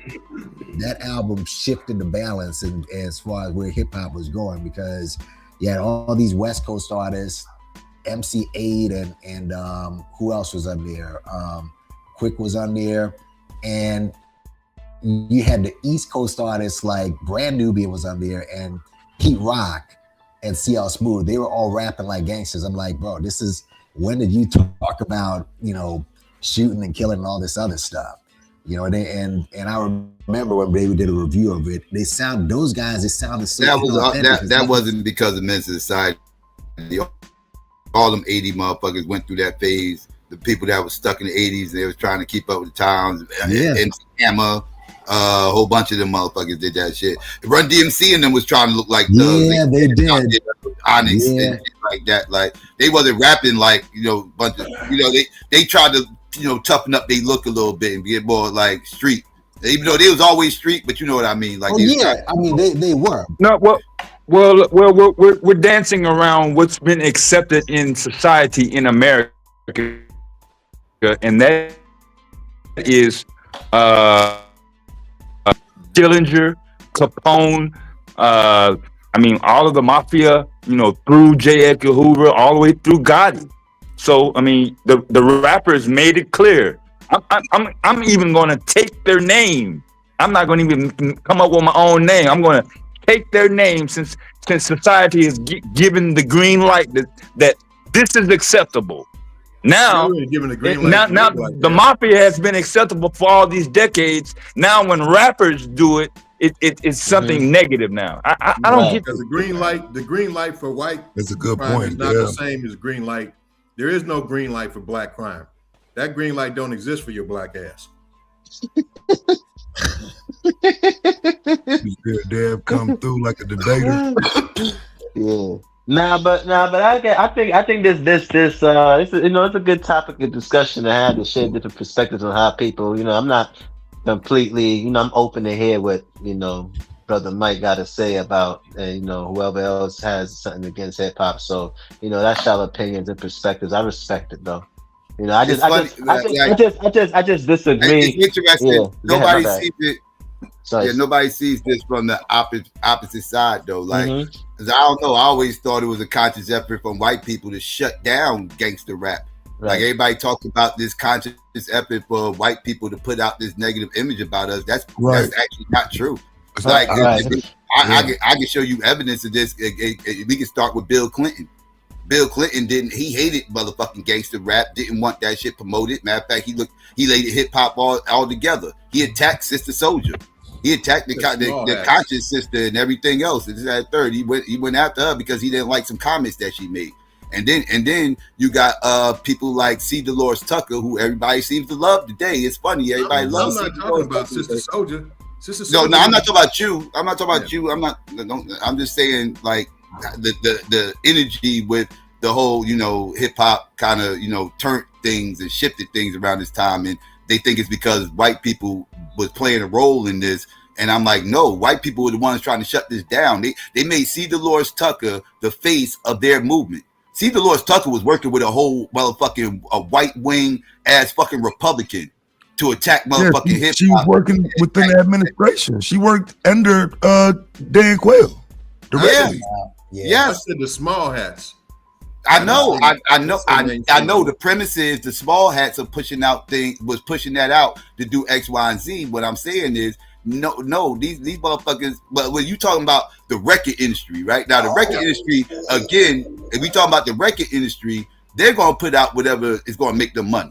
Them motherfuckers, they nothing political about them motherfuckers. They care less. They are all grifters. Like they're gonna go if the money says we need to go this way and this the music we need to pump, that's what they're gonna pump. If the needle says they need to go this way, that's the way they're gonna go. Whichever way is gonna make them money, that's where they're gonna go. Now these other motherfuckers like C. Dolores Tucker and everything else, they was literally trying to shut shit down, take control of it. She was trying to control that shit. She was talking about they was trying to make some kind of organization where all the music had to go through them. And then she gets to distribute the music that she thinks is suitable for the public. They was trying to control. They was the ones that was trying to control hip hop creatively, monetarily, everything. Now see what and I'll say that Tipper Gore campaign, what she did, that kind of backfired when you think about it. I think she was like putting she was the one who was in charge, who started that sticker shit. But I think what it did, the people were more willing to buy the album because it had that sticker. Because I would get an album and it had that sticker, and it wasn't even barely G-rated, But they put the sticker on, and it helped people sell albums, man. Yeah, they did not like. Remember, they did not. They never wanted hip hop to blow up. No, nobody wanted hip hop to blow up besides the kids of our generation. Our generation, we the only ones that was pushing for that shit. Like I said, my generation is the reason why hip hop is where it's at, because we the ones that were supporting that shit. We the ones that were blowing that shit up. We was the target audience, everything else, and we the ones that pushed that shit through the rough times. But they were trying to shut that shit down the entire time, silence it. They wouldn't even they gave awards out, wouldn't even air it on TV, shit like that. Motherfuckers had to get their awards off camera. Like hip hop didn't get no respect, none, zero. And that was the white man trying to keep that shit down, and the Boule too. Can't get done. Boule gotta take their L on that shit too, because they could have had control of hip hop way before the white man even touched it. So you trying to say gangster rap? They're the victims. They're the victims in this. Yeah. They was spitting about they was rapping about the things they saw in their community. Gangster rap, and that was the crack. When you say everybody that lived through the crack era was victims, that's my perspective. My perspective is everybody that lived through the crack era, the crack era were victims. Because I seen crackheads in our building and they was just able to really they was able to tell the story about it via music. Crackheads in the early 90s was crazy. Crazy. Yeah, like they was. I don't think they should be blamed for being the storytellers of a fucked up era. Hey, yo, Max, son, I used to, like, when I was a kid, I used to come inside of the building, crackheads sleeping in the staircase, bro, like on the floor, like all the time, son, all the time, bro. It was you have to go. I remember my parents had to go to the mail office, to the mail post office, to pick up their mail because the crackheads would break inside of the mailbox and go cash their checks or whatever. So they started getting this stuff. Yo, in the early 90s, bro, in New York. Yeah, New York was crazy with crackheads and fiends, and the only places that look like that now is in Harlem. You will see that, and Queensbridge. You'll see like a lot of it look like the old New York. Queensbridge and Harlem. The two places that I know of, and there's probably some other places, maybe in the Bronx, uptown. You know what I'm saying? If you go up there, you probably might see, you know what I'm saying, certain places too. But for the most part, Queens and Harlem, it still got that look. Not Queens, Queensbridge and Harlem got that same type of look. Got hit hard in those areas. Huh? Yeah, Harlem. You as soon as you come out of Harlem, fiends. You know what I'm saying? Like in Harlem, bro. Crazy. Yeah, that crack shit wasn't no joke. Yeah, that wasn't no joke, bro.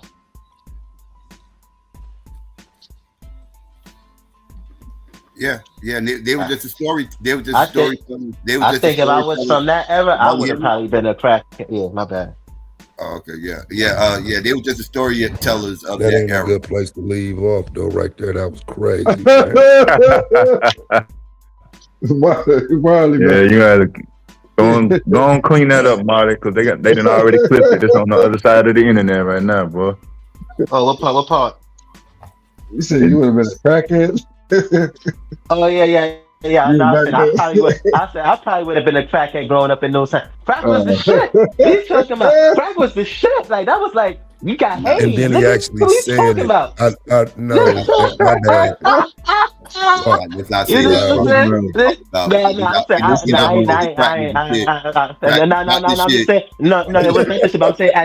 I'm not saying it was the shit. What I'm saying, no, y'all missing what I'm trying to say. What I'm saying is that if I was growing up and at that particular time, at that time growing up, who knows? I would have probably been a crackhead. Who knows?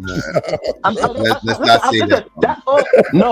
Listen. This is all I'm saying. No, I'm saying because it was popping. Yo, it was. Listen, I'm just being honest, yo.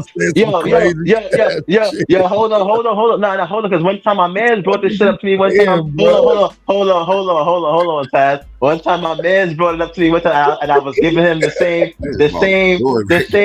response that y'all gave me right now. And I'm looking at it, and I thought about it. I'm like, yo, maybe you might be right, son. You might be right, son. Because he's looking at it how we think about it.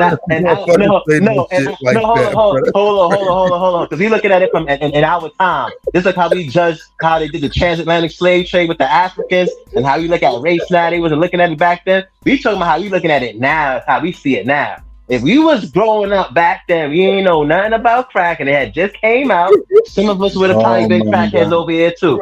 Fuck out of here! Don't try to act like y'all too good. Like y'all too good. Come on, son. Like y'all some better. Like y'all some better niggas. Like y'all better niggas. Like come on, son. Y'all niggas better be humble. Y'all niggas better be humble. Y'all better be humble, son. Yeah, you wildin' like a motherfucker. I did grow up in the crack era, nigga. Didn't nobody want that goddamn shit. You know what I'm saying? You was a goody two shoe, damn. You was I was. Weed and drinking. You goddamn right. God damn, crack was the drug of choice. Yo, the biggest, the niggas who was getting money back then was crackheads. You know what I'm saying? What you talking about? They was like the first people who was crackheads. Stop it. Nah, man, y'all wasn't the only ones getting money, man. Let me stop fucking around. Too late now, shit, boy. They done already. You all over Instagram, TikTok, and every goddamn thing. And boy, you gonna be more famous than I Show Steve by Monday morning, boy. Paying after motherfucking smoking crack. I can see it now. Confession hour. It's off. Smoking it. That's just so crazy. Just a question. Just regarding the subject matter of this stream. I didn't hear what you guys were saying, but question for you, because I just thought about this. Is there? Do you see it? Is there any similarities between this guy, this Black Panther, and the Grandmaster Jay situation? All right, is this that honestly, that situation would give me even more pause to cause because of that situation happening. Yeah.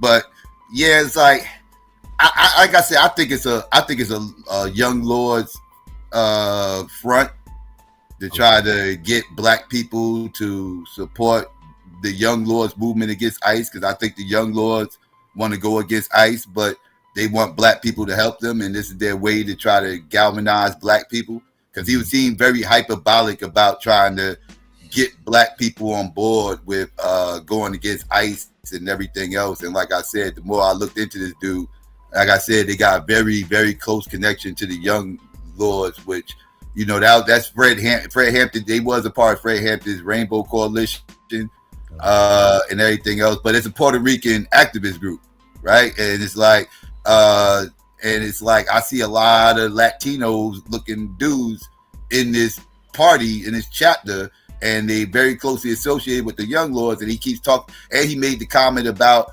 that I had played for everybody, but he said it's not just us that's getting attacked. A Black man also got attacked out in LA, which told me, you know, again, because I was wondering if this dude was Black, but I didn't want to be the asshole. You know, everybody look at me like the asshole when I say these things. But he said it himself. You know, like he's not Black. They also attacking Black people. So if you're not Black, why are you calling yourself a Black Panther? Why are you a part of the Black Panthers? Why aren't you just a young lord doing what y'all doing? And it's because of name recognition. One, the Panthers are way more famous than the young lords. A lot of people don't even know who the fuck they is, right? And then you got the whole Black and Brown coalition thing that I think they trying to galvanize Black people to pick up their plight. That's just my conspiracy theory. That's my tinfoil hat. But yeah, that's what I think is going on. All right. I mean, you know, it's just something, because that the Grandmaster Jay one, it seemed he was out there, but just so is this guy. Even with the joke he did with that commercial, all right, it just seems he's just very laissez-faire for a guy who's bucking up against ICE. You know what I mean? So yeah, it is something to kind of look at, you know.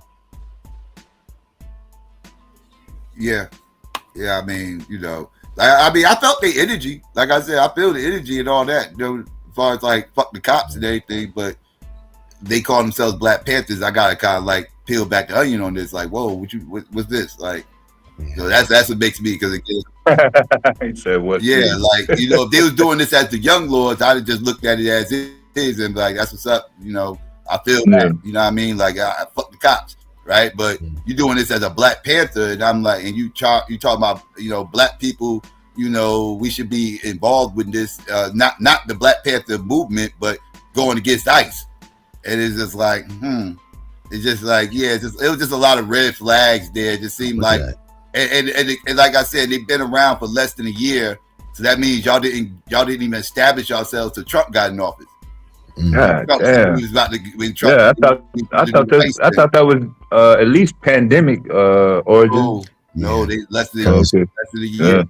Yeah, because remember, Grandmaster Jay, he popped out when all the stuff was happening during the pandemic. George Floyd, the other brother down in Ahmaud, was it his name? Ahmaud Arbery, I believe.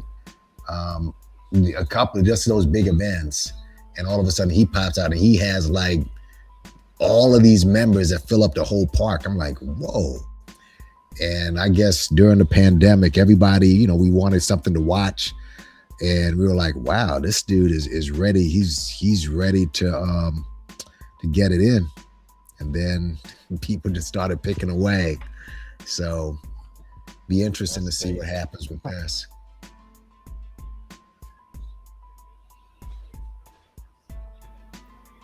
You got a link to that hot lead hurt? I didn't see that. That'll be interesting to read. You got a link to that? Fred Hampton son. Yeah. saying that. Yeah. That's what I'm saying. Like, who co-signed these motherfuckers? Like, yeah, they just popped up on the scene. I mean, today was like my first time even hearing, that they even was out in Philly or anywhere, let alone Philly. Well, I thought they had, the one chapter, the chapter leader died. Remember the light skinned dude? He died back here. And then, one time Malik Zulu Sabaz was the chairman. And then what's the one guy? Nzinga? Damn, I forget his name. But they had a few chairmen there. I know one chairman died for sure. But I know they've been going through different chairmen throughout the years. Yeah. Yeah, they haven't been really clear on Ebony, this ain't the new Black Panther Party that we're talking about. It's a new Black Panther Party, but not the new Black Panther Party that you're talking about that Khalid was a part of. No, this is a different offshoot. This is a reestablishment it's supposed to be a reestablishment of the original Black Panther Party, which the new Black Panther Party that you're talking about, that was just an offshoot. So are these affiliated with the ones that went to Mississippi when they hung that young brother on campus? I think that was the new Black Panther Party that you're talking about, I think. Okay. The one with Khalid. I think you're talking about the one that was down with Malik Shabazz and all them. Okay, because a couple months ago when that young boy got hung at the campus, they was all out there. I didn't know if it was part of the same chapter or not. When did this happen? Remember the young dude? They found a young dude hung on campus about 6 months ago. Hanging in a tree. Yeah, that was last year. Yeah. Yeah, remember the Black Panther Party was out there. Black Panthers came out for that? Yeah, it was. That was Malik Shabazz and them. I remember I covered that. That was Malik Shabazz and them. That was Okay. Yeah, that's a different group. Yeah. That's Delta State, right? That y'all talking about? Right. Yeah, I think it was Delta State. Delta State? Who's that? That's in Mississippi. Cleveland, Mississippi. Oh, Cleveland. Oh, all right.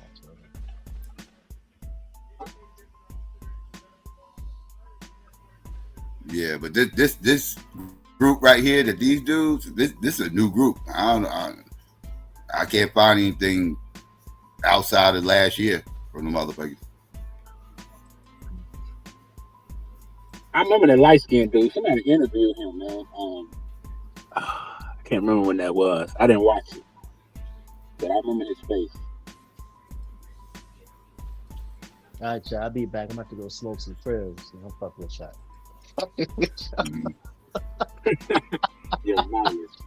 Fuck with y'all. No. That's how niggas gonna know you a tether, because a motherfucking FBA would never joke like that, nigga. Damn.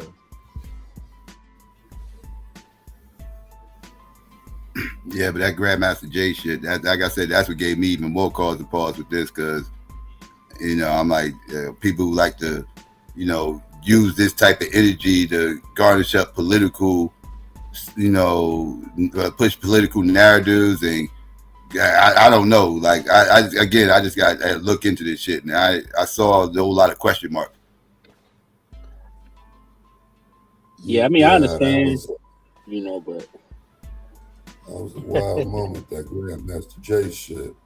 But they weren't Black Panthers though. What Grandmaster J? They was nationalists, wasn't it? I mean, some different type of nationalists. But they was whatever they need to get you to follow, nigga. Mm-hmm. Yeah, that's one thing. That nigga was praying out the Bible, saying he an Israelite, sounding like a Muslim. I don't think he gave a fuck about none of that shit. I understand, but see, they fucked up by, see, you got unorganized crime and you got organized crime. A lot of times we participate in unorganized crime. You know what I'm saying? I mean, let's face it, he fucked up with the DJ and shit. That got. Now I heard they was pointing guns at the I mean, I don't know how true it is. They say it was pointing guns or something at some helicopter or airplane or something. Yeah, I mean that too. I mean that was the premise of it. Nah, they're pointing guns at the feds up on the roof. Yeah. Okay, I knew they was pointing up in the air at somebody. Brandishing his gun at the feds. That's what got him locked up. Not having a gun. With his stupid ass. And if you're gonna point, you gotta shoot. You know what I'm saying? What's the point if you ain't gonna shoot? Yeah, out there doing dumb shit and all of that. Motherfuckers gotta chill out and relax, man. You know what I'm saying? Motherfuckers gotta chill out and relax. At least the Panthers wasn't doing no dumb shit like that. They know how to be organized with their firearms. You gotta see some of these people, bro, and the way they acting about this ICE shit and all that. People crashing out, bro.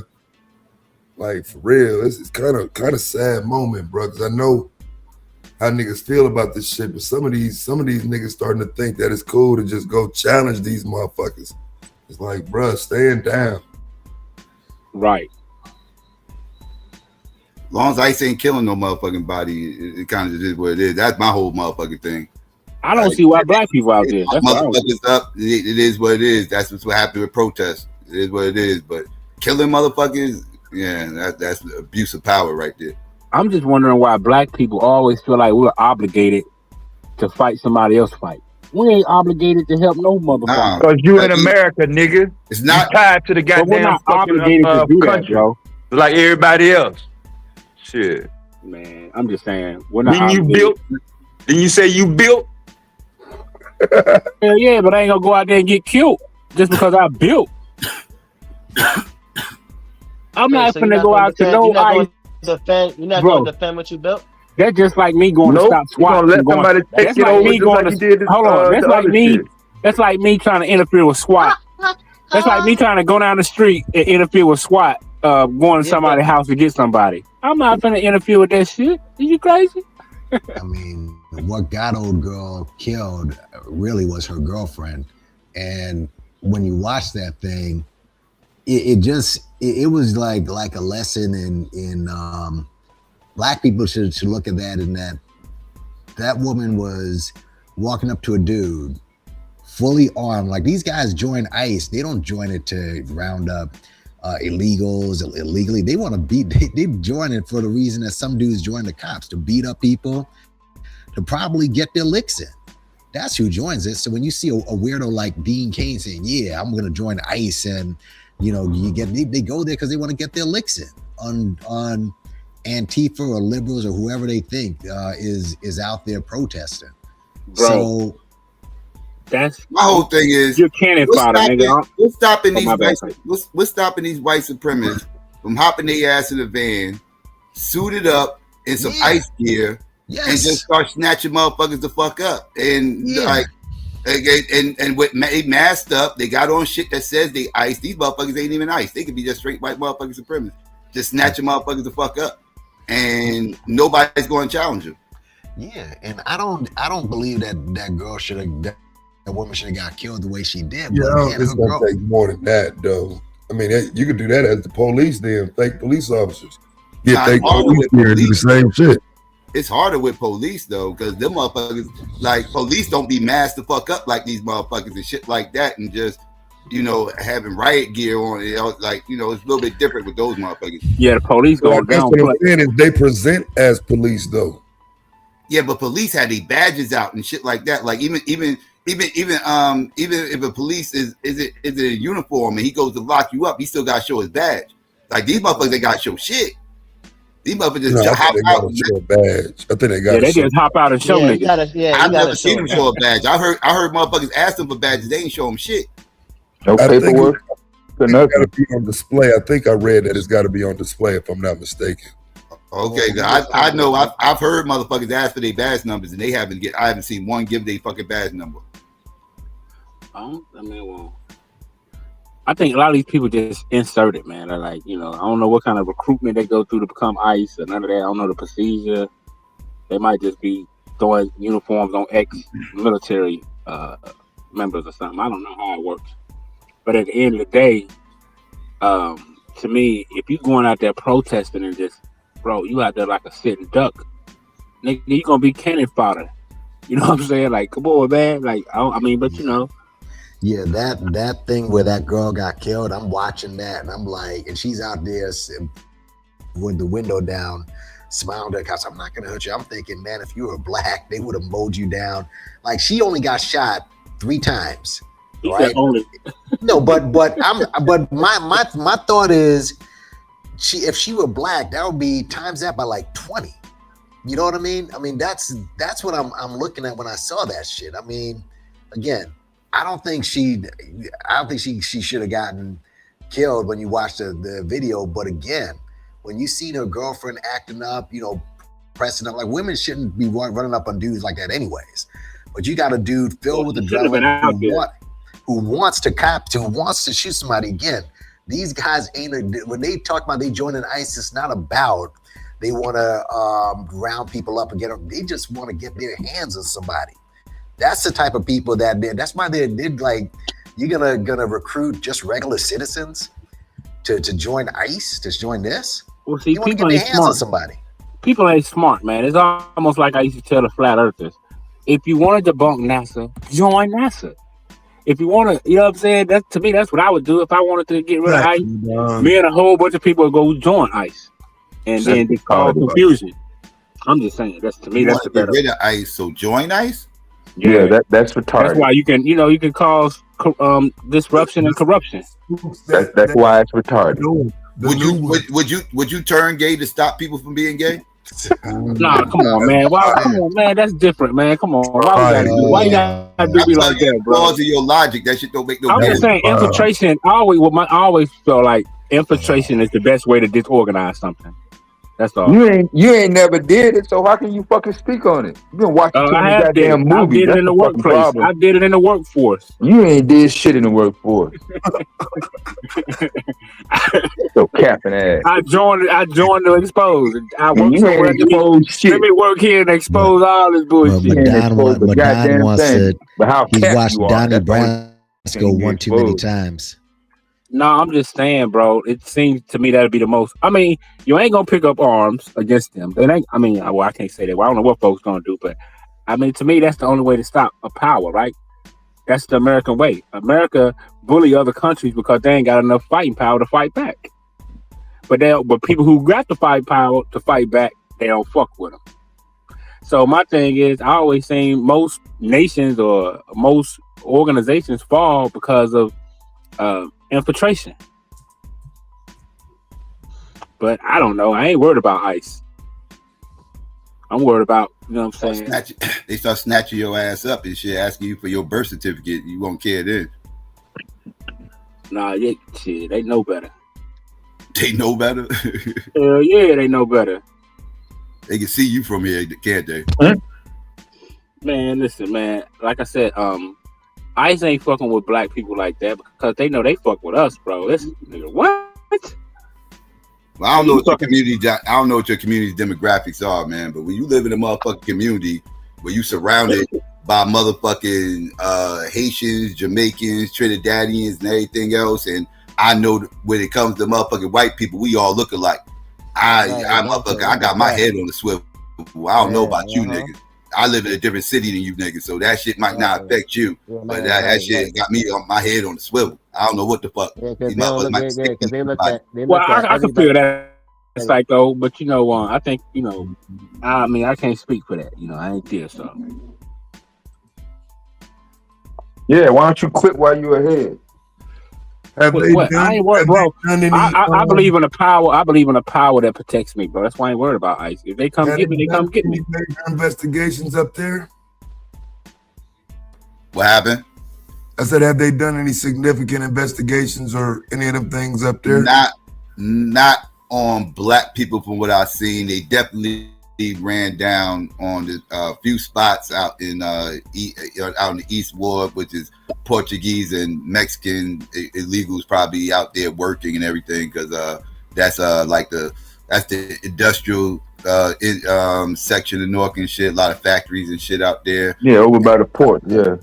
Yeah, and this is I know it's this one. It's one restaurant out there. I forgot. I think it was a seafood spot out there. They ran down that spot twice. Damn. They got a hard on for this spot, pause.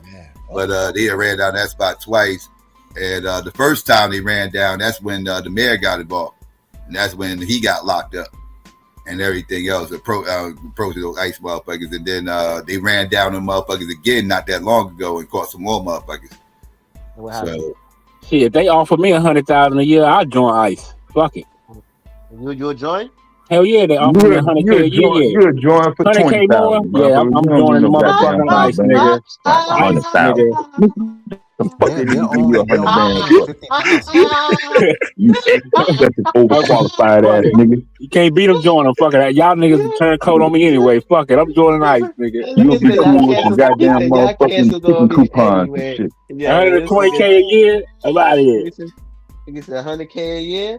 I got 100K is a lot. They're paying 50,000. I would, but yo, Madon, I wouldn't judge you neither, Madon, if you join ICE. If it's for 100K, I would. Hey, we already got black police officers, black politicals, black senate, black congressmen.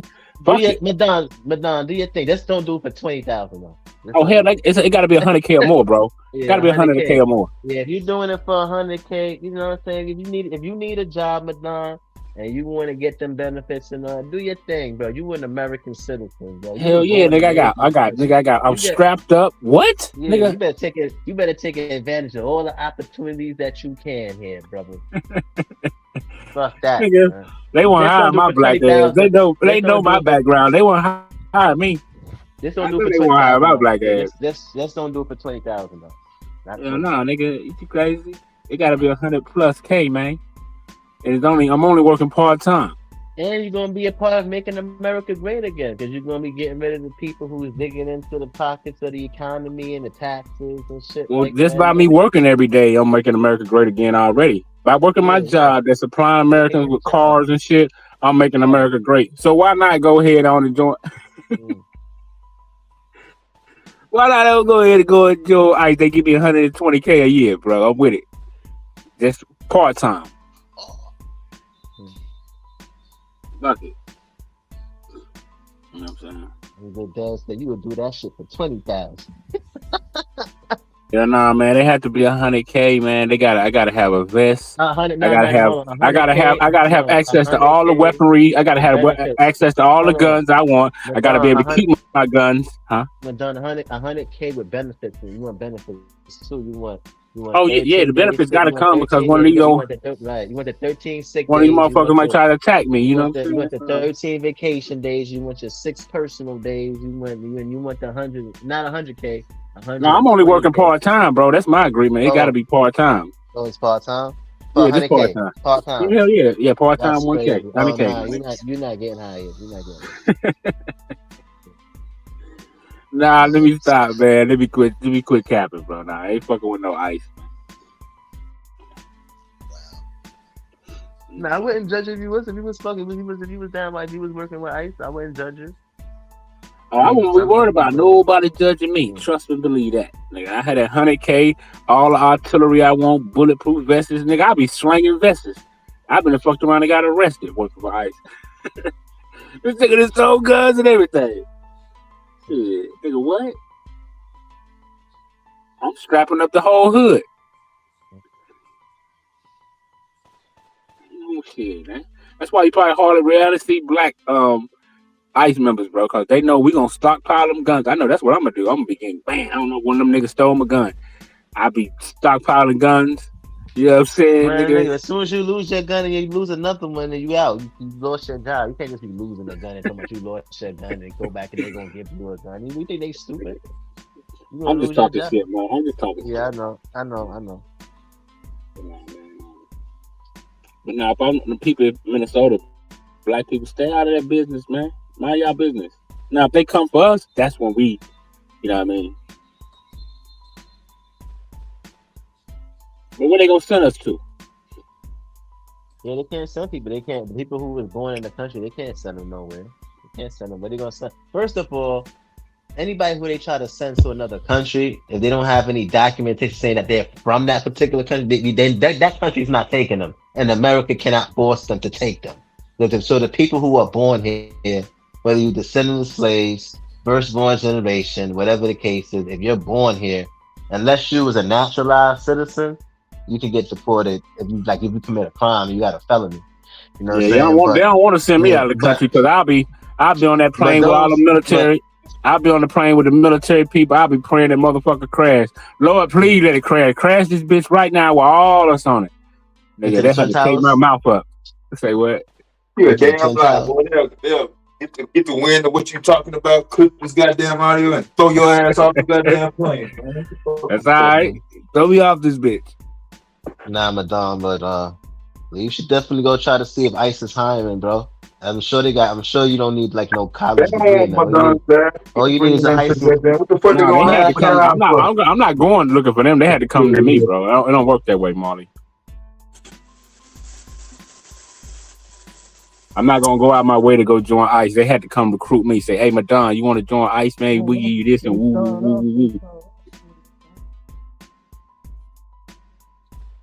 Yo, what up? Yeah, they start off at 48,000, Madonna. Oh no, that ain't enough. Fuck that. Yo, Marley, what you just say? If you're born in America, you could get deported. No, I said if you the people who are not born here, but the people if you're born here, right? Where are they gonna send you to? They can't send you nowhere. Where are they gonna send you? To what country? Like America's gonna force that country to accept you, or to take you, like. Who like anybody who is FDA? We don't know this nigga. We don't know this nigga. Because I've been hearing people say like, oh, they're gonna send us back to Africa, or I had heard some folks say that, or whatever the case. What are they gonna say? The African country gonna accept those people? They're not citizens from that country. There's no documentation saying that those people are from that country. Like, so how they gonna just push? No, these are your people. That's what they're gonna tell America. Those are your people. They were born there. Those are your people. Forget all of that other extra shit.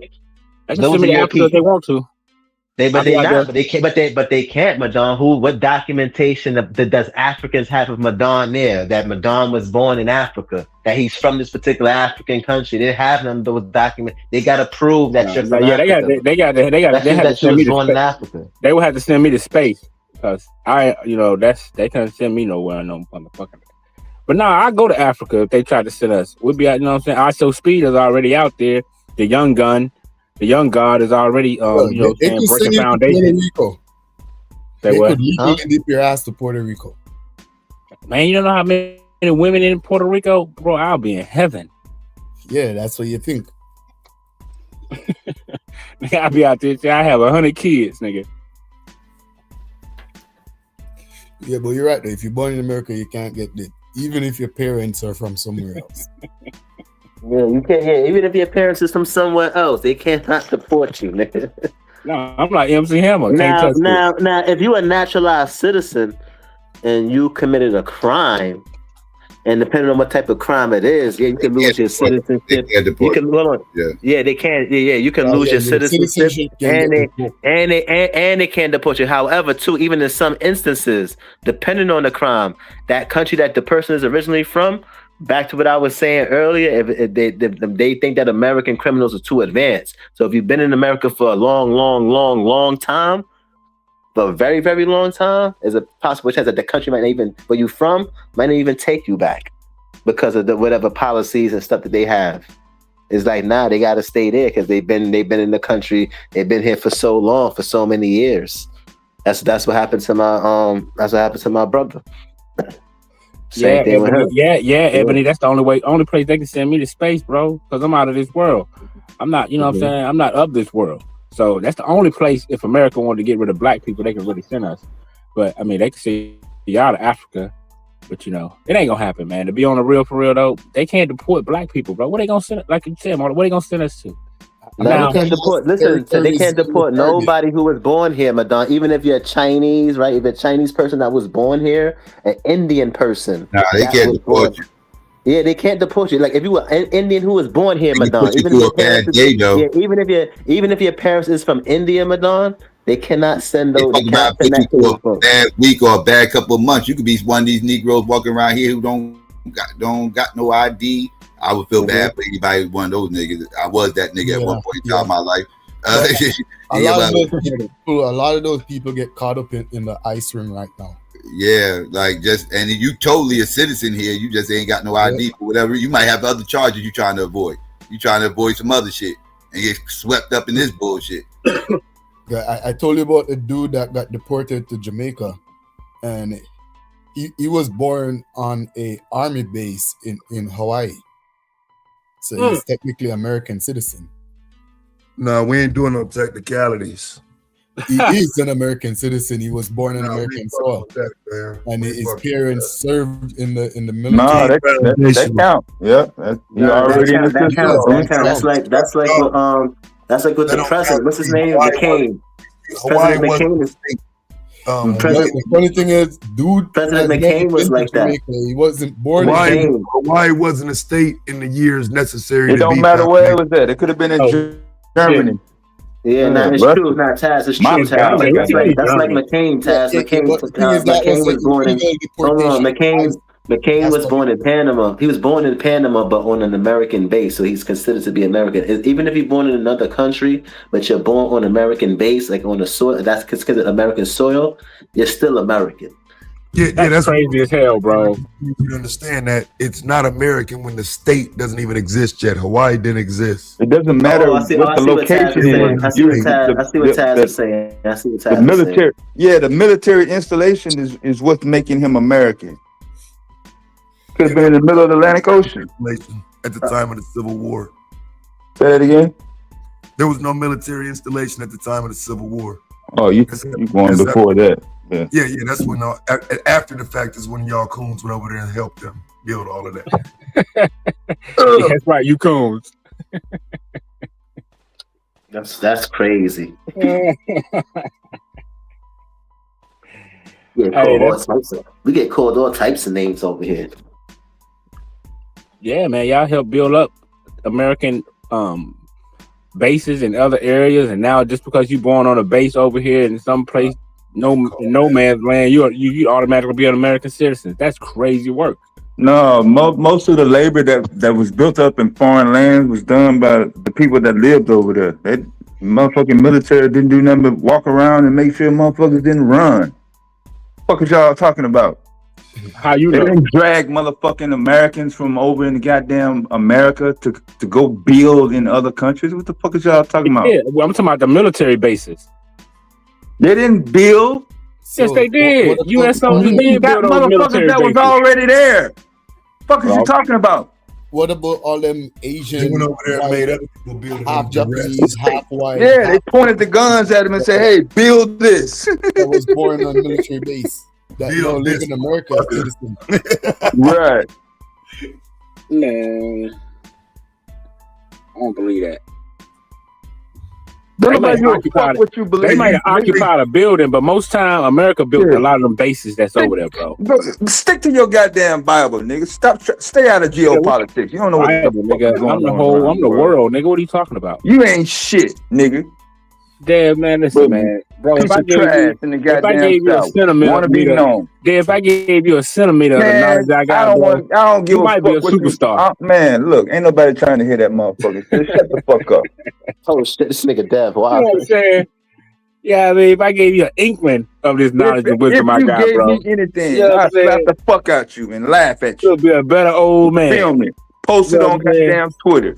Man, say, look at this stupid ass nigga right here. Last nigga tried that, they still looking for his body. That's definitely PI. That's cap. Yo, shout out to all the black vets, B. Yeah, shout out to the black vets, man. You know, y'all had to do a job. Y'all wouldn't, it's cool. That's what I'm saying. I mean, I don't have no problem with that. I just wish niggas would shout out the black ICE agents every now and then. You know what I'm saying? They're not doing nothing but goddamn fucking motherfucking roundup work. What the fuck are we gonna shout them motherfuckers out for? Black ICE agents live one time. Yeah, Dad, you used to be a cop. I don't know why you on here motherfucking talking shit. Motherfucker, you ain't never heard me ever mention anything about law enforcement coming from me. Dad, you used to be a cop. That's crazy. We threw a whole badge on that nigga. Right, that's what I'm saying. Jacket. That lets you know this motherfucker can't be trusted in goddamn shit. We ain't nothing can be planned around Madonna. See that motherfucker coming? Close everything and just shut the fuck up till he leave. Cause he will motherfucking drop a dime. Come on, 100,000. Only drop dimes in basketball. You'll work for ICE for minimum wage, nigga. Stop lying. That was crazy though, right there. Nigga, got me twisted. The shit I seen them motherfuckers doing, bro. Ain't nobody working for no minimum wage, fam. I'm telling you now. Nah, They had ads up here for 55, starting at 55 with per diem. That shit is not sweet. That is a bullshit job right now. Right. Yeah, no, I said I got 100K, nigga. Fuck that. No set hours, motherfucking mandatory takeout food, hotel room. But they like going back and forth with the protesters, moving shit back out the street. Like that shit looks so fucking boring and stupid, bro. I'm like, man, I know that. After a couple of weeks, after a couple of weeks, we were like, yo. Yo, that's crazy. That's how y'all feel about ICE, I seen a Mexican dude who was in ICE. This motherfucker can barely speak English. It's too cold for that shit. They said most of ICE agents is Hispanic. That motherfucker the ones in California is, yeah. Man, that's what's out in California, shit. I better bop that nigga. Bop. Get this goddamn fucking game over with. I keep telling y'all who's gonna be in the Super Bowl, but nobody want to believe Madonna. It's okay. Right. Yeah. I'm not even watching the game, but I already told y'all the Patriots is going. I dropped the link in the back for the ICE jobs. I put it in the back for you. Oh shit, Marty! You trying to get me assassinated? What the hell? I threw it in the back chat for you. Working for ICE. Sitting home on the couch. Damn, 30% is Hispanic. Yeah. Yeah, that's the ones they're allowed to represent. Them just the ones they reported. That's some sellout ass shit. I understand though why niggas say eventually they're gonna come for us because they coming for their own. So I'm saying, why wouldn't you not hire somebody that can speak Spanish fluently? You know what I'm saying? Shit, you don't want no white motherfucker up there talking about, what did he say? That lets you know you the white man's bottom hoe. It sounds though like it undermines all the arguments about them being racist and shit. Exactly. How are we picking and choosing which Hispanics are being called racist in that? Yeah, I haven't really heard the arguments. What are the arguments? Just, I mean, you know, they racist, they the Gestapo, they Nazis, you know, that same old shit. Yeah, the white man is smart, man. Yeah, the tactics. Yeah, the white man is one of the smartest devils ever born. The white man is one of the smartest devil ever born, bro. He know how to take your own kind and put them. Man, shut the fuck up trying to put the white man on the goddamn pedestal, right now, bro. The white man ain't never was smart, nigga. Close your mouth. That's your motherfucking coon ass always out down on your motherfucking knees, looking up to some goddamn white man at the bottom of this goddamn nut. Pit you against your own within your goddamn motherfucking throat, nigga. Don't nobody else feel like that but you. You don't want to get on goddamn online and motherfucking pop on motherfuckers nuts. That's got motherfucking any type of motherfucking authority and position and shit. You think it's motherfucking cool and shit. That's what you admire. White people smart. What the hell you talking about, nigga? White people got power. You the white man's bottom hoe too, white people got that. You hate niggas just like the white man, nigga. Shut the fuck up. Don't nobody want to hear that shit. You every work for goddamn fucking day. Take a day off, nigga. In the company, nigga. Yeah, take a day off. You know what I'm saying? This nigga here. You ain't gotta work overtime, nigga. This nigga here. Start that shit back up on Tuesday because I'm telling the truth. It's a holiday weekend, this motherfucking weekend. If you gonna take Monday off from Coon and Madonna, if you gonna take Monday off, if you gonna take Monday off, or you gonna coon right through the whole goddamn Martin Luther King weekend, nigga. Bro, Martin Luther King don't care about that shit. Right. You don't either. You ain't gonna change shit. I'm talking about your motherfucking coon ass. I'm not talking about me. Get your Dr. King, Martin. I never said I was gonna change shit, nigga. We shall overrun. Shit. I'm calling your goddamn motherfucking white man nut jumping routine out. I want to make sure that's motherfucking you been working for a white man longer than me. Ain't you older than me? Yeah, you been to. Bro, ain't you been on white man's nuts longer than anybody that's been on the goddamn motherfucking panel? Bro, what you talking about? You been up here motherfucking champion nigga, white man. You love this cracker. You love this cracker. That's all you motherfucking talk about, nigga. Shit, I had to call it out. You just Nigga, think somebody's gonna sit back and just let you ramble off the goddamn shit. Every time you open your goddamn mouth, as soon as I said a white man is the devil, uplift the goddamn fucking white man. There they go. And niggas ain't there shit. They go. That's your goddamn motherfucking. Every time I said a white man the devil, your ass niggas jump ain't out the shit, and the goddamn white window. man is got some power. That's been your steady, consistent rhetoric.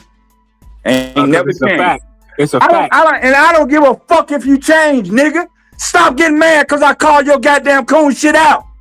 It ain't up to me to make you feel good, oh bitch ass nigga. It sound like you mad at yourself. You sound like you mad at Dab. You mad at yourself because you the white man's bottom hole, bro. Nobody give a fuck about you getting mad. Nobody give a fuck about you getting mad. For almost 50 goddamn years, and now you want to get on here. If you didn't want to hear it, you should have closed your goddamn mouth. If you don't want to hear it, you should have closed your goddamn mouth. You ain't did shit. You ain't. Only time you start standing up for black people is when you hit the goddamn panel. You don't never stand up for black people, bitch. You ain't did a goddamn You always stand up for motherfuckers for the white man, though. You stand up for the white man. You stand up for the white man, though. Just like you're doing now. Shit.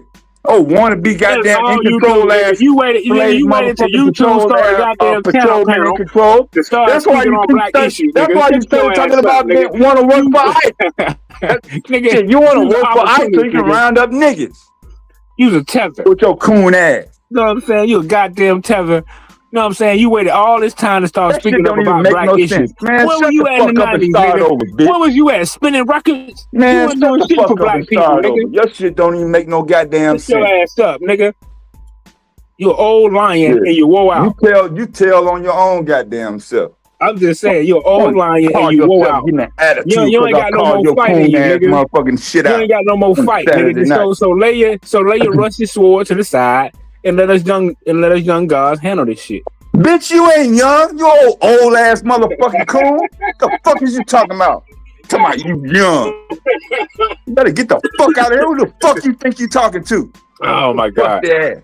Been up on this goddamn shit cooning for at least 10 to 12 years straight. This nigga been a couch potato since goddamn. And you've been cooning ever since before you been getting up on this motherfucker.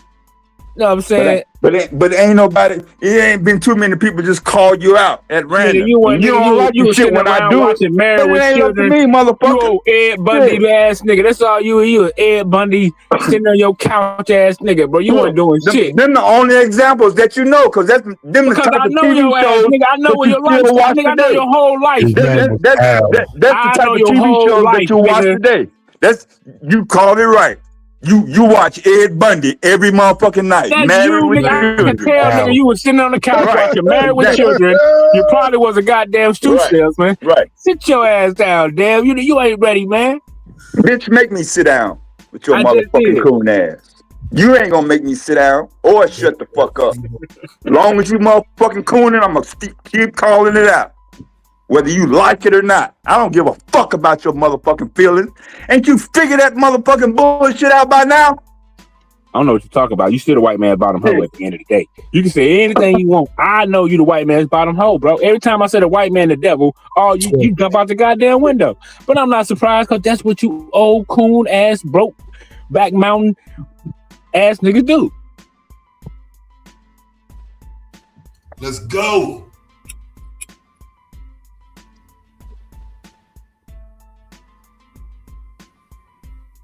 I done worked up an appetite now. Fuck Madonna. All right.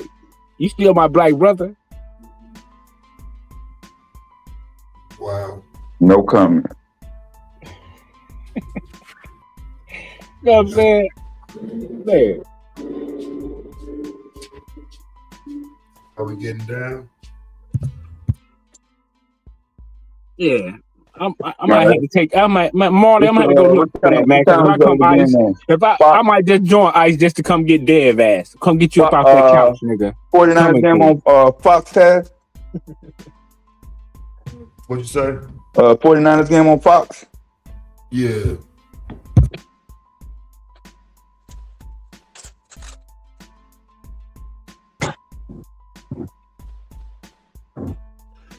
Quint, I meant to say Al Bundy. I said Ed Bundy. All right, man. I don't know.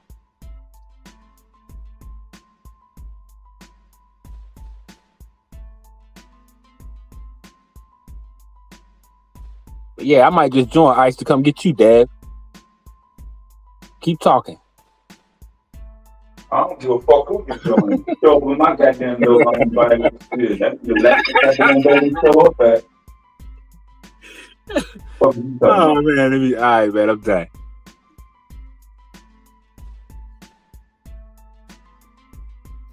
Hey, y'all done got quiet. Yeah, fucking cool shit to say. Nah, I made my mind up, man. I'm joining ICE so I can come get your ass. And I'm gonna screen record it. Don, you ain't gonna do shit. I know, right? All right, man. Let me stop, man. Hey, man, it's Saturday, man. You know what I'm saying? You ain't even got enough heart to stand on that corner on the Sabbath and yell at that white man, threaten him with that Bible. You ain't even got enough heart to do that. I've done that. I've stood out there with the Israelites before. I don't believe you, dog. Wait, show me in Pittsburgh, I stood out there with them, man. I won, you know. Yeah. Use that motherfucker on that motherfucking movie like, hey, y'all better leave them white people alone. Y'all gonna cause trouble. Yelling at those white people. Nah, man, come on, psycho, man. Come on, man. Nah, man.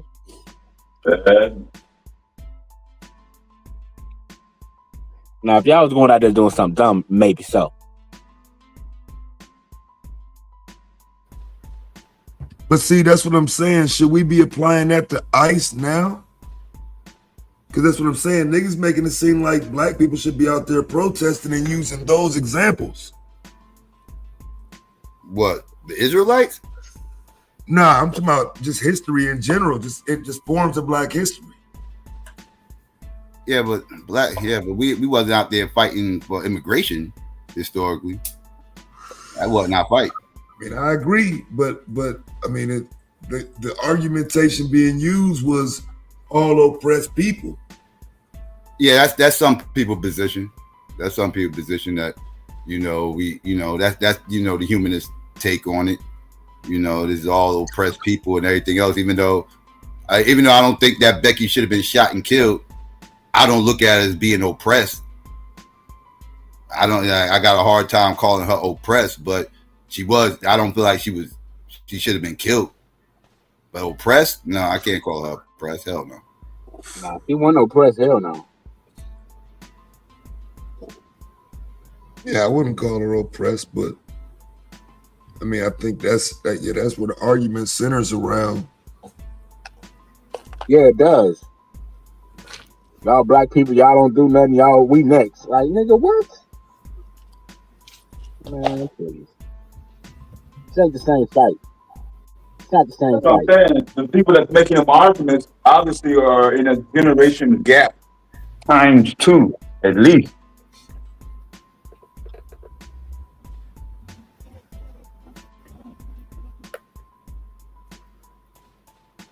All I know is them niggas in Minnesota better mind their damn business.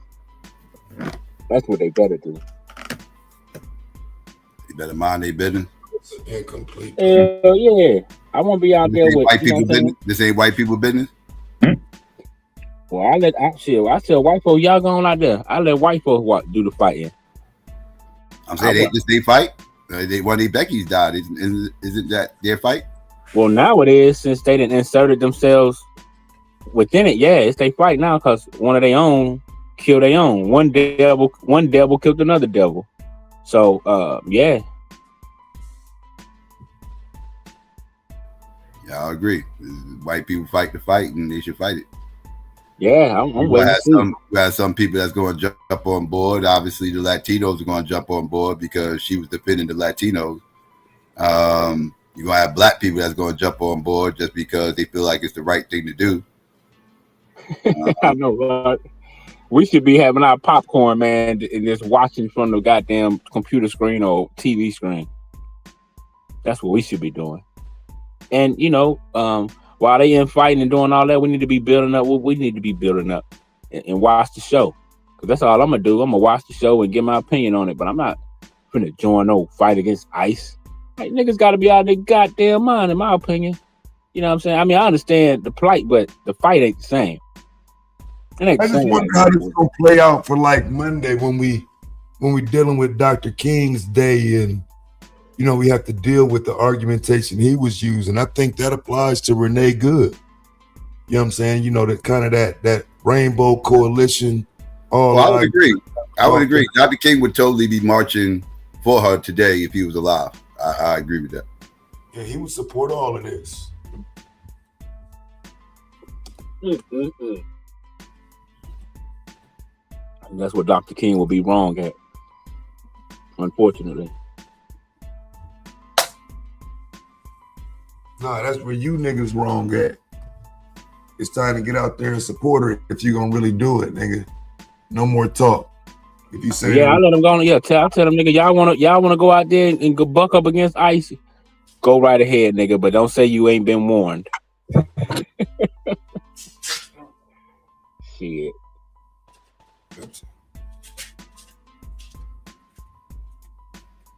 Only ICE don't worry about it when it's cold and it's on my windshield.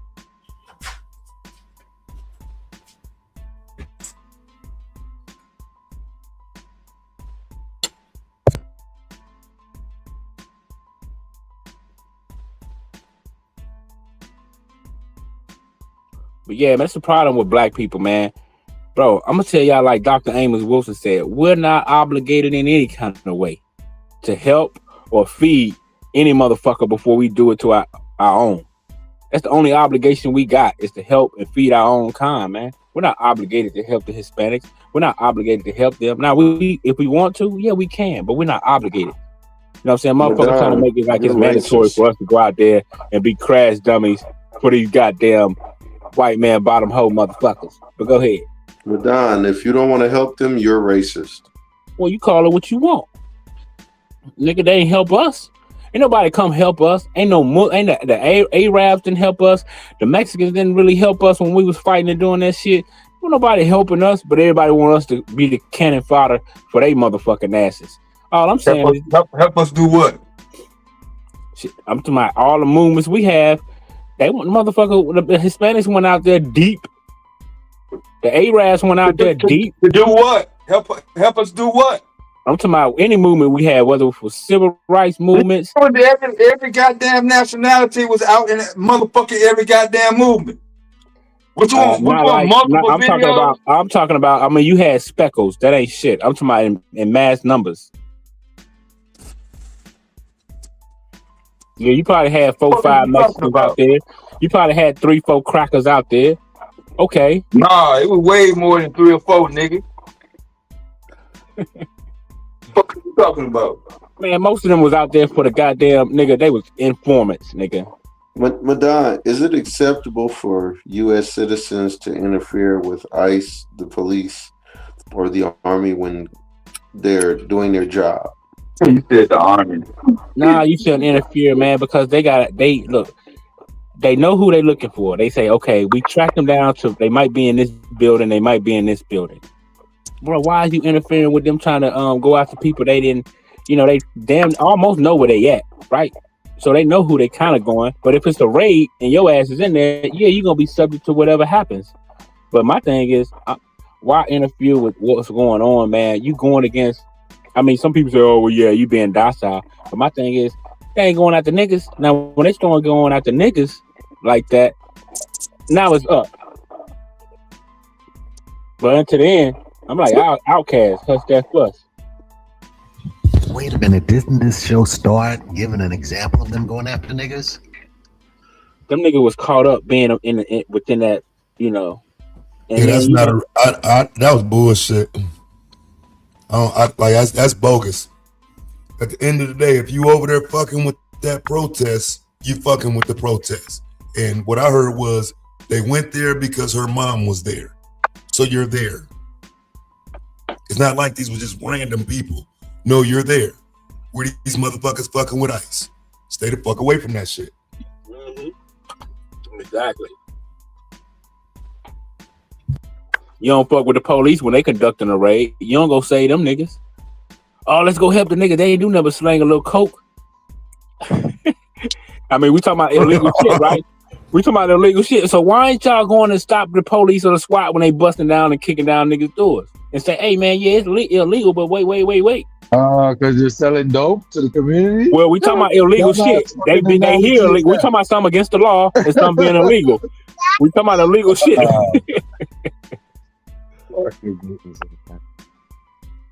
That's what it is. Yes.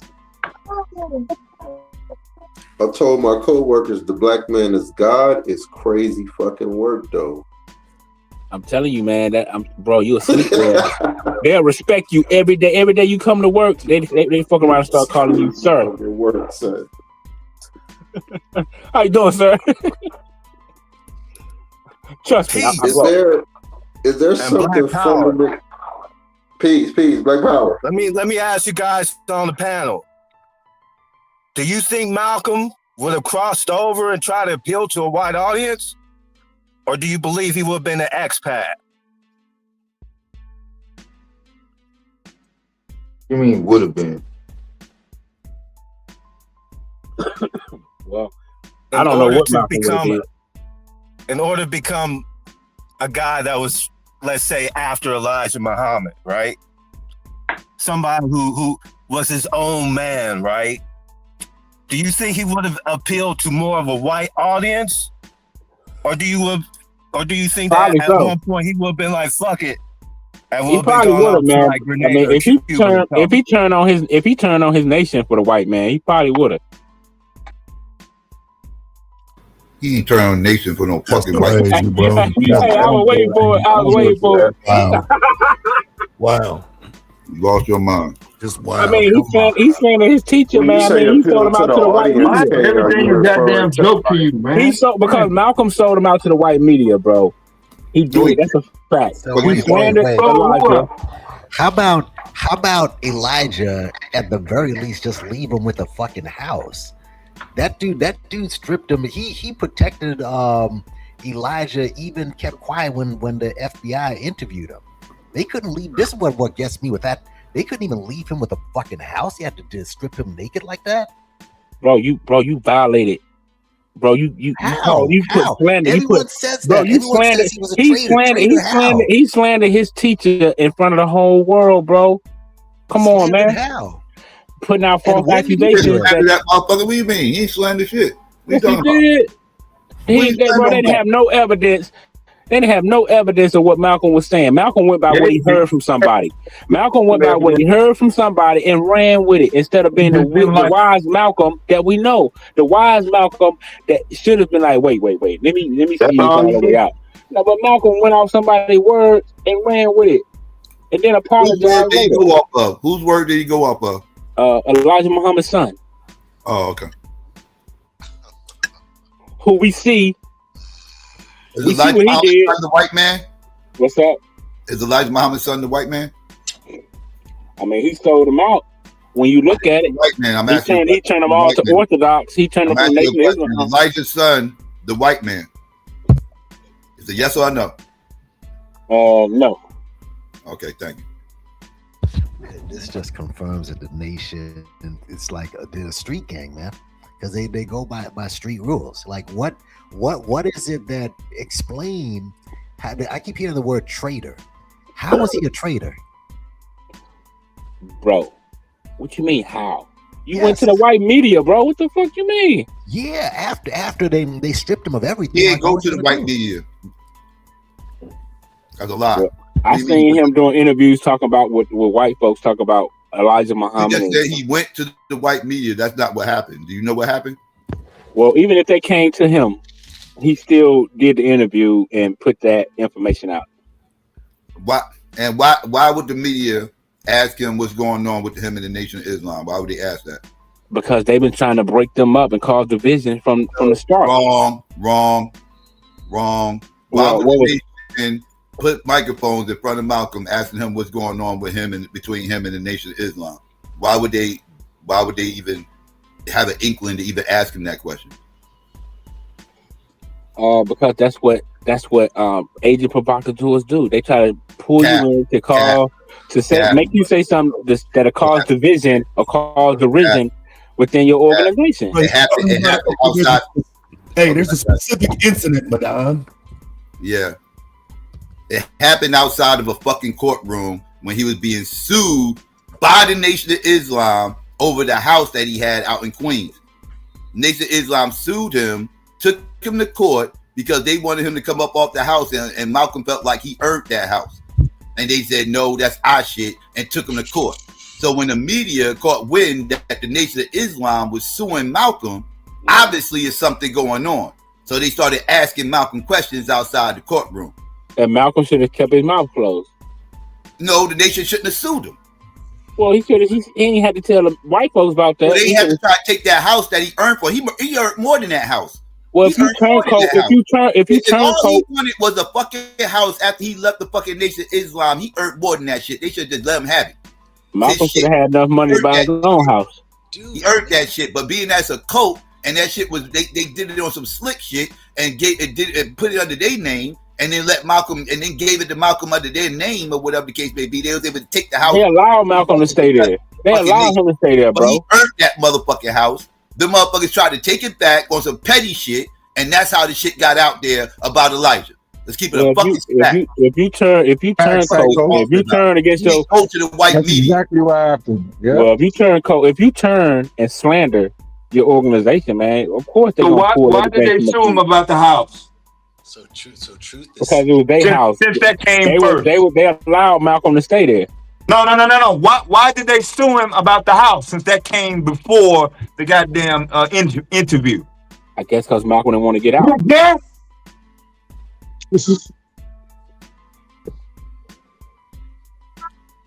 That's what I thought. You don't fucking know.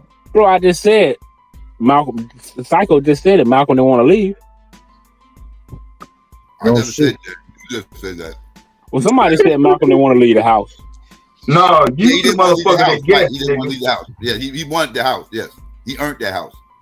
Right. So right. That's why he's staying there. Damn. But they allowed Malcolm to stay in the house, bro. And they provide housing. They provide, from my understanding, they provide housing for a lot of the members. They provide houses for them. Dude, they left him. He was literally left with the suit on his back when they were done with him. After building up, that was his fault, man. That was his own fault, bro. Oh boy, now it's you weren't saying it was his fault when he was going to goddamn city to city, spreading his goddamn fucking message and doctrine, recruiting other motherfuckers to come in. It wasn't. Malcolm was one of the best. When it was time to pay their dues, and they respected Malcolm more than they did Elijah and some of the other members, so they went ahead and paid their fucking dues because he was following the instructions that he agreed to abide by. Malcolm agreed to preach the teachings. Malcolm agreed to go state to state. Malcolm agreed to become the national spokesman. No, Islam never do nothing to that white man. They don't sue him. They don't punch him. They don't kick him. They don't stab him. They don't shoot him. They do all that shit to black people. Everything I just named, I can name black people. They did that too. Why did they done that shit? So okay, if you look at a lot of the lawyers out here on a lot of these cases we've seen with police brutality, we got people like Cornell X and a lot of black lawyers been representing these black people who've been getting brutalized, who come up under the teachings of the Nation of Islam. I said, why didn't the Nation of Islam sue anybody? They sued a lot of people over the years. Tell me about a motherfucking lawyer who took somebody's case. Who did the Nation of Islam sue? They sued. Look it up. You see how many times they didn't sue people, bro? A lot. Who? They got sued. Black people. I think if I'm not mistaken, the Minister Farrakhan sued. Where are the white people they sued? Yeah, that's what I'm saying. They sued. I think they sued different news outlets. They sued different news outlets and all kinds of shit. They put up a baseless. They tried to sue the U.S. government as well. If I'm not mistaken, they tried to sue the New York Post. Something that was all positive. They knew they weren't going to. Media shit. What year? New York Post. What year? I know Ava Muhammad was the lawyer. She gave the press conference, but it's definitely in the news. And what year? I'm saying what time period? Give me a time period. Give me a time period because that matters. What time? What we talking about? We got them trying to sue people in the 70s, the 80s, the 90s. Like wait. I'm asking Nappy. What'd you say? I think it was late 90s. Let me get that. Oh, you got late 90s? Oh, this is a lot. This is Farrakhan version. Fairly recent. Yeah, we ain't talking about that. We back in Malcolm X time. If you gotta go all the way up to when Farrakhan and in the 90s and all that shit, then yeah, that shit ain't about nothing. Right. Damn, that's fucked up. Damn, Psycho. What the fuck? I mean, you gotta go all the way to the 90s to find them motherfuckers been around since the 30s, and you gotta go all the way to the fucking 90s to show y'all doing anything to a white person. That's sad. Nah, man, they've been suing different people since I think the 40s, the 50s, the 60s. Yeah, show me the Elijah Muhammad's version. I want to clap on Elijah Muhammad's version. Yeah, I can cook Farrakhan's version. I want to cook Elijah Muhammad's version. Show me Elijah Muhammad's version of the Nation of Islam that did anything to a white person. I'll wait. Yeah, you should have known about now. Shit, if you really thought it was an actual fact, you just blurting out some goddamn random ass goddamn numbers. No damn well they weren't in no goddamn courtroom in no motherfucking 40s, 50s, or 60s against no motherfucking white man. How you know? Because there was no record of it. That's how I know, bitch. You ain't even looked it up, nigga. You just have to look it up. You ain't looked shit up, nigga. That's what I'm saying, bro. You just going off your emotions and don't know a damn thing. Mad because motherfuckers talking. I'm not mad at all. Your goddamn motherfucking worksman ass can't do no wrong organization out. It sounds good. It smells good. Thank you, little one. Yeah, it sounds good and it smells good, Dad, but you don't know what the hell you talk about.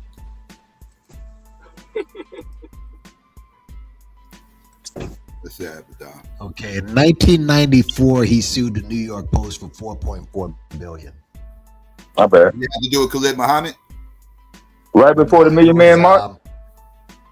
Nah, I think it was 94. That's around the time with King College. Didn't King College happen in 93? Yeah, King College was like 93, I think.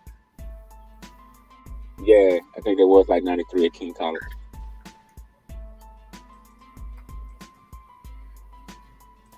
I used to play ball at King College. That's when them Jews was outside talking about some. Who do we want? Farrakhan. How do we want him? We want him dead. That's what the Jews was outside at King College screaming, man. But what happened to them? Nothing.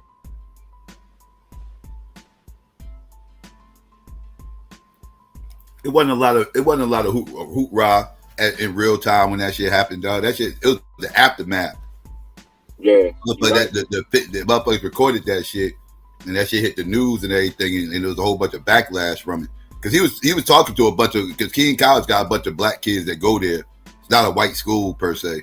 Yeah, College was saying. It's kind of a mixed bag. It's kind of a mixed bag and shit. And he was talking to a bunch of black kids that was there, but small hats saw that shit, recorded it, and put it out for the news. That shit was powerful, man. College was going off, man. That shit was funny as hell. He said, "Dig them up and kill them a goddamn again because they didn't die hard enough." Hey man, that was a little explicit. That Kyler was crazy, man. That shit was wild. But Kyler, he knew a little better than just go all crash out like that. Yeah, he was an excellent speaker. I'll never say he wasn't a great orator, for sure. And I can understand why Kyler was pissed. I can understand that, but everything's about timing. The nation did him dirty too. We can talk about that shit. All the motherfuckers, what they do, the motherfuckers get jealous, dog. Motherfuckers get bigger than the motherfucking leader, and the motherfuckers get jealous, and the motherfuckers gotta get the fuck up out of here. That's what happened with Malcolm.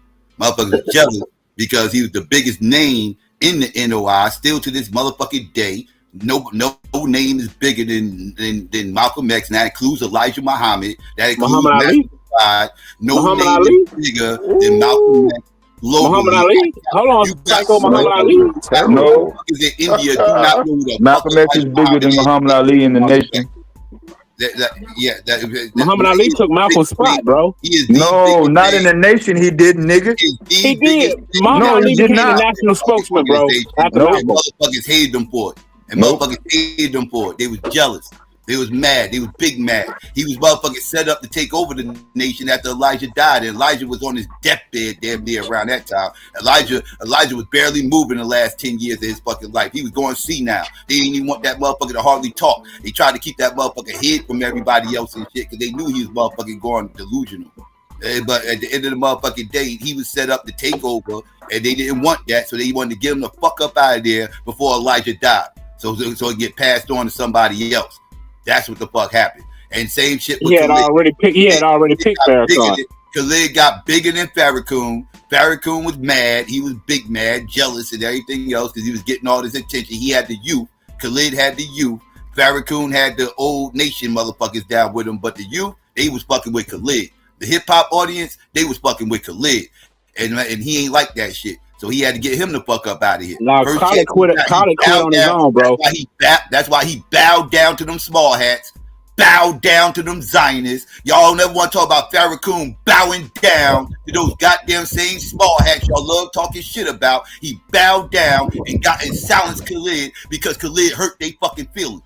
That's what the fuck happened. Khalid hurt their feelings, and they was like, oh, well, we want to make a public announcement that we don't condone what Khalid said about the small hats. We are not anti-Semitic, and blah, blah, blah, blah, blah. We're going to silence him indefinitely. Blah, blah, blah, blah, blah. All talking all that hot shit.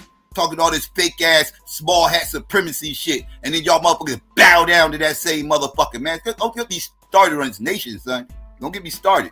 And let's not forget. Well, you know, from what I've been told, Khalid left on his own, right? Who? Khalid? Yeah, he left. Yes, he got the fuck up out of there because he never got us. They kept him silenced forever. He couldn't even go to the Million Man March. He the motherfucking reason why that Million Man March even was a thing. He was the motherfucking voice of that shit. They motherfucking silenced his ass, did the Million Man March, wouldn't let him be a part of it. He was like, you know what, fuck this. You had the motherfucking new motherfucking Black Panther Party. They was motherfucking, they fucked with Khalid heavy. They was like, yo, come over here and fuck with us. We got you. Leave them motherfuckers alone. I love Khalid. And he started doing his thing over there. I love Khalid, bro, but Khalid should have took that suspension and just waited it out. In my opinion, that's what I think. He waited it. What the fuck are you talking about? He waited. Motherfucker, Farrakhan didn't want him back. He was jealous. He didn't want him there. He knew he was going to outshine him. He ain't like that shit. They put Khalid in the forefront, bro. Well, but Khalid became the national spokesman. Right, and Farrakhan got jealous of him when it happened. Nah, I don't believe that. They did the same thing to Malcolm. What was Malcolm? Malcolm was the national spokesman. What are you talking about? This is what happens. They get too much media time. They become the face. When people start thinking of the nation, they start thinking of them and not the actual leader. And that becomes a problem. Nah, because Khalid always gave credits to, he would say, my spiritual father, the minister, Louis Farrakhan. That shit matters.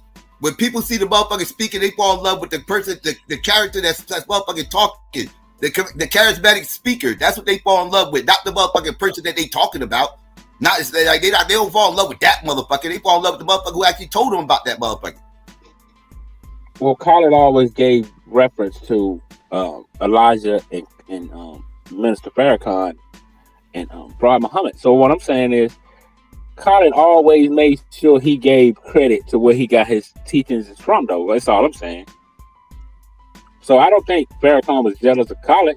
Yeah, Elijah and Farrakhan never did the same to him, though. I know, crickets. That's where you fall short. Man, I don't know what you're talking about. Right, I know you don't know what I'm talking about. Because this is what you wanted Khalid to do. Shut the fuck up.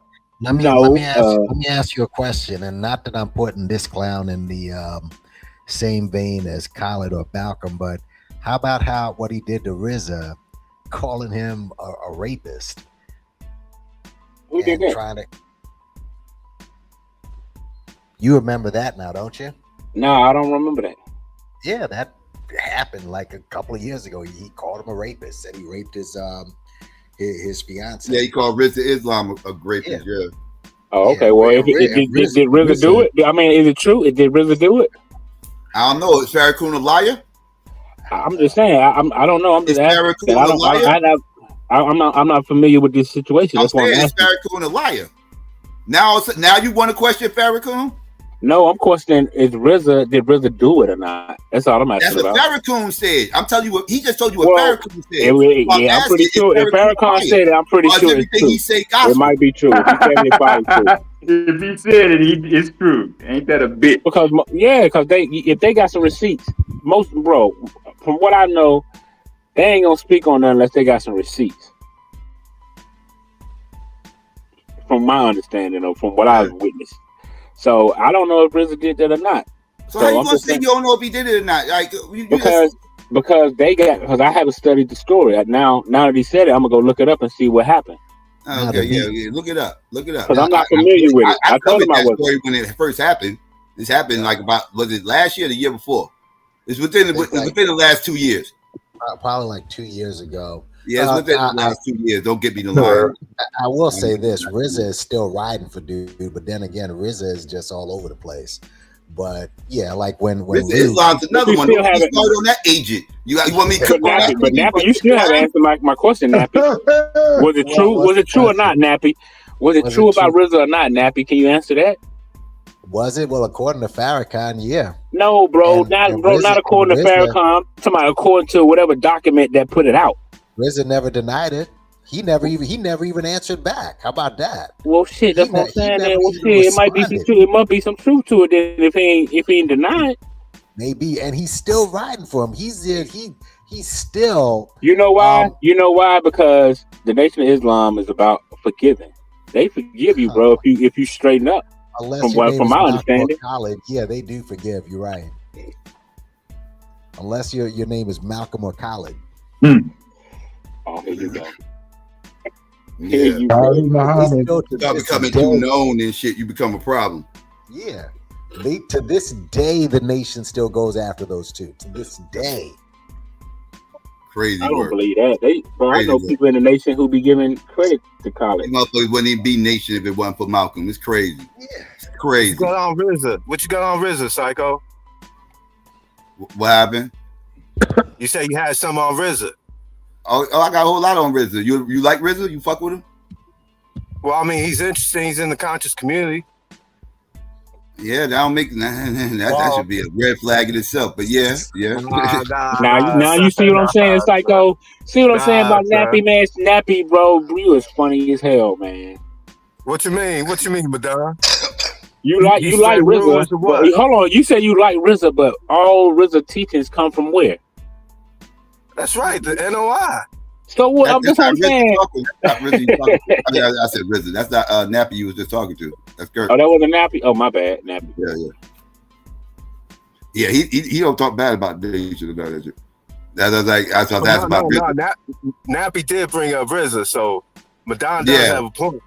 Well, outside of RZA being pseudo as fuck, I mean, I could get on him being pseudo as fuck. But Psycho is funny, man. I'll be back, but I gotta run out for a bit.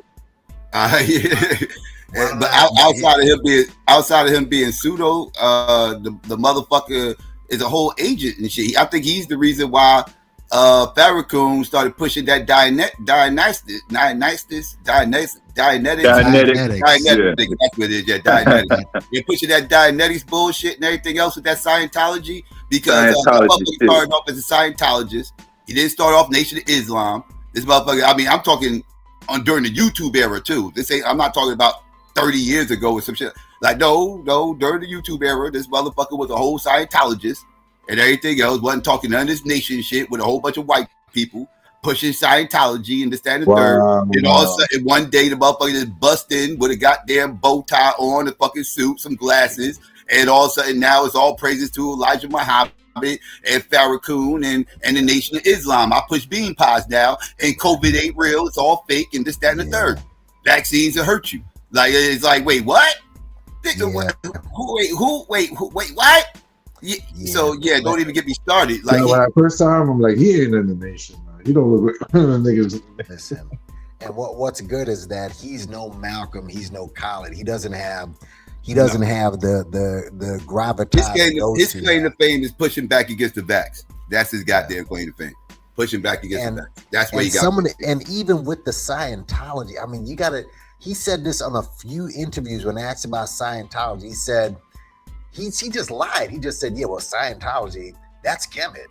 And then he said, Scientology. It said in this, he said in the book on the first page of the book of Dianetics. I'm like, and I look at it like, no, it didn't. He just said he knows that people aren't gonna read the shit. And they're just gonna follow him because he's a fast talker. He literally sat there and lied about Scientology and the book. Here's the deal with Scientology and Nation of Islam. And I think Isaac Hayes is the one who pushed the nation to come to Scientology, because Scientology is looking to, blacken up a bit because there's no white black members. So they saw the nation as the shiniest thing on the shelf, and they just threw them in the cart, and now they're pushing Scientology. And if you heard the speech, and I'm sure, you have it on one of your documentaries, Psycho, Farrakhan telling his audience about Scientology and who's the guy who wrote Dianetics? L. Ron Hubbard. Yeah, he was racist, but he's not. I'm like, what? Yeah, I showed that. Yeah, like, and it's that speech right there. I'm like, what, nigga? And if he can't explain that, none of those other guys can explain. Like, nobody can say anything. And so he was caping for him. He excused that shit. Yeah. So that's why anytime anyone from the nation, I just ask them, so explain Scientology. They cannot explain it. They can't explain it. I mean, that right there. Plus that motherfucker said, and Farrakhan said out his own motherfucking mouth, he's going. He sees a day where the Nation of Islam is going to have other than black people up in it. More than Nation of Islam ain't going to be all black. That's what this motherfucker said.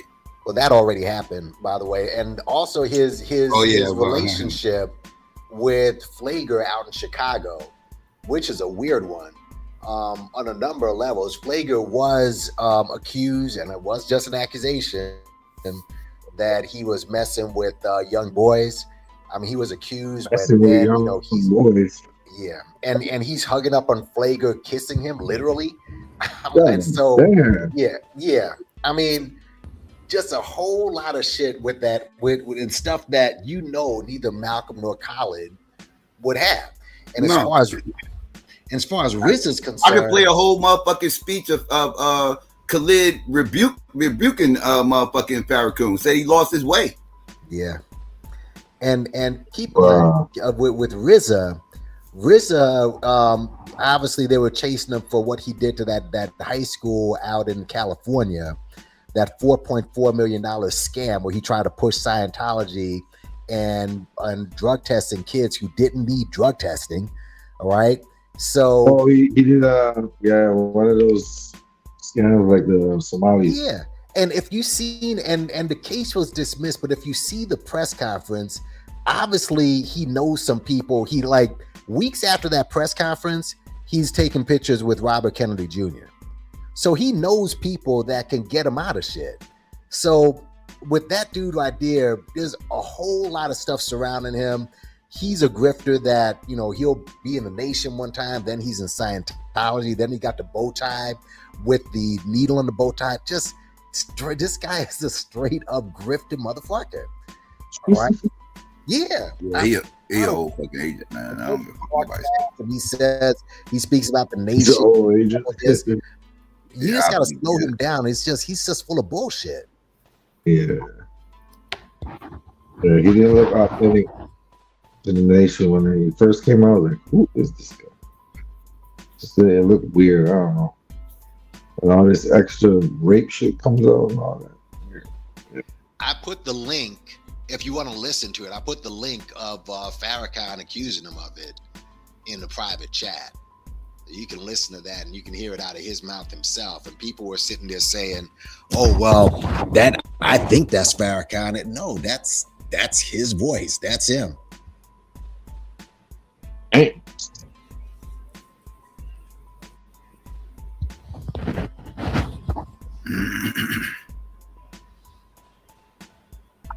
Yeah, motherfucking kitchen get too hot, motherfuckers. Get the fuck up out of here.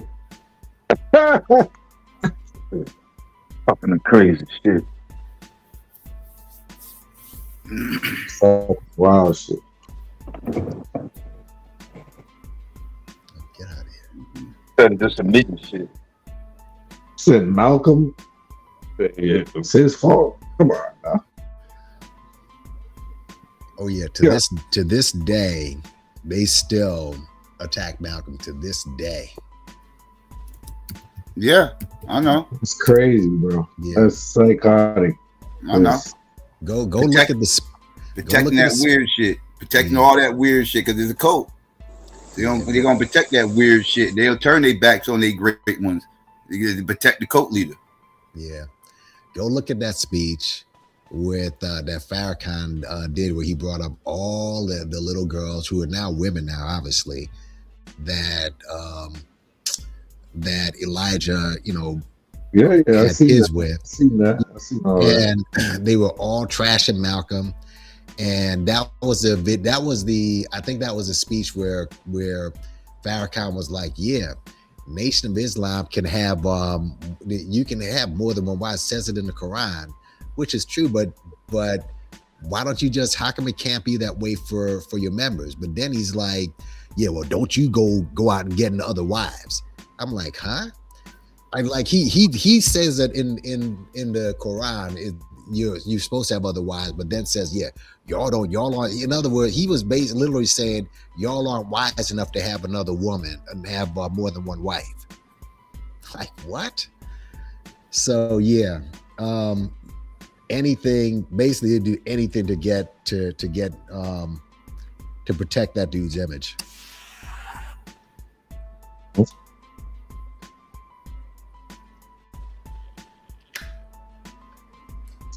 That's crazy. Yep. Oh, you know who's I guess he interviewed I gotta see that anyway. The last guy, the guy that went after what's his name? The TYT host.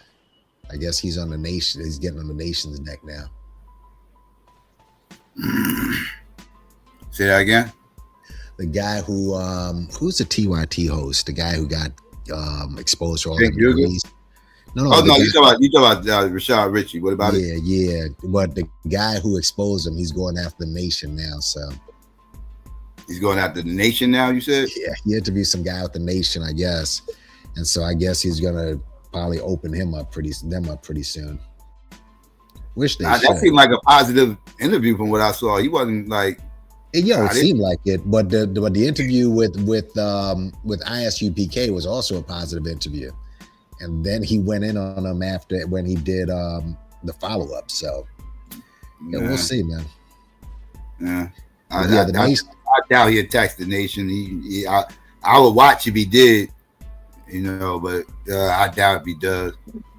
A lot of people ain't got enough heart to go after them motherfuckers, man. That's why I be so vocal against that shit, because that should be wild. How they get a pass and shit. And how people got this misconception about these motherfuckers that's just not accurate. Yeah. Right? They are not who people think they are. Yeah. It is. And when Hebrews get way more smoke than the motherfucking Nation of Islam, probably because it's more Hebrews than Nation of Islam. Yeah. The Nation of Islam did way more damage to our community than the fucking Hebrews. I'm sorry. Yeah. Yeah, it's crazy to say that, because again, the Nation, they've gotten into organization killed Malcolm X. That's some wild shit. At least a white man killed Dr. King, like, you know what I mean? Like, yo, niggas is retarded. Yeah, people will. Some of the people who you think are so intelligent, they will not go. They still love Farrakhan. I know he's dropped a whole lot of hot speeches and everything, but with me anyway, the Scientology thing, I'm even like, if the government has a hand in it, they got somebody from the Nation to do it, right? That's what it is, right? So I don't know, man. I seen the daughters trying to go against the government. What was killing me, but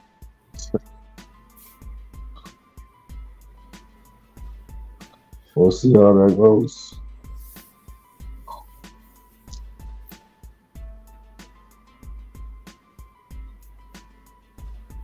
Nation should be paying up Paying her some money in compensation or some shit. Man, they done bamboozled a lot of people with foolishness. Yeah. Bullshit.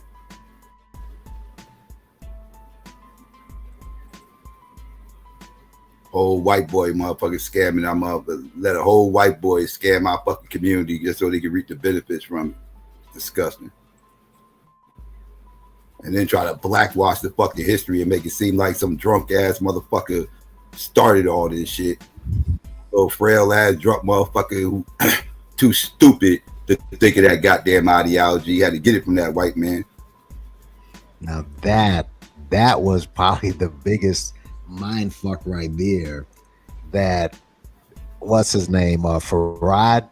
When you look at him, and that was the biggest mind fuck, because I'd watch Savior's Day speeches where obviously you have both him and Elijah Muhammad, two big pictures of them, and just pointing at Farad and saying, that's God, that is this black man. I'm like, and now you look at it, obviously, when you look at his face, but that right there is the ultimate of colorism. They're like, that brother right there, I'm like, wait a minute, this guy got a whole stringy hair. How can you have a black father and a white mother, but his hair is stringy? His hair is stringy. He ain't got near black in him. They try to pull that one drop mix shit and everything. Like, stop. It's not even a one drop. He ain't got not one black parent, not even a mixed black, not even a mixed parent. Nothing. No, but he did hang around the brothers and the sisters though, because didn't he have connections with Noble Drew Ali? Well, yeah, he hung around. He was a radical motherfucker. He was a radical out in the West Coast. He a West Coast motherfucker. He was born out in Oregon. West Coast motherfucker. He kind of was radical and shit, radicalized communist type ideals and shit. And he got into Islam. And he started messing around with the Moors and everything else, joined them for a minute. And then Noble Drew Ali passed on. And then he dipped off and moved to Detroit. He moved to Detroit. He started, it was a nice fresh spot there. Wasn't nobody pushing no Islam around, because the only people that was pushing Islam at the time was the Moorish Science Temple. And I don't even think they had a chapter. They might have had a chapter in Detroit. I don't think so though.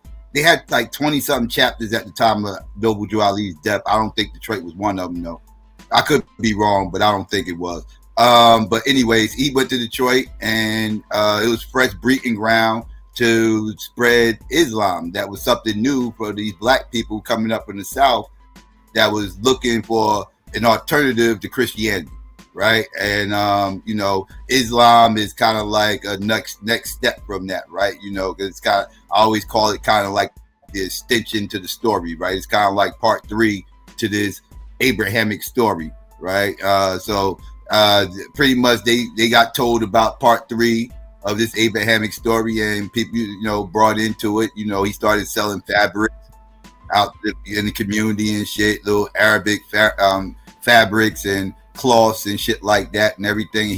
And in the midst of him doing all this, he was just telling stories about Islam and preach a lot of the Quran to him and everything. Tell them that they're the original, these are they the original Arabs and everything, whatever the case may be. They're the original Muslims and this, that, and third. The Quran is really speaking of them and this, that, and third, which was different for the black people at this time who was still caught up in white Jesus, right? You got black people caught up in white Jesus, and they're hearing this white man telling them that they're God, right? Like, no, God is actually black and y'all come from them and these are your people, and showing them pictures, Arab pictures and shit like that in the community, and people got interested, right? Because this is something different.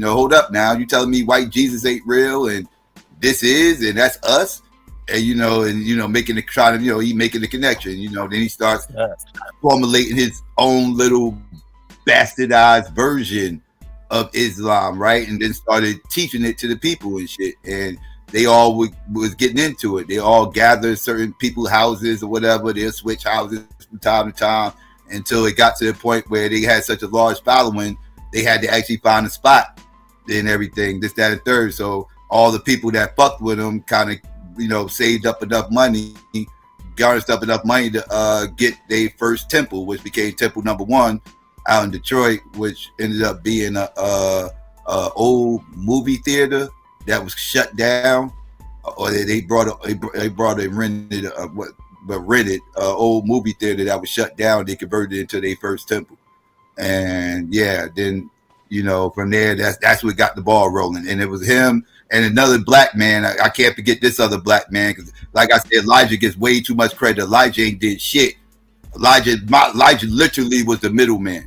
Literally, he wasn't even the first black man. He wasn't even a black man who was his Master Faraj's original ally. His original ally was a motherfucker by the name of Ugan Ali. There's a motherfucker named Ugan Ali. He helped him kind of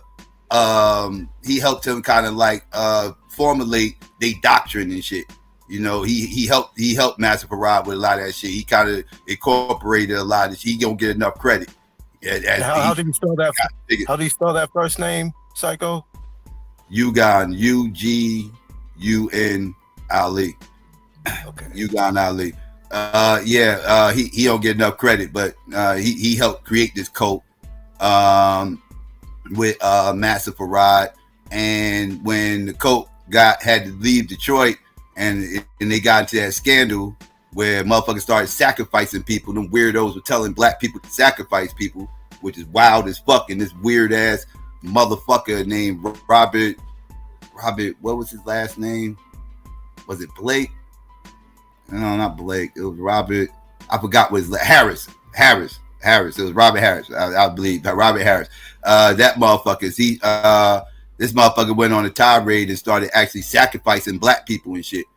And he had this house where he was doing that shit at, and that shit ended up being known as the Voodoo House, because the cops caught wind of it, found out a motherfucker out there sacrificing people, fucking murdering people, and all in the name of some motherfucker. Whoa, really? Yeah. Nation of Islam? This sounds like some Yahweh ben Yahweh shit. So Nation of Islam did this? That's Nation of Islam, 1933. And then what you call it? This the motherfucker went on this sacrificing sacrificing people. The police caught the motherfucker, and the motherfucker was back. The motherfucker, they was like, this motherfucker is crazy.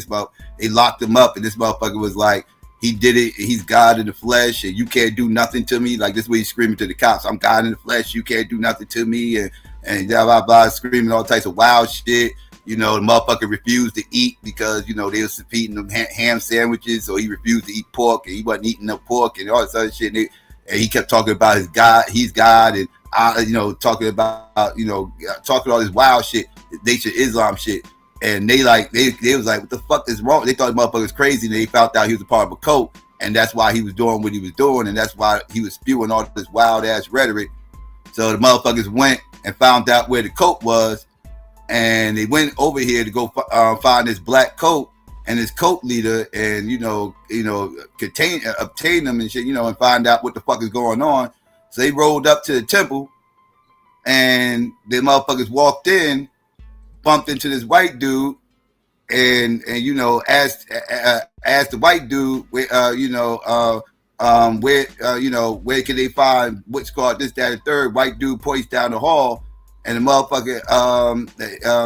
motherfuckers went back there looking for the motherfucker. They couldn't find Master Faraj, and they didn't know they had actually bumped right into him. That was the motherfucker that white dude was the motherfucker who was pointing down the hall saying, oh, he down there, this, that, third.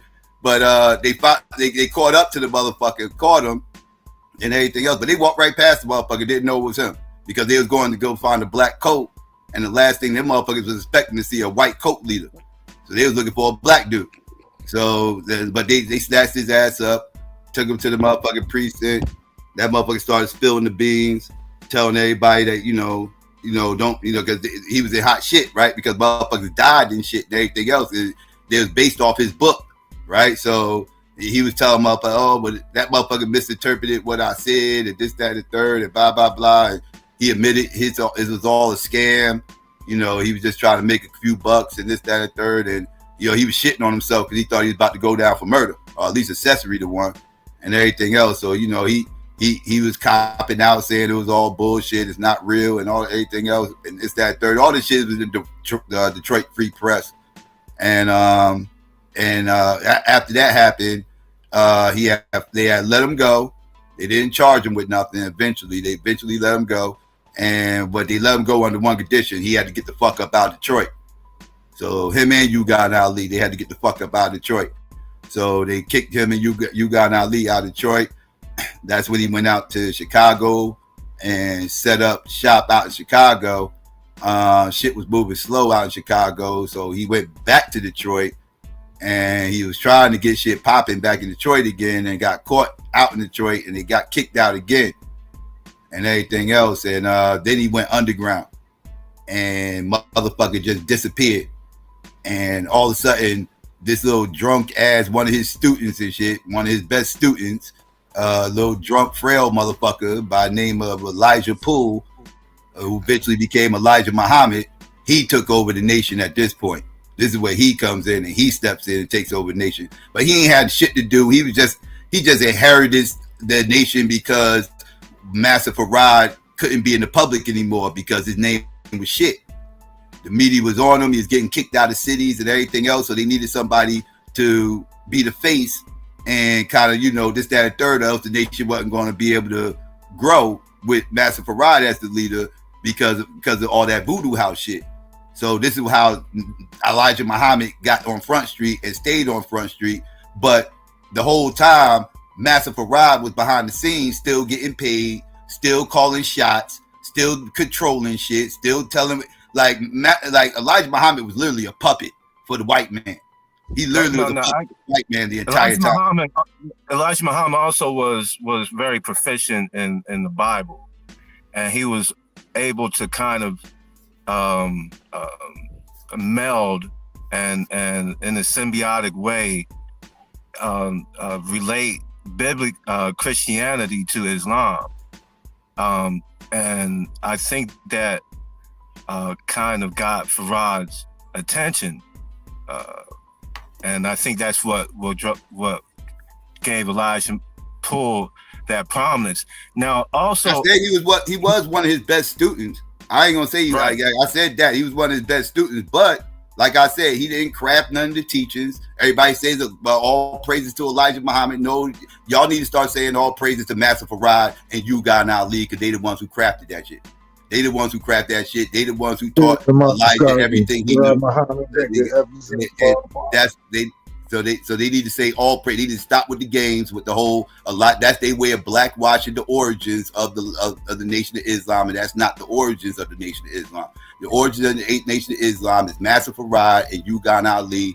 They created the teachings, and that's who. And Elijah Muhammad was a decent orator, but he wasn't a great orator. That's why he was unable to recruit but so many people until Malcolm got there. Malcolm was the recruiter. The Nation of Islam was small. The Nation of Islam had like maybe 500 members total nationwide when Malcolm got involved. By the time Malcolm died, the motherfuckers was in the hundreds of thousands. So like Malcolm was the recruiter. Malcolm was the guy. Like Elijah was a decent speaker, wasn't a great speaker. Malcolm was a great speaker. How effective of a teacher was Elijah Muhammad? Well, teacher, I mean, I don't know what you call teaching. Now, you mean, what are you talking about? You talk about teaching people, other people information? Or you talk about being? Because when people say teacher, they start like theology and all that stuff. I mean, he knows the Bible and all that, and the Quran and all that. I'm not going to say he don't know that stuff. If you put a lot of credence into that, then yeah, he knows that. That's what gives you all the leverage in the world, right? Especially if you're traveling abroad. I mean, like I said, if that's your thing. If that's your thing, that's subjective. That's an individual thing. If you put a lot of weight into that, he knows the Bible. I'll say that. I ain't gonna say he don't know the Bible and all that. And the Quran, he knows. Well, I think he knows the Bible better than the Quran, but that's either here or there.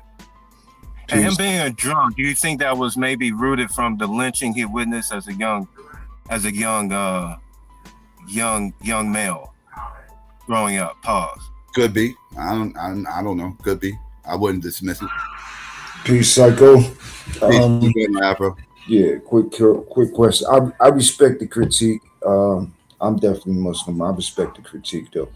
But what do we say about the institutions that the Most Honorable Elijah Muhammad built, like the schools that are throughout the country to this day, the Sister Clara Muhammad schools that educate Black children in STEM from grades K through 12, and the businesses? We both grew up in North New Jersey. We know Chancellor Avenue, Lyons Avenue, 7th Avenue, Bergen Street, all of these avenues in Newark, like many other Black cities, were lined with Black businesses that were owned by members of the Nation of Islam, from the cleaners to the steak and takes to the Whitey Fish, H&G, the mechanic shops, tire shops, all of these businesses that were owned by members of the Nation of Islam. Do we discount the effect of the teachings of the Most Honorable Elijah Muhammad? Nothing positive came from the teachings of the Most Honorable Elijah Muhammad. Is that what you're saying?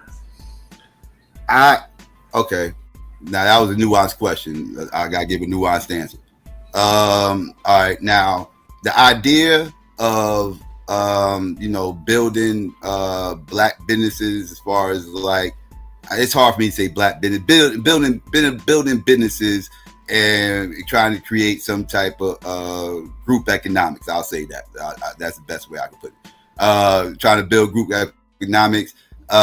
He did a lot to promote that. Right, I don't feel like that was his idea, but I do. All they sell is bean pies. For being the person who kind of promoted that a lot, because yes, they did have to make sure that because Nation of Islam follows strict dietary laws, so they have to have certain foods available for their nutrition and everything else.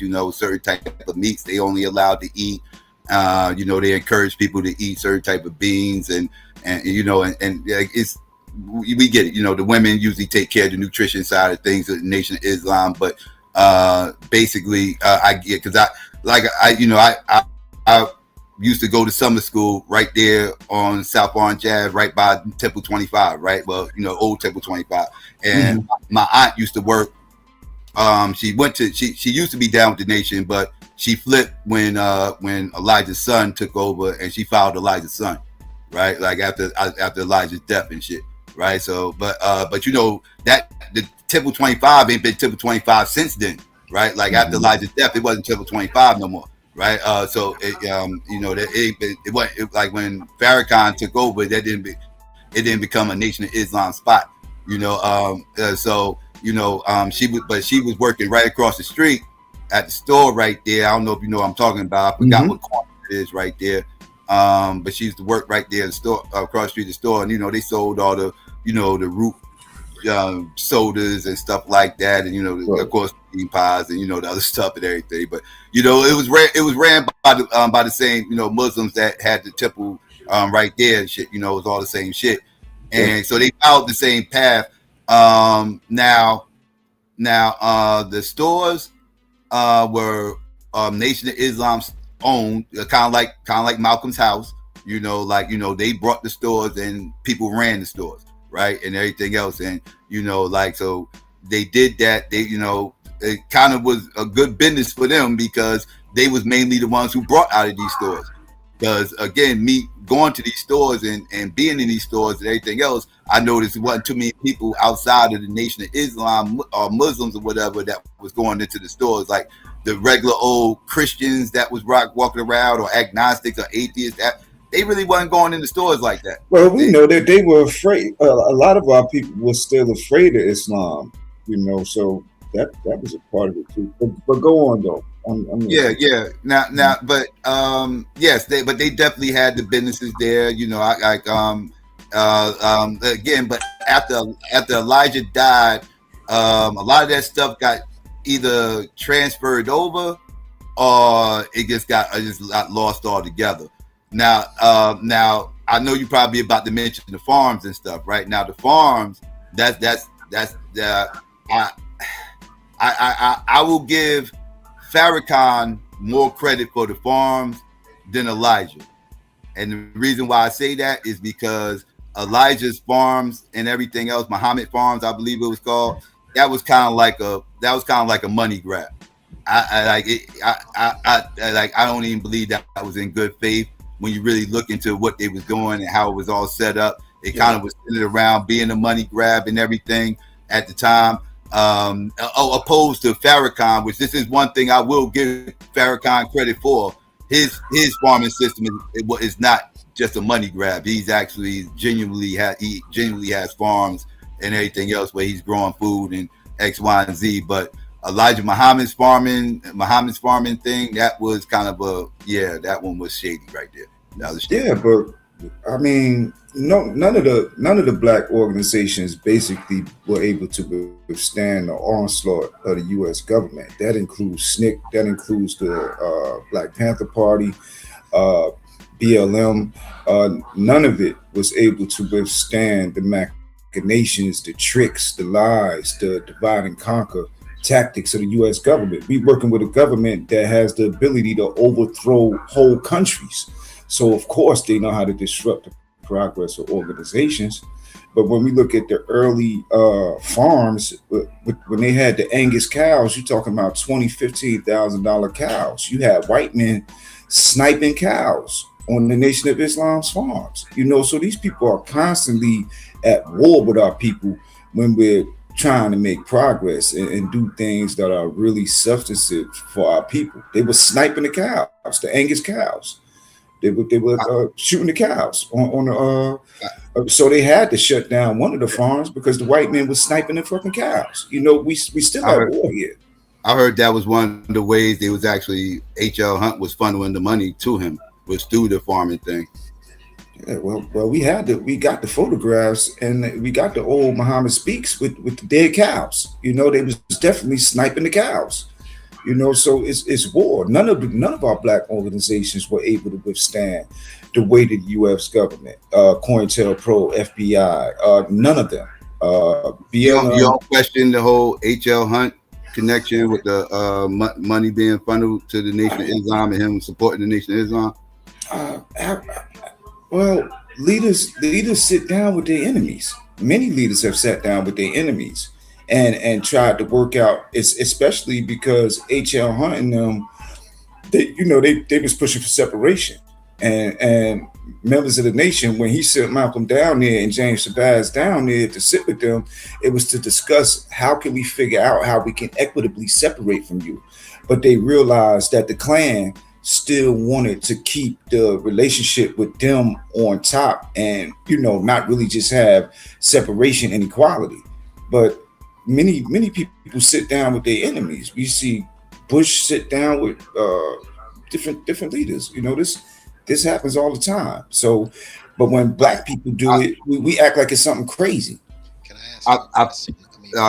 Now, on certain circumstances, I wouldn't argue with you against that. Like, I understand why Booker T. Washington met with the Klan, right? Booker T. got to live next to these goddamn crackers, right? Exactly, bro. And he got to understand what the dynamic. They got to set certain parameters on how it's best for each other to move, so it won't be any friction, right? It's kind of like being diplomatic, right? Like you kind of got to do that in Booker T's situation. So I don't really rip him for that, right? Marcus Garvey had Pan-Africans in the South and everything else that he had to, worry about, and they had concerns, and he had to meet with them as well for the same kind of reasons, right? This is true, Psycho. I appreciate that. But Elijah Muhammad's a little bit different because the nation didn't have no presence in the South for him to even be concerning himself with the Klan. Like the Nation of Islam presence is in the North, but and a little bit on the West. But around that time, now you can find some nation people probably now in the South, but we talking about the 60s. But yeah, Psycho, but we know we still had people in the South. All of our families come from the South. True. All of our people come from the South. True, but it wasn't no temples in the South though. True. It wasn't many temples in the South, but it's definitely our folks in the South, and we understood that. Elijah Muhammad was from Georgia. So we definitely had concerns about black people in the South and the conditions of our people in the South. I just don't understand how we devalue we devalue the education system that are still standing to this day. It's a Sister Clara Muhammad School, not far from where I am right now, in Newark, New Jersey, still standing. My niece graduated from Sister Clara Muhammad School in Newark, New Jersey. You know, so the institutions are still standing. I don't say how we say. I understand there's criticism, but I don't see how we can blanketly say that there was no benefit of nothing. That all of the people that they reformed, all of the people that they got off heroin and crack, all of the women that they diverted away from hoeing and selling their body, like, come on now, to say that it was no value. I just think that's a bit disingenuous. Can I ask you a question? Can't you say the same thing about the church? Of course. Like when you see when you see what's happening, I mean, I'll just use that Atlanta as an example, since that's where all the mega churches are. And you've seen some of the effery that goes on in those churches, but they can turn around and say the same thing. Yeah, that's true. So, you know, and are the schools that you mentioned, are they schools for Black people in general, or is it something where it's just for the nation? No, it's for Black people in general. K through 12, Sister Clara Muhammad schools. K through 12. Is it something? And I know nothing about the school, but I know with the nation, whenever people say, well, they're sending people to school, they're usually members of the nation. No, it's open to the public, bro. Affiliated. No, it's open to the public, bro. It's open to the public. Yeah, I just wanted to join in the conversation. Peace. You know, it's always respect, Psycho. You know, no matter if we disagree or not, man. Can I ask you a question? I actually don't even like notice my flames really is for the Nation of Islam. I ain't got no smoke from Muslims like that. It's just the Nation of Islam is like it's a little bit. Yes, sir. Can I ask you a question? Can you explain the Scientology affiliation? Well, everybody knows that our people have suffered trauma here in America. To say that we need treatment, you know, I often hear Marley Marl, you know, which I respect. Marley, he's into the clinical side of, I believe treatment in some form, and behavioral things with Black people, you know, so we do need treatment, in my opinion. Auditing is a part of that. I understand why people are turned on by L. Ron Hubbard, but Black people need treatment. Naeem Akbar wrote about Black people needing treatment. Jawanza Kunjufu wrote about Black people needing treatment. Francis Cress Wilson wrote about Black people needing treatment. You know, so whether we're comfortable with what form or model they chose to use, we can all agree Black folks need some treatment psychologically for the trauma that we endured. Scientology? Well, Scientology is a structure of it's a treatment model. It's auditing. It's going in and talking to a person about their childhood and trying to figure out, you know, what type of trauma they experienced and how can they recover from the trauma that we experienced being up under these white folks. You know, just because it's Scientology, I understand many may be turned off by it. I may not like L. Ron Hubbard myself, but I know damn well Black people need treatment. Well, you mentioned treatment for what the white man has done on us. I mean, are you familiar with that white man himself, L. Ron Hubbard, and who he is in his past, and some of his origins? I am, bro. I'm familiar with the arguments. I've been around the community for a while. I know about the racism that surrounded around him, but I understand that, you know, we can use discernment. You know, I understand Candace Owens is a coon, but I like what she's doing to Ashkenazi Jews right now. She's ripping the face off of the motherfuckers, and I can appreciate that. You know, so it's just a matter of discernment for me, bro. You know what I mean? And I know she's a coon, you know, but I like the fact that she tan their ass up right now. I like that shit. Yeah, I mean, I question her motivations on anything that she does, but that's a whole other thing. But I just said that for the point of discernment. You know, you just gotta have discernment. Mm-hmm. Yeah, I hear what you're saying, but when you hear someone like RZA, and I'm not gonna say that I'm a expert on Kemet because I'm not. But when he goes on interviews, and he is your mouthpiece for the nation and for Scientology, and when he goes on several platforms and says he chose Scientology because Scientology is exactly like Kemet, and then he says, I read the books on Scientology, and he mentions Dianetics, and he said on the first page it says such and such, where I can go and pick up a book from the library and look on that first page and it says nothing of the sort. And you have to use that type, I won't even call it deception, just outright lying to try to pull black people in. I mean, it's like fraud. Doesn't that concern you, being that he is the handpicked mouthpiece to push this through the Nation of Islam and just put that mind fuck on black people? You think it's language? So you think that the texts have no relation to Kemet? That's what you're saying? The auditing? Do you think so? Where does it say? I mean, I can show you I can refer to the clip, but where does it say anything in Scientology about Kemet? Where does he even reference that? I'm not really here to defend L. Ron Hubbard. More so, it's more like defending RZA for just lying. More so, the Most Honorable Elijah Muhammad and his work in the community. But I think that there may be some similarities between Kemet and it depends on if we actually study Kemet and if we actually study the text. That'll provide us, the requisite information and make a comparative study, I suppose. But it depends on if the person has studied the L. Ron Hubbard stuff and have they studied Kemet. That's the only way to reach that conclusion. All right, man. Yeah.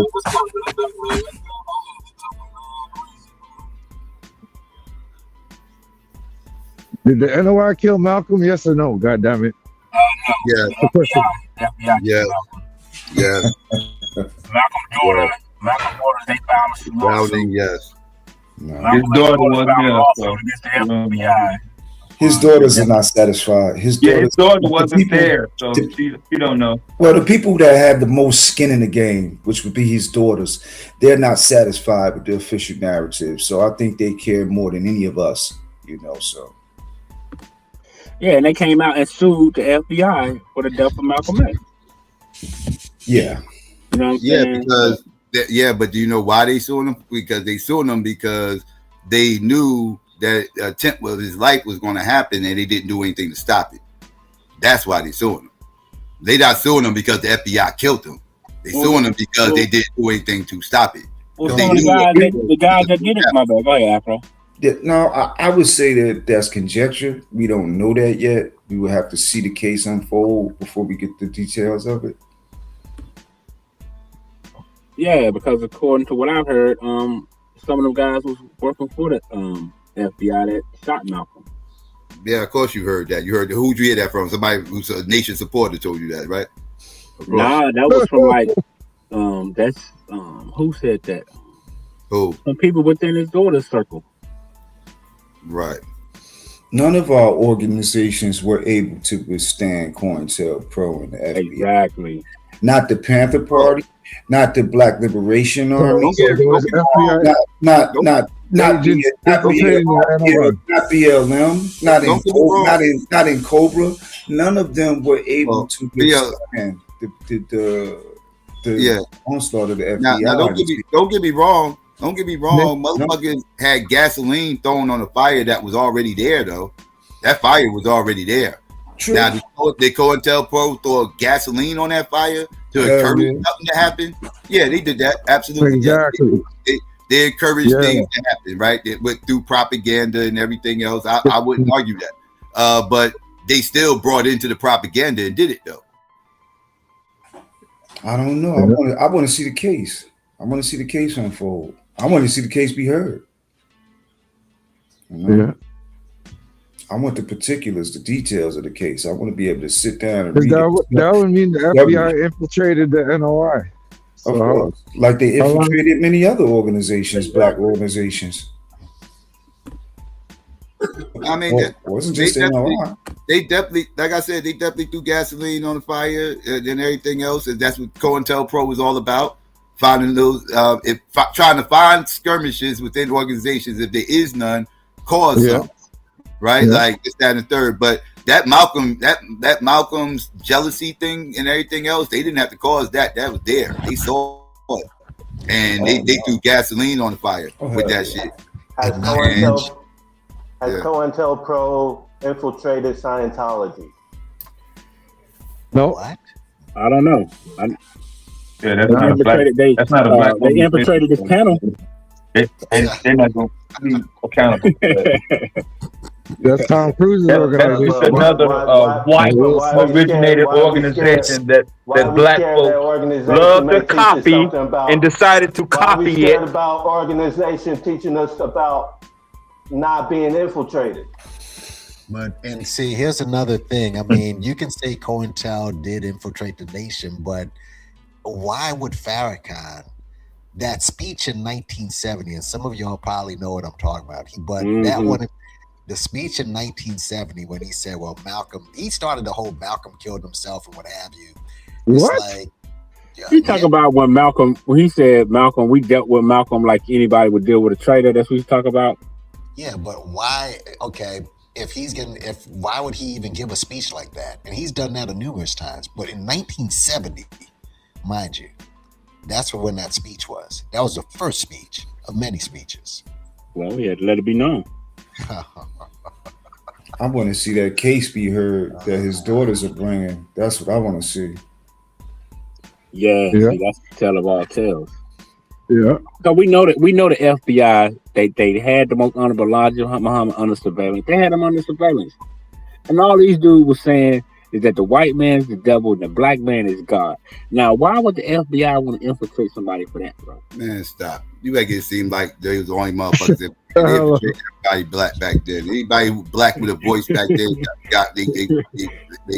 they wired them, tapped them, everything else. Like, stop. What we doing?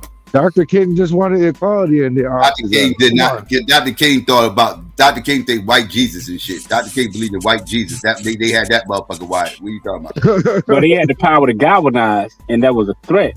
Now, if he would have just switched, all he had to do was change the way he think, and that's what happened.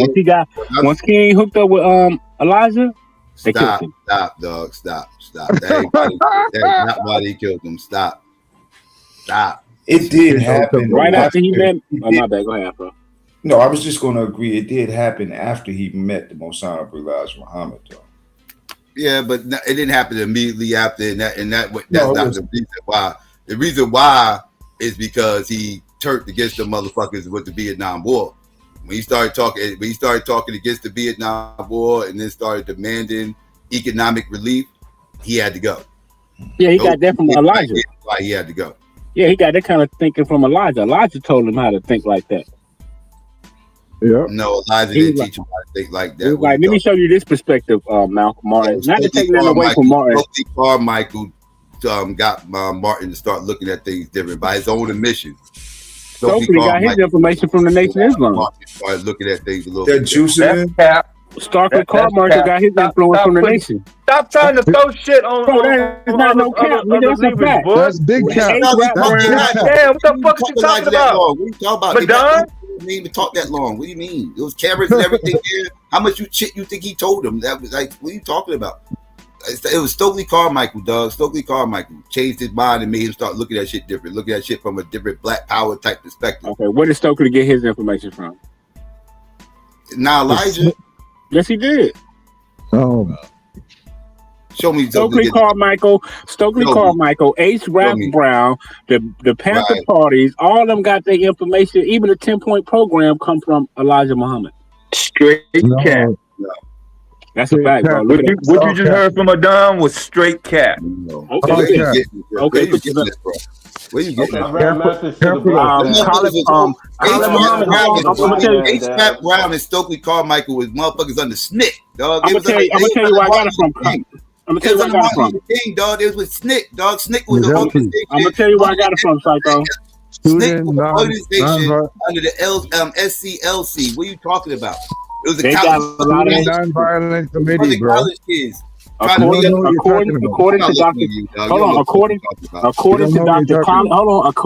Dr. Khalid Abdul Muhammad, he got a speech where he named all these people and where they got their influence from. Rap Brown, he listed them all, bro. I had to find that ain't proving nothing, man. You can't put that shit on one motherfucker because one motherfucker said it. What'd you just say? Maybe some influence. Why are you talking about Khalid Muhammad? Because that's my he source. can't prove shit. That's why he's just trying to throw out random shit. That's who I heard. Hold on. That's who I heard. Instigator. You ain't heard a goddamn thing. Stop lying on motherfuckers. Wait, how did we go from Martin Luther King and him getting taught by Elijah Muhammad to Khalid Muhammad? No, I was talking about. You don't want to be. You don't want to see the goddamn dirt that's being pulled off this goddamn organization. Instead of just owning up to it, just trying to throw some random shit out to try to deflect. Man, you don't have nothing to do with what we was talking about. You sound like Fed. Yeah, you want to jump on the goddamn abuse. You want to get your goddamn points in. I'm talking you still gonna get exposed, nigga.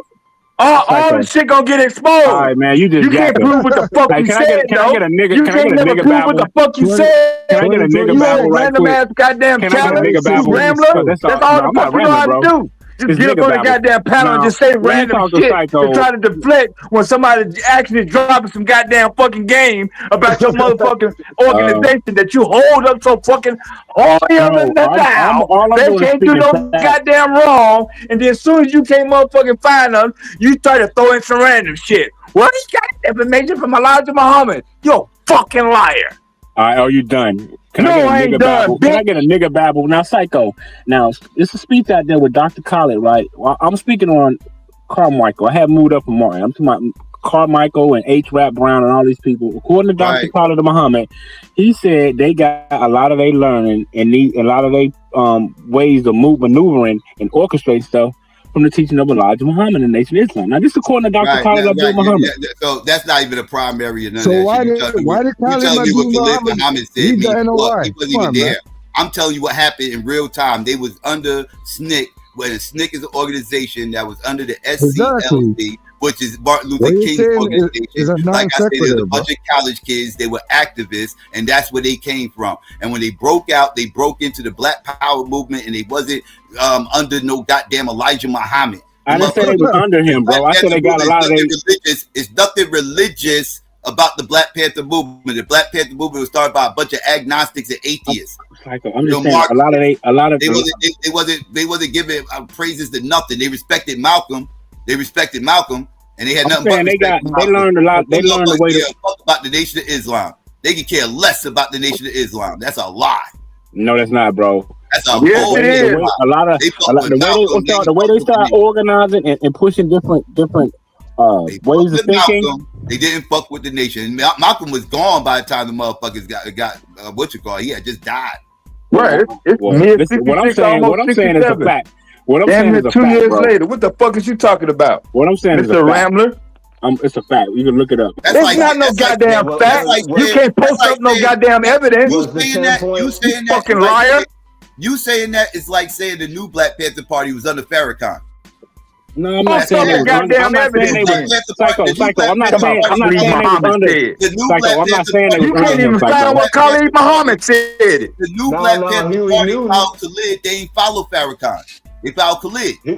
What I'm saying, the principles. I'm talking about the principles, Psycho. No, it ain't no goddamn principles, motherfucker. The principles, the way to move, and how to organize. No, hell, motherfucking no. You gotta lead your own organization in their own fucking corner. Stop trying to drag other organizations that's doing on a different track into the anal-eye bullshit.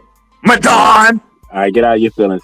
No, get out of your goddamn feelings, you old lying bitch. Hot Lead Hurt said I'm right and posted a link. Hot Lead Hurt posted something in the chat and said I was right. Bitch, you can't stand when a motherfucker call you out.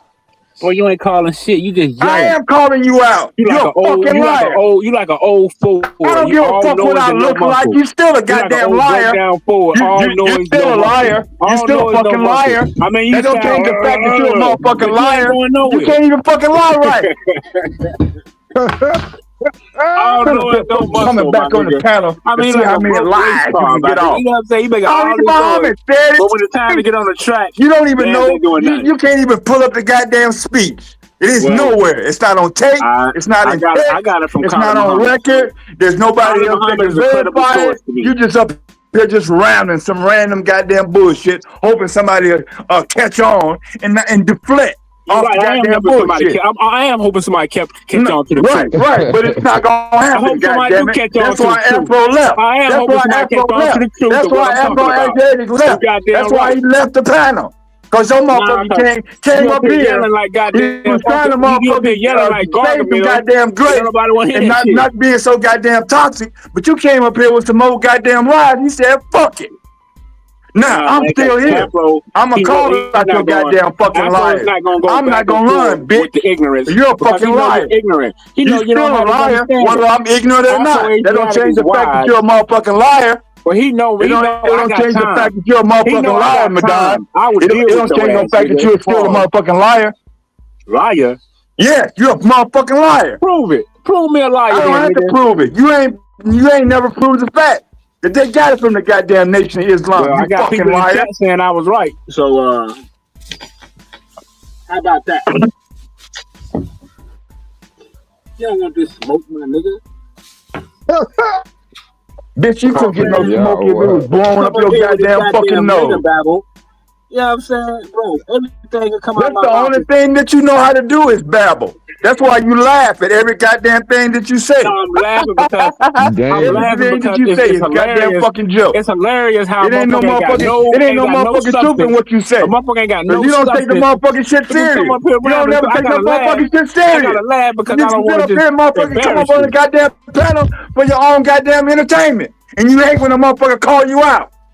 Bro, you ain't calling shit out. You just I ain't nigga calling babbling. you out. You look like a goddamn clown right now, Madonna. Well, once they look up what I said, they'll You see ain't everything I said nobody was right looked up next back, shit. nigga. Ain't nobody Everything looked I up a said was right goddamn next back, fucking nigga. thing, bitch. You just Why a don't grumpy you look old it man up? with no Why information. don't you look it up? You Get just your a ass grumpy off the old man panel and with go no look it up and bring it back to the panel. If you really thought it was the truth, but you can't because you're just a fucking liar. Yeah. As it relates to Ronald Stokes, we know Elijah Muhammad wanted a more like peaceful approach, right? Non-confrontational with the law enforcement, right? Who said that? Malcolm I ain't wanted never more heard that. militant I'm glad you mentioned that. Yeah, he don't want those. They ain't want no problems with law. None. Okay, so let me ask you this: considering what Taz's logic is, who do you think is correct? Do you think that the Elijah Muhammad approach is more directly in line to Taz's logic, or do you think Malcolm is more aligned to Taz's logic? What you talking about me? Where does Taz logic come into a conversation? They got shit to do with me. Taz, you got your own religion? I guess I can start on it right now. I'm trying to. How the fuck that? I literally just. No, because you go right. You go right. Yes, you go. Absolutely. Yes, okay. yes. Okay. Then. Okay. So what am I doing in the conversation? What I'm asking. I mean, I don't mind being in it. He said it ain't no conversation unless we talking about Tay. You don't want no smoke then. Nigga, what are you talking about? What's his logic? You ducking? Okay, so what do you think? What do you think then?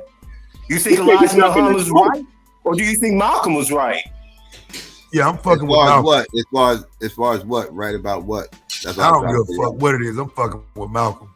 Yeah, me too. But let's make a judgment. Let's go ahead and talk about it, right? We're dealing with a situation with ICE, right? You think that's closely related to 1962 and Ronald Stokes? Well, let me say this: Elijah Muhammad is not civilly active. Like he didn't mess with social issues. Elijah Muhammad, all he cared about was going on in the Nation of Islam. Like that entire time in the 60s, he did nothing. He didn't do shit. He like, as a matter of fact, he scolded Malcolm for getting too involved. He didn't want Malcolm getting involved. That wasn't his thing.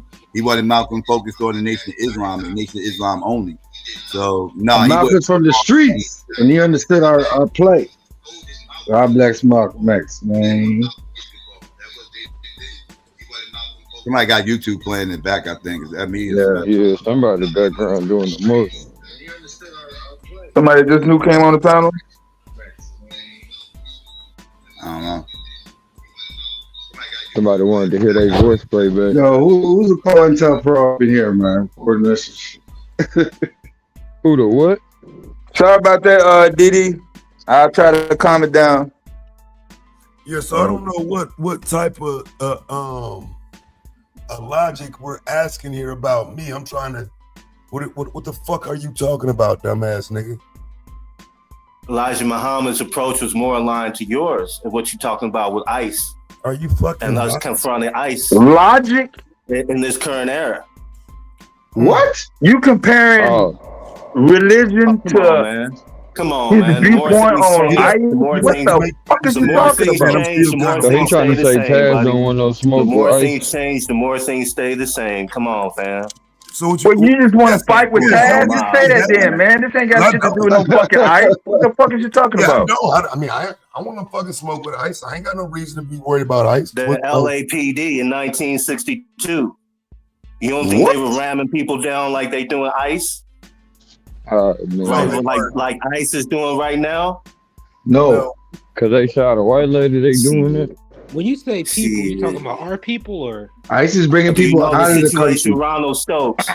You know the situation with Ronald Stokes I back told in y'all niggas we're gonna 1962. start incorporating black people into this shit to put that white bitch name to the side and start using But how black. did this get into a goddamn Malcolm X 1962 conversation though? Cause that's what they gotta do to make niggas feel bad about that white bitch, nigga. No, because he think Taz's approach is a more of a. I didn't ask you. I don't give a fuck what you know. I'm not talking to you. I'm not talking to your goddamn I'm talking to you, bitch. Deal with it. I don't give a fuck if you don't like it. And enjoy the conversation. With your little crybaby ass. You know what I'm saying? Go get some goddamn tissue. I ain't got no more. Now, even the chat wants you to fall back, nigga. Man, get the fuck out of here. I don't give a fuck. You know what I'm saying? Sit your ass back, nigga. Let Taz No, sit your ass back, you old lying ass You know what I'm bitch. saying? Was leadership. Fucking Right? liar. We talking about leadership, right? And we talking about leadership in the end? No, we wasn't talking about no leadership, yo. No. I'm talking about Malcolm X. He said that, will Malcolm X be a leader? And a lot of people were talking about, no, Malcolm X didn't live a full life. We can't. No, really, nobody said that. Nobody on this panel ever said that. Like that. You on the wrong panel. There was a question posed like maybe I've 2 said weeks. that before. Yeah, but you didn't say it tonight, though. No, I didn't say it tonight. No, Right. not tonight though. But at the same time, are we talking about leadership through this situation with ICE, right? Is that we're not talking about ICE, nigga. Our fight. What is that? No. BPP was talking about ICE. Hey, look at the title, fool. What? No, you talking about the Philly Black Panthers? Yeah. Weren't they talking about ICE? Yeah, so I'm saying you trying to situation? join? You trying to join up with them? No. I'm talking about leadership, right? You don't think this brother's lead? I don't know. He may be. I'm saying if you gonna follow, he would be leading. Okay, he may be compromised, but at least he's giving a true story that's a lot of people can resonate with when they visit the website of the new BPP in Philadelphia or anywhere in this country. It's not just me. Fam, I ain't told nobody not to sign up. What is you talking about, hoe ass nigga? Oh, okay. So you more directly aligned with what Elijah was trying to kick back in the day. No, I'm not aligned with none of that shit. What are you talking about? I ain't told nobody to sign up. 1962 and Ronald Stokes. You with man. Malcolm X, man. That was a big time that caused the division within the Nation of Islam. And Malcolm X My nigga, you was in 60 years 1962 behind, killing bro. of Ronald Stokes. Like if you're gonna talk in the past tense, in like the 60-year past tense, you have to be able to correlate it to today. Y'all were just talking about how far back the shit goes back, right? No. It's like Not in militancy this context, against no. communities in America. The militancy against communities in America goes So you back talking about further policing? Oh, than policing, 60 yeah, years. policing, No, yeah. No, it's militant, bro. They putting the military out there, fam. I don't know what you're looking at. Okay, It's a lot more than law enforcement. That's why they putting D.A.B.A.T.E and GA and they putting D.A.B.A.T.E and GA and Marley and Dr. Mo out there. Vietnam War. That's what. Man, am I supposed to get scared because you said they putting the military out there? I'm not They're not putting the military out there. Are they retired? That's not happening. Are they retired? They're not putting the military on the streets, dude. I'm fucking with them. They're retired, but even the active military ain't coming on the streets. That's not happening. Like you sound crazy. About some goddamn military on the streets. That shit is illegal. Look up the Posse Comitatus Act, 1924. Some shit you just gotta know. It ain't gonna happen. What's the Insurrection Act about? It's about your stupid ass going out there fucking with ICE officers and getting your stupid ass flipped. You had stupid ass killed 2 Democratic senators. You had idiot that killed 2 Democratic senators back in the summer of last year. Ain't no Insurrection Act being talked about then, was it? No, it wasn't. Oh, okay, but why is it being talked about now? When you got 2 Democratic officials, the Minnesota governor and the Minnesota mayor, giving Trump some hell. All they do is sticking up for their constituents. All they doing is sticking up for their constituents. No, bro, you cannot. And this dude's talking about the Insurrection Act. Do you know what the Insurrection Act is?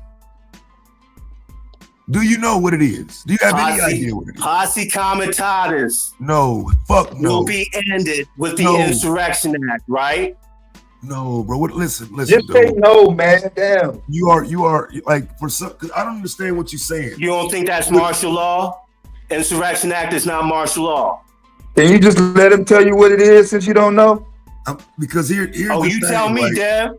Is the Insurrection Act close to martial law? Yeah, tell him, Deb. But fuck this nigga. No, he talking to you, man. Go ahead. Hey, you ain't take your medicine today, did you? Yeah, so again, like I say, the issue with what you're talking about, fam, is if you don't deal with these people on the streets, waving the Mexican flags and all this other dumbass shit they doing, it gives the impression of an insurrection. That's the only issue I have with him saying that shit. It sounds stupid as fuck. No, I don't think he can do it. But you act like you don't see stupid shit happening on the streets. No, the man that killed 2 senators voted for Trump, man. The man that killed 2 senators in Minnesota, he voted for Trump, bro. That was one individual. That's what not does that have to do no. But do you understand what Trump's response was? Yes, I do. Okay, so why is it so different today when you got a governor and a mayor sticking up for its people against ICE? It's people. Because the only time it's typically applied is when it's up in the streets, like the 92 LA riots, for example. That's when you'll see the Insurrection Act. You do know it was used then, right? Right. You're dumb. Shut the fuck up. Yeah, trying to imply. No, I'm sure Watts happened pretty close. One nigga. Pretty close to Ronald Stokes, right? In the street. When was Watts? Bro, just be quiet, fam. You don't know what the Insurrection Act I'm just saying, man. They got y'all thinking the Insurrection Act is a boogeyman, and that shit been used many times to help black people. Be quiet. You have no idea what you're talking about. Bro, Psycho put up an interview with 2 people that were affected with a young child. That was real talk, fam. Why you dismissing it? Because his stupid ass drove to the protests with his kids in the car. Dumbass nigga.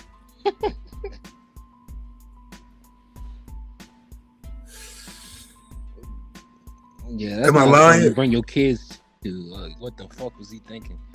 That ain't no shit you be playing. You don't play with no shit like that, bro. I'm gonna fuck. Is that your opinion? Is that your opinion, dog? No, that's what he said. Oh, okay, that's your opinion. That's what he said on the video. I'm talking about real fact. Right, real fact is that's what he said on the video. Real The fact. girl mom was there. They went to go get the mom and got caught up in some bullshit. Hopefully they get paid for it. But I'm not gonna pretend like they ass ain't there. Like, come on, bro.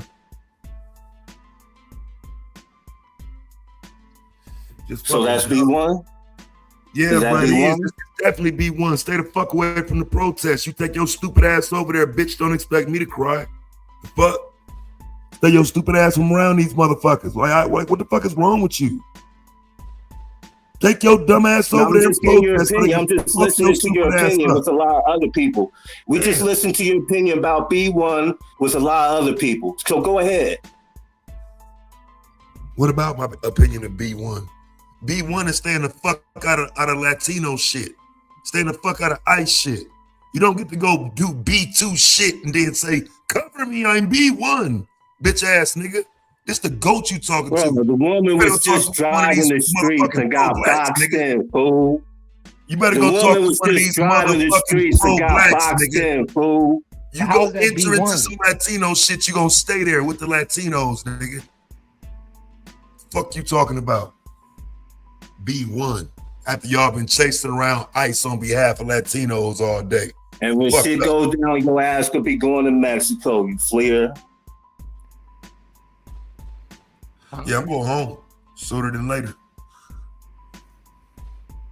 You just try your best not to get killed on these streets, bitch. Why y'all want black flee and folks escape? to It's a get lot of deported? Latinos. Try your best to survive as ICE go around terrorizing motherfuckers, according to you, nigga. Try not to get snatched out your car, bitch. Why y'all wishing for black folks to get deported about this motherfucking? I'm not. I just need him to understand. Not you. I'm just saying, motherfuckers is saying it like it's gonna be no problem. Because, bro, they think Trump is a fucking king, bro.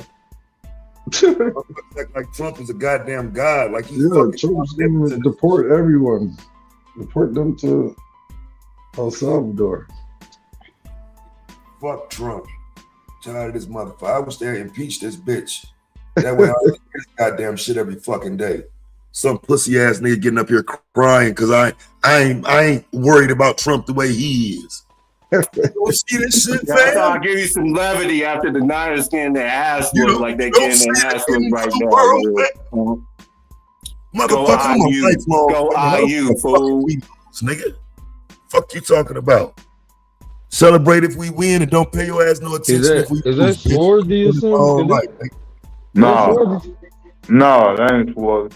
Taz, you know this nigga? Back, nigga. Say, you know him? Like, I'm talking about he's over here calling out facts about you, Taz. You know you like the 49ers and how you feel about Malcolm? Like, god damn, who the fuck is this? Pathetic, man. Taz got another. Taz got in that box where way more motherfuckers know him than he know motherfuckers. Welcome to my world. Bitch, don't nobody know you. Shut the fuck up. You yellow bellied sap sucker hoe. How long it take you to think of that? Sit your silly ass down. Yeah, it didn't take me no time, oh bitch. I was just about the same amount of time as it took for you to say them goddamn lies. Man, you a grumpy old man, bro. I tell you. I don't give a fuck what you think. I know you don't. We know you don't. Go spin a record, nigga. Tell Go that put on some tell OJs that to or somebody something. who give a fuck. So you be. So you, Why don't you tell that to somebody who give a fuck? You should be somewhere watching Matlock No, or something. you What the should fuck be you doing somewhere. on here? Yeah. You should be somewhere, but you not. Handicap ass burnt motherfucker. Nigga here want to be down like Brandy ass nigga. That's why your ass keep coming back. I'm the light. I'm one of the light of the worlds. I gotta be here. What are you talking about?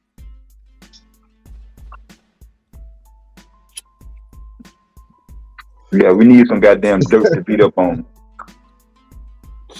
Man, why you getting the ball off on Tucker down, man? Here we go with the bullshit, bro. Yo, so Madon, you always defending the NOI. I ain't got no real, problem with them, but I do acknowledge, they did some shit. Do you acknowledge them doing any wrong, or are they just this benevolent ass group that never did any wrong? No, I haven't seen no wrong. What? Can you name something? right, well, shit, I don't even need to go no further. Bro, I just asked you, can you name something? Yeah, shit, the shit they did with Malcolm. Man, you ain't got no proof on that. Nigga, they said it. Oh my fucking What you god. mean? Nigga, they said it. Nigga, But you get even the fuck then, out of here. even then, like, I kind of still understand it. You know what I mean? He did kind of cross some niggas, but nah, Malcolm, you don't touch that, man. They shouldn't have.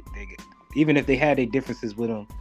Elijah Muhammad said hands off Malcolm. Don't do nothing to Malcolm, bro. So. Shit, I don't know. Obviously, they didn't listen to him. So if they didn't, that mean they wasn't NOI. That mean they was under somebody else's command. That was sanctioned by the NOI. Nah, bro. Nah, I don't believe that. Everybody ask you what the fuck you believe. Ain't got no proof on it. We don't need no goddamn proof. Oh, here we go. Now we don't need no proof. See what I'm saying, bro? But what about this the kind of shit? You don't need no proof from the motherfucking shit you said. We don't need no proof. What kind of shit is that, bro? Shit, you come up here and sing live. What the hell you need proof from us for? You ain't gave us no proof on the bullshit you said. It's fucked up because nigga like What you that say, talking about? yo, you don't need no proof. I'm repeating the same shit you say. Now, see how Nah, dumb that you shit ain't. sound? Now you see how dumb it sound? Nigga, please.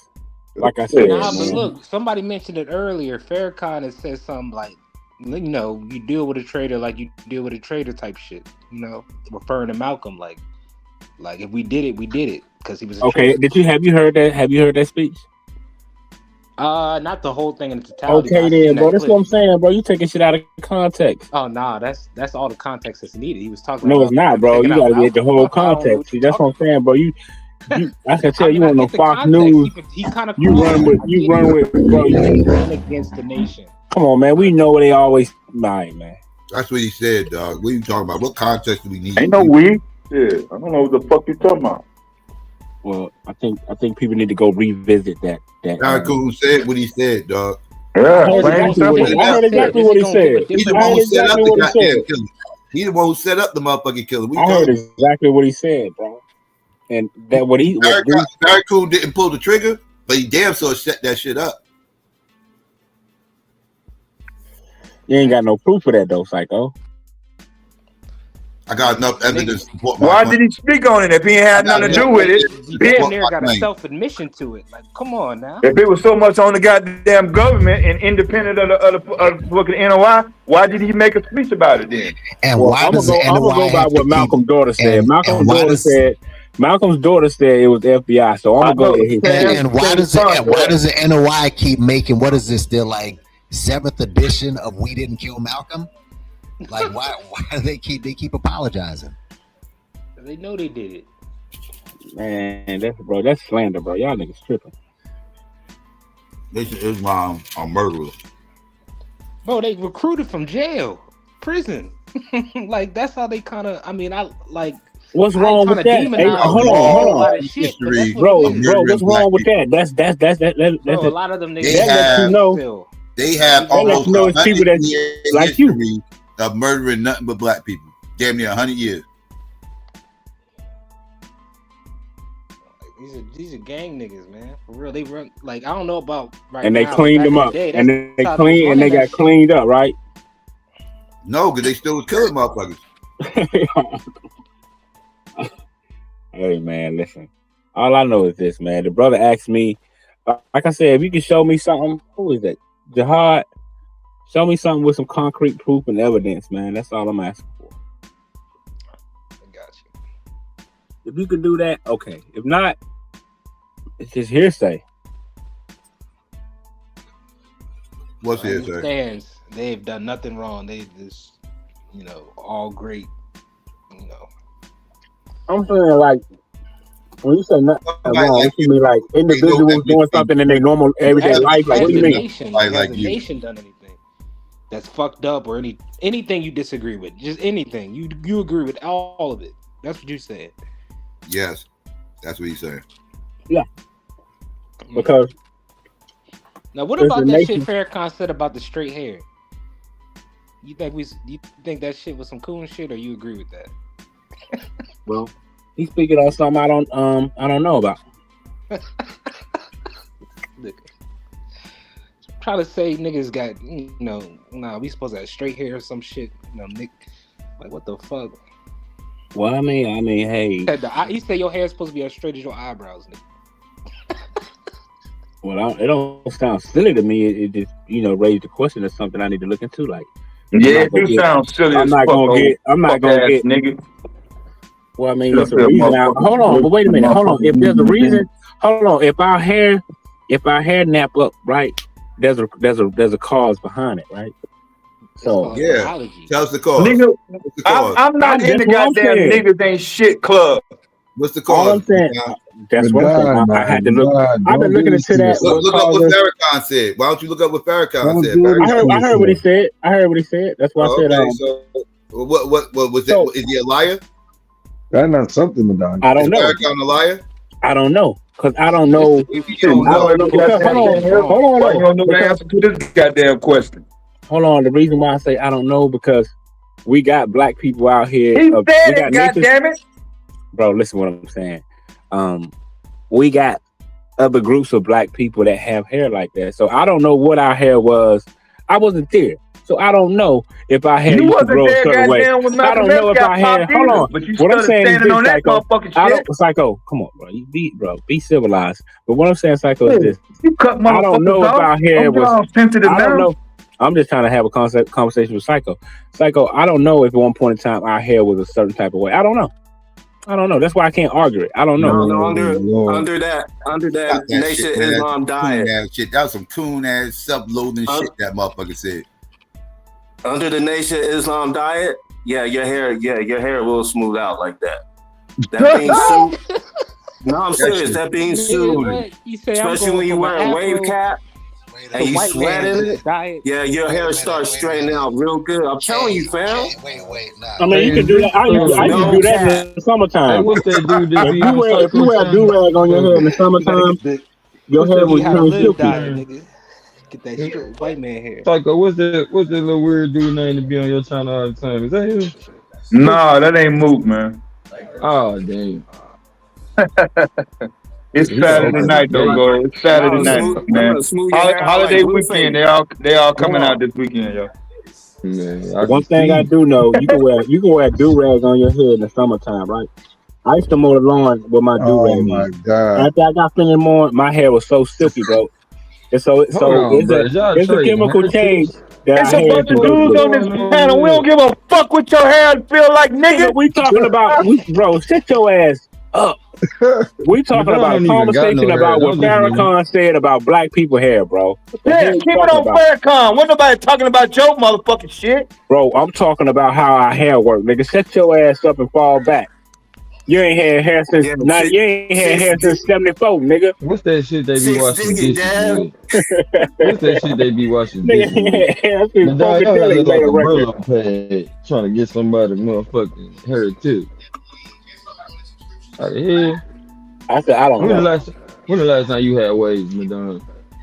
About 5 years ago.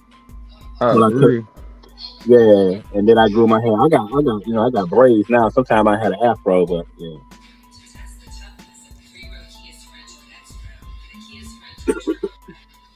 But yeah, man. So I don't know what our hair used to be. I don't know what caused our hair to be nappy. I don't know that. I don't have an answer for that. It's biology, man. Duh, I know that, bro. But it's still something deeper than that because all our hair ain't nappy. Some of our hair is wavy. Some of our hair. Probably a mixed person then. Bro, but they still look like my brother. Hold on, me and my brother got the same daddy. His hair is so curly, bro. But everybody just got different textures of hair. Just leave it at that. You can have brothers. You can have a brother and sister in your family, bro. They hair textures different than yours. Most of the shit gonna the be goddamn coon, self-loathing ass fucking coon. He's a man. He can't help it. Hair come out. Just like Elijah Muhammad. He's a goddamn coon. Madon and Elijah Muhammad. I mean Farrakhan. Same goddamn motherfucking coon. All I'm saying is, if something caused our hair to turn nappy, it had to be some type of genetic, huh? You said stress? Yeah, but well, I don't know the answer to that. All I know is me and my brother got the same. Me and my brother. All I'm saying is just go. Bro, me and my brother got the same mama and daddy. His hair is curly as hell. My hair is nappy as hell. Why is that? I don't know. He probably take care Y'all of got his different daddy. daddies. No, it's been like that since birth, bro. We got the same daddy, man. What you talking about, bro? We look like twins. We look like twins. That was crazy, We Psycho. look like twins. I Yeah, know, Psycho, right? Psycho, you funny as hell, bro. Psycho, At the end of the day, I like. yeah, that was a good one. That was, I mean, you got a little shout off. You know Your what I'm mama saying? got some explaining to do. Nah, man, y'all niggas tripping. But I'm pretty sure Hey, some of y'all don't got do that, brothers and sisters. Madon. Y'all hair don't Where grow you alike. going, Madon? Why? Yes, it do. Because What the you fuck? know the I don't know years no. I when don't got no them siblings love that got childs was different being made and they ain't want to tell the truth. Like we just happen to be in a time Nah, where man, me and my brother look like twins, man. don't that mean y'all both look like your We mama. got the same But hair. No, we look just like our daddy. Man, yeah, well they say if you feed them they'll start looking like Hey, you. yo, you But funny. don't mean I knew you was gonna go motherfuckers start picturing some food and start thinking of the motherfucker that feed them. Like, yeah. But no, to me, it's just the gene. Just like your brother might picked up some other trait down the line from your great grandfather's side or something. What they call that random where you sometimes look like an uncle. So Shabazz was not permitted to stay in that area, so he took his family into the jungle of East Asia, which we now call Africa, to make a people close to nature. And the Honorable Elijah Muhammad said this is the origin of kinky hair, because we didn't have kinky hair prior to that. The hair on our head was like the hair on our eyebrows. The hair on your eyebrows straight, the hair on your head is not the same as the hair on your eyebrow. But the hair of every other people is the same as their eyebrow. Your eyebrow straight, your hair something different. Wouldn't you like the hair on your head to be as straight as the hair on your eyebrow? That's why you so busy frying it. What? That's why you so busy pulling it. Because your nature tells you that the kink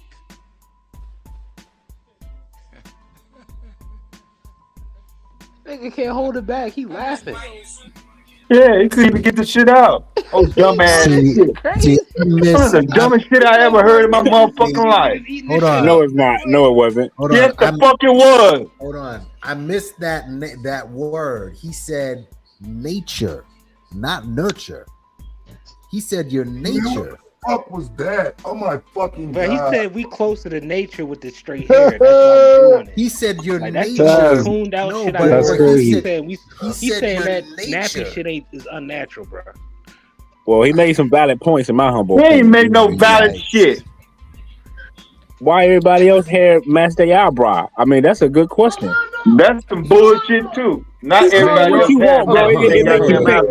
All I'm saying is make you think like, you sound that's a good. just as dumb as him because my Man, hair you match call it my what you- eyebrows. It just when your hair is shorter, it's less coil to it. Like your eyebrow hair is short. What the fuck is you talking about? You made a The dumbass same fucking statement, man. texture, You bro. grow your eyebrows out, you think you're gonna get naughty? Bro, if my All I'm eyebrows saying, could grow I thick think and it's a good long, question. Like, pause, the they would be statement. just as coily as my fucking hair, bro. I mean, on top of my head, like that's dumb as hell for a motherfucker to say your shit supposed to match your eyebrows. It We do only dumb. taking one. Come on, Afro. What you say, Afro? We only taking one part of the statement. We totally ignoring what he's saying about Shabazz. And whether we like it or not, I know it's very uncomfortable. Modern genetics agrees with the massive back migration from West Asia into Africa. That is a fact. You know, he's just talking. It is a Out of fact. Africa theories say the same shit. Like people left out and came back. Exactly. Certain shit. But it don't mean we gotta wish we had straight hair like Caucasian people. I ain't saying that's what you saying. I'm just saying that's what I heard from that statement you making. It's like, well, you heard right. Comparison is the biggest stealer of joy. When you looking at other people's hair and saying, "Damn, why black people hair ain't like theirs?" Like that's crazy, the motherfucker. Yeah, he asked the question. He did ask the question. He said, "Don't you want the hair on your eyebrows your hair on your head to be like on your eyebrows? See, the Didn't he say that? We overlooking the concept of the migration though, and the concept of the migration is throughout modern genetics. We say we stand on science, but do we? Because it confirms. Hold on. I'm listening. Now we don't gotta go through it with these papers again, do we? You know what I mean? Because it's a mountain of papers that say at approximately 50,000 ka, massive back migration took place back into Africa. We see the signature in modern Yoruba, West Africans. They got the Natufian, they have Natufian and Iberian, meaning they have West Asian genetic signatures. You know, what we gonna do with that? Is he lying? But man, go ahead. Is he lying? Lying about what, Afro? I don't know what question you asked. But if you're asking us is he lying about does everybody want their hair on their head to match their eyebrows, then yes, Afro, he is a fucking liar. Yeah, but is he lying? When we look at East Africans now, I'm talking about jet black ones, dark skinned ones, Sudanese, Somalis. We see a lot of them jet black like a motherfucker with straight black hair. Right. And it's also jet black motherfuckers with nappy hair too. What the fuck point you trying to make? This is true. But does modern genetics that we say we all stand on science? Everybody here says, okay, I like science. I respect science. I respect science too. Is he lying about the numbers? Do his numbers match? Matter of fact, do modern genetics match his numbers? Because he said it first. The Most Honorable Elijah Muhammad said it before white folks said it. That's right. Said what about number? I didn't hear him say no damn numbers. That massive migration came into the tribe of Shabazz is a concept about a black tribe that comes out of Arabia and migrates back into Africa 50,000 years ago. Modern genetics tells us, a multitude of papers tell us in modern genetics that massive back migration took place from Arabia approximately between 70 and 50,000 years ago. Can't get around that. Well, I mean, first of all, he's not the goddamn first one to ever make the statement. Yeah, so I'm not gonna stand on that. Go ahead, Psycho. Yeah, you better let Psycho go because you don't know shit. Right. Him writing that is the equivalent of me writing a paper tomorrow. Writing a paper tomorrow saying that it snowed yesterday. He literally repeated something that was already floating around in science and just reframed the story behind it. And now people act like he made some kind of prophecy or something. Who said that? Around in science when he wrote that. Who said that a tribe came from Arabia? Not a tribe. I'm talking about the concept of a back migration into Africa. That was already out there. He just wrote a story behind it. That premise that was already out there in science. He just attached a story to it. See, the problem is his numbers are very specific. His numbers are. What are his numbers, Afro? What numbers did he say? 50,000 years ago. 50,000 years from present. You keep talking about a time in 50,000 years ago. What does that mean? Because L3, because according to modern genetics, L3 it's the facts. According to modern genetics, haplogroup L3 and haplogroup E migrated back into Africa between 70,000 and 50,000. How does that relate to straight hair and nappy hair, Afro? Because that's what we're talking about. We're only talking about nappy hair not being desired by black folks and straight hair like Louis Farrakhan, perm, dyed with chemicals, being more desired by black folks. Hey, he trying to make I like what Malcolm said. What you talking about right now? Cracking out like a demon. You want to run from that science? Weaves out there. That is the topic that we're talking about. That's all we're talking about. We're not talking about no goddamn migration 50,000 years ago. We're talking about how motherfuckers' appearance was altered specifically to look like somebody that's not from Africa. That's what Afro's talking about, bro. He's talking about the back migration, nigga. Somalis are from Africa. Sudanese are from Africa. Fulani are from Africa. They are black we people. got many different They are textures. black people with straight hair, family. Whether we like it, it's just the facts. Yeah, They just are the black fact, man. people, Africans To with say straight it's hair. more natural. But don't tell people who hair ain't straight, don't they wish they shit was straight? Like, no, I like bro, my he was shit. just bro, I he was like talking, my shit. man. I like my shit. Because it's a Don't mind that forget is to say Southeast something's Asia. wrong with your, to Don't say forget something's wrong. Southeast Asia. God damn, little buddy. Hey, hit your little shot of moonshine or whatever you got Bro, going he was on. just telling you We what hear you the happened. first time. He was You telling don't you have our to birth repeat rate. Bro, he was telling what happened to us long No, it time didn't. ago He and asked why our you, hair don't is you like want it your is. motherfucking hair on That's your the head to goddamn. match your You motherfucking was making eyebrow? suggestive He statements asked and everybody in the somebody feel bad motherfucking about crowd. it. And everybody When you was looking braid, around like, hold on, ain't when you you gonna braid say your hair, yeah? wait a minute. Or When you you kick braid it us up, out? when you braid it up, it matches your eyebrow. When Ain't you no braid it up, melanated people in when you Southeast braid your Asia. hair, it match your eyebrow, nigga. Now what? Bro, my shit match my eyebrow now. It's just not long enough to coil up. This Like, what the shit's fuck is crazy, you talking boy. about? That shit dumb. His Man, he numbers. talking about, you know how people got them Nah, that nigga BDBs. is You making know how people suggestive got them statements to play on BDBs do people's not match your insecurities, eyebrow bro. like that, bro. You showed me somebody And with for some somebody who BDBs wants to on be their a leader eyebrow, of a group, or you what they don't call the tell a kitchen. group of Remember how people black shit. women say my kitchen? That shit is gonna be straight like your Madonna, them eyebrow. is the Should be same goddamn black women BDB, who are nigga. ashamed of It's their real short. appearance. It's gonna be So No, why I'm short. would not you? ashamed of Why anything. would, He was telling Madonna, us, I didn't say you. You need to shut up long enough to bro, listen to he what was somebody saying else how, say. oh Bro, man, go ahead, if bro. you're gonna respond to me, at least respond to what I said.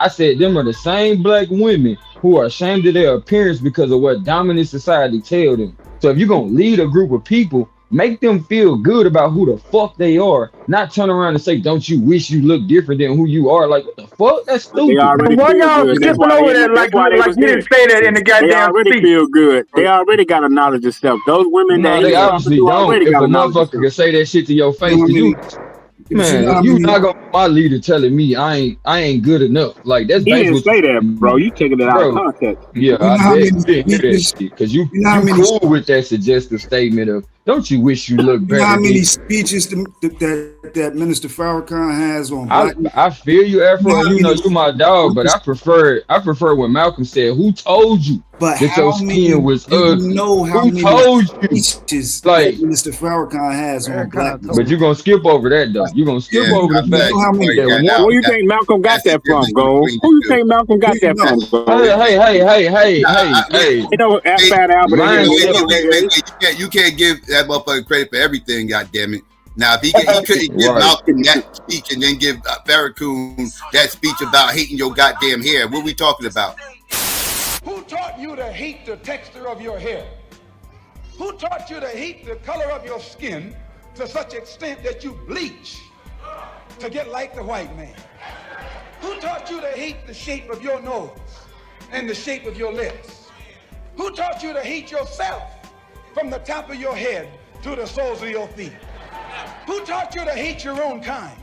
Who taught you to hate the race that you belong to? So much so that you don't want to be around each other. You should ask yourself who taught you to hate being what God gave you.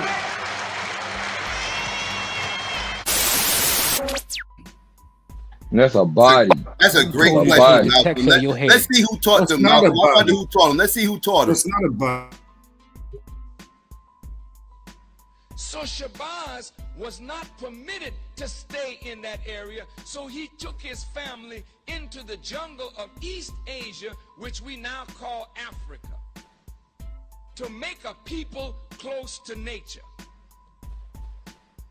And the Honorable Elijah Muhammad said, this is the origin of kinky hair, because we didn't have kinky hair prior to that. The hair on our head was like the hair on our eyebrows. The hair on your eyebrow is straight. The hair on your head is not the same as the hair on your eyebrow. But the hair of every other people is the same as their eyebrow. Your eyebrow straight, your hair something different. Wouldn't you like the hair on your head to be as straight as the hair on your eyebrow?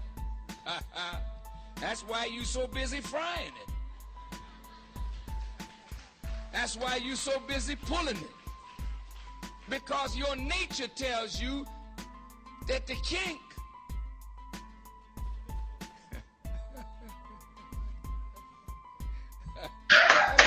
That nigga couldn't even finish it. He's gonna say some crazy shit. Yeah. Pink is unnatural. He ain't even talking crazy. Look at the When we look at, But you do it at see, work? the thing is, when we look You at put that modern work? genetics, he's not talking crazy. You put that work? Your mic winning gold, man. You do your job. You do What'd you your say, job. Afro? Cut fruit. That's When we You look do at your modern job. genetics, he ain't talking crazy. Exactly. You know, He ain't talking about modern genetics, though. Yes, he is. No, it's not. Modern genetics. Can I show? I He's can not show it. talking about modern genetics, Afro. I could do a screen share and show it. Talking about modern genetics. You posted up a paper. on this context. He had made no reference I to can show it. what you talking about. I can show it. It almost sounded like what he was talking about was like we was kicked out of Yeah, he wasn't civilization talking and about no forced to damn be modern genetics. No, he said animalistic Shabazz shit. made a people that was close to nature so we can survive in Africa. That's So, what he but was why talking did about. y'all go He through was that talking as a- about how everybody Shabazz else made a does? people that could survive anywhere on the planet. Shabazz made a people who could survive anywhere on the planet. Asia and Africa start coming in with the mix. One of the complaints right now from Negroes is that the East Africans have straight hair. That's one of the complaints. I ain't never heard nobody ever say that. Who said Yes, that? because a lot of people say, oh, they ain't real Africans because they've been there 50, 60, 70,000 years. You got some Negroes that say, oh, they ain't Africans because they got straight hair. They black than the motherfucker with straight hair. It's true. It's a fact. Yeah, you right. Sudanese, Not a consensus. Somalis, Beja, Cushitic types, they're dark-skinned people with straight hair. Ethiopians. Curly hair. Ethiopians. Even Even the people in Yemen. When we look, man, come on, bro. All them niggas have nappy hair. What you guys talking about? No, they They all don't. got No, They they do do got not. nappy hair though. I No, don't they know do about not. this shit. All of them do I not. never make seen- nappy hair a They have bad curly- thing. They have straight curly ass- ass. So who making nappy hair a bad thing? Have curly ass The nigga hair. with So white man nappy told you hair is it was a a bad thing now? Can y'all show me No, that? it's not a bad thing. It's not a bad thing. I'm just asking, is he lying? Is he Yeah, lying? he's lying. No, he's not lying. Yes, he is. Can I share my screen, Psycho? Because we can even go that source back to source with migration this. doesn't prove what the hair We texture can is go like. source to source with this, man. Man, he was just telling you the origin. You just of can't us. run from, science and then say, "Oh yeah, I stand on science." Like, how did that work? How did Man, that how work? y'all niggas listen to a nigga say, we dealt with Malcolm the way when I we think of dealt some with of him and those still be early, riding with that you know, nigga? Like, what? You don't know the whole. Nah, you took it out fuck of that, context. nigga. If I You said took that what he about said out of you, context. if your brother got killed by me and my homeboys, then I get up there and say the same shit Louis Farrakhan said. If your ass don't ride on me, you's a bitch. East Like, Africans. it's straight up and down. So he Ain't no said there was motherfucking no African. nappy hair before the migration. Where does that paper show no nappy hair before migration? East Africans have curly hair, family. Many of them. A lot of them. Are you going to go to the part where Farrakhan said that there was no nappy hair before the migration, Afro? No, okay. I don't have that part. This is the genetic ancestry of the Hadza and Sandawi peoples reveals ancient population structure in Africa. Daniel Schreiner, Fasil Tikilo, Iyeli. I can't pronounce some of these names. These are the Ethiopian doctors on the paper. So, we can't cry racism. There are a number of nationalities of doctors on the paper. This is what sums it up right here. He's not lying. He didn't make it up. In fact, modern genetics bears witness to what he says. We go to the bottom of the paragraph right here. This is what they sum it up to. Our results indicate that West Eurasian ancestry in Eastern Africa is more precisely the Arabian parent of Cushitic ancestry relative to out of Africa migrations. Hadza ancestry emerged early, whereas Sandawi ancestry emerged late. These type of postulations run throughout a multitude of genetic papers. These doctors here are not isolated. They are not by themselves.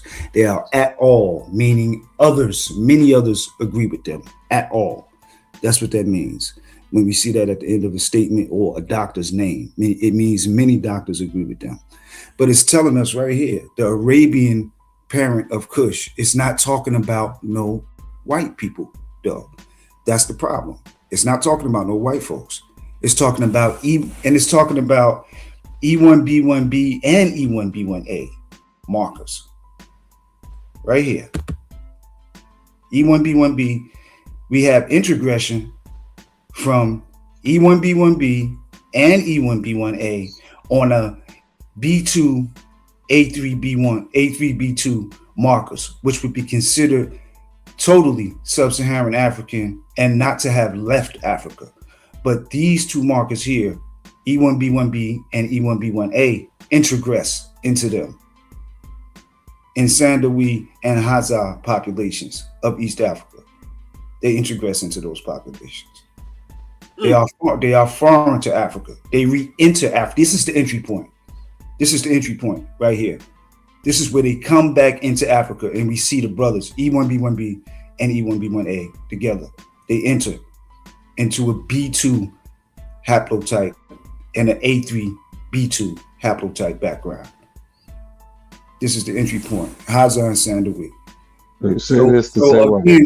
So again, is Minister Farrakhan lying when he talks about a massive Arabian parent of Cushitic ancestry? So Arabians were the parents of Kush, according to modern genetics, not myself, not my feelings. But it happens to concur with the back migration or this Shabazz concept of the Nation of Islam. It is consistent. The numbers are consistent. The math doesn't lie. People lie. How do you get E1B1A and E1B1B? This is supposed to be essentially just the East African group, but we see them here together, introgressing into B2 and E3B2. Groups that have never left Africa. They have never left, but we see introgression from these two groups simultaneously. Yeah, we know the can't get around that, bro. Can't get under it. Can't get over it. They got Arabian in them. We know that. That's why they look brown. So you thinking of an Arab when you think of Arabia. That's where you're going wrong at, bro. Well, he's not Ain't that what come out of Arabia? They indistinguishable from sub-Saharan Africa. Yes, it was Eurasia admixture. That's why you got the split of the E1B1A and the E1B1B. And that's why you got the split, because the E marker split off because of all the admixture. It's still black though. They are black. They were black, bro. 50,000 years of all that admixture, you call them black? The white people didn't even exist. Doctrine, they gotta have at least white people didn't exist. White people didn't even exist 50,000 years ago, Psycho. Yeah, the term light skin ill didn't even So exist. why would you need to call them black then?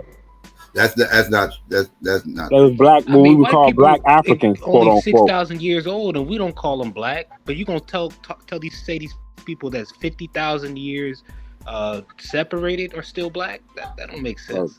White people only been here 6,000 years, bro. That's what I'm saying. And for the record, none of what you presented was what Farrakhan we ain't gonna call them about. black. I don't know. How you gonna say people that's been gone for calling out 50,000 them years? It's consistent with what Farrakhan said, Dev. He only said East Africa was part of Asia, and that was the cause of the hair being straight. No, nothing in your paper said anything about hair, and he made no references of no goddamn DNA haplogroup. He says Shabazz came back in at 50,000 years ago. That's what Minister Farrakhan said. But it has nothing to do with the hair, though. Well, I know the story. That's what Shabazz is all about, Dad. That's what Shabazz is all about. And that's what modern genetics tells about coming back to Africa. No, about not having nappy hair. No, our hair has been pretty much designed for we. If y'all niggas don't want nappy hair, hold on. Our hair has been designed so we can survive anywhere on the planet, bro. I don't want. That's why it's designed. Go ahead, Afro. Man, fuck that shit. Nappy hair better than any hair. Fuck out of this. All I'm saying is our hair and our genetics were made to Nappy where is we can happy. survive anywhere on this Bro, planet. you just repeated that shit twice. We heard you the first time. Hey, You because and I gotta push that other it slow because motherfucker think the somebody got to misinformation is hear it crazy how twice. y'all be pushing it. What's that other slow Shut your motherfucker name? misinformation ass up. Damn, what's his name? I can't even see that bullshit. But oh damn, he named himself Nappy and up here complaining, man. What the fuck? Yeah, you and that motherfucker named Nappy, slow ass. I always gotta repeat y'all. Yeah, you gotta repeat shit to black people. Wait, say that again, bro. Well, I wasn't even listening. What happened? Nah, you don't good. put Let's Nappy go in back that on group. mute. Go. That just happened to be his name, yo. That wasn't him that was talking earlier. Kept repeating his Nah, that's the one with the K. That's the one with the K. Oh, my bad, Nappy. My bad. No problem. Nah, When I'm you wrong. good, man. You good. You good. Everybody mixed up today. Special K. Okay. With Deb, tell us why our hair is kinky. Why? Cause we from Africa, Tell motherfucker. us That's why. all you need to fucking know. See, that's and why nothing else. fucking vague. Get the So fuck be out proud of of it. I just want to know what's Sharkon lying. Man, why the fuck is you worried about it? That's what I'm saying. Why is you They can't worried about debunk it, Afro. All he can do is yell like a grumpy old man. So y'all But mad? why don't you want your hair to be nappy though? I don't get That's it. what I'm saying. What's the problem with nappy hair? First of all, like, why the fuck is it even a conversation? Ain't nothing wrong with nappy hair. He was just talking about how it came about. Okay, Ain't but wrong you with it. know, He was just telling you how it He came do about. see something wrong with He was it. telling you. He didn't leave his All right, goddamn hair the way he was born with it. So you don't find that offensive to you? So y'all ever studied how energy Of course flows? not. Y'all ever studied how energy flows? So Obviously he got a problem with it. Yeah, that Well, you couldn't motherfucker answer put all the kinds of question. conk. Everybody else in the goddamn mosque. You can't tell us why and our trying to hair. convince everybody else in the mosque to be ashamed of their nappy hair. Got That's not what everybody he was looking doing. around, That is pulling not their what he was goddamn doing, hair, bro. looking like a That is not motherfucking what he was clown doing. and shit. That's Don't you want your hair to be like your eyebrows? That is not his point, man. I mean, Well, but why think the about fuck did he say it then, Afro? Hold on, but think about what was going on around them times too, the Afro. Because No. aside from just the Oh, brothers fuck, that was yo. in the Nation of Islam that was doing that shit, you had brothers and sisters that weren't a part of none of that shit that were putting all kind of kunk and bullshit in their hair. So, like, it was some self-hating ass shit, and they just try to excuse that shit. He's not most honorable to me, man. That's how He's your another human being. He that's because bleeds you're red blood unlearned. just like I wasn't me. talking to you, bro. Well, I'm talking to I know you. how to talk to who I'm talking Shut to. the fuck up, Madon. How about that? You're unlearned, but go ahead.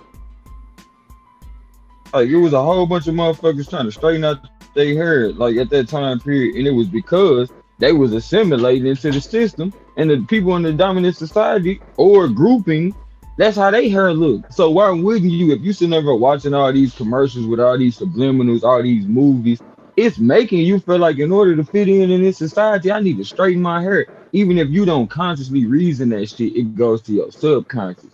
So for motherfuckers that's not thinking or looking at the moral of the shit that they keep on watching, it's like you're gonna easily be convinced to do that shit. Man, y'all been. And let's be clear, the system is been way what? too What is the system? When he say the system, what people do he mean when he say the system?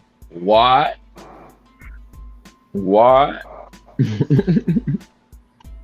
Anything but black. I don't know what you're referring to. I'm talking about you making an excuse for motherfuckers want to be anything but black. No, that's not what the point he was making. So my man. nappy hair is symbolic to He was black. telling us Just about like my G Afro, his name starts with what? Afro. In order to get an Afro, you gotta have them coils. You know what I'm talking about? That beautiful black coily hair. You know what I'm saying? Like, what I say to his credit, though, he has a multitude. I don't give that nigga no credit. He'll trade him. He has a multitude of speeches on blackness, on the origin of the universe from Yeah, blackness. we cool, man. We cool, Afro, man. We just gonna stick on why this can't you let hashtag. that man speak, man?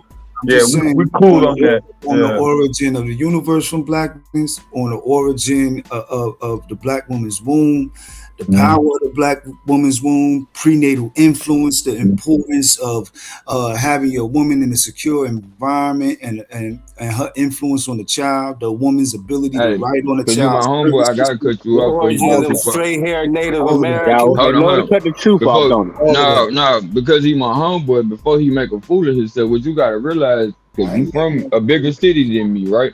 When people do that con artist shit, when they be scamming, they gonna tell you majority of the truth. But the shit that they really focused on is gonna be submerged under that bullshit. And But what where we did he keep on lie? coming to a common compass with this nigga on is I'm trying to convince you that my transformation to being anything but black is what you need to translate yourself into.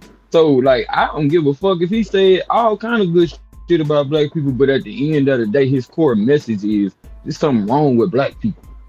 No, it's When it not. comes to your goddamn Bro, hair they keep on on the doing it. top Why of the your fuck he head ain't just stay? and the hair on your eyebrow. No, it's Why not. he ain't just stay with black people then? Instead, he had to join the nation of what? See, the thing is, where did he lie Oh, though? okay. About what he said. Is he lying? Did migration Yes, he's take place? lying. Why He's you lying asking me is he lying about some migration? He's not Because talking about it's no the fact. migration. It's the But fact. see, you He just is missed what talking I about said. migration. He did. He's Hold on, talking about the real quick. motherfucking You hair don't. Hold is on. wrong. That's because you don't He know said, what don't you want your Shabazz. hair to be like your eyebrow, Afro? You don't know what That means Shabazz there's is something about. wrong with your hair if it's not like your eyebrow. You So don't the know hair on what top of your Shabazz head, is if it's about. not like your eyebrow, then something is wrong with you. You That's don't what know. Farrakhan is talking about, Afro. No, he Let's didn't. not be He said stupid. Shabazz. Let's not play stupid, He Afro. said Shabazz. Let's stick with the words that came out of Farrakhan's mouth. Did Shabazz come out of his So mouth? you want to talk about the Shabazz part? Okay, I'll give you that, Afro. When are you going to get to the other hair part on the top of the head and eyebrow part? After the Shabazz part, you going to get to it after that? East Africans. Because I'll listen to your part, but I want to make sure that you acknowledge the other part of what came out of his goddamn mouth. And it don't have shit to do with what happened 50,000 years ago. Africans have curlier and straighter hair than West Africans. Yes or no? Man, but we Because not it- East because African it's though. your- Like, because what the it's fuck your that gotta do because with it's us? your Asian back migration 4,000 years ago. And we That's not why East African, bro. on all the admixture they had since then. Yes, they picked up these Eurasian traits. 50,000 years ago. But we not East 50,000 years African, so why we keep talking about that? 50,000 years ago was before all this evolution shit. Like, not before evolution, but before all this admixture that we're speaking of happened. The admixture we're speaking of was the one right here 4,000 years ago when these Eurasians came in, these farmers and everything came in through the Horn of Africa and started blending in with the black people that was there. These were not black people that was coming in through the Horn of Africa 4,000 How years can you ago. determine that from that study when there are multiple studies saying that there were multiple back migrations from West Asia? I know what I'm determining right now. How can you pinpoint? We're talking about why they look the way they look. Comes from. How We're can talking you about pinpoint that that's the one where it happened? We're talking. I've been quiet for a long time. We're talking about the reason why they look the way they look today, because that's what we're talking about, the way they look today. And the reason why the way they look today is because this 4,000 year black migration from Eurasia through the Horn of Africa. That's why they look the way they look today. But how do you know that when we know that there are migrations prior to that? You got 10,000, you got 12,000, you got 50,000, you got 7,000, you got all of these different migrations coming back into these. Because this the one that had the admixture that caused all that, the way they look, that unique look. Because this migration right here didn't even make it to West Africa. The Neolithic to West Africa over here, this migration. The this Neolithic migration came through the Horn and went up to North Africa. If they have Natufian DNA, it made it to West Africa. They're farmers, agriculturalists. They're agriculturalists. That does make it to West Africa. That does make it. No, I think I'm saying the old migrations make the Neolithic there, but not this new expansion. one, and that's The how you Neolithic identify the expansion does distinction. include West Africa, because the Neolithic West Africans have some Neolithic characteristics. They have Neolithic. They have millet. They have the cowrie shells from This is Neolithic era. This is the Neolithic era, not people. Neolithic era. It does. The Neolithic, the Neolithic expansion. That's bronze. Yeah, I'm saying when they say casting. Neolithic era, they're not talking about a people. They're just talking about an era in time. It's the Neolithic era. Yeah, but 4,000 years ago. That's the Bantu farmers. The Bantu farmers, they're agriculturalists. They have signatures from the Neolithic. Bantu farmers. These are all agriculturalists. Right. I understand that they're farmers, but what I'm saying is these people right here in this back migration, they didn't make their way to West Africa.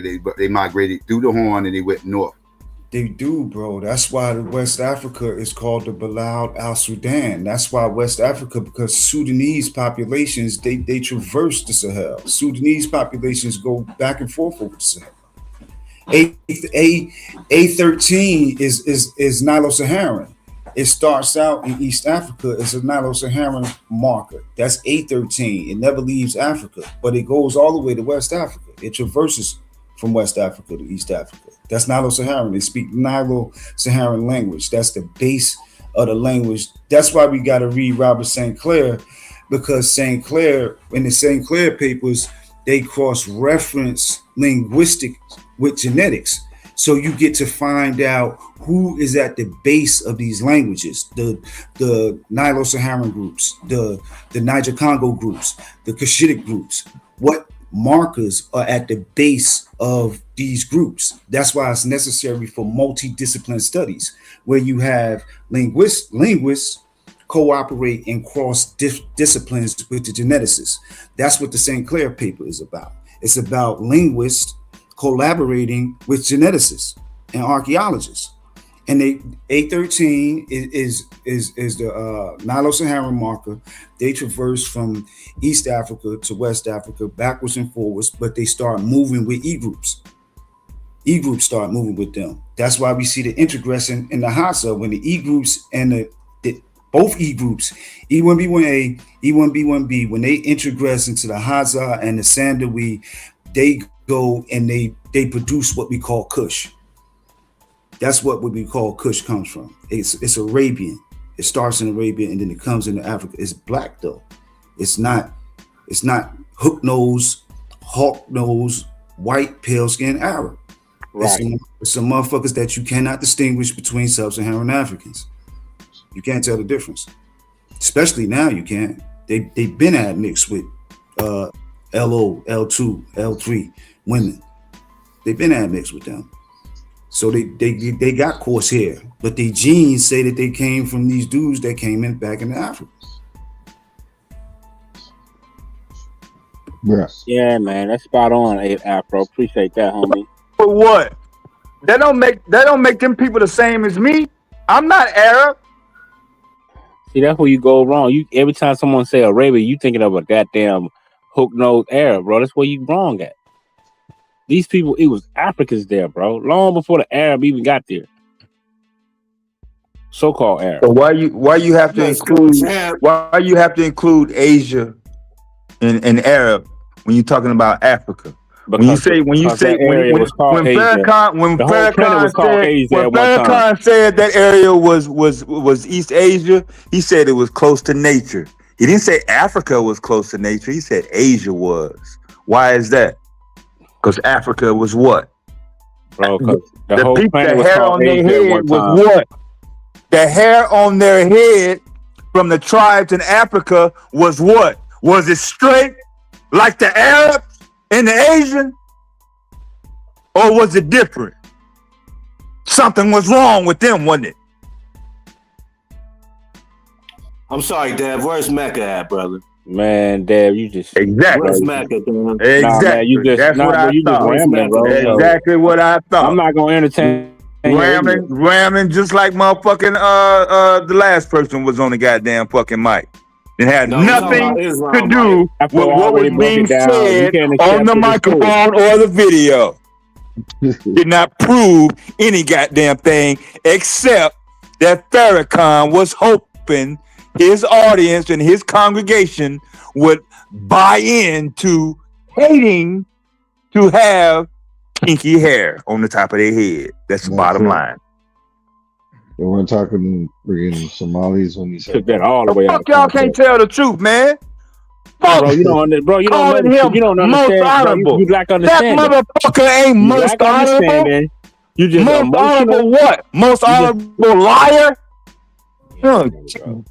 Call no other human being who bleed red blood just like me most honorable. Get the fuck out of here. All right, bro. Are you done with your little tirade? No, I'm not done, nigga. I'm not done. You asked me a question. Don't you want to wait on the answer? Or do I really personally give a fuck what your response is? Do I give a flying fuck what your response is, bitch? I'm not done, motherfucker. I asked you a question, nigga. About it. What are you drinking? Because I'll talk shit about him all goddamn fucking night. If you don't like it, you just gonna have to go on Amazon and get you a brand new goddamn box of goddamn tissue and cry until next Thursday goddamn night, bitch. Because I'm not finna call him most honorable. Oh, delusional ass nigga. I just want to know what you're drinking tonight. That's all. I ain't drinking a goddamn thing. I'm talking about your goddamn motherfucking idol, bitch. Peace, Nigga, put the bottle down, man, and get your hormones. I ain't got no bottle in my motherfucking hand. You need to go take your blood pressure pill, nigga. I got energy as anybody. I don't need to motherfucking drink alcohol to talk shit, nigga. I don't need no goddamn substance. Shit, I can't tell. When a motherfucker lying out his goddamn nose, and then you got motherfuckers on the internet trying to back up his lie. Look, I got a goddamn paper that can prove what he just said. One thing about it, bro, all you doing is what the fuck he said. All you doing, can I get a nigga? You act like a motherfucker ain't supposed to say nothing. Disprove nothing. I ain't gotta allow you to do shit. I don't have to allow you to do shit, motherfucker. Old man rant. I ain't gotta allow you to do shit. And you're a young, old, washed up ass motherfucker. You got no information about motherfucking any goddamn thing. I'm just saying, bro. Where your information? You ain't speaking no goddamn Where track. is your information at, You just mad because a motherfucker calling your goddamn bullshit ass motherfucking lies out. You talking lies? I just want to see your information. I want to see your information. Thing is lies. Show us your information. You don't like it, pull something up to disprove it. Because Afro, he didn't show nothing to disprove it. Nah, you ain't pulled up nothing. Liar. Right, man. Do you have straight hair? No, I don't have no motherfucking straight hair. Like some goddamn wet dog.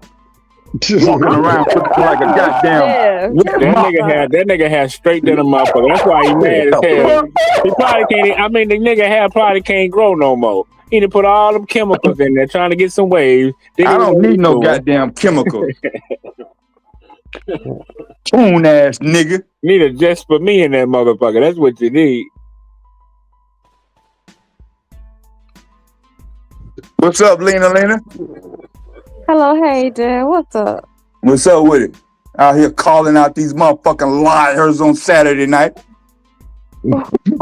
I forget to ask earlier. With no evidence. Like, goddamn, ain't that a bitch? Some female energy. Earlier, what did y'all think about what Donald Trump said? I know it was some crazy shit. I was like, oh, he really revealing himself when he said. What did he say? He said the civil rights lead to whites being oppressed or whites being treated badly or something like that. What? Y'all didn't hear Donald Trump say that? Yeah, y'all are surprised. You're surprised? Yeah, I think somebody played that earlier. He's a piece of shit. Whose man is Donald Trump?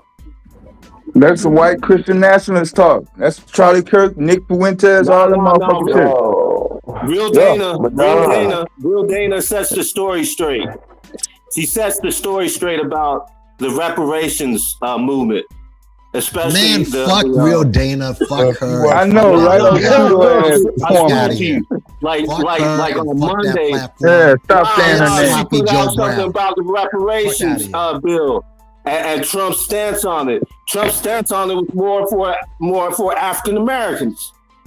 And Real Dana, she puts that in her video clip.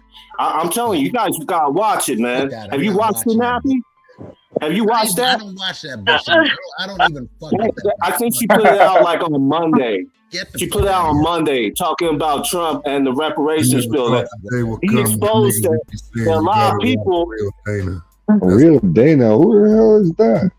Real Dana. Hey, man, Another gossip YouTube content creator. That really sets the story Now look straight. at now you want to talk about the black woman. I don't give a fuck what you talking about. Yeah, I'm gonna talk about her. Dumb as fuck, bro. Yeah. You gotta be crazy as hell. You think white people being oppressed because of the civil rights or treated badly? I was like, Am I lying? Do she not gossip over there with motherfucking Judge Joe Brown with his drunk ass? He drunk, man. This nigga hates black people, bro. What's wrong with you? Them two motherfuckers I'm gonna tell the truth about. What the fuck is you got against me telling the truth about motherfucking niggas on the internet? You ain't showed no proof. I ain't. Their videos is up. How about the proof that Sloppy Joe?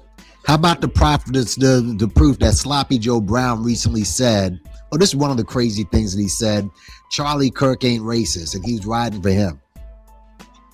You want me to go down the list of all the shit that fell out of that dude's mouth? No, back that up. He literally said that. I always knew Charlie Kirk. Back that shit up. Support that. Let me get the link. I'll get the link. Who said that? I remember when he said it. He did a whole goddamn video live about it. No, I'm not talking about Joe Brown. I'm talking about Real Dana. That's just one thing that fell out of his mouth. Fuck those two. Judge Joe Brown? Yeah, bro. Don't promote them dumb assholes over here, bro. Some motherfucker. No, yeah, I didn't say their name enough. I'm not gonna repeat their name over on Psycho Channel. He ain't even on the fucking panel right now. Matter of fact, I might step down so he can come back up and regulate some of this goddamn bullshit that's going on this goddamn fucking panel. No, I implore you. The title is Trump Says No to Africa Reparations and Withdrawals. That's the name of the clip, bro. Watch that video. I'm telling you, man. It sets the story straight. It may kind of clear up some of that fog, you know? Especially about FBA, bro. I'm telling you, we making some real these big niggas moves, like the man. fog, bro. We These niggas like the we fog. pushing the envelope, fam. FBA movement is pushing the envelope, man. I don't know about all that, but oh man, what y'all pushing? What exactly are y'all pushing? Delineation? The links in the chat. Fuck that dude. Yeah, don't get me started on that shit. And I ain't gonna say all that, man. I just wanna.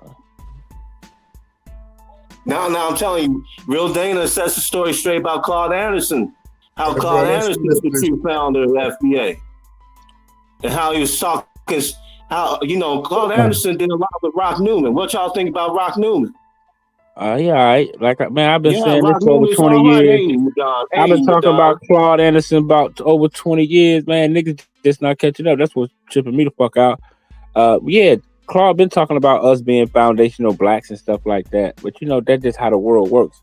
The new generation supposed to pick up from the old, and that's all Tariq did, for real. But he's gonna be the icon of it because of the time we're living in. That's just the way it goes.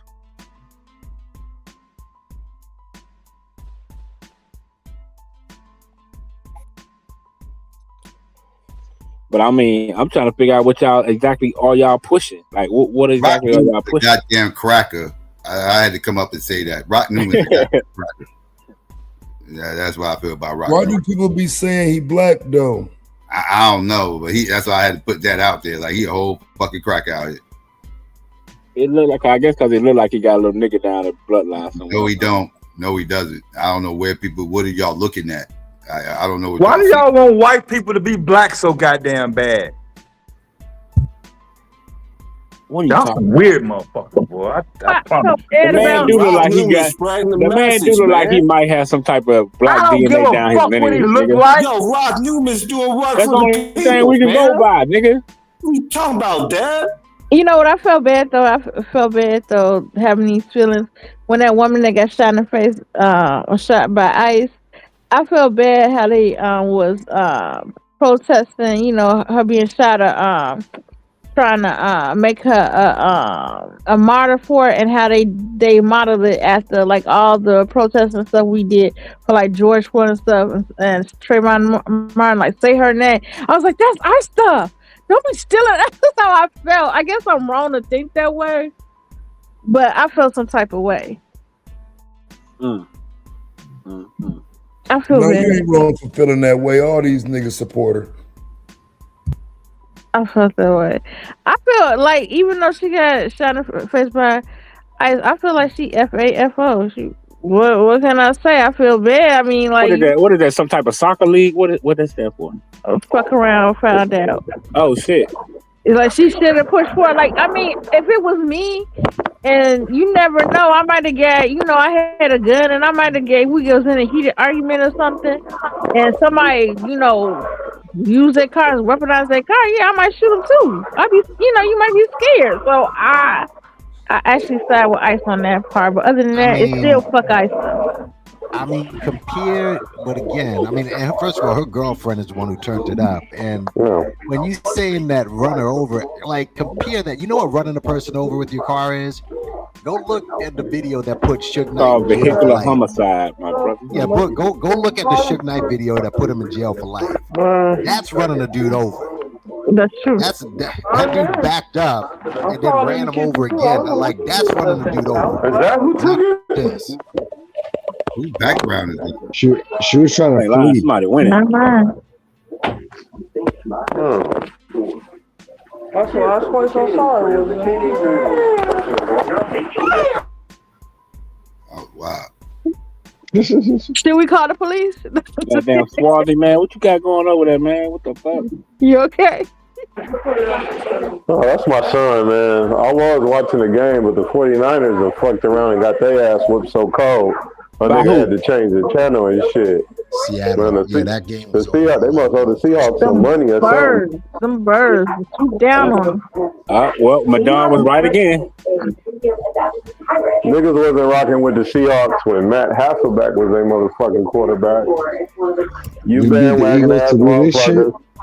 Who are you rooting for tomorrow? Are you rooting for the Bears or the Rams? How much you want to bet the Bears win that game? I bet anybody on here $100. Anybody. I want to pick the Bears. They had a great season. But I mean, Matthew Stafford is like the MVP of the NFL, bro. Matthew Stafford is killing out here. Stomp, yo. Like this is Matthew Stafford? I told you. This is a revisit of '86. Basically the MVP. I told you the other day, though, we don't have no, bro. Without Fred Warner and them, bro, like, I don't know how we got by. Yeah, but I'll tell you what, though. Bo Nix is out for the rest of the year. If Houston wins tomorrow, they go into the Super Bowl. That's all there is to it. Bo Nix is out for the rest of the year. We can't stop nobody. I ain't surprised. It's just fucked up for it to go down like that. Who needs to be fired, Cash? Who you firing, bro? You know when your team ain't winning, nigga, it's a good thing we not owners. Niggas everybody gotta go. You can't fire the whole goddamn squad. You can't train everybody, nigga. You see the OC hugging Purdy and shit? Oh no, I mean we ain't had Fred Warner and Bosa out there for bro. It's again. I said the other day we've been getting lucky on defense. We got to keep that rolling. Yeah, no Bosa. Hey, niggas, no defense. Yeah, Bosa's a killer. They return the opening kickoff. That's always a bad sign. So who off for the Bears? Because the Rams, Matthew Stafford is the MVP. I would be shocked if somebody other than him won the MVP this year. He's had a great season, and the Rams are a great team. So me picking the Bears would be me on some. I'm picking the underdog in this, in my opinion. Mm-hmm. Logic tells me to go with the Rams. Fuck it, man. I'm gonna pick the Bears, man. Caleb. Yay! Yeah, Caleb is a 90 quarterback rating your second year outside of your rookie year. He's had some clutch games where he's come back and won for the Bears. So, I mean, I'm not too aware of how good a defense the Rams have. Well, but I'm sure they're gonna be the favorite. I told you Buffalo was getting up out of there, bro. What say you, Goat? What, tomorrow's games? For the Rams versus the Bears. I don't care about any other game but that one. Oh, I got the Rams. the Bears gonna win that. History says the Bears win that game. Please return the key to the city. You can no longer have the key to Chicago. Calvin, sister, you gotta understand. He went with football logic because the Rams really. I mean, you could argue the Rams was probably the best team this year. You know, you can make an argument. Bro, this is a replay. Bro, this is a replay. Bro, this is a replay of 1986. It's gonna be the Bears and the Patriots in the Super Bowl, bro. Watch. The Patriots and the Patriots. Patriots are better than the Rams. No, bro. This is a repeat of 1986. I've been saying it for a damn almost 2 months. I mean, shit. The Seahawks. Woo. I think Seahawks Houston's gonna watch the Patriots tomorrow, man. Deb, who you got? And if the Houston wins tomorrow, they're gonna get to the Super Bowl. Bro, this is a repeat of 86. Watch. It's gonna be the Bears. It's gonna be the Bears. Good game, Lena. I don't want nobody hurt. I just want a good game. No blowout. That's all I want. You ain't go pick a team? No, I'm not. Lou gonna be talking shit if the Bears win. Lou gonna be talking shit. Hey man, you can put your money on the Bears, bro. Tell them this is the year. Hey, this is 1986 all over, man. They're gonna be doing the Super Bowl shuffle again. It's all over. Picking the Bears to win is not based on making the most logical football decision because in reality, the Rams had a better season and their quarterback played better. The Rams did have a better season, but Super Bowl shuffle. It don't mean nothing in the playoffs. Exactly, or different. We're gonna get back on this Nation of Islam anti-black hating this shit. Oh, that's true. Can we have one quick second because Psycho wasn't on the Go ahead. On the panel when I asked Psycho, what did you think about what Trump said when he said the civil rights movement Trump's a piece of shit. Yeah, led to treat white people very badly. It's so stupid. The other day and shit. Yeah, that was. No president would say that. Only a lunatic would say something. It plays into the whole white victimhood shit that's been pushed for quite some time now. They the biggest victims on the internet now. Like that's the whole narrative. Like they wanted to be the biggest victim, and they pushed everybody out the way, and now they got the victim card now. And they playing the fuck out of that shit. Nobody's gonna believe that. Allowed them to have the victim card, which is bad, but hey, whatever. You gotta be a complete moron to believe that. I can't believe he said that. He said that more. I was like, how? I'm not hating on white people, but how are they being oppressed or like treated very badly? Y'all have most of bringing the fucking South Africans and shit over here and all that shit. They've been saying that shit. You know what? I'm gonna call cap because I recently saw a video on this nigga Taz page, and this white man said with his whole chest, that motherfucker said, what did he say? He said, I'm a white man with a good lawyer when the police was arresting him. I'm a white man with a good lawyer. Oh boy. That's exactly what he said while he was getting arrested by the police, man. They know they have a privilege. Bro. All of that we the victim shit is bullshit. How did he know to say that? What up, Joe? That's cold. But don't touch me. Wait till the AFC championship. Wait till the conference championship games to make your account. That way you can only bet on 3 games.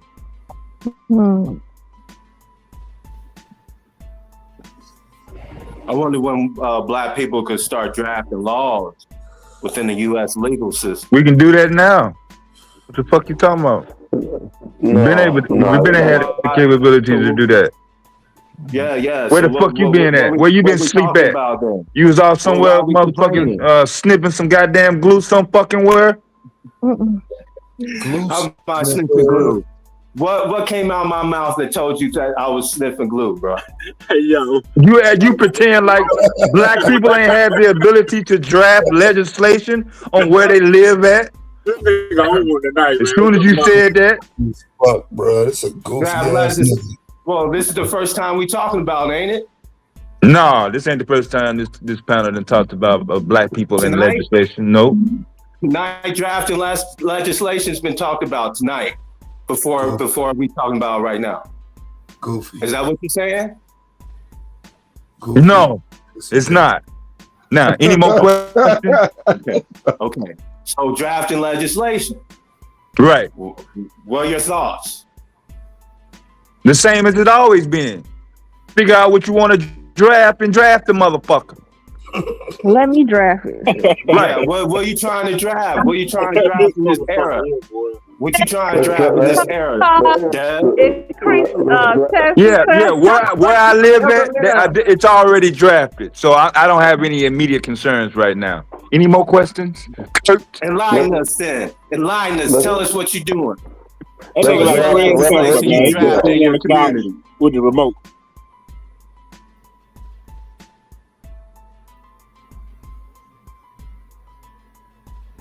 You don't participate in the political process, do you? Oh yes. I'm a voter. You a what? I am a voter. Well, you registered to vote? Yes, I am. So you vote for your city councilman, school superintendent, mayor, That's sheriff, your judge, petition. Yes, under a third party, libertarian. Yeah. Propositions. That's right. So the last proposition for your area was that you participated was what? Voting. Let's see what we have here. The goofiness. How about one for the SB 1070? I voted against that. Which was what? Some of significance. Which was what? Stop and frisk. Yeah. In the state of Arizona. Yes. Oh, Arizona. Oh, okay. Nah, they need it down there though. What? Yeah, them white boys running rampant down there, destroying communities and Maricopa County. You stay in Maricopa County? Yes, sir. That's right. God damn. Well, I was just fucking guessing. Good Lord.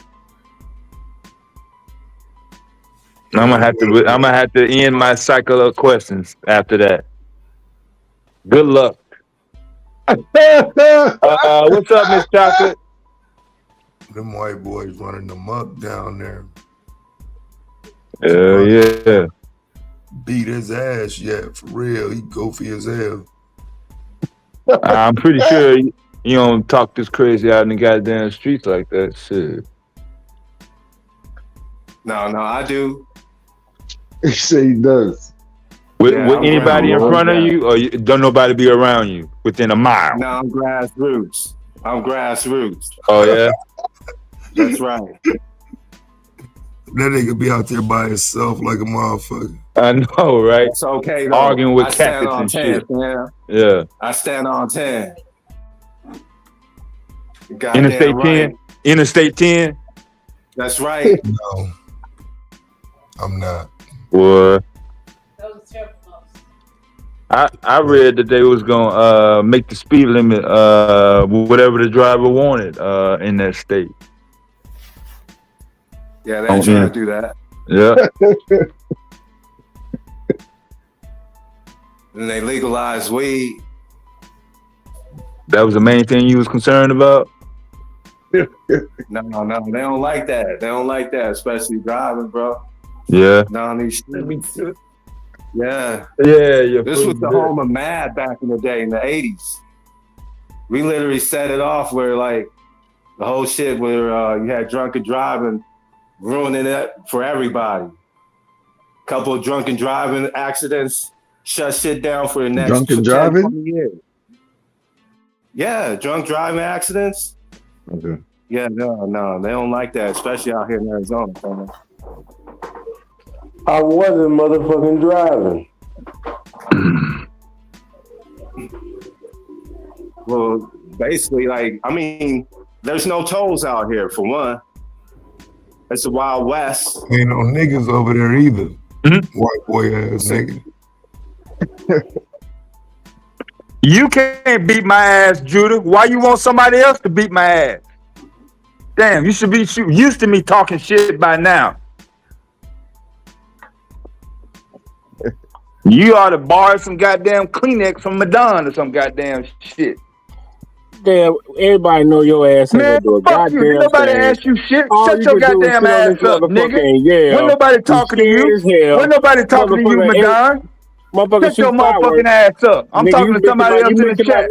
name, nigga. I'm So talking to now another I'm in it, nigga. sensitive What? motherfucker in the goddamn Mention my chat. I'm name, not talking nigga. to your sensitive You know what I'm saying? crybaby ass. No damn well With you ain't your gonna fight shit. motherfucking You ain't gonna do a lying damn motherfucking thing. ass.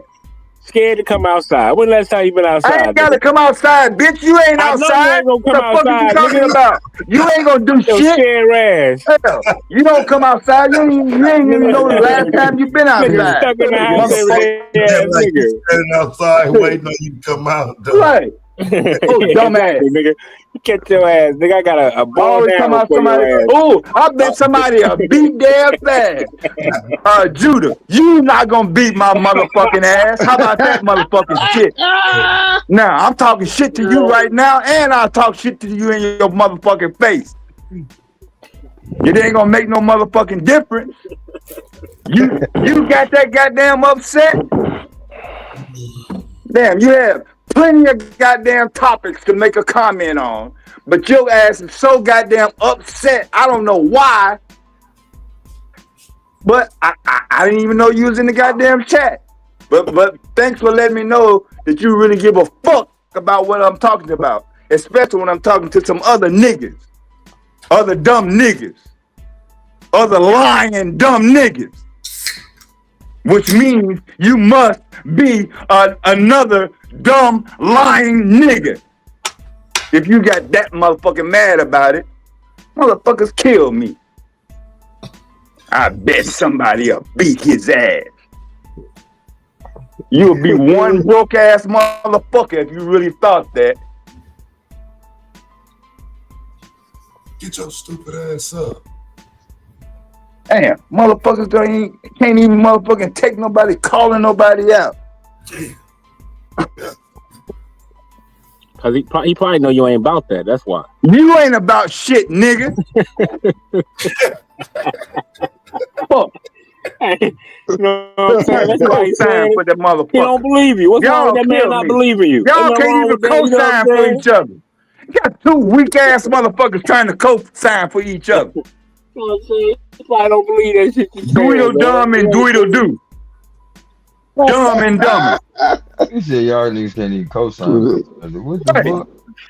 Man, we know this nigga ain't gonna do shit, but yeah, People want to get accepted by this nigga ain't gonna come outside. Every time we come outside, I mean, this nigga looking both ways all the time. What you scared of, nigga? What you done did? Was that funny to you? What? I'm talking to you, Dad. What was it funny to you? Because it wasn't funny to nobody else, nigga. Yeah, I wasn't trying to be funny. I was just telling you why you didn't come outside and why when you do come outside. You don't know what my activities is, I can read your spirit. When I'm you come talking to you outside, right now, you did some shit. I'm talking to you right now. I'm not talking about when you're outside. I'm talking about your slow ass right now, nigga. With your lying ass. Why when you come outside, with your motherfucking lying ass. Around like with that. your sensitive ass. That's all I'm trying to figure out. If you weren't so goddamn sensitive, why when you come you wouldn't have said nothing. Why when you come outside? Hold on. But you I just want to know why when you come outside, you always looking around like that. Why? That's why hit dogs holler. I'm just asking you one question. That's why Judah, when you come outside, in the goddamn chat. You look around like that's why other motherfuckers try to come up here and defend your goddamn master's lie. Why I called out your goddamn master, Mr. Farrakhan and Elijah Muhammad, and the Nation of Islam. And you can't defend that shit. Why are you so scared? scared You get Abdul to come up here and help you. He should come up here and help you. So I'm back on your motherfucking lying ass right now. I just want to know what you have done. Yellow belly sap sucker. When you come out your door, motherfucker, you look both you ain't ways got no like what you did, nigga. I just want to know. You just want a motherfucking around. Till the motherfucker give you some goddamn credibility. You ain't got no credibility up in here. Like you done seen a nigga outside before. I can read his spirit go mind and tell when he come outside. You don't even know what outside is. Oh, scary ass. He do. That's why he sleeping. You old scary ass motherfucker. He did some scary. You know what I'm saying? No, don't try to copy off my lines, nigga. Stop trying to copy off of me. What you talking old about? Scary ass bitch. Oh, here you go. You old scary ass motherfucker. Nigga, shit, shut your ass up.